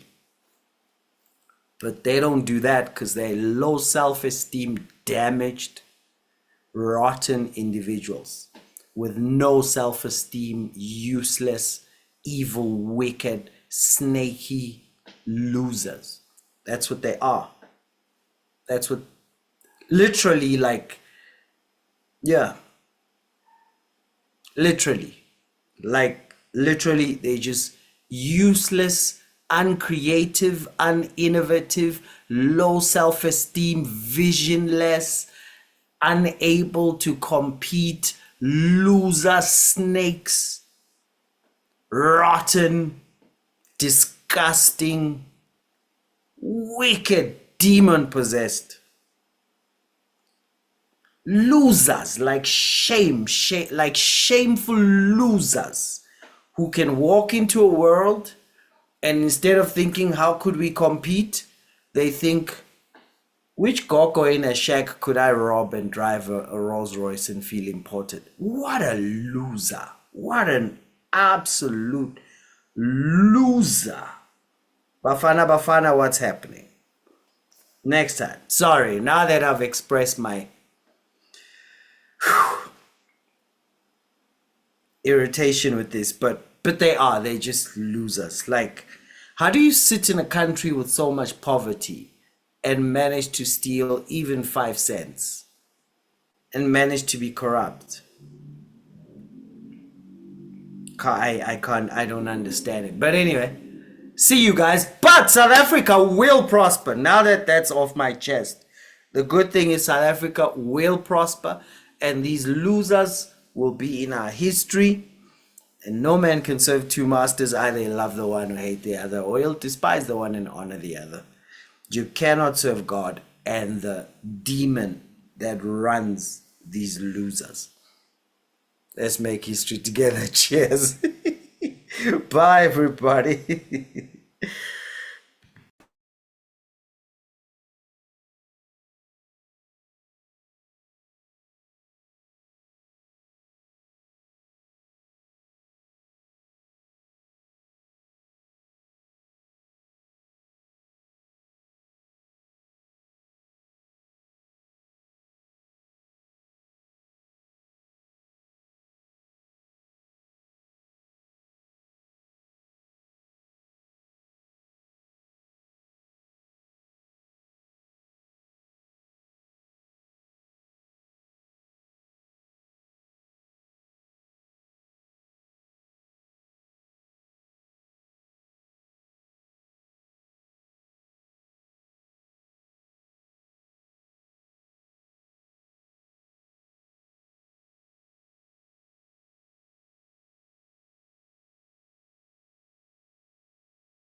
Honorable members, it's 21 hours. We must resume our proceedings. We will then take Honorable Sangun. Get them, Sangweni. Give us something. Come on. Thank you. Thank you very much, Honorable Chairperson. Thank you for your endurance, General Sibiya. I know it's been a long day, and I'm sure everything that could possibly be asked has been asked. Honorable Matthias would love for me to say I'm covered. But General, I think a number of questions that I have, which are in 4 areas really. I'm asking because our terms of reference require us to come up with a report. So I do firstly want to ensure that we've understood you properly, and also looking to what you may think are some of the solutions. But maybe before I start off, if you could just assist me with this one thing. Honorable members, especially Honorable Matthias and Honorable Ango, they're concerned about the participation or the presence of SAPS brass at an ANC January 8 celebration. Now, I do understand that neither the EFF or the IFP has ever had a head of state or a deputy president in their midst. So I would just request that you elaborate on whether such participation or presence by the SAPS was lawful, whether it was operationally justified, and finally, whether it was aligned with national security obligations in line with your mandate in the Constitution. So you had to answer It is the in question terms of for the me. non-joint, where all the major events are covered. I've had instances where I get a call, where I get calls from EFF in KZN, where you find that the police don't want to allow their security to enter the stadium in possession of guns. So what I'm just trying to say is that there are deployments in each and every environment. There's no way there will be a major event and there's no police coverage. It will be irresponsible from the side of the police because anything can happen there. Every life counts. Starting from the stadium, major events, the police are there. So there was absolutely nothing untoward with SAPS being present there? No, in the stadium, every stadium, there is an office, you call it a jock, where they sit to look after the situation. So there are those that are keeping records, and there are those that are patrolling, there are those that are directing operations inside the stadium and outside the stadium. Thank you, General. General, the reason we are here today is obviously because of the now famous directive of the 31st of December. Section 2. Sorry, I'm just going to interrupt for a second. She literally puts it on a plate for him. She literally asks him, like, explain that she said, because some of these parties may not have a head of state or a deputy head of state among them. Can you explain that this is lawful?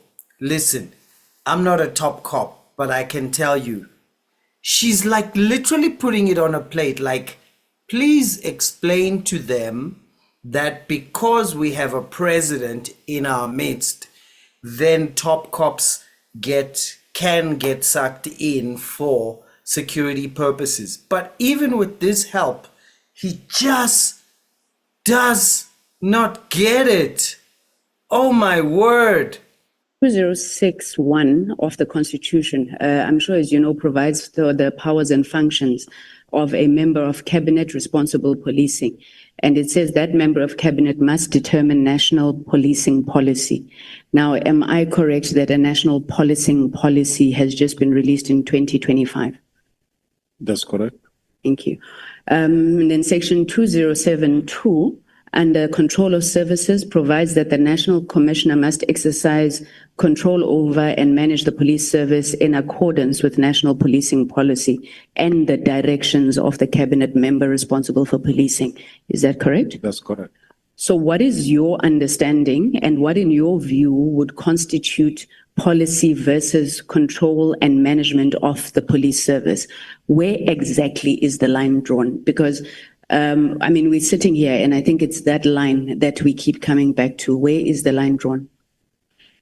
At this present moment, I think it must be understood in clear or in no uncertain terms that the bottom line is that the minister, as the person who must actually determine policy with the National Commissioner implementing policy, the two are interlinked in such a way that the National Commissioner reports to the minister, and the minister has got interest in what is going on in terms of the implementation of the policy. So what is happening is that the instructions that was given falls squarely and entirely within the scope of the policy of the minister. As far as I'm concerned, what the minister did, personally, I don't see anything wrong. Thank you, General. Now, okay, so you said you didn't see anything wrong. Did the minister engage you or consult you about his decision to de-establish PKTT? So did you know beforehand, before the letter, that that is what he wanted to do? Not at all. I wasn't even around. I was operating in the Western Cape around December. Minister was in KZN. Okay. And we never communicated. Even if you can check our communication, there was no communication around that time. Thank you, General. Okay, I'm going to skip my next question because I was going to ask you about whether you thought that instruction was lawful, but you've already said that you thought that it was lawful. So General Marcel Mula, in his testimony, argues that the use of the word immediate by the minister in his directive amounted to operational interference. What is your view on this issue of immediate? But I've also been asked to ask you that, can you explain what you meant when you said immediate does not mean right now? When you say immediately, and your letter addresses things that must happen over a period of time, it means from now. As we say immediately, the process starts now. And that process can stretch. Now, there are a number of activities that must be involved for you to be able to get to the other side where you are expected to be. But it means that it starts now, but start implementing the decision. Starting to implement the decision doesn't mean that by the 20th, shop is closed. What is important is that make sure that you start the process and then you will end the process with a close-up report. So did you think that when the minister said immediately in his letter, that amounted to operational interference? I don't think it amounted to operational interference, especially the fact that it was discussed in the presence of the National Commissioner, who indicated that it does not have any query nor any objection to that. Okay, thanks, General. So you said in a response to one of the members that you were not surprised when the directive came through from the minister. Were you surprised, though, that General Masemula asked you to implement it? Because according to your testimony, you said you were not involved in PKTT. It was just General Masemula, General Kumalo, and the KZN Commissioner. So were you surprised that General Masemula asked you to work on this? No, I can't be surprised when I get tasking from the National Commissioner, their official tasking. He can task me on anything. So I can't be surprised. Despite the fact that you haven't had anything to do with the PKTT? Yes, well, it came, the instruction came. I've never actually occupied or been involved in the PKTT. But now here comes the instruction that says DNC communicate to the team. So this is an instruction from the National Commissioner that must be complied with. Now, General Sibiya, this is where I get confused. So on paragraph 28 of your testimony, you indicate that once you received that email from the Office of the National Commissioner, your office directed an email to the DCCI, General Kumalo, to develop a closing report for sign-off by the 13th of January. Did you have any discussion with General Khumalo regarding this directive to disband? If you did, what was his view? If you didn't, why not? I didn't have any discussion with General Khumalo. What I did, same email that I received, and I wish that we get to it, because what I did, I forwarded it same time. I forwarded in the same email. You will see that it is the National Commissioner's email, then my email on top that directs now General Khumalo and say, below see the email from the National Commissioner's Office for Compliance. Please comply with the above.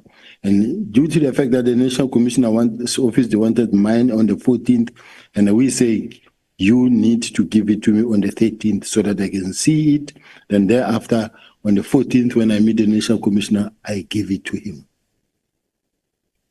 Okay, so you didn't speak to him about the directive, you forwarded the email.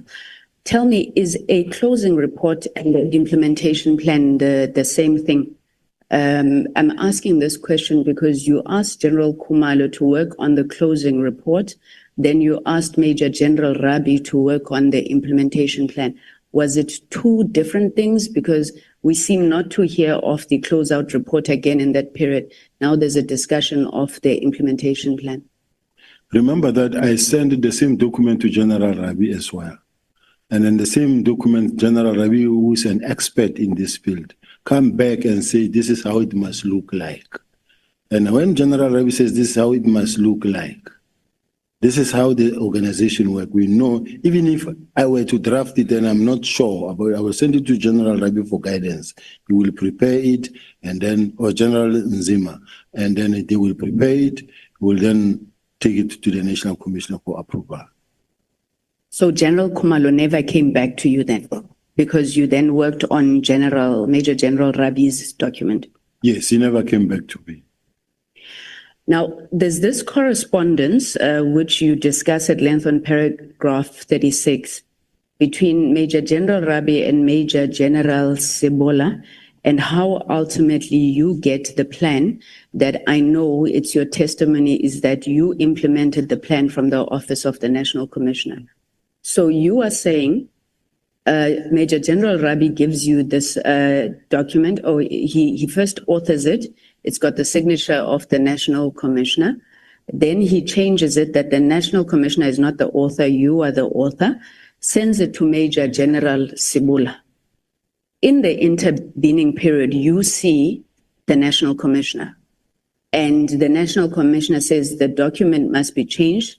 So when you get the document from Major General Sibiya, you then take it that that is what the National Commissioner has approved because it comes from his office. Am I correct? You are correct, Chair, in a sense that you must also look at the timelines and the timelines in between. General Rabi sent it on the 14th. The first time I think is 1410. Then you will see that right on top, then is General Rabi again, 15 something there. And then from there, General Rabi sent it to General Sibiya on the 14th. Now from General Sibiya, it said for 2 days. So which means General Sibiya had to consult with the National Commissioner. General Sibiya will never send a document to me that she hadn't consulted with the National Commissioner. Now, General Sibiya consult with the National Commissioner. And then after that, when the National Commissioner is satisfied, let General Sibiya sign this thing is operational. General Sibiya come to her office. My office and General Sibiya's office, they are opposite. National Commissioner is that side. Now, General Sibiya come and say to Keketsi, the PA in the office, says, I'm sending you a document. Please print it for the DNC to sign. Keketsi then says, okay, I'm waiting for the document, General. She forward the document to my office to print and sign. Now, if the National Commissioner was not in agreement, that document would not have left General Sibiya's office to me. The same applies to the email that was sent by Brigadier Lotoko to my office. She will never send something like that, having not confirmed with the National Commissioner or acting National Commissioner. So which means if the National Commissioner completely was against, how can the document be cascaded further down? If you agreed, it will be. If you didn't, there's no way it can go down. Okay, I hear you, General, but here's my problem now. It's SB6, those emails in your submission. Is it standard practice in the South African Police Service that emails are just sent with no trail? So on the emails we've got here, there's not even a hello general or hello Captain Sibongile. We just literally just have from sent to. What happened to the rest of the email? Because here we see the trail, but we don't know what is being said. Maybe if you could assist me with that. And then secondly, if Major General Sibula is sending this very important instruction to your office, she doesn't write this instruction that print this out for the general to sign and send. Why would she send an email and then walk out to your office to say he must print it? Why are these emails blank, not reflecting? That is a cause for concern. Personally, I believe the National Commissioner knew what he was doing, because there's no way that as the National Commissioner you can say, let Rabi help you. Rabi, who's in the office of the National Commissioner still, helps me craft a document. That document was crafted on instruction of the National Commissioner. The same document is the one that gets sent to General Siboda. The same documents that was discussed with the National Commissioner, the same document that gets sent to me. This is operational, let the General sign and send. Then I send. Then the next thing, I stand accused that I turned a document where the National Commissioner was supposed to sign, I turned it into my own signature and send. To me, this was a booby trap. So, General, is it your testimony that these emails, as you have put them before us, none of them contained any instructions? It was just forward the document, the email is blank as it appears here? The first one of Brigadier Lotoko says clearly that as directed, the DNC is directed to do. DNC creditation is as directed that, okay. It says, as directed, DNC requested to accordingly communicate the deactivation to the relevant team. Your office is further requested to submit a close-up report to be submitted on 14 January 2025 for NATCOM's consideration and sign off. Now, this date of the 14th is the date on which the National Commission is back on leave. And when I spoke to the National Commission, he said yes, because the minister says he wants the report by the 20th. And now we ask Rabi to assist. Rabi is assisting. General Rabi drafted the report. This report that was written is a professional written report by someone who's qualified to write work study reports, and he wrote a report that actually the National Commissioner say. So now the National Commissioner say, I saw it and I did not really read it or browse it. I just browsed it and I read down there below, and it's not something that I read. But the National Commissioner said at the commission, he said when they asked him, did you read? Did you go through this? He said, no, I never went through it. But the bottom line is it comes from whose office? From the National Commissioner's office. All these emails that came to my office are a direct instruction of the National Commissioner. The same way the National Commissioner say, if I didn't comply with the minister's instruction, I was going to be accused of insubordination. I am here today, I say, if I didn't comply with the National Commissioner's instruction, it was going to be like, this man doesn't listen. We instructed him and he didn't do what we want. So I complied. But General, you do appreciate that right now it's your word against the National Commissioner and Major General Sibula, because on the final emails that you provide as evidence, there's no instruction. I can't agree, Chair, on that, because if the National Commissioner, quite honestly speaking, does not agree, from here must go back, not backward, not any further. Here, from me, it go back. And I say, National Minister, I don't agree for the following reason. And let me engage you. Why then have it still forwarded, cascaded further down? Number one. Number two, it's confirmed and it's consistent with the fact that even starting from the meeting of the 27th, when the National Commissioner said, yes, this is just a task team. It was not meant to be a permanent structure. It was just a task team that was supposed to evolve into a murder and robbery unit. So let's go to the parliament, now, where parliamentarians are involved in. Here's the Honorable Ian Cameron was the chair on the day. The National Commissioner was there. The project manager, and General Mkhonazi was in the meeting as well, presented that the National Commissioner has received a directive from the minister to disband.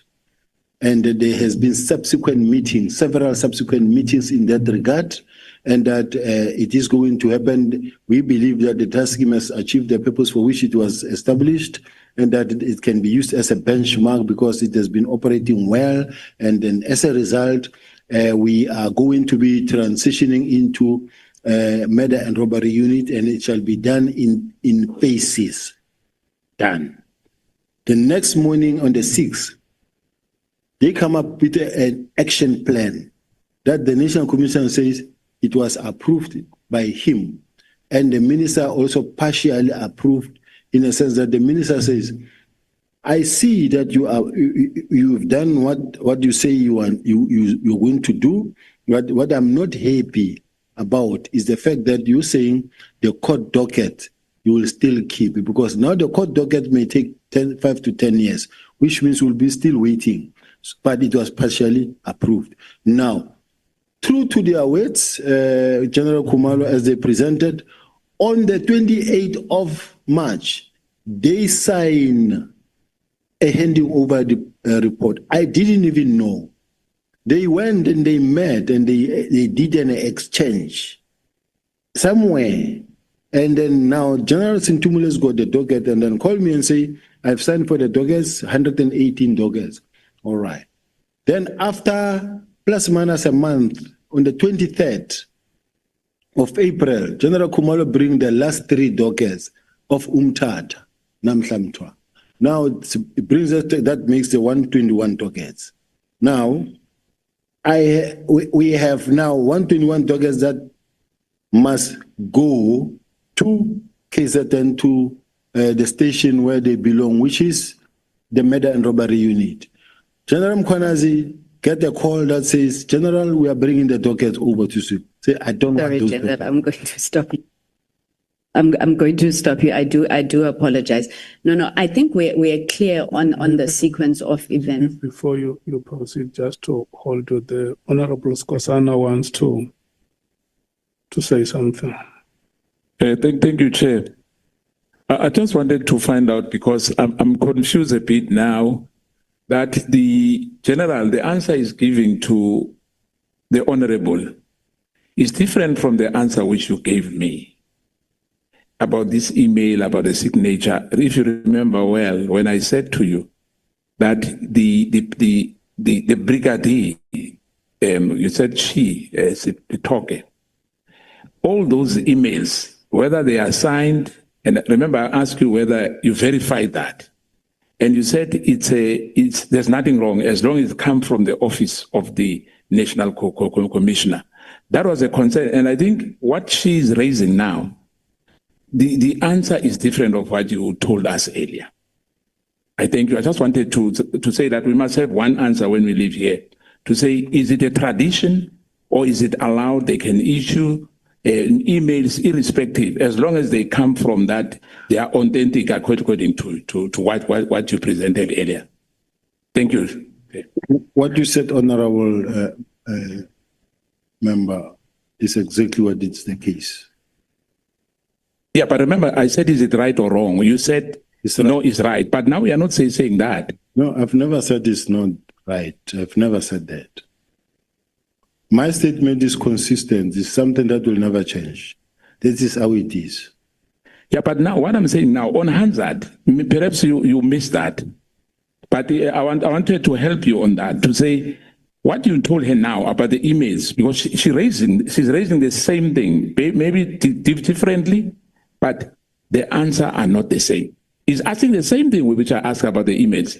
I stand by what you repeated just now, Honorable Member, that for as long as an email comes from the National Commissioner's office, and not any Tom, Dick, and Harry, from Brigadier Letoko, whether it comes from Millicent, whether it comes from General Sibola, we know it comes from the National Commissioner.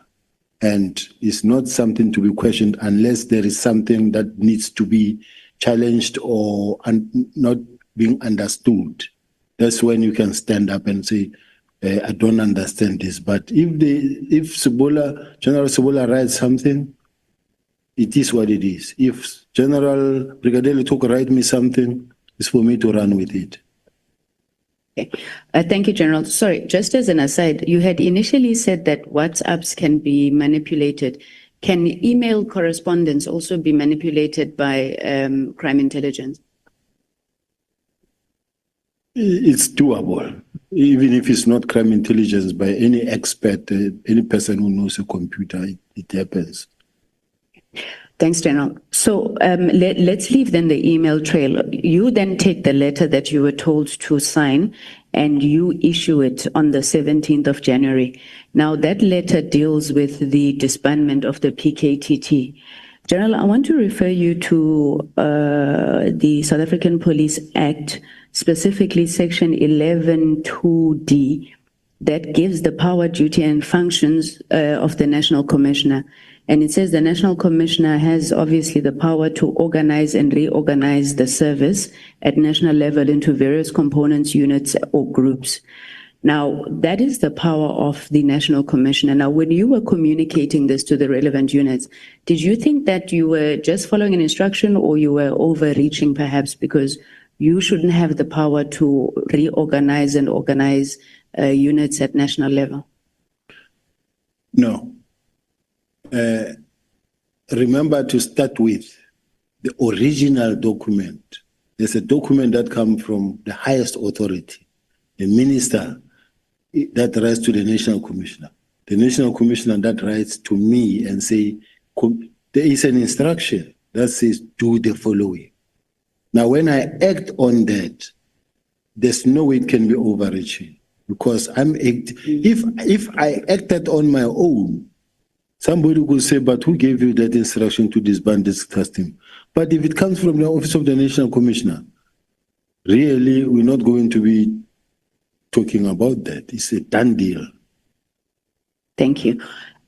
Here's the thing that bothers me. On all of these plans, you keep saying that it was for the minister's signature, it must go to the signature, alternatively to the minister for sign-off.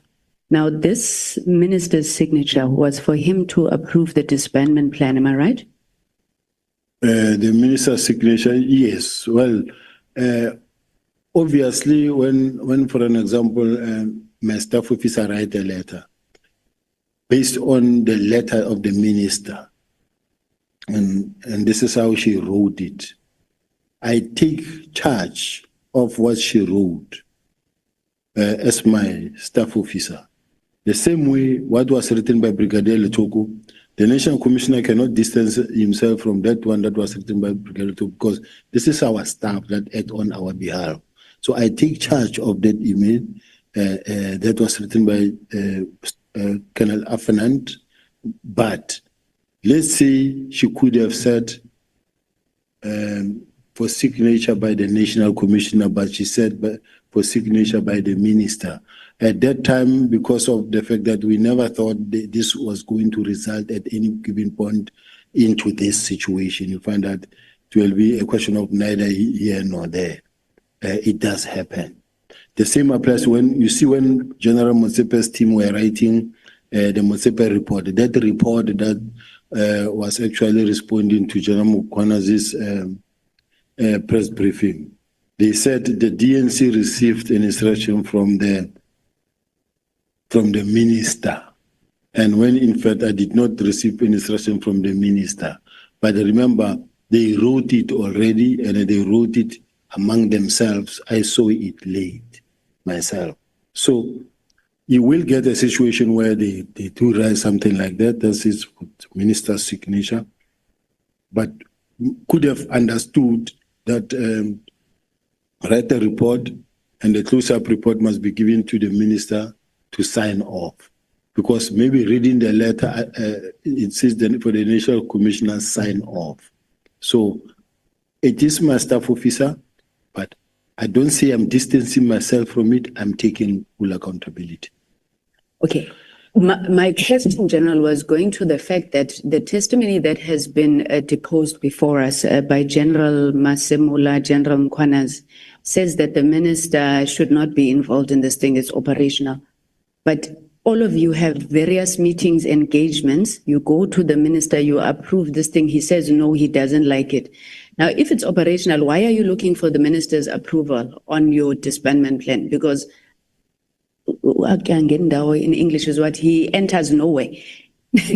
Because it's not him who must approve disbandment, but from General Masemula, and I'm not putting words in your mouth because I know you said you didn't see anything wrong with the instruction. But if I said, why do you think that these generals kept going to the minister trying to get him to approve this thing? He says he's unhappy about it. He was not supposed to be involved in the first place, right? Because they said it was operational. What would be your view there, General? I can't believe, I can't agree with that because if you are the minister and you run the organization, there's no way that you can be afraid of your members and be afraid to address your members because everybody will say you are overreaching. Just imagine if you are the Minister of Police and the only person that you are allowed to talk to is the National Commissioner and the National Commissioner alone. You don't have access to any other person other than the National Commissioner. It can't be. All the ministers in all the departments, they speak to senior managers within their ministries. So the way that General Masemula acted, seeking the minister's approval, which you think was correct, should demonstrate that they thought that the minister had a role and they continue to act in a manner that shows that he has a role in terms of giving them directions. Am I right? Yes. At some point, the National Commissioner himself was not so sure whether he's in fact overreaching or not. But he stood by the point that the how part of it is the one that gives him sleepless nights. But as far as I'm concerned, if you are the minister, if you get appointed, honorable member, today as the Minister of Police, and you get in there and you call all the senior managers, you want them to preview each one of them to take you through their responsible areas. And then from there, there is that one that you didn't understand clearly, but you want that one to come back and explain to you. And you explain, but it looked like this part of your work, I don't think we need this part of your work. You get employed today to run telecom. You have to make profit. The moment you get involved in every areas of that space, for this organization to begin to make profit, or for the South African Police Service to be able to be more effective in fighting crime, what do you need? Then you come up with your own approach and your own strategy. And then that's what you need to discuss with the National Commissioner and all the managers. And then say, from now onwards, these are our 7 priorities. These are the things that we have identified, the following priorities.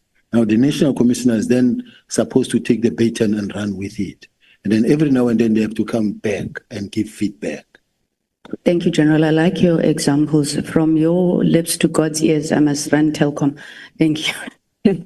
General, from what we are hearing here, you are possibly facing a charge of defeating the ends of justice by obviously seeking to, or allegedly seeking to disband the PKTT. Now, when you speak, you say that you were never going to interrupt the course of justice, and there was a view that the murder and robbery unit would be able to operate on these cases, continue the investigation. But you confuse me because every time you speak, you said we needed to establish the murder and robbery unit. So was it in place already, or would the disbandment have then led to the establishment of a murder and robbery unit? The disbandment, remember there is a document already approved where the National Commissioner says it must be expedited by DNC crime detection. Me says I must expedite that. In some areas, the murder and robbery units exist because they exist. And then at the same time, already there's a work study approval approved by the National Commissioner that says it must be done. And that work study investigation says when it comes to the murder and robbery, the mandate of the murder and robbery unit will be to investigate serial murders, taxi-related killings, police killings, including political murder. Now, political murder is the same political killing task team. Now, which means they must be established in the areas where they are needed most. Thank you. I just want to move quickly to the issue of crime intelligence. So our terms of reference mandate us to seek to evaluate the reason for instability within CI. Now, criminal intelligence falls within your responsibilities. In your view, what is causing instability in criminal intelligence? And then as leader of that component, what have you done about it? You see, there's something called interpersonal relations. If you are a leader, you must have interpersonal relations, number one. You must have people management as well as administrative management.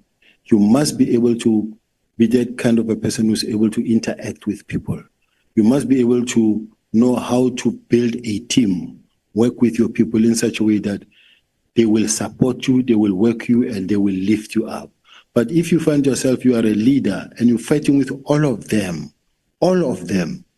and they are all fighting you, challenging you, taking you to court, leaking information, you fighting with them, you taking them court, they're taking you to court, that's instability. Now, where is General Khan? The relationship is not good. It's not good. It's been up and down court. He was court, he won. Where is General Moodley? He's outside. And the fight is been up and down. Where is General Tio? Is out. He's been fighting. So I can sit here and list of all of them that have been involved. More than 5, General, the Eastern Cape as well. Unfortunately, I think is now boarded. He was sick. But there are many generals, including brigadiers inside crime intelligence, that have been fighting with General Kumalo himself. Now, they took him to court, some of them. In some instances, I said, General, don't go to court, you're going to lose. He didn't listen to me, he went to court and he lost. Now, I'm saying what causes instability within CI is the fact that the General Kumalo, you cannot run crime intelligence only with 2 people, General Lushaba and General Madondo, all 3 from KZN.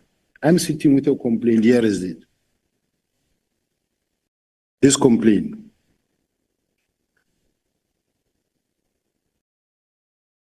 This is a nepotism by Lieutenant General Kumalo and Major General Lushaba. Post-promotion phase 1/2024/2025 financial year, employees of the South African Police Service. This is a complaint, and it is accompanied by letters, post-promotions phase. Now, they telling you here that these are the people, group of people that were employed. They will tell you that General Kumalo chaired from brigadier to constable down there. He chaired all these promotions everywhere in all the provinces. Now, all I'm saying is that here is it. If the chair, anybody want to see in this ad hoc, but the bottom line is there's been challenges because there's been situations where some of the people feel that, but General Kumalo is bringing everybody from KZN here to head office. When he was charging Khan, how I got to also differ with him, I say, all right, General, you are charging Khan on a 2021 matter, but you say you are doing it expeditiously. Why do it expeditious when it's a 2021 matter? Sorry, General. Chair, I think Honorable Skosana is trying to get your attention. Thank you, Chair, once again. And thank you, General. I'm not sure what you have there is part and parcel of what we have in our document, because perhaps we can have a look at it, not on the side, all the members, because we are lost a bit now. I'm not sure whether the honorable member is comfortable, because as members, we are trying to find out where can we get that, what you are raising now. Thank you, General. Thank you, Chair. Can I assist you, Chair? Yeah, no. I think maybe we must ask the General to leave it with us if he believes that it's part of the problems of instability within crime intelligence.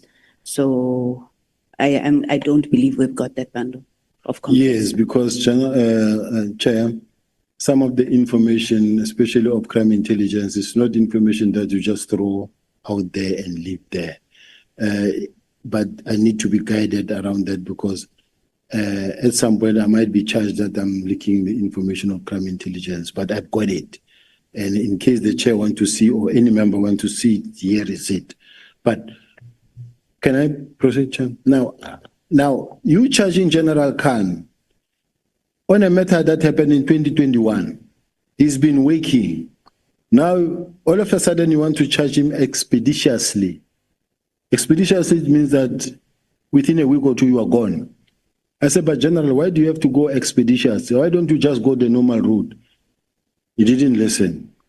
Then he served the papers on Khan expeditious. Khan ran to court. I said, don't go to court. You're going to lose, General. Then he goes to court. Then he lost. Then he does the same with General Moodley. Remove General Moodley, fires General Moodley.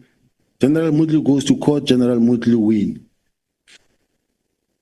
Now, General Tiwe is in court.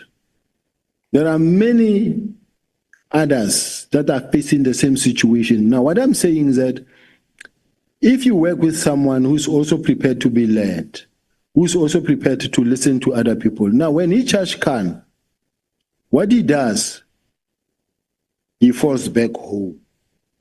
He goes to appoint the provincial commissioner of KZN to be the presiding officer. Then he goes to appoint another general, I don't know whether it's Kumalo Mkwanazi, of this, he used to be in the task force in KZN. I said, but why don't you mix? Why didn't you take at least one then from Limpopo and someone else? But you can't always go get everybody from KZN to come and deal with people here all the time. Why can't you mix this thing? No, he doesn't listen. So the next thing, he goes with that thing. Now, even now, this one, General Kumalo feels that, all right, there is maybe the cartels that are running, there is this thing, go get General Mkwanazi again.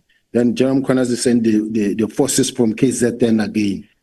This is an unacceptable situation. Now the people of Gauteng are sitting, even the provincial commissioner is sitting, everybody is under siege. KZN has arrived. It's wrong.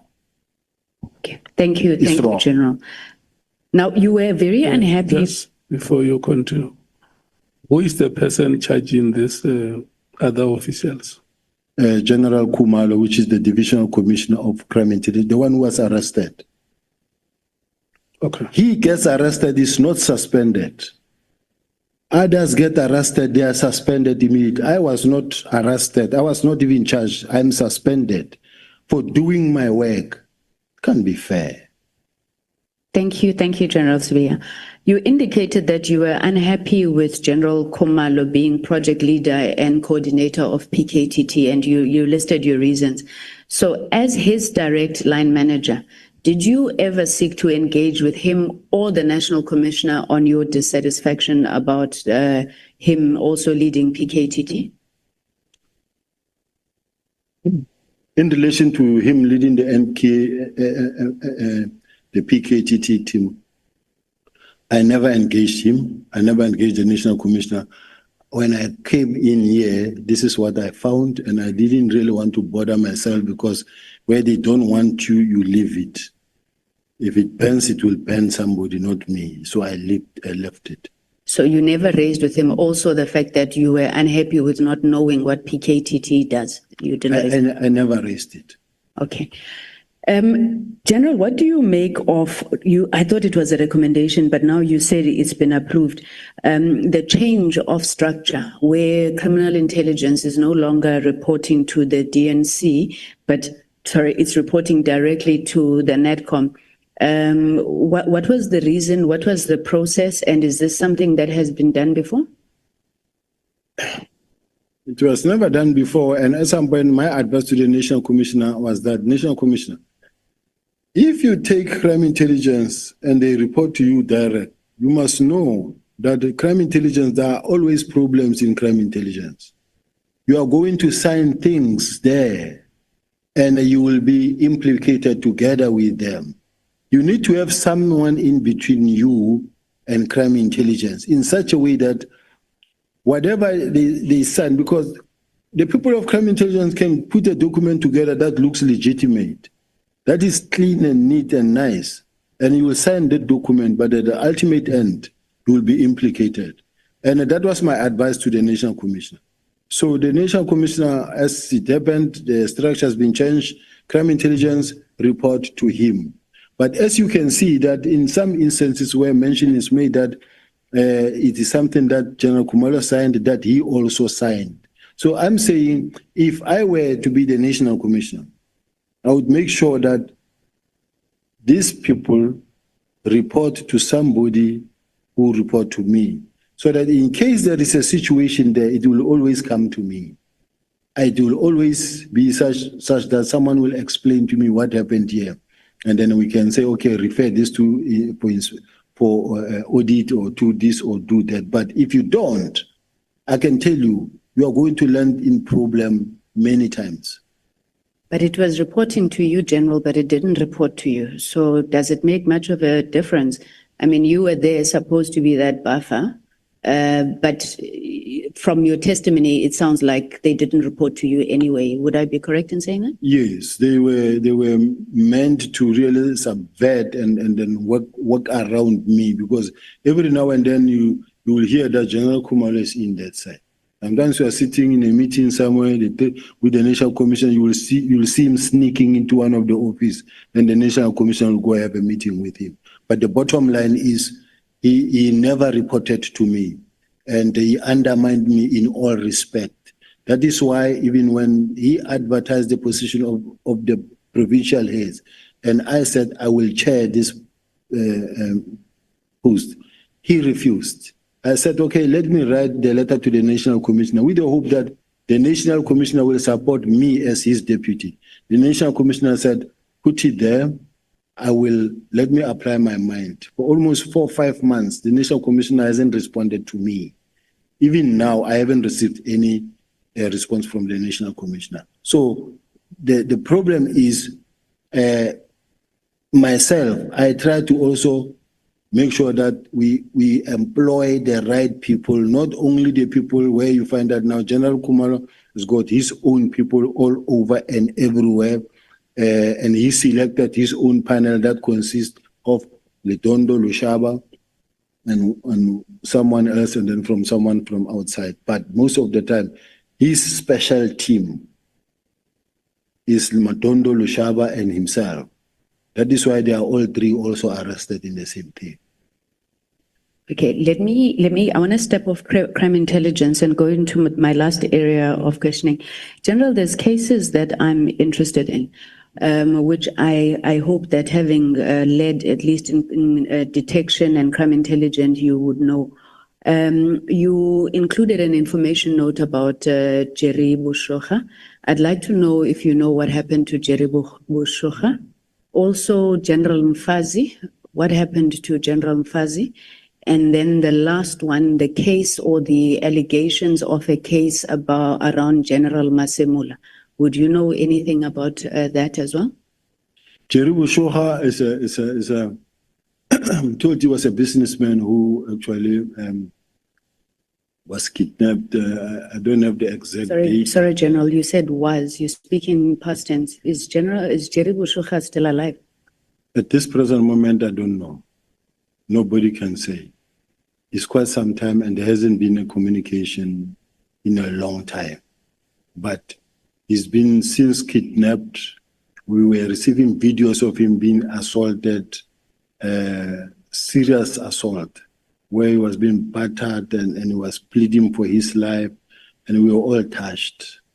And we were all trying. I've put many teams together. We communicate, we call the service providers. We've put a team together. We've hit every house, even that what was suggested by the family. And when they say go there, we went and we hit. Sometimes we followed the phones where we thought Jerry was. We followed when we get there. It's in Limpopo. That's the wives of maybe Mr. Matala's family. We hit that house. No, it's not the right place. So we've been all over. But I was even approached by the family, the brother-in-law of Mr. Boshoka, and then we called on everybody to be part, including intelligence, including Gauteng. They've been working together. Even now, it is the team that is still running on Jerry Boshoka's matter. It hasn't been traced, and they're working with the family. And the family is happy. I've got the report here.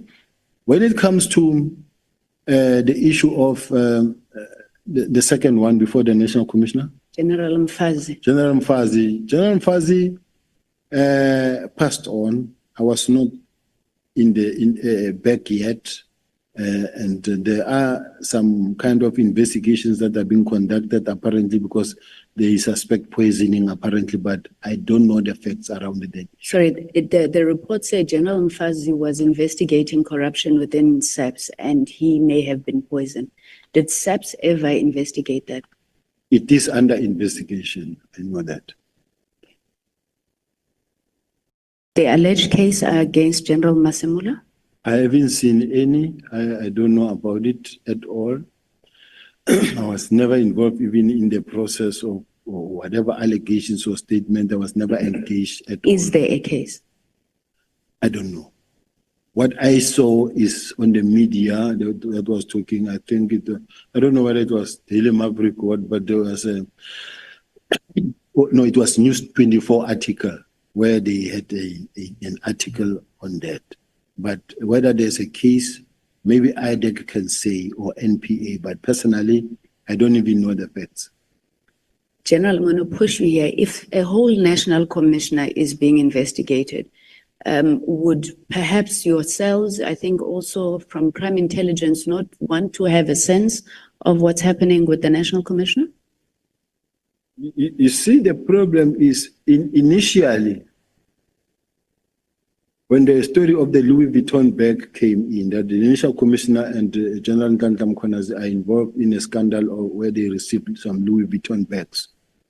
Everywhere where we're going, you would hear that there is this story of the Louis Vuitton bags. Then at some point it happened that we have a meeting with the management of IDEC. We were going to have a management with IDEC so that we can support them with the officials, the detectives. It was before they were now made to be a fully fledged directorate that was approved now. So we went there, and then after the meeting, I said to the head, in the presence of the national commissioner, I said, tell me, everywhere where we go, we get to hear that the national commissioner is under investigation. We see the newspapers that the national commissioner is under investigation. Is our national commissioner under investigation? So that this thing can be clarified. She said, national commissioner, there is no investigation that we are investigating against you. We were relieved. We were happy. We all left. It was me who said that.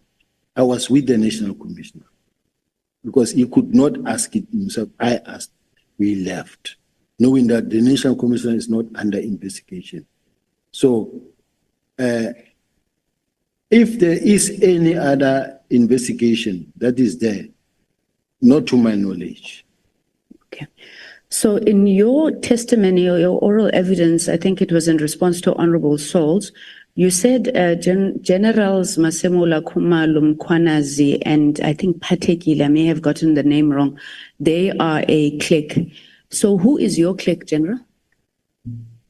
In my case, I arrived alone in the police, and I still feel that I was rejected because remember I was out, I was removed, And I came back, there's people who still felt that I should not have been back. Because if you remember, General Mkhwanazi did say that this man was dismissed. I don't know why the management didn't oppose that he comes back. And now I'm here, I've been working hard on my own. I don't have a person that I can say is a clique because I don't have management grouping that is my clique. So you're a faction of one. Me. General, I was going to ask you when your problem started with General Masemula, but I think you've spoken about that.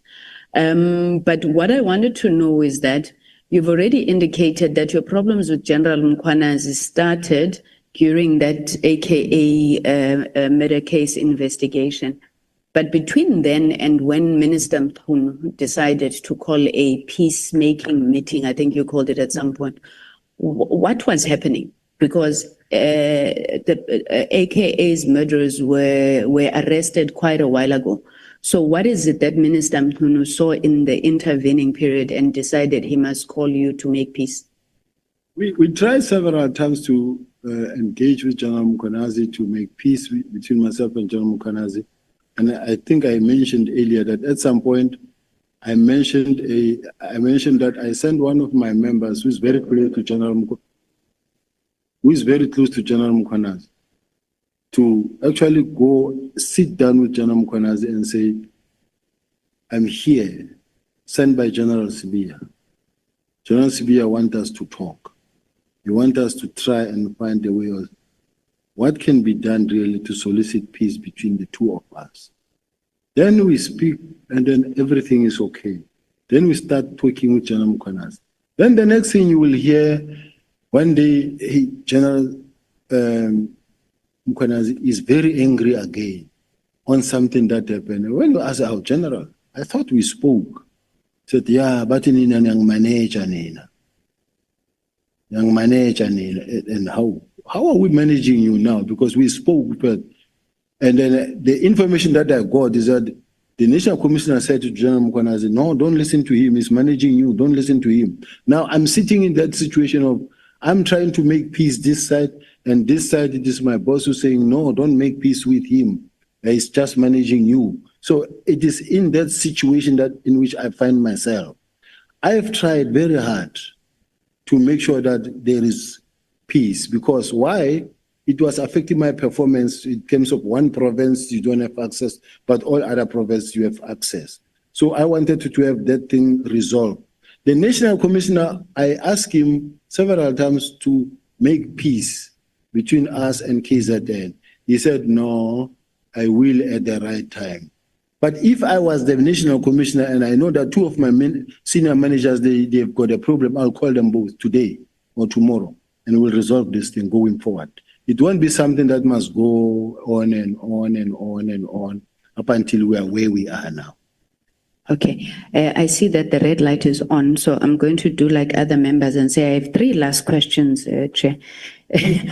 On paragraph 75, you said that one of your colleagues told you that General Mkhwanazi made threats to arrest you.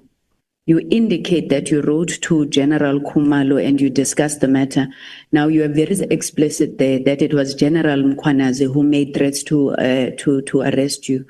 General Sibiya, this communication that you wrote to General Khumalo is not part of the bundle.